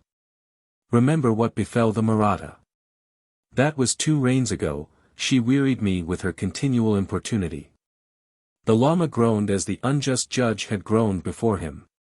Thus it comes, take note, my Chela, that even those who would follow the way are thrust aside by idle women. 3 days through, when the child was sick, she talked to me. And to whom else should I talk? The boy's mother knew nothing, and the father, in the nights of the cold weather it was, pray to the gods, said he, forsooth, and turning over, snored. I gave her the charm. What is an old man to do? To abstain from action is well, except to acquire merit. Ah Chela, if thou desertest me, I am all alone. He found his milk teeth easily at any rate, said the old lady. But all priests are alike. Kim coughed severely. Being young, he did not approve of her flippancy. To importune the wise out of season is to invite calamity. There is a talking Mina, the thrust came back with the well-remembered snap of the jeweled forefinger, over the stables which has picked up the very tone of the family priest. Maybe I forget honor to my guests, but if ye had seen him double his fists into his belly, which was like a half-grown gourd, and cry, here is the pain, ye would forgive. I am half-minded to take the Hakim's medicine. He sells it cheap, and certainly it makes him fat as Shiv's own bull. He does not deny remedies, but I doubted for the child because of the inauspicious color of the bottles. The Lama, under cover of the monologue, had faded out into the darkness towards the room prepared. Thou hast angered him, belike, said Kim. Not he. He is wearied, and I forgot, being a grandmother. None but a grandmother should ever oversee a child. Mothers are only fit for bearing. Tomorrow, when he sees how my daughter's son is grown, he will write the charm. Then, too, he can judge of the new Hakim's drugs. Who is the Hakim, Maharani? A wanderer, as thou art, but a most sober Bengali from Dhaka, a master of medicine. He relieved me of an oppression after meat by means of a small pill that wrought like a devil unchained. He travels about now, vending preparations of great value. He has even papers, printed in Angrezi, telling what things he has done for weak-backed men and slack women. He has been here 4 days. But hearing you were coming, Hakims and priests are snake and tiger the world over, he has, as I take it, gone to cover. While she drew breath after this volley, the ancient servant, sitting unrebuked on the edge of the torchlight, muttered, This house is a cattle pound, as it were, for all charlatans and priests. Let the boy stop eating mangoes. But who can argue with a grandmother? He raised his voice respectfully, Sahiba, the Hakim sleeps after his meat. He is in the quarters behind the dovecot. Kim bristled like an expectant terrier. To outface and downtalk a Calcutta-taught Bengali, a voluble Dhaka drug vendor, would be a good game. It was not seemly that the Lama, and incidentally himself, should be thrown aside for such an one. He knew those curious bastard English advertisements at the backs of native newspapers. St. Xavier's boys sometimes brought them in by stealth to snigger over among their mates. For the language of the grateful patient recounting his symptoms is most simple and revealing. The Uriya, not unanxious to play off one parasite against the other, slunk away towards the dovecot. Yes, said Kim, with measured scorn. Their stock in trade is a little colored water and a very great shamelessness. Their prey are broken-down kings and overfed Bengalis. Their profit is in children, who are not born. The old lady chuckled. Do not be envious. Charms are better, eh? I never gainsaid it. See that thy Holy One writes me a good amulet by the morning. None but the ignorant deny, a thick, heavy voice boomed through the darkness, as a figure came to rest squatting, none but the ignorant deny the value of charms. None but the ignorant deny the value of medicines. A rat found a piece of turmeric. Said he, I will open a grocer's shop, Kim retorted. Battle was fairly joined now, and they heard the old lady stiffen to attention. The priest's son knows the names of his nurse and 3 gods. Says he, hear me, or I will curse you by the 3 million great ones. Decidedly this invisible had an arrow or 2 in his quiver. He went on, I am but a teacher of the alphabet. I have learned all the wisdom of the Sahibs. The Sahibs never grow old. They dance and they play like children when they are grandfathers. A strong-backed breed, piped the voice inside the palanquin. I have, too, our drugs which loosen humors of the head in hot and angry men. Sina well compounded when the moon stands in the proper house, yellow earths I have, our plan from China that makes a man renew his youth and astonish his household. Saffron from Kashmir, and the best salep of Kabul. Many people have died before. That I surely believe, said Kim. They knew the value of my drugs. I do not give my sick the mere ink in which a charm is written, but hot and rending drugs which descend and wrestle with the evil. Very mightily they do so, sighed the old lady. The voice launched into an immense tale of misfortune and bankruptcy, studded with plentiful petitions to the government. But for my fate, which overrules all, I had been now in government employ. I bear a degree from the great school at Calcutta, whither, maybe, the son of this house shall go. He shall indeed. If our neighbor's brat can in a few years be made an F.A., First Arts, she used the English word, of which she had heard so often, how much more shall children clever as some that I know bear away prizes at rich Calcutta. Never, said the voice, have I seen such a child. Born in an auspicious hour, and, but for that colic which, alas, turning into black collars, may carry him off like a pigeon, destined to many years, he is enviable. Hi my, said the old lady. To praise children is inauspicious, or I could listen to this talk. But the back of the house is unguarded, and even in this soft air men think themselves to be men, and women we know. The child's father is away too, and I must be chowkidar, watchman, in my old age. Up. Up. Take up the palanquin. Let the hakim and the young priest settle between them whether charms or medicine most avail. Ho! Worthless people, fetch tobacco for the guests, and, round the homestead go I. The palanquin reeled off, followed by straggling torches and a horde of dogs. 20 villages knew the Sahiba, her failings, her tongue, and her large charity. 20 villages cheated her after immemorial custom, but no man would have stolen or robbed within her jurisdiction for any gift under heaven. None the less, she made great parade of her formal inspections, the riot of which could be heard halfway to Mussoorie. Kim relaxed, as one augur must when he meets another. The hakim, still squatting, slid over his hookah with a friendly foot, and Kim pulled at the good weed. The hangers-on expected grave professional debate, and perhaps a little free doctoring. To discuss medicine before the ignorant is of one piece with teaching the peacock to sing, said the hakim. True courtesy, Kim echoed, is very often inattention.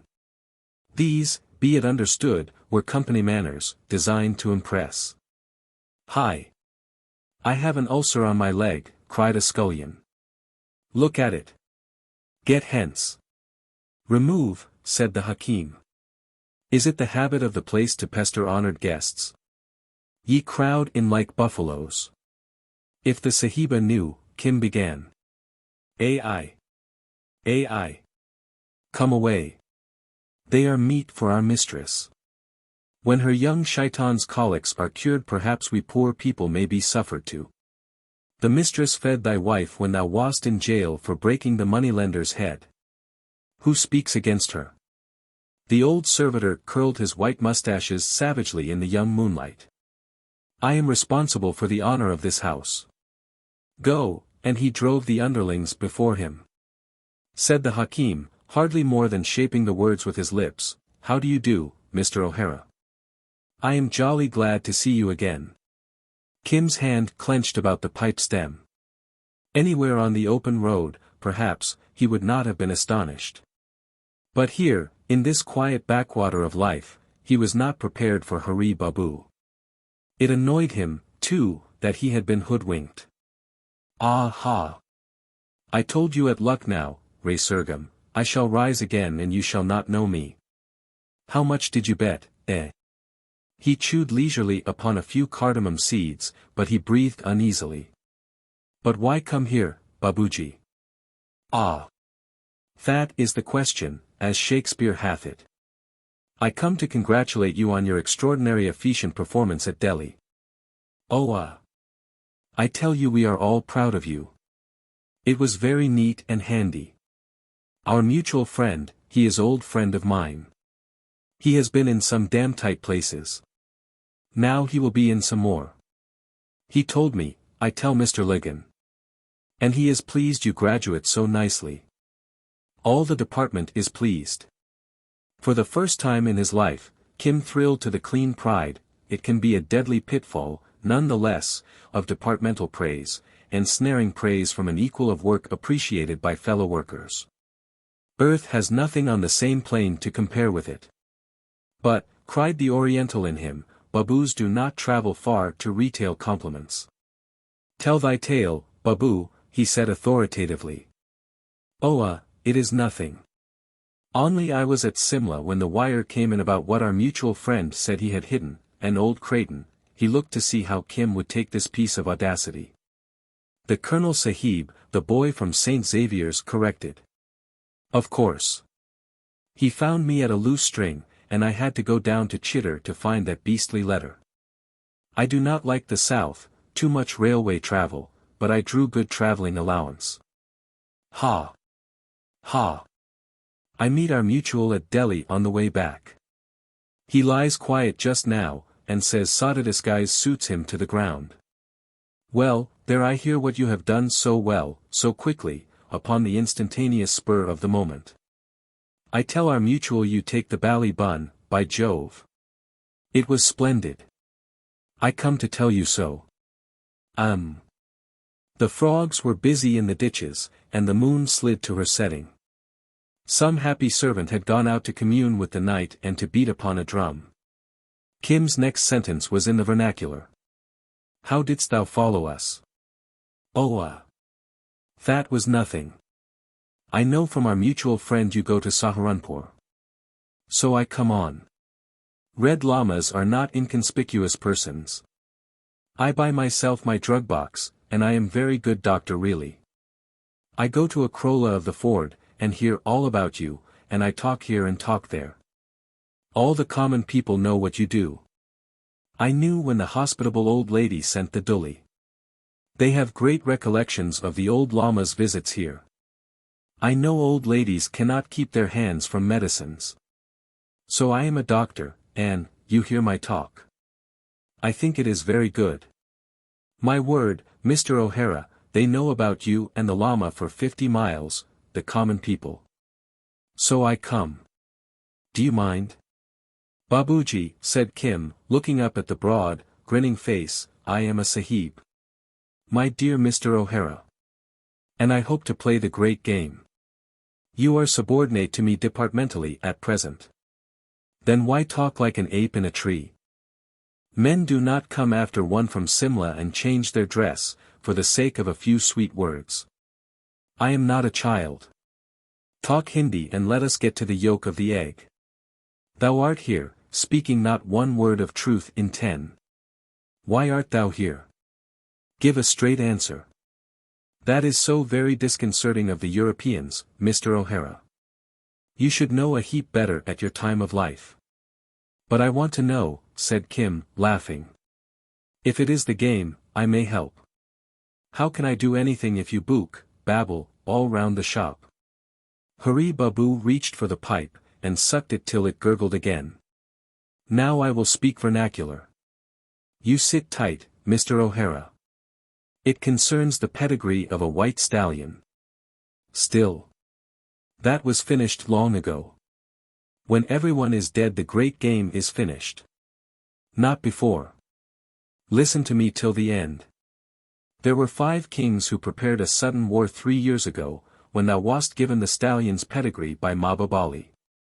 Upon them, because of that news, and ere they were ready, fell our army. 8,000 men with guns. I remember that night. But the war was not pushed. That is the government custom. The troops were recalled because the government believed the 5 kings were cowed, and it is not cheap to feed men among the high passes. Hilas and Buner, Rajas with guns, undertook for a price to guard the passes against all coming from the north. They protested both fear and friendship. He broke off with a giggle into English. Of course, I tell you this unofficially to elucidate political situation, Mr. O'Hara. Officially, I am debarred from criticizing any action of superiors. Now I go on. This pleased the government, anxious to avoid expense, and a bond was made for so many rupees a month that Hilas and Buner should guard the passes as soon as the state's troops were withdrawn. At that time, it was after we two met, I, who had been selling tea in Leh, became a clerk of accounts in the army. When the troops were withdrawn, I was left behind to pay the coolies who made new roads in the hills. This road-making was part of the bond between Buner, Hilas, and the government. So. And then? I tell you, it was jolly beastly cold up there too, after summer, said Hari Babu confidentially. I was afraid these Buner men would cut my throat every night for the pay chest. My native sepoy guard, they laughed at me. By Jove! I was such a fearful man. Never mind that. I go on colloquially. I send word many times that these two kings were sold to the north, and Mahbub Ali, who was yet farther north, amply confirmed it. Nothing was done. Only my feet were frozen and a toe dropped off. I sent word that the roads for which I was paying money to the diggers were being made for the feet of strangers and enemies. For the Russians. The thing was an open jest among the coolies. Then I was called down to tell what I knew by speech of tongue. Mahbub came south too. See the end. Over the passes this year after snow melting, he shivered afresh, come two strangers under cover of shooting wild goats. They bear guns, but they bear also chains and levels and compasses. Oh ho! The thing gets clearer. They are well received by Hilas and Buner. They make great promises, they speak as the mouthpiece of a Caesar with gifts. Up the valleys, down the valleys go they, saying, here is a place to build a breastwork, here can ye pitch a fort. Here can ye hold the road against an army, the very roads for which I paid out the rupees monthly. The government knows, but does nothing.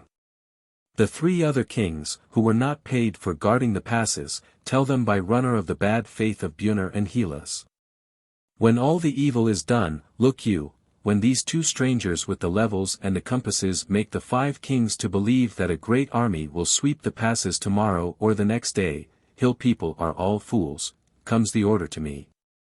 Hurry Babu, go north and see what those strangers do. I say to Kraton Sahib, this is not a lawsuit, that we go about to collect evidence. Hurry returned to his English with a jerk. By Jove, I said, why the deuce do you not issue demi-official orders to some brave man to poison them, for an example? It is, if you permit the observation, most reprehensible laxity on your part. And Colonel Kraton, he laughed at me. It is all your beastly English pride. You think no one dare conspire. That is all tommirot. Kim smoked slowly, revolving the business, so far as he understood it, in his quick mind. Then thou goest forth to follow the strangers. No. To meet them. They are coming into Simla to send down their horns and heads to be dressed at Calcutta. They are exclusively sporting gentlemen, and they are allowed special facilities by the government. Of course, we always do that. It is our British pride. Then what is to fear from them? By Jove, they are not black people. I can do all sorts of things with black people, of course. They are Russians, and highly unscrupulous people. I do not want to consort with them without a witness. Will they kill thee? Oh, that is nothing. I am good enough Herbert Spencerian, I trust, to meet little thing like death, which is all in my fate, you know. But they may beat me. Why? Hari Babu snapped his fingers with irritation.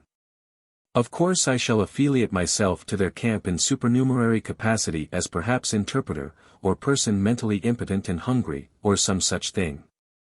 And then I must pick up what I can, I suppose. That is as easy for me as playing Mr. Doctor to the old lady. Only, you see, Mr. O'Hara, I am unfortunately Asiatic, which is serious detriment in some respects. And also I am Bengali, a fearful man. God made the hare and the Bengali. What shame, said Kim, quoting the proverb. It was process of evolution, I think, from primal necessity, but the fact remains in all the cui bono. I am, awfully fearful. I remember once they wanted to cut off my head on the road to Lhasa. No, I have never reached to Lhasa. I sat down and cried, Mr. O'Hara, anticipating Chinese tortures. I do not suppose these two gentlemen will torture me, but I like to provide for possible contingency with European assistance in emergency. He coughed and spat out the cardamoms. It is purely unofficial indent, to which you can say, no, Babu. If you have no pressing engagement with your old man, perhaps you might divert him. Perhaps I can seduce his fancies. I should like you to keep in departmental touch with me till I find those sporting coves. I have great opinion of you since I met my friend at Delhi. And also I will embody your name in my official report when matter is finally adjudicated. It will be a great feather in your cap. That is why I come really. Humph. The end of the tale, I think, is true, but what of the forepart? About the 5 kings? Oh there is ever so much truth in it. A lots more than you would suppose, said Hari earnestly. You come, I go from here straight into the dune. It is very verdant and painted meads. I shall go to Mussoorie, to good old Munsuri Pahar, as the gentlemen and ladies say. Then by Rampur into Chini. That is the only way they can come. I do not like waiting in the cold, but we must wait for them. I want to walk with them to Simla. You see, one Russian is a Frenchman, and I know my French pretty well. I have friends in Shanunagore. He would certainly rejoice to see the hills again, said Kim meditatively. All his speech these 10 days past has been of little else. If we go together. We can be quite strangers on the road, if your Lama prefers. I shall just be 4 or 5 miles ahead. There is no hurry for Hari, that is in Europe pun, ha. Ha, and you come after.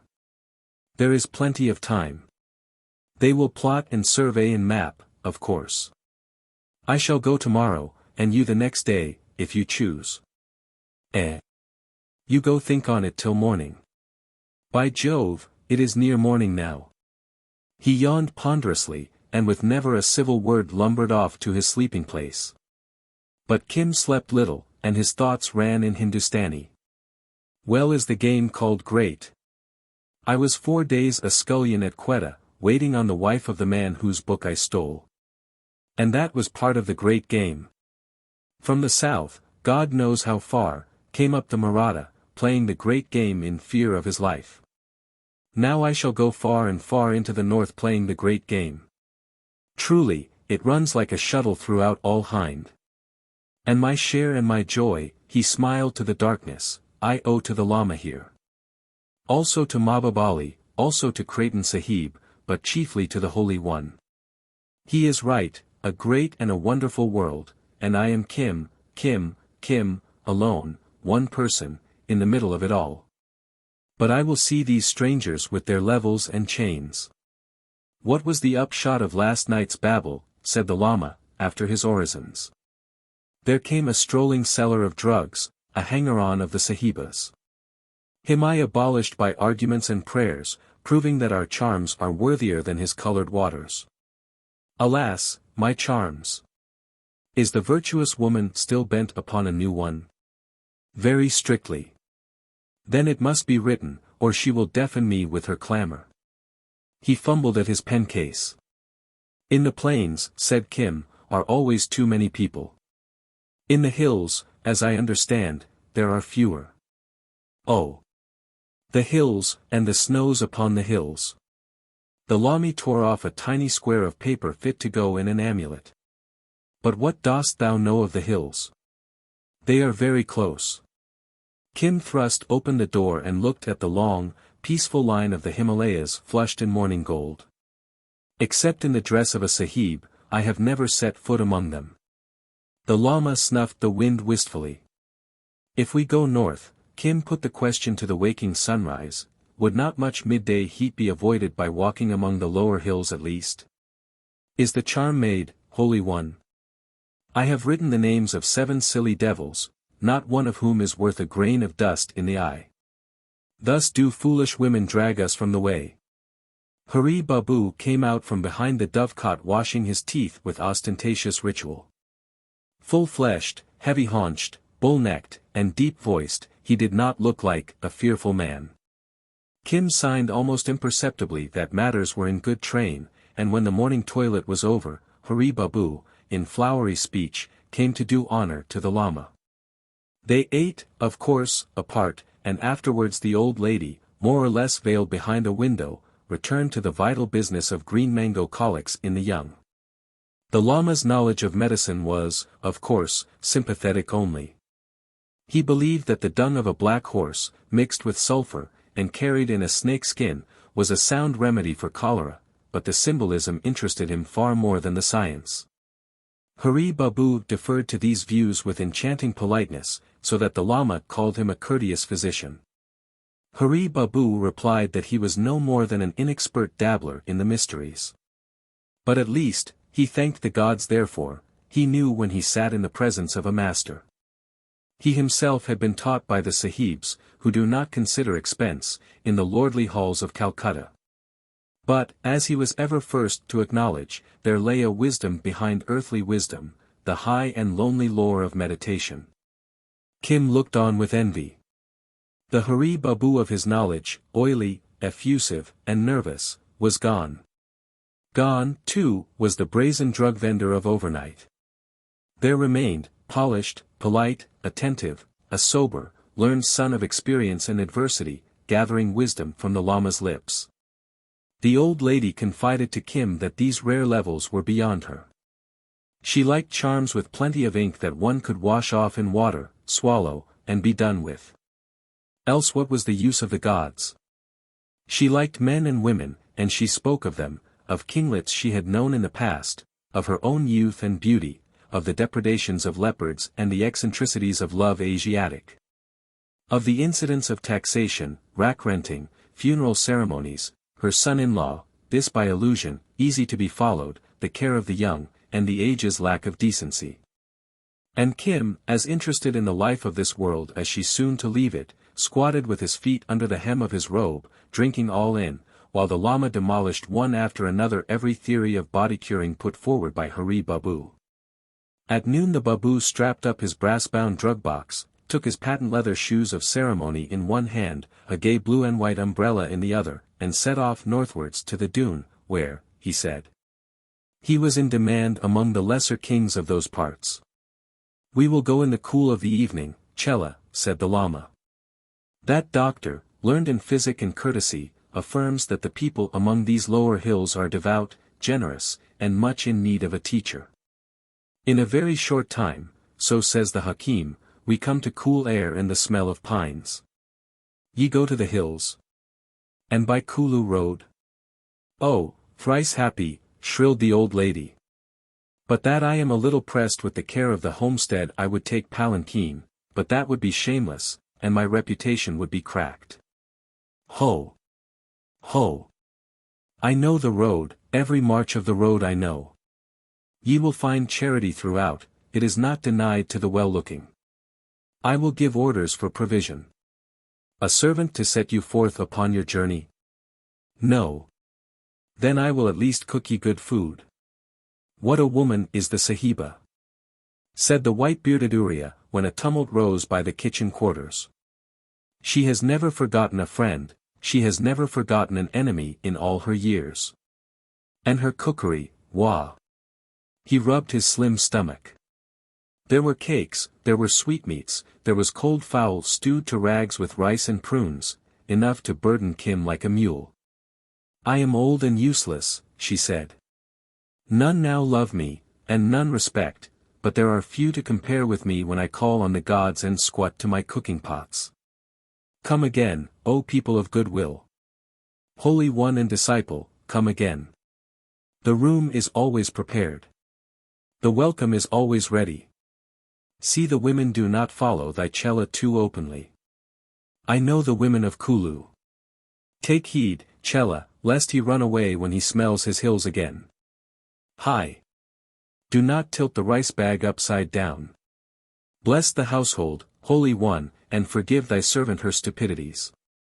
She wiped her red old eyes on a corner of her veil, and clucked throatily. Women talk, said the Lama at last, but that is a woman's infirmity. I gave her a charm.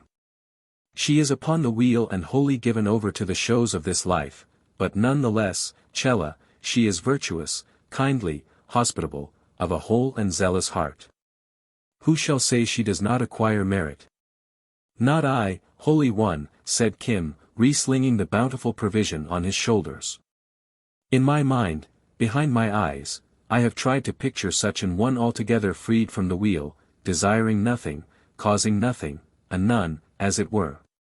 And, oh imp! The Lama almost laughed aloud. I cannot make the picture. Nor I. But there are many, many millions of lives before her. She will get wisdom a little, it may be, in each one. And will she forget how to make stews with saffron upon that road? Thy mind is set on things unworthy. But she has skill. I am refreshed all over. When we reach the lower hills I shall be yet stronger. The Hakim spoke truly to me this morn when he said a breath from the snows blows away 20 years from the life of a man. We will go up into the hills, the high hills, up to the sound of snow waters and the sound of the trees, for a little while. The Hakim said that at any time we may return to the plains, for we do no more than skirt the pleasant places. The Hakim is full of learning, but he is in no way proud. I spoke to him, when thou wast talking to the Sahiba, of a certain dizziness that lays hold upon the back of my neck in the night, and he said it rose from excessive heat, to be cured by cool air. Upon consideration, I marveled that I had not thought of such a simple remedy. Didst thou tell him of thy search, said Kim, a little jealously. He preferred to sway the Lama by his own speech, not through the wiles of Hari Babu. Assuredly. I told him of my dream, and of the manner by which I had acquired merit by causing thee to be taught wisdom. Thou didst not say I was a Sahib. What need? I have told thee many times we be but two souls seeking escape. He said, and he is just herein, that the river of healing will break forth even as I dreamed, at my feet, if need be. Having found the way, sayest thou, that shall free me from the wheel, need I trouble to find a way about the mere fields of earth, which are illusion? That were senseless.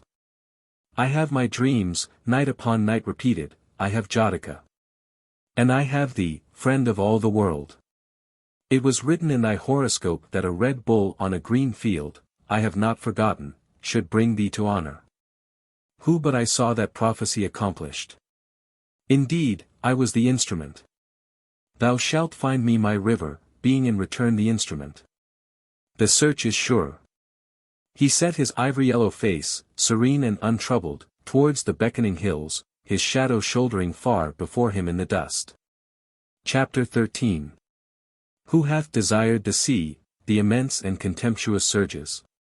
The shudder, the stumble, the swerve ere the star-stabbing bowsprit merges. The orderly clouds of the trades and the ridged roaring sapphire thereunder. Unheralded cliff-lurking flaws and the headsail's low-volleying thunder. His sea in no wonder the same, his sea and the same in each wonder. His sea that his being fulfills. So and no otherwise hillmen desire their hills. The sea and the hills. Who goes to the hills goes to his mother. They had crossed the Siwaliks and the half-tropical dune, left Mussoorie behind them, and headed north along the narrow hill roads. Day after day they struck deeper into the huddled mountains, and day after day Kim watched the Lama return to a man's strength. Among the terraces of the dune he had leaned on the boy's shoulder, ready to profit by wayside halts. Under the great ramp to Mussoorie he drew himself together as an old hunter faces a well-remembered bank, and where he should have sunk exhausted swung his long draperies about him, drew a deep double lungful of the diamond air. And walked as only a hillman can. Kim, plains-bred and plains-fed, sweated and panted astonished. This is my country, said the Lama. Beside such zen, this is flatter than a rice field, and with steady, driving strokes from the loins he strode upwards. But it was on the steep downhill marches, 3,000 feet in 3 hours, that he went utterly away from Kim, whose back ached with holding back, and whose big toe was nigh cut off by his grass sandal string. Through the speckled shadow of the great deodar forests, through oak feathered and plumed with ferns. Birch, ilex, rhododendron, and pine, out onto the bare hillside's slippery sunburnt grass, and back into the woodland's coulth again, till oak gave way to bamboo and palm of the valley, the Lama swung untiring. Glancing back in the twilight at the huge ridges behind him and the faint, thin line of the road whereby they had come, he would lay out, with a hillman's generous breadth of vision, fresh marches for the morrow. Or, halting in the neck of some uplifted pass that gave on Spiti and Kulu, would stretch out his hands yearningly towards the high snows of the horizon. In the dawns they flared windy red above stark blue, as Kedarnath and Badrinath, kings of that wilderness, took the first sunlight. All day long they lay like molten silver under the sun, and at evening put on their jewels again. At first they breathed temperately upon the travelers, winds good to meet when one crawled over some gigantic hog's back, but in a few days, at a height of 9 or 10,000 feet, those breezes bit. And Kim kindly allowed a village of hillmen to acquire merit by giving him a rough blanket coat. The Lama was mildly surprised that anyone should object to the knife-edged breezes which had cut the years off his shoulders. These are but the lower hills, Chela. There is no cold till we come to the true hills. Air and water are good, and the people are devout enough, but the food is very bad, Kim growled, and we walk as though we were mad, or English. It freezes at night, too. A little, maybe, but only enough to make old bones rejoice in the sun. We must not always delight in soft beds and rich food. We might at least keep to the road. Kim had all a plainsman's affection for the well-trodden track, not 6 feet wide, that snaked among the mountains, but the Lama, being Tibetan, could not refrain from short cuts over spurs and the rims of gravel-strewn slopes. As he explained to his limping disciple, a man bred among mountains can prophesy the course of a mountain road, and though low-lying clouds might be a hindrance to a short-cutting stranger, they made no earthly difference to a thoughtful man. Thus, after long hours of what would be reckoned very fair mountaineering in civilized countries, they would pant over a saddleback, sidle past a few landslips, and drop through forest at an angle of 45 onto the road again. Along their track lay the villages of the hill folk, mud and earth huts, timbers now and then rudely carved with an axe, clinging like swallows' nests against the steeps, huddled on tiny flats halfway down a 3,000-foot glissade. Jammed into a corner between cliffs that funneled and focused every wandering blast, or, for the sake of summer pasture, cowering down on a neck that in winter would be 10 feet deep in snow. And the people, the sallow, greasy, duffel-clad people, with short bare legs and faces almost Eskimo, would flock out and adore. The plains, kindly and gentle, had treated the Lama as a holy man among holy men. But the hills worshipped him as one in the confidence of all their devils. Theirs was an almost obliterated Buddhism, overlaid with a nature worship fantastic as their own landscapes, elaborate as the terracing of their tiny fields. But they recognized the big hat, the clicking rosary, and the rare Chinese texts for great authority, and they respected the man beneath the hat. "We saw thee come down over the black breasts of Eua," said a beta who gave them cheese, sour milk, and stone-hard bread one evening. "We do not use that often, except when calving cows stray in summer. There is a sudden wind among those stones that casts men down on the stillest day. But what should such folk care for the devil of Eua?" Then did Kim, aching in every fibre, dizzy with looking down, footsore with cramping desperate toes into inadequate crannies. Take joy in the day's march, such joy as a boy of St. Xavier's who had won the quarter-mile on the flat might take in the praises of his friends. The hills sweated the ghi and sugar suet off his bones, the dry air, taken sobbingly at the head of cruel passes, firmed and built out his upper ribs, and the tilted levels put new hard muscles into calf and thigh. They meditated often on the wheel of life, the more so since, as the Lama said, they were freed from its visible temptations. Except the grey eagle and an occasional far-seen bear grubbing and rooting on the hillside. A vision of a furious painted leopard met at dawn in a still valley devouring a goat, and now and again a bright-colored bird. They were alone with the winds and the grass singing under the wind. The women of the smoky huts over whose roofs the two walked as they descended the mountains, were unlovely and unclean, wives of many husbands, and afflicted with goitre. The men were woodcutters when they were not farmers, meek, and of an incredible simplicity. But that suitable discourse might not fail. Fate sent them, overtaking and overtaken upon the road, the courteous Dhaka physician, who paid for his food and ointments good for goitre and counsels that restore peace between men and women. He seemed to know these hills as well as he knew the hill dialects, and gave the Lama the lie of the land towards Ladakh and Tibet. He said they could return to the plains at any moment. Meantime, for such as loved mountains, yonder road might amuse.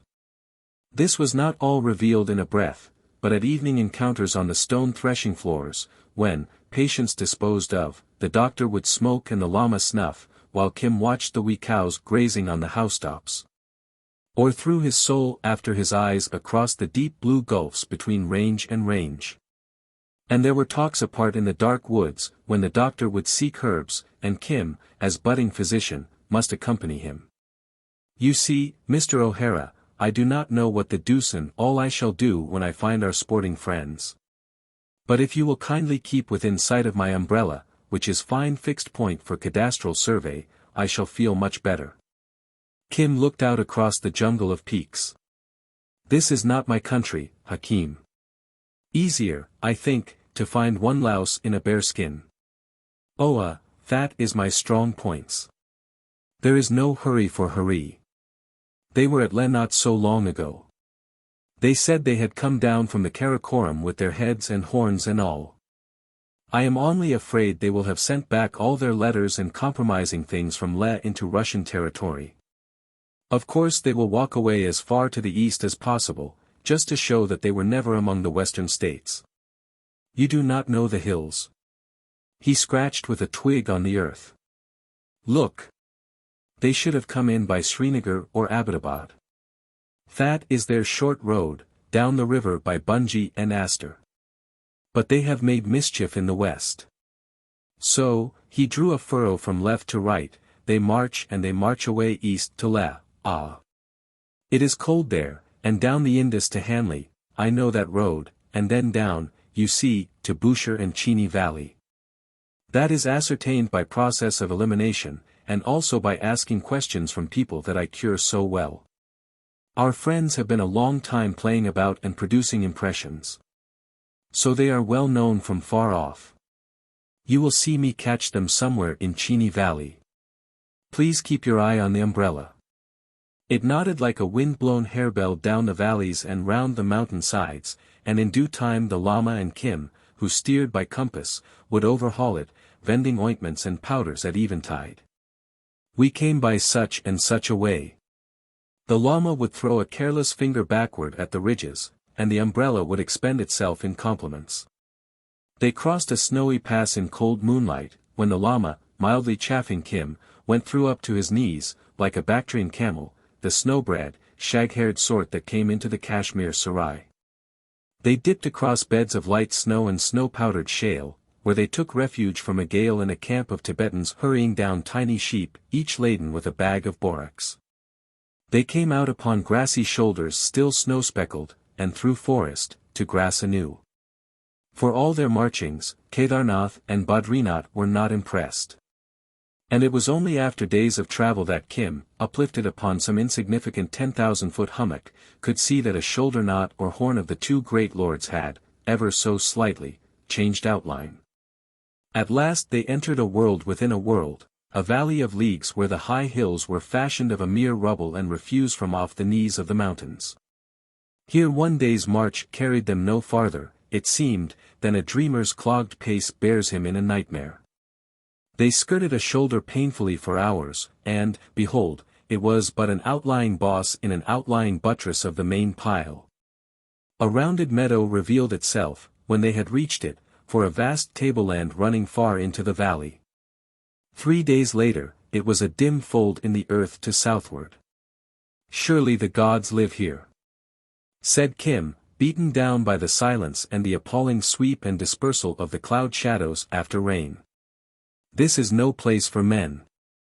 Long and long ago, said the Lama, as to himself, it was asked of the Lord whether the world were everlasting. On this the Excellent One returned no answer. When I was in Ceylon, a wise seeker confirmed that from the Gospel which is written in Pali. Certainly, since we know the way to freedom, the question were unprofitable, but, look, and no illusion, Chela. These are the true hills. They are like my hills by such Zen. Never were such hills. Above them, still enormously above them, earth towered away towards the snow line, where from east to west across hundreds of miles, ruled as with a ruler, the last of the bold birches stopped. Above that, in scarps and blocks upheaved, the rocks strove to fight their heads above the white smother. Above these again, changeless since the world's beginning, but changing to every mood of sun and cloud, lay out the eternal snow.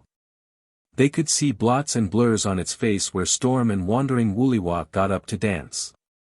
Below them, as they stood, the forest slid away in a sheet of blue-green for mile upon mile. Below the forest was a village in its sprinkle of terraced fields and steep grazing grounds. Below the village they knew, though a thunderstorm worried and growled there for the moment, a pitch of 12 or 1500 feet gave to the moist valley where the streams gather that are the mothers of young Sutlej. As usual, the Lama had led Kim by cow track and by road, far from the main route along which Hari Babu, that fearful man, had bucked 3 days before through a storm to which 9 Englishmen out of 10 would have given full right of way. Hari was no game shot, the snick of a trigger made him change color, but, as he himself would have said, he was fairly efficient stalker, and he had raked the huge valley with a pair of cheap binoculars to some purpose. Moreover, the white of worn canvas tents against green carries far. Hari Babu had seen all he wanted to see when he sat on the threshing floor of Ziglor, 20 miles away as the eagle flies, and 40 by road, that is to say, 2 small dots which one day were just below the snow line. And the next had moved downward perhaps 6 inches on the hillside. Once cleaned out and set to the work, his fat bare legs could cover a surprising amount of ground, and this was the reason why, while Kim and the Lama lay in a leaky hut at Ziglor till the storm should be overpast, an oily, wet, but always smiling Bengali, talking the best of English with the vilest of phrases, was ingratiating himself with 2 sodden and rather rheumatic foreigners. He had arrived, revolving many wild schemes, on the heels of a thunderstorm which had split a pine over against their camp. And so convinced a dozen or 2 forcibly impressed baggage coolies the day was inauspicious for farther travel that with one accord they had thrown down their loads and jibbed. They were subjects of a hill Raja who farmed out their services, as is the custom, for his private gain, and, to add to their personal distresses, the strange sahibs had already threatened them with rifles. The most of them knew rifles and sahibs of old, they were trackers and shikaris of the northern valleys, keen after bear and wild goat, but they had never been thus treated in their lives. So the forest took them to her bosom, and, for all oaths and clamor, refused to restore. There was no need to feign madness or, the Babu had thought of another means of securing a welcome. He wrung out his wet clothes, slipped on his patent leather shoes, opened the blue and white umbrella, and with mincing gait and a heart beating against his tonsils appeared as agent for His Royal Highness, the Raja of Rampur. Gentlemen. What can I do for you, please? The gentlemen were delighted. One was visibly French, the other Russian, but they spoke English not much inferior to the Babus. They begged his kind offices. Their native servants had gone sick at Leh. They had hurried on because they were anxious to bring the spoils of the chase to Simla ere the skins grew moth-eaten. They bore a general letter of introduction, the Babus salaamed to it orientally, to all government officials. No, they had not met any other shooting parties en route. They did for themselves. They had plenty of supplies. They only wished to push on as soon as might be. At this he waylaid a cowering hillman among the trees, and after 3 minutes' talk and a little silver, one cannot be economical upon state service, though Hari's heart bled at the waist, the 11 coolies and the 3 hangers-on reappeared. At least the Babu would be a witness to their oppression. My royal master, he will be much annoyed, but these people are only common people and grossly ignorant. If your honors will kindly overlook unfortunate affair, I shall be much pleased. In a little while rain will stop and we can then proceed. You have been shooting, eh? That is fine performance. He skipped nimbly from one kilta to the next, making pretense to adjust each conical basket. The Englishman is not, as a rule, familiar with the Asiatic, but he would not strike across the wrist a kindly Babu who had accidentally upset a kilta with a red oilskin top. On the other hand, he would not press drink upon a Babu were he never so friendly, nor would he invite him to meat. The strangers did all these things, and asked many questions, about women mostly, to which Hari returned gay and unstudied answers. They gave him a glass of whitish fluid like to gin, and then more, and in a little time his gravity departed from him. He became thickly treasonous, and spoke in terms of sweeping indecency of a government which had forced upon him a white man's education and neglected to supply him with a white man's salary. He babbled tales of oppression and wrong till the tears ran down his cheeks for the miseries of his land.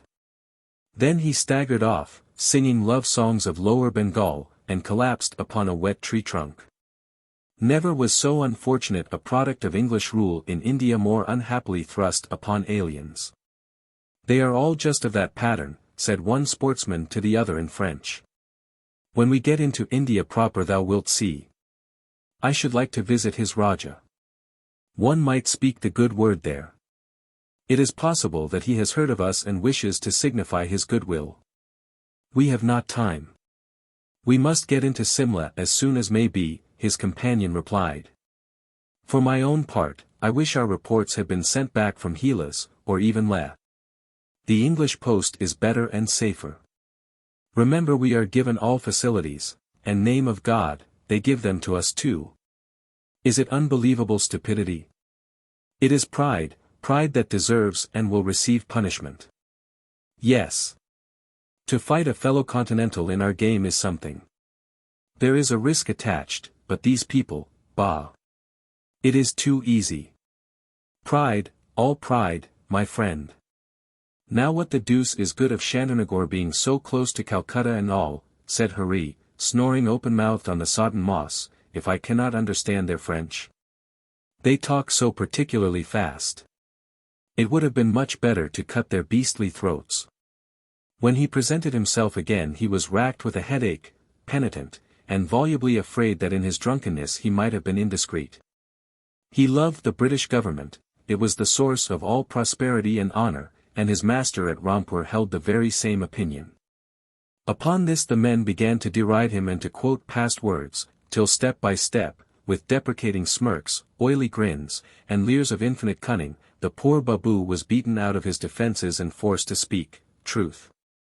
When Legan was told the tale later, he mourned aloud that he could not have been in the place of the stubborn, inattentive coolies, who with grass mats over their heads and the raindrops puddling in their footprints, waited on the weather.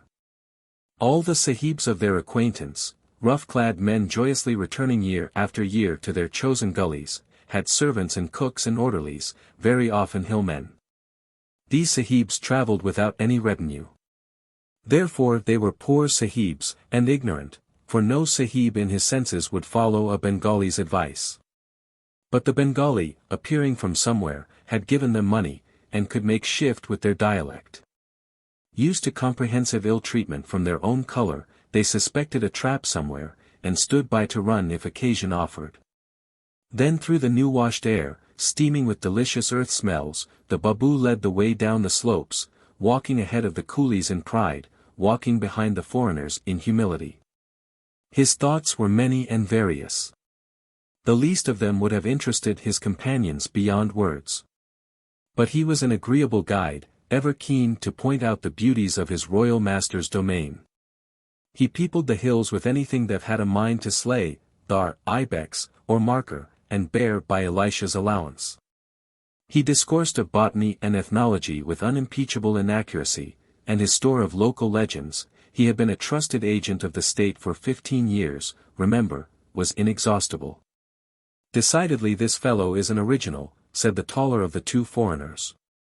He is like the nightmare of a Viennese courier. He represents in petto India in transition, the monstrous hybridism of East and West, the Russian replied. It is we who can deal with Orientals. He has lost his own country and has not acquired any other. But he has a most complete hatred of his conquerors. Listen. He confided to me last night, said the other. Under the striped umbrella Hari Babu was straining ear and brain to follow the quick-poured French, and keeping both eyes on a kilta full of maps and documents, an extra-large one with a double red oilskin cover. He did not wish to steal anything. He only desired to know what to steal, and, incidentally, how to get away when he had stolen it. He thanked all the gods of Hindustan, and Herbert Spencer, that there remained some valuables to steal. On the second day the road rose steeply to a grass spur above the forest. And it was here, about sunset, that they came across an aged Lama, but they called him a bonze, sitting cross-legged above a mysterious chart held down by stones, which he was explaining to a young man, evidently a neophyte, of singular, though unwashen, beauty. The striped umbrella had been sighted half a march away, and Kim had suggested a halt till it came up to them. "Ha," said Hari Babu, resourceful as Puss in Boots. "That is eminent local holy man. Probably subject of my royal master. What is he doing? It is very curious. He is expounding holy picture, all hand-worked." The two men stood bareheaded in the wash of the afternoon sunlight low across the gold-colored grass. The sullen coolies, glad of the check, halted and slid down their loads. "Look," said the Frenchman. "It is like a picture for the birth of a religion, the first teacher and the first disciple." "Is he a Buddhist?" "Of some debased kind," the other answered. "There are no true Buddhists among the hills. But look at the folds of the drapery. Look at his eyes, how insolent. Why does this make one feel that we are so young a people?" The speaker struck passionately at a tall weed. "We have nowhere left our mark yet. Nowhere. That, do you understand, is what disquiets me." He scowled at the placid face, and the monumental calm of the pose. "Have patience. We shall make your mark together, we and you young people. Meantime, draw his picture."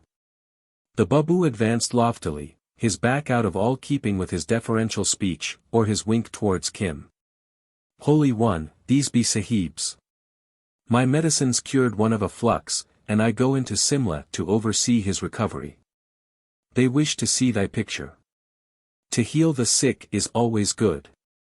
This is the wheel of life," said the Lama, "the same I showed thee in the hut at Ziglor when the rain fell. And to hear thee expound it." The Lama's eyes lighted at the prospect of new listeners. "To expound the most excellent way is good. Have they any knowledge of Hindi, such as had the keeper of images?" "A little, maybe." Hurried, simply as a child engrossed with a new game, the Lama threw back his head and began the full-throated invocation of the Doctor of Divinity ere he opens the full doctrine. The strangers leaned on their alpenstocks and listened. Kim, squatting humbly, watched the red sunlight on their faces, and the blend and parting of their long shadows. They wore un-English leggings and curious curtain belts that reminded him hazily of the pictures in a book in St. Xavier's library. The Adventures of a Young Naturalist in Mexico was its name. Yes, they looked very like the wonderful M. Sumacrast of that tale, and very unlike the highly unscrupulous folk of Hari Babu's imagining. The coolies, earth-colored and mute, crouched reverently some 20 or 30 yards away, and the Babu, the slack of his thin gear snapping like a marking flag in the chill breeze, stood by with an air of happy proprietorship. "These are the men," Hari whispered, as the ritual went on and the two whites followed the grass blades sweeping from hell to heaven and back again. "All their books are in the large kilta with the reddish top, books and reports and maps, and I have seen a king's letter that either Hilas or Buner has written. They guard it most carefully. They have sent nothing back from Hilas or Le. That is sure." "Who is with them?" "Only the Bigar coolies. They have no servants. They are so close they cook their own food. But what am I to do?" "Wait and see. Only if any chance comes to me thou wilt know where to seek for the papers." "This were better in Mahbub Ali's hands than a Bengali's," said Kim scornfully. "There are more ways of getting to a sweetheart than butting down a wall. See here the hell appointed for avarice and greed. Flanked upon the one side by desire and on the other by weariness." The Lama warmed to his work, and one of the strangers sketched him in the quick fading light. "That is enough," the man said at last brusquely. "I cannot understand him, but I want that picture. He is a better artist than I. Ask him if he will sell it." "He says, no, sar," the Babu replied. The Lama, of course, would no more have parted with his chart to a casual wayfarer than an archbishop would pawn the holy vessels of his cathedral. All Tibet is full of cheap reproductions of the wheel. But the Lama was an artist, as well as a wealthy abbot in his own place. Perhaps in 3 days, or 4, or 10, if I perceive that the Sahib is a seeker and of good understanding, I may myself draw him another. But this was used for the initiation of a novice. Tell him so, Hakim. He wishes it now, for money. The Lama shook his head slowly and began to fold up the wheel. The Russian, on his side, saw no more than an unclean old man haggling over a dirty piece of paper. He drew out a handful of rupees, and snatched half-jestingly at the chart, which tore in the Lama's grip. A low murmur of horror went up from the coolies, some of whom were spitty men and, by their lights, good Buddhists. The Lama rose at the insult, his hand went to the heavy iron pencase that is the priest's weapon, and the Babu danced in agony. Now you see why I wanted witnesses. They are highly unscrupulous people. Oh, Sar! Sar! You must not hit holy man. Chela! He has defiled the written word. It was too late. Before Kim could ward him off, the Russian struck the old man full on the face. Next instant he was rolling over and over downhill with Kim at his throat. The blow had waked every unknown Irish devil in the boy's blood, and the sudden fall of his enemy did the rest. The Lama dropped to his knees, half-stunned, the coolies under their loads fled up the hill as fast as plainsmen run across the level. They had seen sacrilege unspeakable, and it behoved them to get away before the gods and devils of the hills took vengeance. The Frenchman ran towards the Lama, fumbling at his revolver with some notion of making him a hostage for his companion. A shower of cutting stones, hillmen are very straight shots, drove him away, and a coolie from Aochung snatched the Lama into the stampede. All came about as swiftly as the sudden mountain darkness. They have taken the baggage and all the guns, yelled the Frenchman, firing blindly into the twilight. All right, Sar. All right. Don't shoot. I go to rescue, and Hari, pounding down the slope, cast himself bodily upon the delighted and astonished Kim, who was banging his breathless foe's head against a boulder. Go back to the coolies, whispered the Babu in his ear. They have the baggage. The papers are in the kilta with the red top, but look through all. Take their papers, and specially the Murasla, King's letter. Go. The other man comes. Kim tore uphill. A revolver bullet rang on a rock by his side, and he cowered partridge-wise. If you shoot, shouted Hari, they will descend and annihilate us. I have rescued the gentleman, Sar. This is particularly dangerous. By Jove! Kim was thinking hard in English. This is damn tight place, but I think it is self-defense. He felt in his bosom for Mahbub's gift, and uncertainly, save for a few practice shots in the Bikaner desert, he had never used the little gun, pulled the trigger. What did I say, Sar? The Babu seemed to be in tears. Come down here and assist to resuscitate. We are all up a tree, I tell you. The shot ceased. There was a sound of stumbling feet, and Kim hurried upward through the gloom, swearing like a cat, or a country bred. Did they wound thee, Chela? Called the Lama above him. No. And thou? He dived into a clump of stunted firs. Unhurt. Come away. We go with these folk to Shamlik under the snow. But not before we have done justice, a voice cried. I have got the Sahib's guns, all 4. Let us go down. He struck the Holy One, we saw it. Our cattle will be barren, our wives will cease to bear. The snows will slide upon us as we go home. Atop of all other oppression too. The little fir clump filled with clamoring coolies, panic-stricken, and in their terror capable of anything. The man from Aochung clicked the breech bolt of his gun impatiently, and made as to go downhill. Wait a little, Holy One. They cannot go far. Wait till I return, said he. It is this person who has suffered wrong, said the Lama, his hand over his brow. For that very reason, was the reply.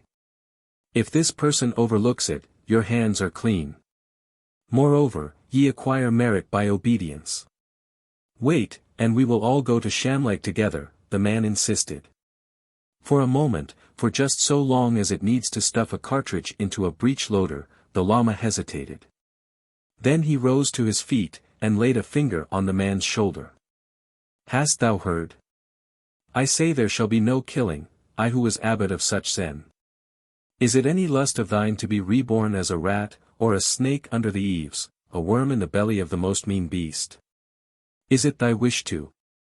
The man from Ao Chung fell to his knees, for the voice boomed like a Tibetan devil gong. Ai! Ai! Cried the spitty men. Do not curse us, do not curse him. It was but his zeal, Holy One. Put down the rifle, fool. Anger on anger. Evil on evil. There will be no killing. Let the priest-beaters go in bondage to their own acts. Just and sure is the wheel, swerving not a hair. They will be born many times, in torment. His head drooped, and he leaned heavily on Kim's shoulder. I have come near to great evil, Chela, he whispered in that dead hush under the pines. I was tempted to loose the bullet, and truly, in Tibet there would have been a heavy and a slow death for them. He struck me across the face, upon the flesh. He slid to the ground, breathing heavily, and Kim could hear the overdriven heart bump and check. Have they hurt him to the death, said the Ao Chung man, while the others stood mute. Kim knelt over the body in deadly fear. Nay, he cried passionately, this is only a weakness. Then he remembered that he was a white man, with a white man's camp fittings at his service. Open the kiltas. The sahibs may have a medicine. Oh ho! Then I know it, said the Ao Chung man with a laugh. Not for 5 years was I Yankling Sahib Shikari without knowing that medicine. I too have tasted it. Behold!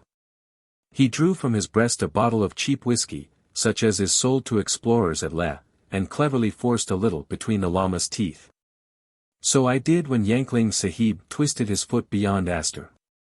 Aha! I have already looked into their baskets, but we will make fair division at Shamlag. Give him a little more. It is good medicine. Feel. His heart goes better now. Lay his head down and rub a little on the chest. If he had waited quietly while I accounted for the sahibs this would never have come. But perhaps the sahibs may chase us here. Then it would not be wrong to shoot them with their own guns, heh. One is paid, I think, already, said Kim between his teeth. I kicked him in the groin as we went downhill. Would I had killed him. It is well to be brave when one does not live in Rampur, said one whose hut lay within a few miles of the Raja's rickety palace. If we get a bad name among the sahibs, none will employ us as shikaris any more. Oh, but these are not Angrezi sahibs, not merry-minded men like Fostam Sahib or Yankling Sahib. They are foreigners, they cannot speak Angrezi as do sahibs. Here the Lama coughed and sat up, groping for the rosary. There shall be no killing, he murmured. Just is the wheel. Evil on evil. Nay, Holy One. We are all here. The Ao Chung man timidly patted his feet. Except by thy order, no one shall be slain. Rest a while. We will make a little camp here, and later, as the moon rises, we go to Shamlag under the snow. After a blow, said a spitty man sententiously, it is best to sleep. There is, as it were, a dizziness at the back of my neck, and a pinching in it. Let me lay my head on thy lap, Chela. I am an old man, but not free from passion. We must think of the cause of things. Give him a blanket. We dare not light a fire lest the sahibs see. Better get away to Shamlag. None will follow us to Shamlag. This was the nervous Rampur man. I have been Fostam Sahib Shikari, and I am Yankling Sahib Shikari. I should have been with Yankling Sahib now but for this cursed Bigar, the corvée. Let 2 men watch below with the guns lest the Sahibs do more foolishness. I shall not leave this holy one. They sat down a little apart from the Lama, and, after listening a while, passed round a water pipe whose receiver was an old Day and Martin blacking bottle. The glow of the red charcoal as it went from hand to hand lit up the narrow, blinking eyes, the high Chinese cheekbones, and the bullthroats that melted away into the dark duffel folds round the shoulders. They looked like kobolds from some magic mine, gnomes of the hills in conclave. And while they talked, the voices of the snow waters round them diminished one by one as the night frost choked and clogged the runnels. How he stood up against us! Said a spitty man admiring. I remember an old ibex, out Ladakh way, that Dupont Sahib missed on a shoulder shot, 7 seasons back, standing up just like him. Dupont Sahib was a good shikari. Not as good as Yankling Sahib. The Ao Chung man took a pull at the whiskey bottle and passed it over. Now hear me, unless any other man thinks he knows more. The challenge was not taken up. We go to Shamleg when the moon rises. There we will fairly divide the baggage between us. I am content with this new little rifle and all its cartridges. Are the bears only bad on thy holding? Said a mate, sucking at the pipe. No. But musk pods are worth 6 rupees apiece now, and thy women can have the canvas of the tents and some of the cooking gear. We will do all that at Shamleg before dawn. Then we all go our ways, remembering that we have never seen or taken service with these Sahibs, who may, indeed, say that we have stolen their baggage. That is well for thee, but what will our Raja say? Who is to tell him?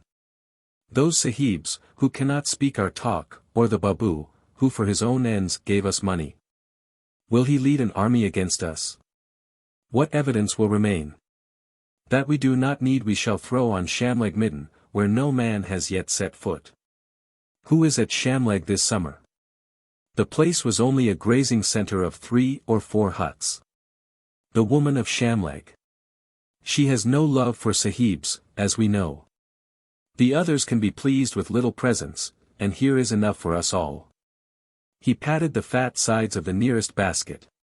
But, I have said they are not true Sahibs. All their skins and heads were bought in the bazaar at Leh. I know the marks. I showed them to ye last March. True. They were all bought skins and heads. Some had even the moth in them. That was a shrewd argument, and the Ao Chung man knew his fellows. If the worst comes to the worst, I shall tell Yankling Sahib, who is a man of a merry mind, and he will laugh. We are not doing any wrong to any Sahibs whom we know. They are priest beaters. They frightened us. We fled. Who knows where we dropped the baggage? Do ye think Yankling Sahib will permit down-country police to wander all over the hills, disturbing his game? It is a far cry from Simla to Chini, and farther from Shamleg to Shamleg Midden. So be it, but I carry the big kilta. The basket with the red top that the Sahibs pack themselves every morning. Thus it is proved, said the Shamleg man adroitly, that they are Sahibs of no account. Who ever heard of Fostum Sahib, or Yankling Sahib, or even the little Peel Sahib that sits up of nights to shoot Suro, I say, who ever heard of these Sahibs coming into the hills without a down-country cook, and a bearer? And all manner of well-paid, high-handed and oppressive folk in their tail. How can they make trouble? What of the kilta? Nothing, but that it is full of the written word, books and papers in which they wrote, and strange instruments, as of worship. Shamleg Midden will take them all. True. But how if we insult the Sahib's gods thereby? I do not like to handle the written word in that fashion. And their brass idols are beyond my comprehension. It is no plunder for simple hill folk. The old man still sleeps. HST. We will ask his chela. The Ao Chung man refreshed himself, and swelled with pride of leadership. We have here, he whispered, a kilta whose nature we do not know. But I do, said Kim cautiously. The Lama drew breath in natural, easy sleep, and Kim had been thinking of Hari's last words. As a player of the great game, he was disposed just then to reverence the babu. It is a kilta with a red top full of very wonderful things, not to be handled by fools. I said it, cried the bearer of that burden. Thinkest thou it will betray us? Not if it be given to me. I can draw out its magic. Otherwise it will do great harm. A priest always takes his share. Whiskey was demoralizing the Ao Chung man. It is no matter to me.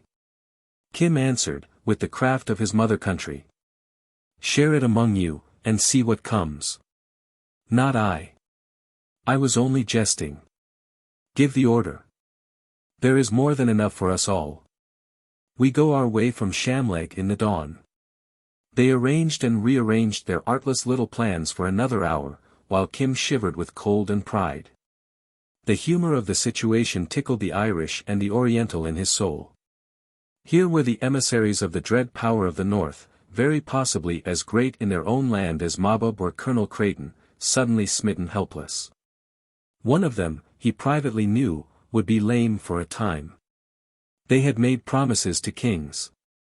Tonight they lay out somewhere below him, chartless, foodless, tentless, gunless, except for Hari Babu, guideless.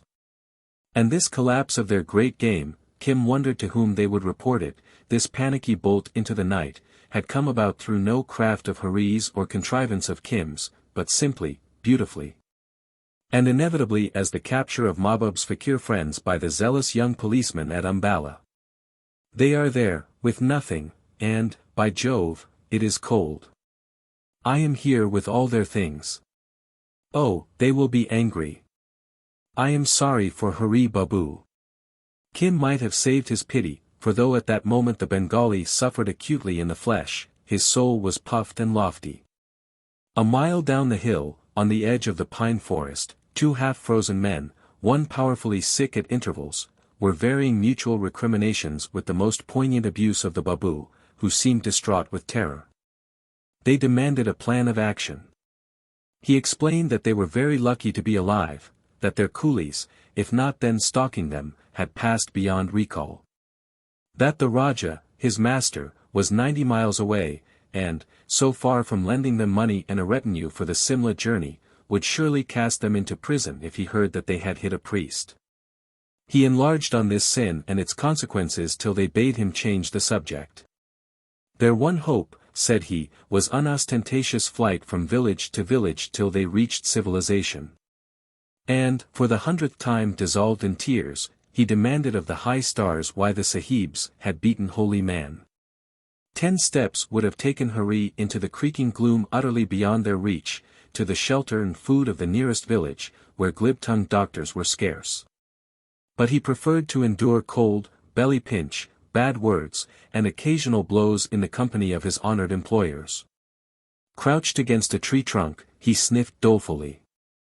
And have you thought, said the uninjured man hotly, what sort of spectacle we shall present wandering through these hills among these aborigines? Hari Babu had thought of little else for some hours, but the remark was not to his address. We cannot wander. I can hardly walk, groaned Kim's victim. Perhaps the holy man will be merciful in loving kindness, sir, otherwise. I promise myself a peculiar pleasure in emptying my revolver into that young bonze when next we meet, was the unchristian answer. Revolvers. Vengeance. Bonzes. Hari crouched lower. The war was breaking out afresh. Have you no consideration for our loss? The baggage. The baggage. He could hear the speaker literally dancing on the grass. Everything we bore. Everything we have secured. Our gains. 8 months' work. Do you know what that means? Decidedly it is we who can deal with Orientals. Oh, you have done well. They fell to it in several tongues, and Hari smiled. Kim was with the Kiltas, and in the Kiltas lay 8 months of good diplomacy. There was no means of communicating with the boy, but he could be trusted. For the rest, Hari could so stage manage the journey through the hills that Hilas, Buner, and 400 miles of hill roads should tell the tale for a generation. Men who cannot control their own coolies are little respected in the hills, and the hillman has a very keen sense of humor. If I had done it myself, thought Hari, it would not have been better. And, by Jove, now I think of it, of course I arranged it myself. How quick I have been. Just when I ran downhill I thought it. The outrage was accidental, but only me could have worked it, for all it was damn well worth. Consider the moral effect upon these ignorant peoples. No treaties, no papers, no written documents at all, and me to interpret for them. How I shall laugh with the colonel. I wish I had their papers also, but you cannot occupy two places in space simultaneously. That is axiomatic. Chapter 14. My brother kneels, so saith Kabir. To stone and brass in heathen wise.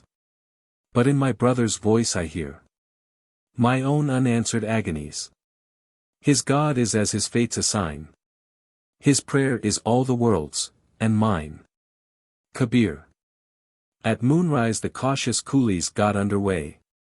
The Lama, refreshed by his sleep and the spirit, needed no more than Kim's shoulder to bear him along, a silent, swift-striding man. They held the shale-sprinkled grass for an hour, swept round the shoulder of an immortal cliff, and climbed into a new country entirely blocked off from all sight of Chini Valley. A huge pasture ground ran up fan-shaped to the living snow. At its base was perhaps half an acre of flat land, on which stood a few soil and timber huts. Behind them, for, hill fashion, they were perched on the edge of all things. The ground fell sheer 2,000 feet to Shamlag Midden, where never yet man has set foot. The men made no motion to divide the plunder till they had seen the Lama bedded down in the best room of the place, with Kim shampooing his feet, Mohammedan fashion. We will send food, said the Ao Chung man, and the red-topped kilta. By dawn there will be none to give evidence, one way or the other. If anything is not needed in the kilta, see here. He pointed through the window, opening into space that was filled with moonlight reflected from the snow, and threw out an empty whiskey bottle. No need to listen for the fall. This is the world's end, he said, and went out. The Lama looked forth, a hand on either sill, with eyes that shone like yellow opals. From the enormous pit before him white peaks lifted themselves yearning to the moonlight. The rest was as the darkness of interstellar space. These, he said slowly, are indeed my hills. Thus should a man abide, perched above the world, separated from delights, considering vast matters. Yes. If he has a chela to prepare tea for him, and to fold a blanket for his head, and to chase out calving cows. A smoky lamp burned in a niche, but the full moonlight beat it down. And by the mixed light, stooping above the food bag and cups, Kim moved like a tall ghost. Ai. But now I have let the blood cool, my head still beats and drums, and there is a cord round the back of my neck. No wonder. It was a strong blow. May he who dealt it. But for my own passions there would have been no evil. What evil? Thou hast saved the Sahibs from the death they deserved 100 times. The lesson is not well learnt, Chela. The Lama came to rest on a folded blanket, as Kim went forward with his evening routine. The blow was but a shadow upon a shadow. Evil in itself, my legs weary apace these latter days, it met evil in me, anger, rage, and a lust to return evil. These wrought in my blood, woke tumult in my stomach, and dazzled my ears. Here he drank scalding black tea ceremonially, taking the hot cup from Kim's hand. Had I been passionless, the evil blow would have done only bodily evil, a scar, or a bruise, which is illusion. But my mind was not abstracted, for rushed in straightway a lust to let the spitty men kill. In fighting that lust, my soul was torn and wrenched beyond 1,000 blows. Not till I had repeated the blessings, he meant the Buddhist beatitudes, did I achieve calm. But the evil planted in me by that moment's carelessness works out to its end. Just is the wheel, swerving not a hair. Learn the lesson, Chella. It is too high for me, Kim muttered. I am still all shaken. I am glad I hurt the man. I felt that, sleeping upon thy knees, in the wood below. It disquieted me in my dreams, the evil in thy soul working through to mine. Yet on the other hand, he loosed his rosary, I have acquired merit by saving 2 lives, the lives of those that wronged me. Now I must see into the cause of things. The boat of my soul staggers. Sleep, and be strong. That is wisest. I meditate. There is a need greater than thou knowest. Till the dawn, hour after hour, as the moonlight paled on the high peaks, and that which had been belted blackness on the sides of the far hills showed as tender green forest, the Lama stared fixedly at the wall. From time to time he groaned.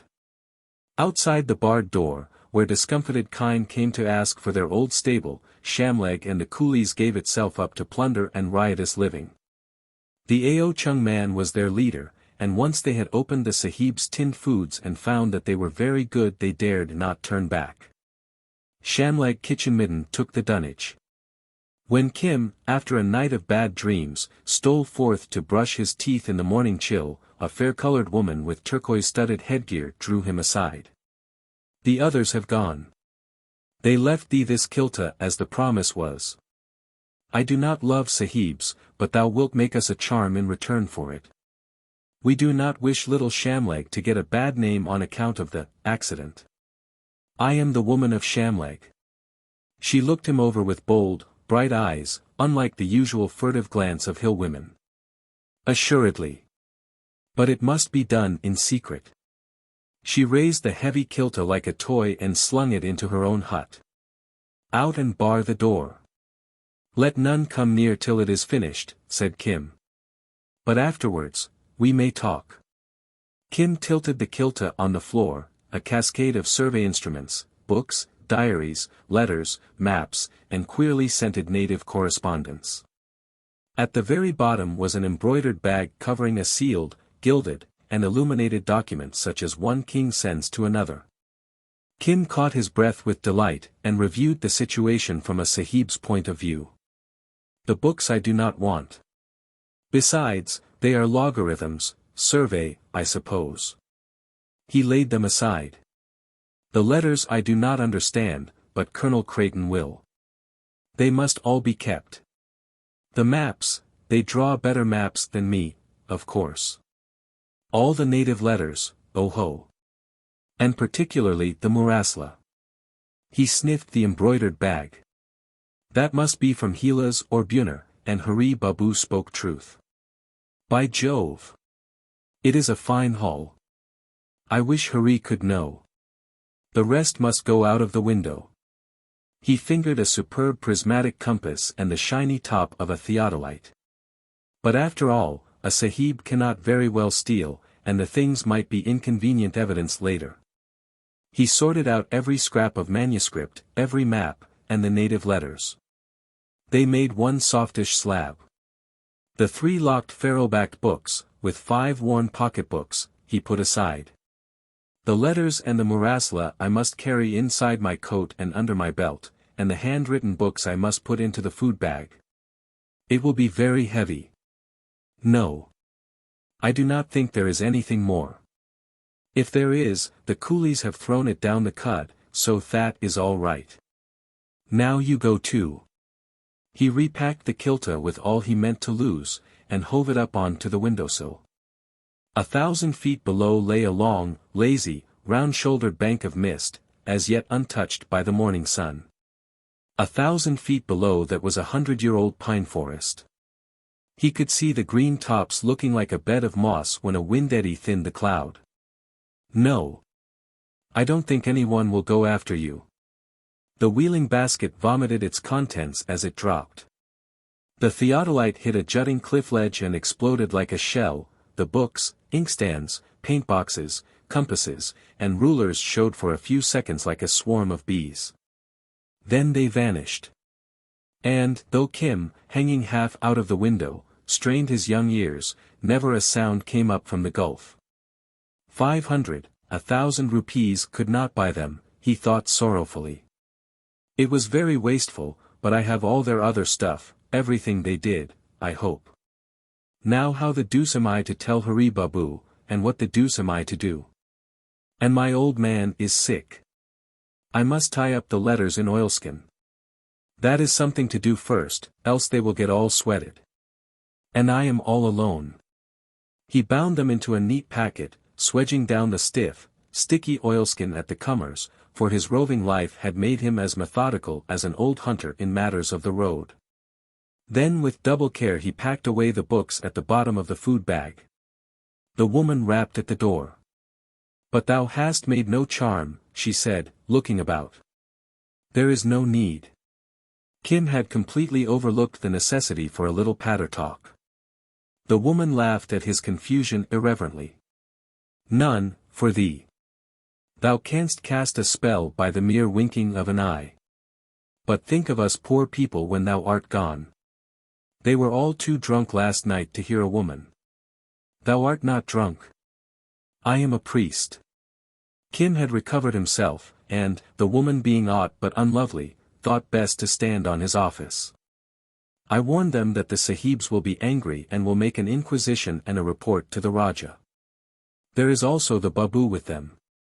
Clerks have long tongues. Is that all thy trouble? The plan rose fully formed in Kim's mind, and he smiled ravishingly. Not all, quoth the woman, putting out a hard brown hand all covered with turquoises set in silver. I can finish that in a breath, he went on quickly. The Babu is the very Hakim, thou hast heard of him? Who was wandering among the hills by Ziglor. I know him.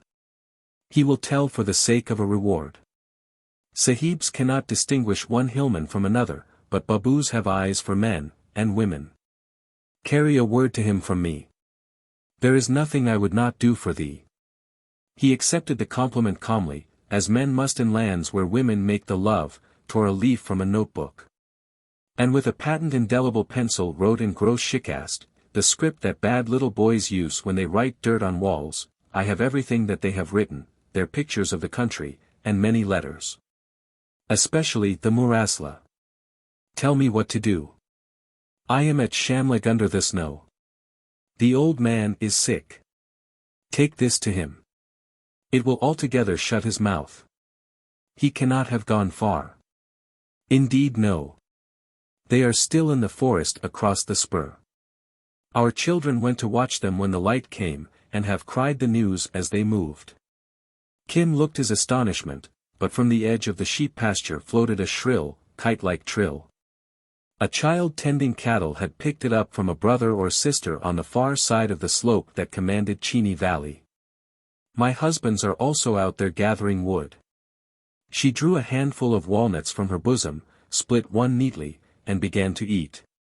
Kim affected blank ignorance. Dost thou not know the meaning of the walnut, priest? She said coyly, and handed him the half-shells. Well thought of. He slipped the piece of paper between them quickly. Hast thou a little wax to close them on this letter? The woman sighed aloud, and Kim relented. There is no payment till service has been rendered. Carry this to the Babu, and say it was sent by the son of the charm. Ai. Truly. Truly. By a magician, who is like a sahib. Nay, a son of the charm, and ask if there be any answer. But if he offer a rudeness? I am afraid. Kim laughed. He is, I have no doubt, very tired and very hungry. The hills make cold bedfellows. Hi, it was on the tip of his tongue to say mother, but he turned it to sister, thou art a wise and witty woman. By this time all the villages know what has befallen the Sahibs, eh? True. News was at Ziglor by midnight, and by tomorrow should be at Kotgar. The villages are both afraid and angry. No need. Tell the villages to feed the Sahibs and pass them on, in peace. We must get them quietly away from our valleys. To steal is one thing, to kill another. The Babu will understand, and there will be no after-complaints. Be swift. I must tend my master when he wakes. so be it. After service, thou hast said, comes the reward. I am the woman of Shamlag, and I hold from the Raja. I am no common bearer of babes. Shamlag is thine, hoof and horn and hide, milk and butter. Take or leave. She turned resolutely uphill, her silver necklaces clicking on her broad breast, to meet the morning sun 1,500 feet above them. This time Kim thought in the vernacular as he waxed down the oilskin edges of the packets. How can a man follow the way or the great game when he is so, always pestered by women? There was that girl at Akrola of the ford, and there was the scullion's wife behind the dovecot, not counting the others, and now comes this one. When I was a child it was well enough, but now I am a man and they will not regard me as a man. Walnuts, indeed. Ho! Ho! It is almonds in the plains. He went out to levy on the village, not with a begging bowl, which might do for down country, but in the manner of a prince. Shamlaga's summer population is only 3 families, 4 women and 8 or 9 men. They were all full of tinned meats and mixed drinks, from ammoniated quinine to white vodka, for they had taken their full share in the overnight loot. The neat continental tents had been cut up and shared long ago, and there were patent aluminium saucepans abroad. But they considered the Lama's presence a perfect safeguard against all consequences, and impenitently brought Kim of their best, even to a drink of chang, the barley beer that comes from Ladakh way. Then they thawed out in the sun, and sat with their legs hanging over infinite abysses, chattering, laughing, and smoking. They judged India and its government solely from their experience of wandering sahibs who had employed them or their friends as shikaris. Kim heard tales of shots missed upon ibex, serow, or marker, by sahibs 20 years in their graves, every detail lighted from behind like twigs on treetops seen against lightning. They told him of their little diseases, and, more important, the diseases of their tiny, sure-footed cattle. Of trips as far as Kotgar, where the strange missionaries live, and beyond even to marvelous Simla, where the streets are paved with silver, and anyone, look you, can get service with the sahibs. Who ride about in 2-wheeled carts and spend money with a spade. Presently, grave and aloof, walking very heavily, the Lama joined himself to the chatter under the eaves, and they gave him great room. The thin air refreshed him, and he sat on the edge of precipices with the best of them, and, when talk languished, flung pebbles into the void.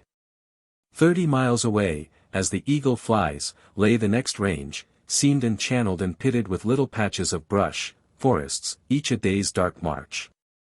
Behind the village, Shamlag Hill itself cut off all view to southward. It was like sitting in a swallow's nest under the eaves of the roof of the world. From time to time the Lama stretched out his hand, and with a little low-voiced prompting would point out the road to Spiti and north across the Purungla. Beyond, where the hills lie thickest, lies the Chn, he meant Honlo, the great monastery. Stag Stanras Chn built it, and of him there runs this tale. Whereupon he told it, a fantastic piled narrative of bewitchment and miracles that set Shamlag a gasping. Turning west a little, he steered for the green hills of Kulu, and sought Kailung under the glaciers. For thither came I in the old days. From Leh I came, over the Barilachi. Yes, yes, we know it, said the far-faring people of Shamlag. And I slept 2 nights with the priests of Kailung. These are the hills of my delight. Shadows blessed above all other shadows. There my eyes opened on this world, there my eyes were opened to this world, there I found enlightenment, and there I girt my loins for my search. Out of the hills I came, the high hills and the strong winds. Oh, just is the wheel. He blessed them in detail, the great glaciers, the naked rocks, the piled moraines and tumbled shale. Dry upland, hidden salt lake, age-old timber and fruitful water-shot valley one after the other, as a dying man blesses his folk, and Kim marveled at his passion. Yes, yes. There is no place like our hills, said the people of Shamlag. And they fell to wondering how a man could live in the hot terrible plains where the cattle run as big as elephants, unfit to plow on a hillside, where village touches village, they had heard, for 100 miles. Where folk went about stealing in gangs, and what the robbers spared the police carried utterly away. So the still forenoon wore through, and at the end of it Kim's messenger dropped from the steep pasture as unbreathed as when she had set out. I sent a word to the Hakim, Kim explained, while she made reverence. He joined himself to the idolaters. Nay, I remember he did a healing upon one of them. He has acquired merit, though the healed employed his strength for evil. Just is the wheel. What of the Hakim? I feared that thou hadst been bruised and I knew he was wise. Kim took the waxed walnut shell and read in English on the back of his note, your favor received. Cannot get away from present company at present, but shall take them into Simla. After which, hope to rejoin you. Inexpedient to follow angry gentlemen. Return by same road you came, and will overtake. Highly gratified about correspondence due to my forethought. He says, Holy One, that he will escape from the idolaters, and will return to us. Shall we wait a while at Shamleg, then? The Lama looked long and lovingly upon the hills and shook his head. That may not be, Chela. From my bones outward I do desire it, but it is forbidden. I have seen the cause of things. Why? When the hills give thee back thy strength day by day. Remember we were weak and fainting down below there in the dune. I became strong to do evil and to forget. A brawler and a swashbuckler upon the hillsides was I. Kim bit back a smile. Just and perfect is the wheel, swerving not a hair.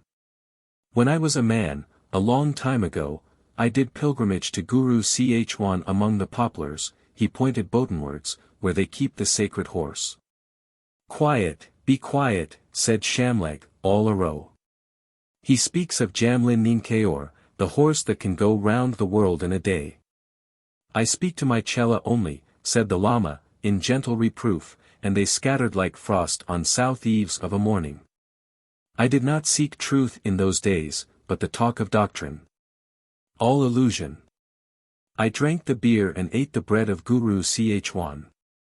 Next day one said, we go out to fight Sangar Guttuk down the valley to discover, mark again how lust is tied to anger. Which abbot shall bear rule in the valley and take the profit of the prayers they print at Sangar Guttuk. I went, and we fought a day. But how, Holy One? With our long pen cases as I could have shown. I say, we fought under the poplars, both abbots and all the monks, and one laid open my forehead to the bone. See. He tilted back his cap and showed a puckered silvery scar. Just and perfect is the wheel. Yesterday the scar itched, and after 50 years I recalled how it was dealt and the face of him who dealt it. Dwelling a little in illusion. Followed that which thou didst see, strife and stupidity. Just is the wheel. The idolater's blow fell upon the scar.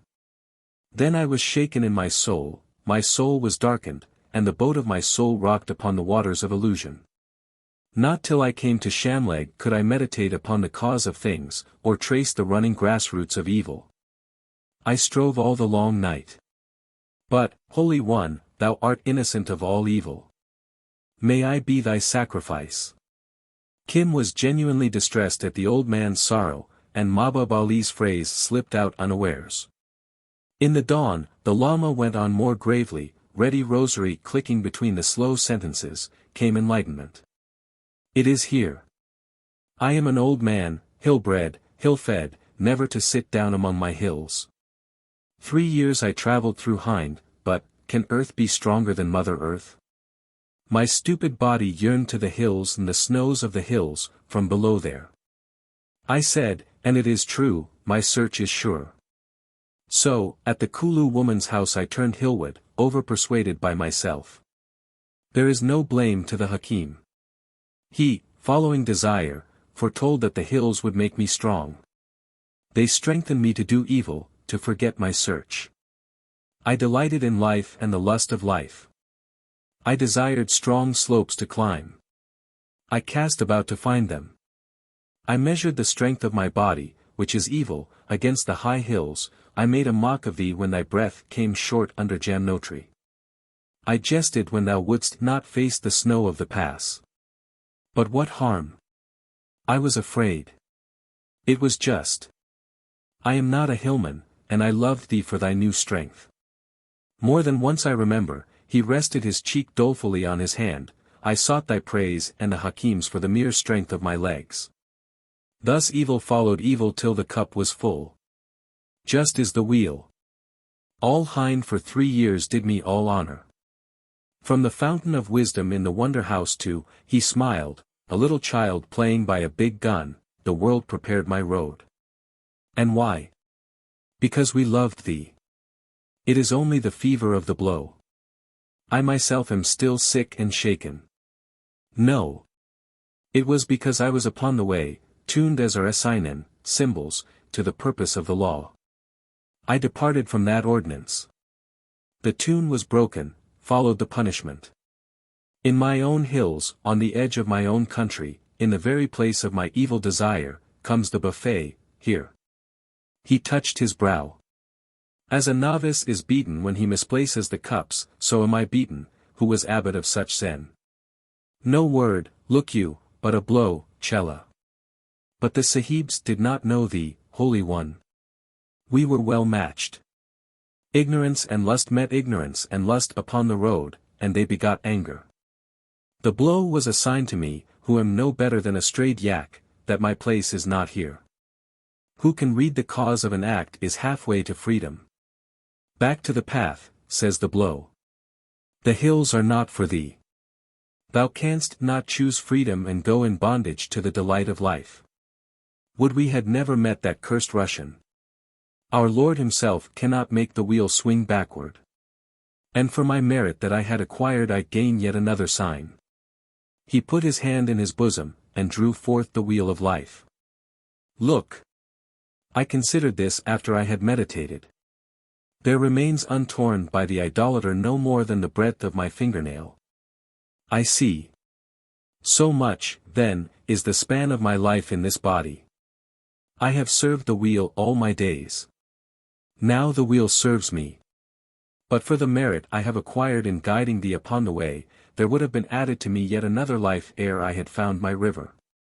Is it plain, Chela? Kim stared at the brutally disfigured chart. From left to right diagonally the rent ran, from the 11th house where desire gives birth to the child, as it is drawn by Tibetans, across the human and animal worlds, to the 5th house, the empty house of the senses. The logic was unanswerable. Before our Lord won enlightenment, the Lama folded all away with reverence, he was tempted. I too have been tempted, but it is finished. The arrow fell in the plains, not in the hills. Therefore, what make we here? Shall we at least wait for the Hakim? I know how long I shall live in this body. What can a Hakim do? But thou art all sick and shaken. Thou canst not walk. How can I be sick if I see freedom? He rose unsteadily to his feet. Then I must get food from the village. Oh, the weary road. Kim felt that he too needed rest. That is lawful. Let us eat and go. The arrow fell in the plains, but I yielded to desire. Make ready, Chela. Kim turned to the woman with the turquoise headgear who had been idly pitching pebbles over the cliff. She smiled very kindly. I found him like a strayed buffalo in a cornfield, the babu, snorting and sneezing with cold. He was so hungry that he forgot his dignity and gave me sweet words. The Sahibs have nothing. She flung out an empty palm. One is very sick about the stomach. Thy work? Kim nodded, with a bright eye. I spoke to the Bengali first, and to the people of a nearby village after. The Sahibs will be given food as they need it, nor will the people ask money. The plunder is already distributed. The Babu makes lying speeches to the Sahibs. Why does he not leave them? Out of the greatness of his heart. Was never a Bengali yet had one bigger than a dried walnut. But it is no matter. Now as to walnuts. After service comes reward. I have said the village is thine. It is my loss, Kim began. Even now I had planned desirable things in my heart which, there is no need to go through the compliments proper to these occasions. He sighed deeply. But my master, led by a vision. Ha! What can old eyes see except a full begging bowl? Turns from this village to the plains again. Bid him stay. Kim shook his head. I know my Holy One, and his rage if he be crossed, he replied impressively. His curses shake the hills. Pity they did not save him from a broken head. I heard that thou wast the tiger-hearted one who smote the Sahib. Let him dream a little longer. Stay. Hill woman, said Kim, with austerity that could not harden the outlines of his young oval face, these matters are too high for thee. The gods be good to us. Since when have men and women been other than men and women? A priest is a priest. He says he will go upon this hour. I am his chela, and I go with him. We need food for the road. He is an honored guest in all the villages, but, he broke into a pure boy's grin, the food here is good. Give me some. What if I do not give it thee? I am the woman of this village. Then I curse thee, a little, not greatly, but enough to remember. He could not help smiling. Thou hast cursed me already by the down-dropped eyelash and the uplifted chin. Curses. What should I care for mere words? She clenched her hands upon her bosom. But I would not have thee to go in anger, thinking hardly of me, a gatherer of cow-dung and grass at Shamleg, but still a woman of substance. I think nothing, said Kim, but that I am grieved to go, for I am very weary, and that we need food. Here is the bag. The woman snatched it angrily. I was foolish, said she. Who is thy woman in the plains? Fair or black? I was fair once. Laughest thou? Once, long ago, if thou canst believe, a Sahib looked on me with favor. Once, long ago, I wore European clothes at the mission house yonder. She pointed towards Kotgar. Once, long ago. I was Kurlistian and spoke English, as the Sahib speak it. Yes. My Sahib said he would return and wed me, yes, wed me. He went away, I had nursed him when he was sick, but he never returned. Then I saw that the gods of the Kurlistians lied, and I went back to my own people. I have never set eyes on a Sahib since. Do not laugh at me. The fit is past, little priestling. Thy face and thy walk and thy fashion of speech put me in mind of my Sahib, though thou art only a wandering mendicant to whom I give a dole. Curse me. Thou canst neither curse nor bless. She set her hands on her hips and laughed bitterly. Thy gods are lies, thy works are lies, thy words are lies. There are no gods under all the heavens. I know it. But for a while I thought it was my Sahib come back, and he was my god. Yes, once I made music on a piano in the mission house at Kotgar. Now I give alms to priests who are heathen. She wound up with the English word, and tied the mouth of the brimming bag. I wait for thee, Chela, said the Lama, leaning against the doorpost. The woman swept the tall figure with her eyes. He walk. He cannot cover half a mile. Whither would old bones go? At this Kim, already perplexed by the Lama's collapse and foreseeing the weight of the bag, fairly lost his temper. What is it to thee, woman of ill omen, where he goes? Nothing, but something to thee, priest with a Sahib's face. Wilt thou carry him on thy shoulders? I go to the plains. None must hinder my return. I have wrestled with my soul till I am strengthless. The stupid body is spent, and we are far from the plains. Behold. She said simply, and drew aside to let Kim see his own utter helplessness. Curse me. Maybe it will give him strength. Make a charm. Call on thy great God. Thou art a priest. She turned away. The Lama had squatted limply, still holding by the doorpost. One cannot strike down an old man that he recovers again like a boy in the night. Weakness bowed him to the earth, but his eyes that hung on Kim were alive and imploring. "It is all well," said Kim. "It is the thin air that weakens thee. In a little while we go. It is the mountain sickness. I too am a little sick at stomach," and he knelt and comforted with such poor words as came first to his lips. Then the woman returned, more erect than ever. "Thy God's useless, heh? Try mine. I am the woman of Shamleg." She hailed hoarsely, and there came out of a cow-pen her 2 husbands and 3 others with a dully, the rude native litter of the hills, that they use for carrying the sick and for visits of state. "These cattle," she did not condescend to look at them, "are thine for so long as thou shalt need. But we will not go Simla way. We will not go near the Sahibs," cried the first husband.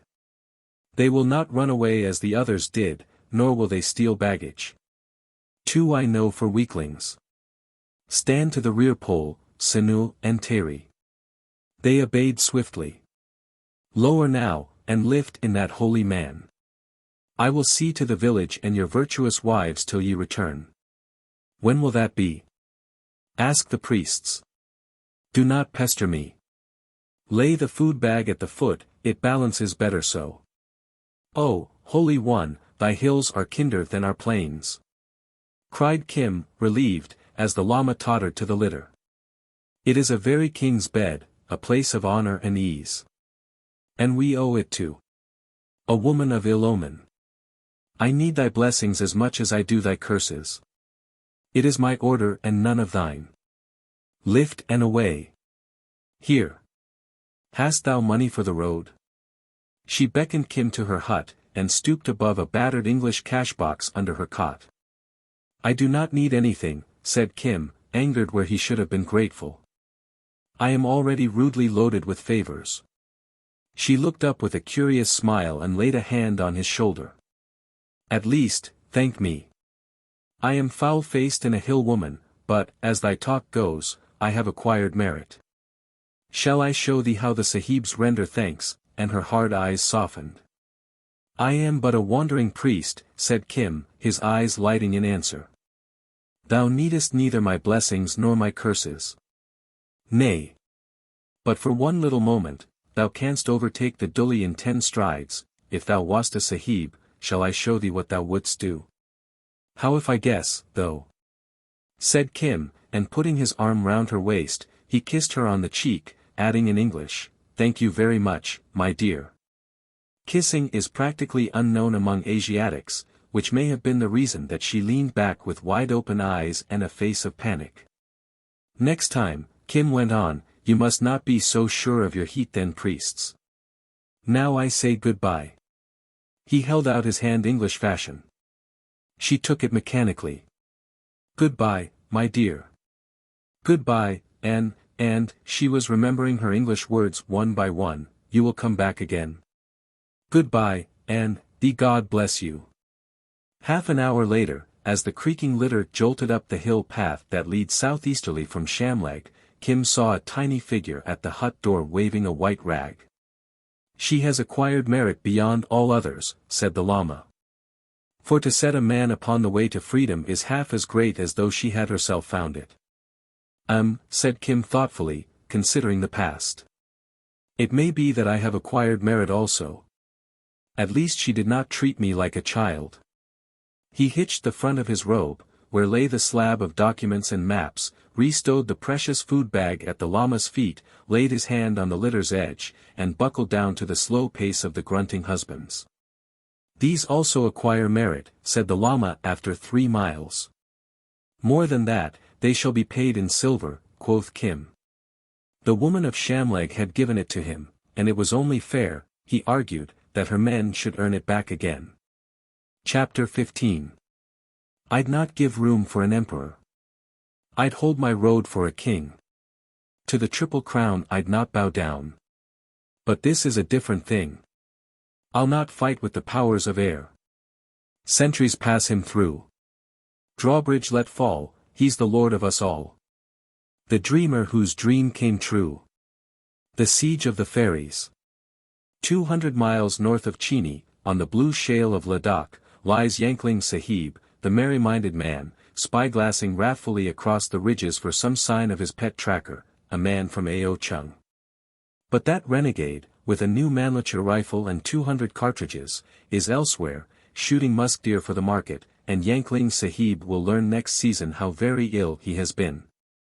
Up the valleys of Bushehr, the far-beholding eagles of the Himalayas swerve at his new blue and white gourd umbrella. Hurries a Bengali, once fat and well-looking, now lean and weather-worn.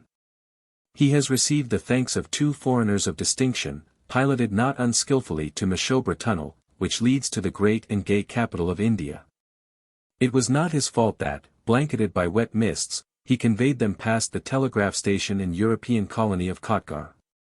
It was not his fault, but that of the gods, of whom he discoursed so engagingly, that he led them into the borders of Nahun, where the Raja of that state mistook them for deserting British soldiery.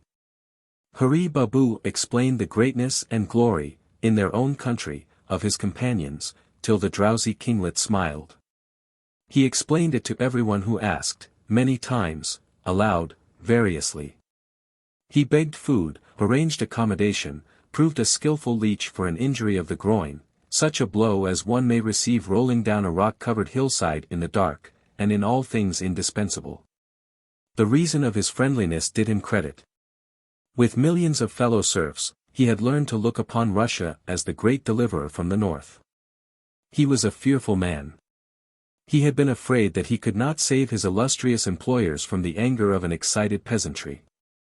He himself would just as lief hit a holy man as not, but he was deeply grateful and sincerely rejoiced that he had done his little possible towards bringing their venture to, barring the lost baggage, a successful issue. He had forgotten the blows. Denied that any blows had been dealt that unseemly first night under the pines. He asked neither pension nor retaining fee, but, if they deemed him worthy, would they write him a testimonial? It might be useful to him later, if others, their friends, came over the passes. He begged them to remember him in their future greatnesses, for he opined subtly, that he, even he, Mohendra Lal Dutt, M.A. of Calcutta, had done the state some service. They gave him a certificate praising his courtesy, helpfulness, and unerring skill as a guide. He put it in his waist-belt and sobbed with emotion, they had endured so many dangers together. He led them at high noon along crowded Simla Mall to the Alliance Bank of Simla, where they wished to establish their identity. Thence he vanished like a dawn cloud on Jacko. Behold him, too fine-drawn to sweat, too pressed to vaunt the drugs in his little brass-bound box, ascending sham-like slope, a just man made perfect. Watch him, all babuddum laid aside, smoking at noon on a cot, while a woman with turquoise-studded headgear points southeasterly across the bare grass. Litters, she says, do not travel as fast as single men, but his birds should now be in the plains. The holy man would not stay though Lisbeth pressed him. The Babu groans heavily, girds up his huge loins, and is off again. He does not care to travel after dusk, but his day's marches, there is none to enter them in a book, would astonish folk who mock at his race. Kindly villagers, remembering the Dhaka drug vendor of 2 months ago, give him shelter against evil spirits of the wood. He dreams of Bengali gods, university textbooks of education, and the Royal Society, London, England. Next dawn the bobbing blue and white umbrella goes forward. On the edge of the dune, Mussoorie well behind them and the plains spread out in golden dust before, rests a worn litter in which, all the hills know it, lies a sick Lama who seeks a river for his healing. Villages have almost come to blows over the honor of bearing it, for not only has the Lama given them blessings, but his disciple good money, full 1/3 Sahib's prices. 12 miles a day has the dully travelled, as the greasy, rubbed pole ends show, and by roads that few Sahibs use. Over the Nilong Pass in storm when the driven snowdust filled every fold of the impassive Lama's drapery. Between the black horns of Ryang where they heard the whistle of the wild goats through the clouds, pitching and strained on the shale below. Hard held between shoulder and clenched jaw when they rounded the hideous curves of the cut road under Bajarati, swinging and creaking to the steady jog-trot of the descent into the valley of the waters. Pressed along the steamy levels of that locked valley, up and out again, to meet the roaring gusts off Kedarnath, set down of middays in the dun gloom of kindly oak forests. Passed from village to village in dawn chill, when even devotees may be forgiven for swearing at impatient holy men, or by torchlight, when the least fearful think of ghosts, the Duli has reached her last stage. The little hillfolk sweat in the modified heat of the lower Siwaliks, and gather round the priests for their blessing and their wage. Ye have acquired merit, says the Lama. Merit greater than your knowing. And ye will return to the hills, he sighs. Surely. The high hills as soon as may be. The bearer rubs his shoulder, drinks water, spits it out again, and readjusts his grass sandal. Kim, his face is drawn and tired, pays very small silver from his belt, heaves out the food bag, crams an oilskin packet, they are holy writings, into his bosom, and helps the Lama to his feet. The peace has come again into the old man's eyes, and he does not look for the hills to fall down and crush him as he did that terrible night when they were delayed by the flooded river. The men pick up the duli and swing out of sight between the scrub clumps. The Lama raises a hand toward the rampart of the Himalayas. Not with you, O blessed among all hills, fell the arrow of our Lord. And never shall I breathe your airs again. But thou art 10 times the stronger man in this good air, says Kim, for to his wearied soul appeal the well-cropped, kindly plains. Here, or hereabouts, fell the arrow, yes. We will go very softly, perhaps, a kos a day, for the search is sure. But the bag weighs heavy. Aye, our search is sure. I have come out of great temptation. It was never more than a couple of miles a day now, and Kim's shoulders bore all the weight of it, the burden of an old man, the burden of the heavy food bag with the locked books, the load of the writings on his heart. And the details of the daily routine. He begged in the dawn, set blankets for the Lama's meditation, held the weary head on his lap through the noonday heats, fanning away the flies till his wrists ached, begged again in the evenings, and rubbed the Lama's feet. Who rewarded him with promise of freedom, today, tomorrow, or, at furthest, the next day. Never was such a chela. I doubt at times whether Ananda more faithfully nursed our Lord. And thou art a sahib. When I was a man, a long time ago, I forgot that. Now I look upon thee often, and every time I remember that thou art a sahib. It is strange. Thou hast said there is neither black nor white. Why plague me with this talk, Holy One? Let me rub the other foot. It vexes me. I am not a sahib. I am thy chela, and my head is heavy on my shoulders. Patience a little. We reach freedom together. Then thou and I, upon the far bank of the river, will look back upon our lives as in the hills we saw our day's marches laid out behind us. Perhaps I was once a sahib. Was never a sahib like thee, I swear it. I am certain the keeper of the images in the wonder house was in past life a very wise abbot. But even his spectacles do not make my eyes see. There fall shadows when I would look steadily. No matter, we know the tricks of the poor stupid carcass, shadow changing to another shadow. I am bound by the illusion of time and space. How far came we today in the flesh? Perhaps half a kos. 3/4 of a mile, and it was a weary march. Half a kos. Ha! I went 10,000 in the spirit. How, we are all lapped and swathed and swaddled in these senseless things. He looked at his thin blue-veined hand that found the bead so heavy. Chela, hast thou never a wish to leave me? Kim thought of the oilskin packet and the books in the food bag. If someone duly authorized would only take delivery of them, the great game might play itself for aught he then cared. He was tired and hot in his head, and a cough that came from the stomach worried him. No, he said almost sternly. I am not a dog or a snake to bite when I have learned to love. Thou art too tender towards me. Not that either. I have moved in one matter without consulting thee. I have sent a message to the Kulu woman by that woman who gave us the goat's milk this morn, saying that thou wast a little feeble and wouldst need a litter. I beat myself in my mind that I did not do it when we entered the dune. We stay in this place till the litter returns. I am content. She is a woman with a heart of gold, as thou sayest, but a talker, something of a talker. She will not weary thee. I have looked to that also. Holy One, my heart is very heavy for my many carelessnesses towards thee. An hysterical catch rose in his throat. I have walked thee too far, I have not picked good food always for thee, I have not considered the heat. I have talked to people on the road and left thee alone. I have. Hi my. But I love thee, and it is all too late. I was a child. Oh, why was I not a man?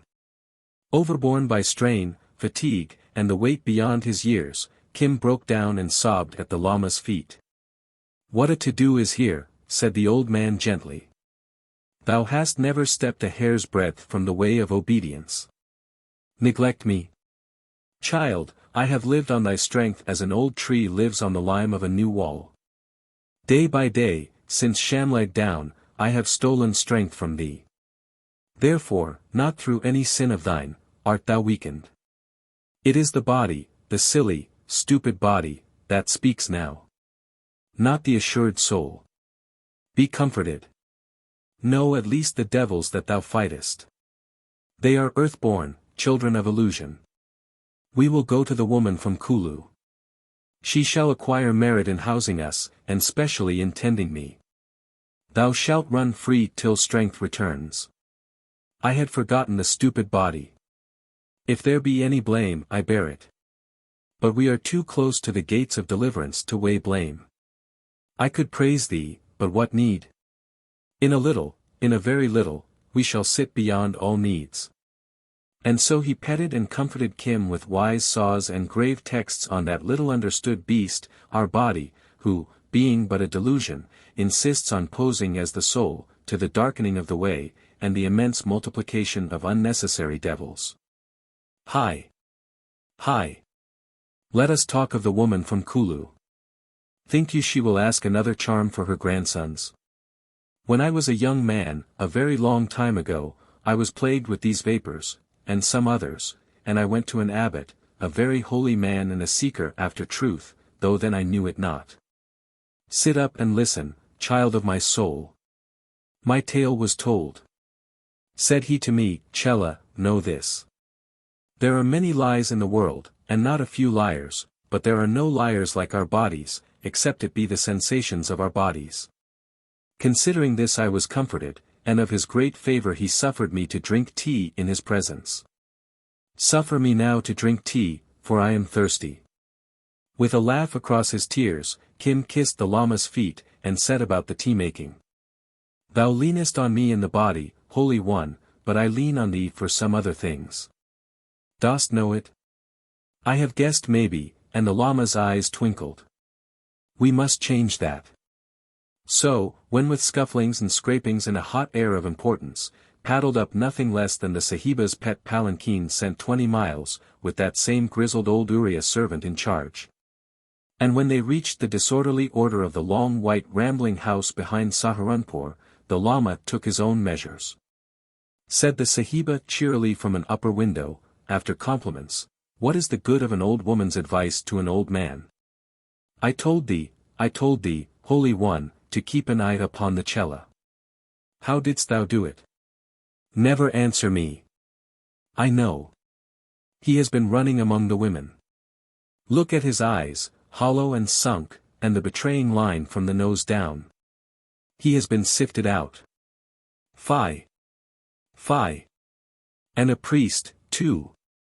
Kim looked up, overweary to smile, shaking his head in denial. Do not jest, said the Lama. That time is done. We are here upon great matters. A sickness of soul took me in the hills, and him a sickness of the body. Since then I have lived upon his strength, eating him. Children together, young and old, she sniffed, but forbore to make any new jokes. May this present hospitality restore ye. Hold a while and I will come to gossip of the high good hills. At evening time, her son-in-law was returned, so she did not need to go on inspection round the farm, she won to the meat of the matter, explained low-voicedly by the Lama. The two old heads nodded wisely together. Kim had reeled to a room with a cot in it, and was dozing soddenly. The Lama had forbidden him to set blankets or get food. I know. Who but I, she cackled. We who go down to the burning ghats clutch at the hands of those coming up from the river of life with full water jars, yes, brimming water jars. I did the boy wrong. He lent thee his strength. It is true that the old eat the young daily. Stands now we must restore him. Thou hast many times acquired merit. My merit. What is it? Old bag of bones making curries for men who do not ask who cooked this. Now if it were stored up for my grandson. He that had the belly pain. To think the Holy One remembers that. I must tell his mother. It is most singular honor. He that had the belly pain, straightway the Holy One remembered. She will be proud. My Chela is to me as is a son to the unenlightened. Say grandson, rather. Mothers have not the wisdom of our years. If a child cries they say the heavens are falling. Now a grandmother is far enough separated from the pain of bearing and the pleasure of giving the breast to consider whether a cry is wickedness pure or the wind. And since thou speakest once again of wind, when last the Holy One was here, maybe I offended in pressing for charms. Sister, said the Lama, using that form of address a Buddhist monk may sometimes employ towards a nun, if charms comfort thee. They are better than 10,000 doctors. I say, if they comfort thee, I who was abbot of such Zen, will make as many as thou mayest desire. I have never seen thy face. That even the monkeys who steal our loquats count for again. He. But as he who sleeps there said, he nodded at the shut door of the guest chamber across the forecourt, thou hast a heart of gold. And he is in the spirit my very grandson to me. Good. I am the Holy One's cow. This was pure Hinduism, but the Lama never heeded. I am old. I have borne sons in the body. Oh, once I could please men. Now I can cure them. He heard her armlets tinkle as though she bared arms for action. I will take over the boy and dose him, and stuff him, and make him all whole. Hi. We old people know something yet. Wherefore when Kim, aching in every bone, opened his eyes, and would go to the cook-house to get his master's food, he found strong coercion about him, and a veiled old figure at the door, flanked by the grizzled manservant, who told him very precisely the things that he was on no account to do. Thou must have. Thou shalt have nothing. What? A locked box in which to keep holy books. Oh, that is another matter. Heavens forbid I should come between a priest and his prayers. It shall be brought, and thou shalt keep the key. They pushed the coffer under his cot, and Kim shut away Mahbub's pistol, the oilskin packet of letters, and the locked books and diaries, with a groan of relief. For some absurd reason their weight on his shoulders was nothing to their weight on his poor mind. His neck ached under it of nights. Thine is a sickness uncommon in youth these days, since young folk have given up tending their betters. The remedy is sleep and certain drugs, said the Sahiba, and he was glad to give himself up to the blankness that half menaced and half soothed him. She brewed drinks, in some mysterious Asiatic equivalent to the stillroom, drenches that smelt pestilently and tasted worse. She stood over Kim till they went down, and inquired exhaustively after they had come up. She laid a taboo upon the forecourt, and enforced it by means of an armed man. It is true he was 70-odd, that his scabbard sword ceased at the hilt.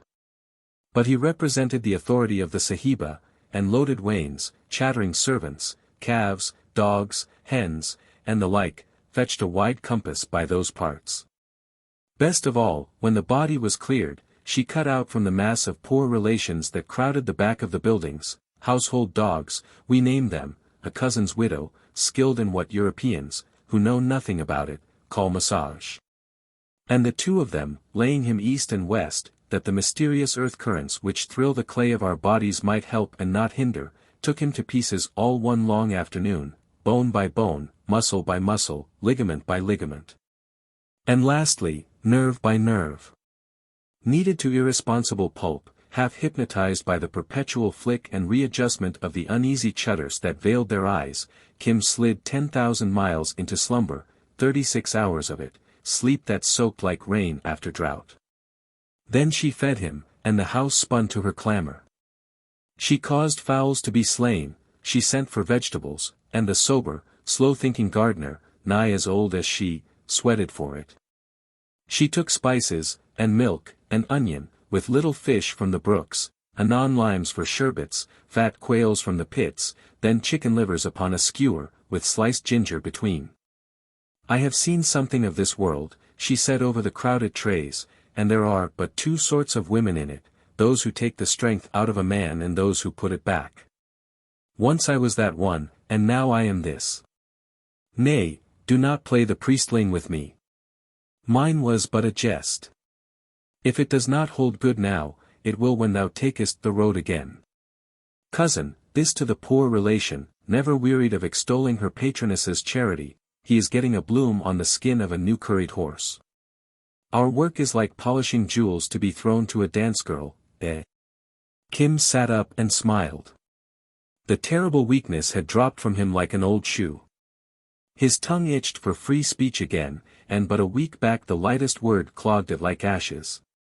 The pain in his neck, he must have caught it from the Lama, had gone with the heavy dengue aches and the evil taste in the mouth. The two old women, a little, but not much, more careful about their veils now, clucked as merrily as the hens that had entered pecking through the open door. Where is my Holy One? He demanded. Hear him. Thy Holy One is well, she snapped viciously. Though that is none of his merit. Knew I a charm to make him wise, I'd sell my jewels and buy it. To refuse good food that I cooked myself, and go roving into the fields for 2 nights on an empty belly, and to tumble into a brook at the end of it, call you that holiness? Then, when he has nearly broken what thou hast left of my heart with anxiety, he tells me that he has acquired merit. Oh, how like are all men! No, that was not it, he tells me that he is freed from all sin. I could have told him that before he wetted himself all over. He is well now, this happened a week ago, but burn me such holiness. A babe of 3 would do better. Do not fret thyself for the Holy One. He keeps both eyes on thee when he is not wading our brooks. I do not remember to have seen him. I remember that the days and nights passed like bars of white and black, opening and shutting. I was not sick, I was but tired. A lethargy that comes by right some few score years later. But it is done now. Maharani, Kim began, but led by the look in her eye, changed it to the title of plain love, Mother, I owe my life to thee. How shall I make thanks? 10,000 blessings upon thy house and the house be unblessed. It is impossible to give exactly the old lady's word. Thank the gods as a priest if thou wilt, but thank me, if thou carest, as a son. Heavens above! Have I shifted thee and lifted thee and slapped and twisted thy 10 toes to find texts flung at my head? Somewhere a mother must have borne thee to break her heart. What used thou to her, son? I had no mother, my mother, said Kim. She died, they tell me, when I was young. Hi my! Then none can say I have robbed her of any right if, when thou takest the road again and this house is but one of 1,000 used for shelter and forgotten, after an easy-flung blessing. No matter. I need no blessings, but, she stamped her foot at the poor relation. Take up the trays to the house. What is the good of stale food in the room, O woman of ill omen? I have borne a son in my time too, but he died, whimpered the bowed sister figure behind the shutter. Thou knowest he died. I only waited for the order to take away the tray.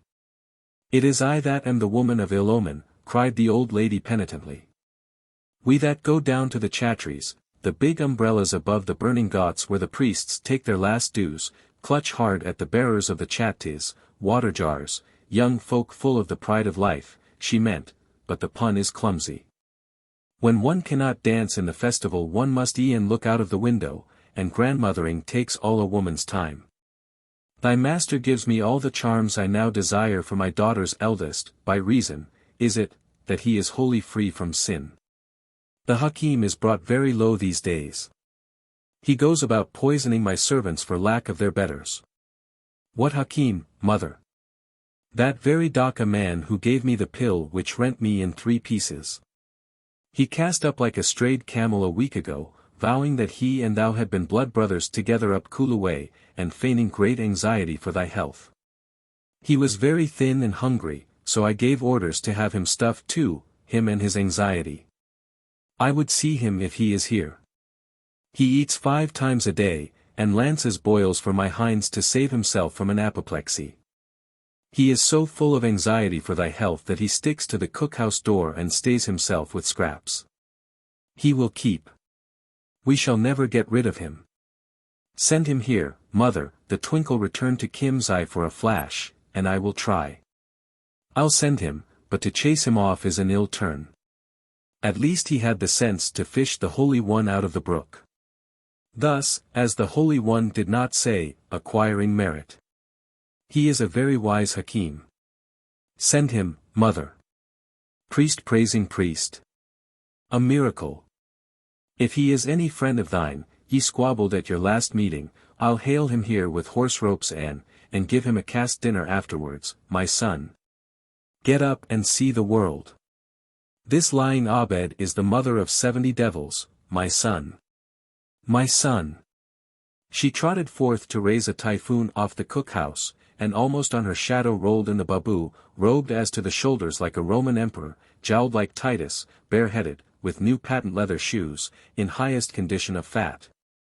Exuding joy and salutations.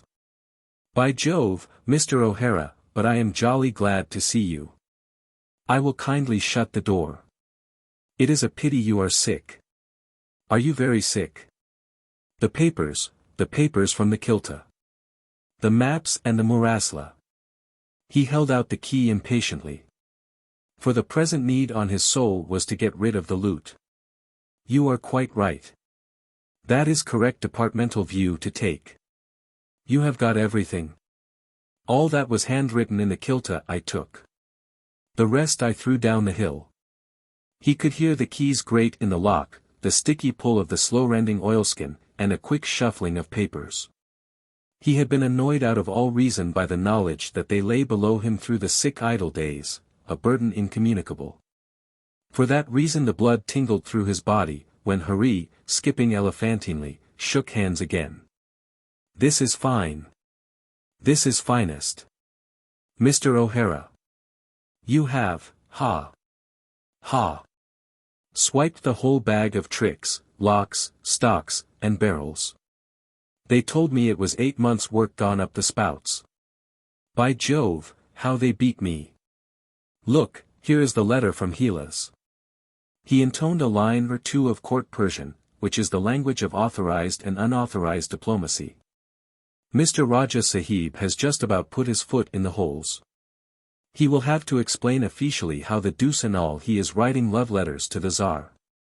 And they are very clever maps, and there is 3 or 4 prime ministers of these parts implicated by the correspondence. By Gad, Tsar. The British government will change the succession in Hilas and Buner, and nominate new heirs to the throne. Treason most base, but you do not understand. Are they in thy hands, said Kim. It was all he cared for. Just you jolly well bet yourself they are. He stowed the entire trove about his body, as only Orientals can. They are going up to the office, too. The old lady thinks I am permanent fixture here, but I shall go away with these straight off, immediately. Mr. Legan will be proud man. You are officially subordinate to me, but I shall embody your name in my verbal report. It is a pity we are not allowed written reports. We Bengalis excel in the exact science. He tossed back the key and showed the box empty. Good. That is good. I was very tired. My Holy One was sick, too. And did he fall into? Oh, yes. I am his good friend, I tell you. He was behaving very strange when I came down after you, and I thought perhaps he might have the papers. I followed him on his meditations, and to discuss ethnological points also. You see, I am very small person here nowadays, in comparison with all his charms. By Jove, O'Hara, do you know, he is afflicted with infirmity of fits. Yes, I tell you. Cataleptic, too, if not also epileptic. I found him in such a state under a tree in articulo mortem, and he jumped up and walked into a brook and he was nearly drowned but for me. I pulled him out. Because I was not there, said Kim. He might have died. Yes, he might have died, but he is dry now, and asserts he has undergone transfiguration. The Babu tapped his forehead knowingly. I took notes of his statements for Royal Society, in posse. You must make haste and be quite well and come back to Simla, and I will tell you all my tale at Liggins. It was splendid. The bottoms of their trousers were quite torn, and old Nahan Raja, he thought they were European soldiers deserting. Oh, the Russians! How long were they with thee? One was a Frenchman. Oh, days and days and days. Now all the hill people believe all Russians are all beggars. By Jove! They had not one damn thing that I did not get them. And I told the common people, oh, such tales and anecdotes, I will tell you at old Liggins when you come up. We will have, a night out. It is feather in both our caps. Yes, and they gave me a certificate. That is creaming joke. You should have seen them at the Alliance Bank identifying themselves. And thank Almighty God you got their papers so well. You do not laugh very much, but you shall laugh when you are well. Now I will go straight to the railway and get out. You shall have all sorts of credits for your game. When do you come along? We are very proud of you though you gave us great frights. And especially Mahbub. Mahbub. And where is he? Selling horses in this vicinity, of course. Here. Why? Speak slowly. There is a thickness in my head still. The Babu looked shyly down his nose. Well, you see, I am fearful man, and I do not like responsibility. You were sick, you see, and I did not know where deuce and all the papers were, and if so, how many. So when I had come down here I slipped in private wire to Mahbub, he was at Merit for races, and I tell him how case stands. He comes up with his men and he consorts with the Lama, and then he calls me a fool, and is very rude. But wherefore? That is what I ask. I only suggest that if anyone steals the papers I should like some good strong, brave men to rob them back again. You see, they are vitally important, and Mahbub Ali he did not know where you were. Mahbub Ali to rob the Sahiba's house. Thou art mad, Babu, said Kim with indignation. I wanted the papers. Suppose she had stole them? It was only practical suggestion, I think. You are not pleased, eh? A native proverb, unquotable, showed the blackness of Kim's disapproval. Well, Hari shrugged his shoulders, there is no accounting for the taste. Mahbub was angry too. He has sold horses all about here, and he says old lady is pukka, thorough, old lady and would not condescend to such ungentlemanly things. I do not care. I have got the papers, and I was very glad of moral support from Mahbub. I tell you, I am fearful man, but, somehow or other, the more fearful I am the more damn tight places I get into. So I was glad you came with me to Chini, and I am glad Mahbub was close by. The old lady she is sometimes very rude to me and my beautiful pills. Allah be merciful, said Kim on his elbow, rejoicing. What a beast of wonder is a Babu. And that man walked alone, if he did walk, with robbed and angry foreigners. Oh, that was nothing, after they had done beating me, but if I lost the papers it was pretty jolly serious. Mahbub he nearly beat me too, and he went and consorted with the Lama no end. I shall stick to ethnological investigations henceforwards. Now goodbye, Mr. O'Hara. I can catch 4:25 p.m. to Umballa if I am quick. It will be good times when we all tell thee tale up at Mr. Liggins. I shall report you officially better. Goodbye, my dear fellow, and when next you are under the emotions please do not use the Mohammedan terms with the Tibetan dress.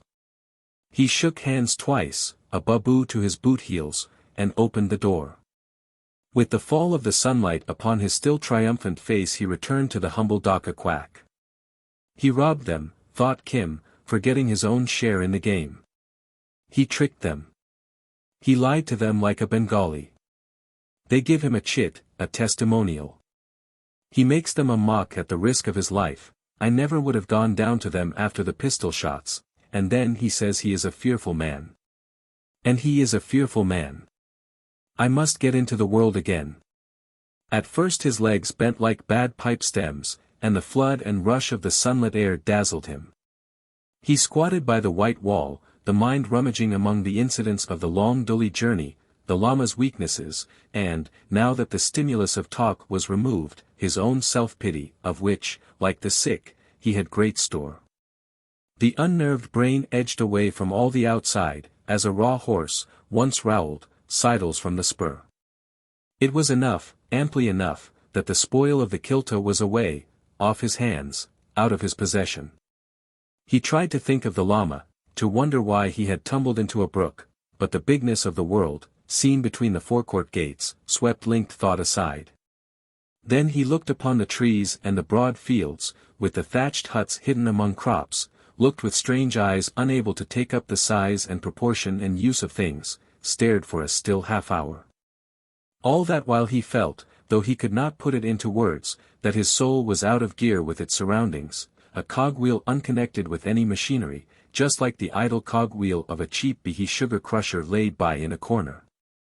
The breezes fanned over him, the parrots shrieked at him, the noises of the populated house behind, squabbles, orders, and reproofs, hit on dead ears. I am Kim. I am Kim. And what is Kim? His soul repeated it again and again. He did not want to cry, had never felt less like crying in his life, but of a sudden easy, stupid tears trickled down his nose, and with an almost audible click he felt the wheels of his being lock up anew on the world without. Things that rode meaningless on the eyeball an instant before slid into proper proportion. Roads were meant to be walked upon, houses to be lived in, cattle to be driven, fields to be tilled, and men and women to be talked to. They were all real and true, solidly planted upon the feet, perfectly comprehensible, clay of his clay, neither more nor less. He shook himself like a dog with a flea in his ear, and rambled out of the gate. Said the Sahiba, to whom watchful eyes reported this move, let him go. I have done my share. Mother Earth must do the rest. When the Holy One comes back from meditation, tell him. There stood an empty bullock cart on a little knoll half a mile away, with a young banyan tree behind, a lookout, as it were, above some new ploughed levels, and his eyelids, bathed in soft air, grew heavy as he neared it. The ground was good clean dust, no new herbage that, living, is halfway to death already, but the hopeful dust that holds the seeds of all life. He felt it between his toes, patted it with his palms, and joint by joint, sighing luxuriously, laid him down full length along in the shadow of the wooden-pinned cart. And Mother Earth was as faithful as the Sahiba. She breathed through him to restore the poise he had lost lying so long on a cot cut off from her good currents. His head lay powerless upon her breast, and his opened hands surrendered to her strength. The many-rooted tree above him, and even the dead man-handled wood beside, knew what he sought, as he himself did not know. Hour upon hour he lay deeper than sleep. Towards evening, when the dust of returning kine made all the horizon smoke, came the Lama and Mahbub Ali, both afoot, walking cautiously, for the house had told them where he had gone. Allah! What a fool's trick to play in open country! Muttered the horse-dealer. He could be shot 100 times, but this is not the border.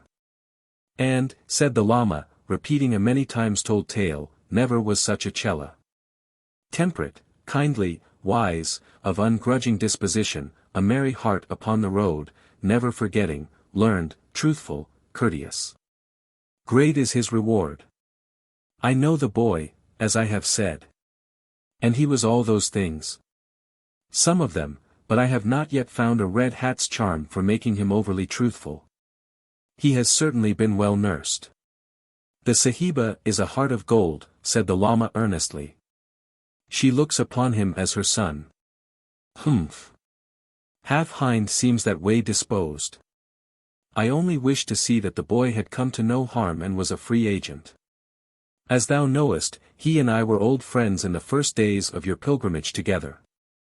That is a bond between us. The Lama sat down. We are at the end of the pilgrimage. No thanks to thee, thine was not cut off for good and all a week back. I heard what the Sahiba said to thee when we bore thee up on the cot. Mahbub laughed, and tugged his newly dyed beard. I was meditating upon other matters that tide. It was the Hakim from Dhaka broke my meditations. Otherwise, this was in Pashto for decency's sake, thou wouldst have ended thy meditations upon the sultry side of hell, being an unbeliever and an idolater for all thy child's simplicity. But now, Red Hat, what is to be done? This very night, the words came slowly, vibrating with triumph, this very night he will be as free as I am from all taint of sin, assured as I am, when he quits this body, of freedom from the wheel of things. I have a sign, he laid his hand above the torn chart in his bosom, that my time is short, but I shall have safeguarded him throughout the years. Remember, I have reached knowledge, as I told thee only 3 nights back. It must be true, as the Tyra priest said when I stole his cousin's wife, that I am a Sufi, a free thinker, for here I sit, said Mahbub to himself, drinking in blasphemy unthinkable. I remember the tale. On that, then, he goes to Jannatu Ladn, the gardens of Eden. But how? Wilt thou slay him or drown him in that wonderful river from which the Babu dragged thee? I was dragged from no river, said the Lama simply. Thou hast forgotten what befell. I found it by knowledge. Oh, I. True, stammered Mahbub, divided between high indignation and enormous mirth. I had forgotten the exact run of what happened. Thou didst find it knowingly. And to say that I would take life is, not a sin, but a madness simple. My Chela aided me to the river. It is his right to be cleansed from sin, with me. Aye, he needs cleansing. But afterwards, old man, afterwards. What matter under all the heavens? He is sure of Nibbana, enlightened, as I am. Well said. I had a fear he might mount Muhammad's horse and fly away.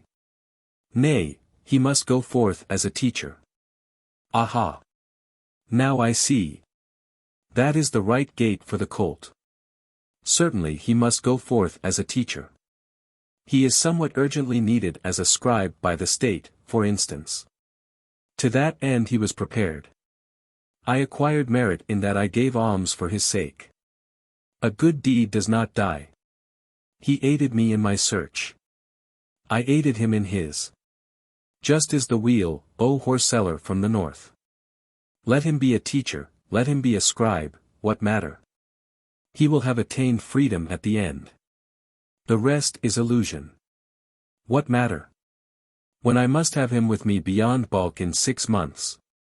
I come up with 10 lame horses and 3 strong-backed men, thanks to that chicken of a babu, to break a sick boy by force out of an old trot's house.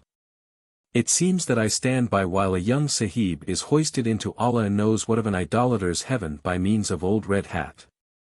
And I am reckoned something of a player of the game myself. But the madman is fond of the boy. And I must be very reasonably mad too. What is the prayer, said the Lama, as the rough Pashtu rumbled into the red beard. No matter at all, but now I understand that the boy, sure of paradise, can yet enter government service, my mind is easier. I must get to my horses. It grows dark. Do not wake him. I have no wish to hear him call thee master. But he is my disciple. What else? He has told me. Mahbub choked down his touch of spleen and rose laughing. I am not altogether of thy faith, Red Hat, if so small a matter concern thee? It is nothing, said the Lama. I thought not. Therefore it will not move thee, sinless, new-washed and 3 parts drowned to boot, when I call thee a good man, a very good man. We have talked together some 4 or 5 evenings now, and for all I am a horse-coper I can still, as the saying is, see holiness beyond the legs of a horse. Yea, can see, too, how our friend of all the world put his hand in thine at the first. Use him well, and suffer him to return to the world as a teacher, when thou hast bathed his legs, if that be the proper medicine for the colt. Why not follow the way thyself, and so accompany the boy? Mahbub stared stupefied at the magnificent insolence of the demand, which across the border he would have paid with more than a blow. Then the humor of it touched his worldly soul. Softly, softly, 1 foot at a time, as the lame gelding went over the umballa jumps. I may come to paradise later, I have workings that way, great motions, and I owe them to thy simplicity. Thou hast never lied. What need? O Allah, hear him. What need, in this thy world? Nor ever harmed a man. Once, with a pen case, before I was wise. So. I think the better of thee. Thy teachings are good. Thou hast turned one man that I know from the path of strife. He laughed immensely. He came here open-minded to commit a dacoity, a house robbery with violence. Yes, to cut, rob, kill, and carry off what he desired. A great foolishness. Oh! Black shame too. So he thought after he had seen thee, and a few others, male and female. So he abandoned it, and now he goes to beat a big fat babu man. I do not understand. Allah forbid it. Some men are strong in knowledge, Red Hat. Thy strength is stronger still. Keep it, I think thou wilt. If the boy be not a good servant, pull his ears off. With a hitch of his broad Bokhariot belt the Pathan swaggered off into the gloaming, and the Lama came down from his cloud so far as to look at the broad back. That person lacks courtesy, and is deceived by the shadow of appearances. But he spoke well of my Chela, who now enters upon his reward. Let me make the prayer. Wake, O fortunate above all born of women. Wake. It is found. Kim came up from those deep wells, and the Lama attended his yawning pleasure. Duly snapping fingers to head off evil spirits. I have slept 100 years. Where? Holy One, hast thou been here long? I went out to look for thee, but, he laughed drowsily, I slept by the way. I am all well now. Hast thou eaten? Let us go to the house. It is many days since I tended thee. And the Sahiba fed thee well? Who shampooed thy legs? What of the weaknesses, the belly and the neck, and the beating in the ears? Gone, all gone. Dost thou not know? I know nothing, but that I have not seen thee in a monkey's age. Know what? Strange the knowledge did not reach out to thee, when all my thoughts were thee ward. I cannot see the face, but the voice is like a gong. Has the Sahiba made a young man of thee by her cookery? He peered at the cross-legged figure, outlined jet black against the lemon-colored drift of light. So does the stone bodhisat sit who looks down upon the patent self-registering turnstiles of the Lahore Museum. The Lama held his peace. Except for the click of the rosary and a faint clop-clop of Mahbub's retreating feet, the soft, smoky silence of evening in India wrapped them close. Hear me. I bring news. But let us. Out shot the long yellow hand compelling silence. Kim tucked his feet under his robe edge obediently. Hear me. I bring news. The search is finished. Comes now the reward. Thus. When we were among the hills, I lived on thy strength till the young branch bowed and nigh broke. When we came out of the hills, I was troubled for thee and for other matters which I held in my heart. The boat of my soul lacked direction, I could not see into the cause of things. So I gave thee over to the virtuous woman altogether. I took no food. I drank no water. Still I saw not the way. They pressed food upon me and cried at my shut door. So I removed myself to a hollow under a tree. I took no food. I took no water. I sat in meditation 2 days and 2 nights, abstracting my mind, in breathing and outbreathing in the required manner. Upon the 2nd night, so great was my reward, the wise soul loosed itself from the silly body and went free. This I have never before attained, though I have stood on the threshold of it. Consider, for it is a marvel. A marvel indeed. 2 days and 2 nights without food. Where was the Sahiba? Said Kim under his breath. Yeah, my soul went free, and, wheeling like an eagle, saw indeed that there was no Tibetan Lama nor any other soul. As a drop draws to water, so my soul drew near to the great soul which is beyond all things. At that point, exalted in contemplation, I saw all Hind, from Ceylon in the sea to the hills, and my own painted rocks at such Zen, I saw every camp and village, to the least, where we have ever rested. I saw them at one time and in one place. For they were within the soul. By this I knew the soul had passed beyond the illusion of time and space and of things. By this I knew that I was free. I saw thee lying in thy cot, and I saw thee falling downhill under the idolater, at one time, in one place, in my soul, which, as I say, had touched the great soul. Also I saw the stupid body of Tibetan Lama lying down, and the Hakim from Dhaka kneeled beside, shouting in its ear. Then my soul was all alone, and I saw nothing, for I was all things, having reached the great soul. And I meditated 1,000 years, passionless, well aware of the causes of all things. Then a voice cried, What shall come to the boy if thou art dead? And I was shaken back and forth in myself with pity for thee. And I said, I will return to my cella, lest he miss the way.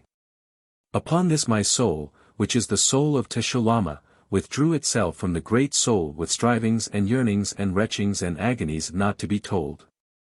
As the egg from the fish, as the fish from the water, as the water from the cloud, as the cloud from the thick air, so put forth, so leaped out, so drew away, so fumed up the soul of Tibetan Lama from the great soul. Then a voice cried, The river. Take heed to the river, and I looked down upon all the world, which was as I had seen it before, one in time, one in place, and I saw plainly the river of the arrow at my feet. At that hour my soul was hampered by some evil or other whereof I was not wholly cleansed, and it lay upon my arms and coiled round my waist, but I put it aside, and I cast forth as an eagle in my flight for the very place of the river. I pushed aside world upon world for thy sake. I saw the river below me, the river of the arrow, and, descending, the waters of it closed over me. And behold I was again in the body of Tibetan Lama, but free from sin, and the Hakim from Decca bore up my head in the waters of the river. It is here. It is behind the mango tope here, even here. Allah Karim. Oh, well that the Babu was by. Wast thou very wet? Why should I regard? I remember the Hakim was concerned for the body of Tibetan Lama. He haled it out of the holy water in his hands, and there came afterwards thy horse seller from the north with a cot and men, and they put the body on the cot and bore it up to the Sahiba's house. What said the Sahiba?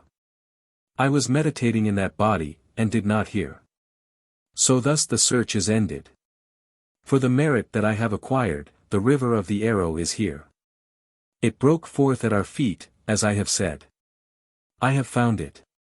Son of my soul, I have wrenched my soul back from the threshold of freedom to free thee from all sin, as I am free and sinless. Just is the wheel. Certain is our deliverance.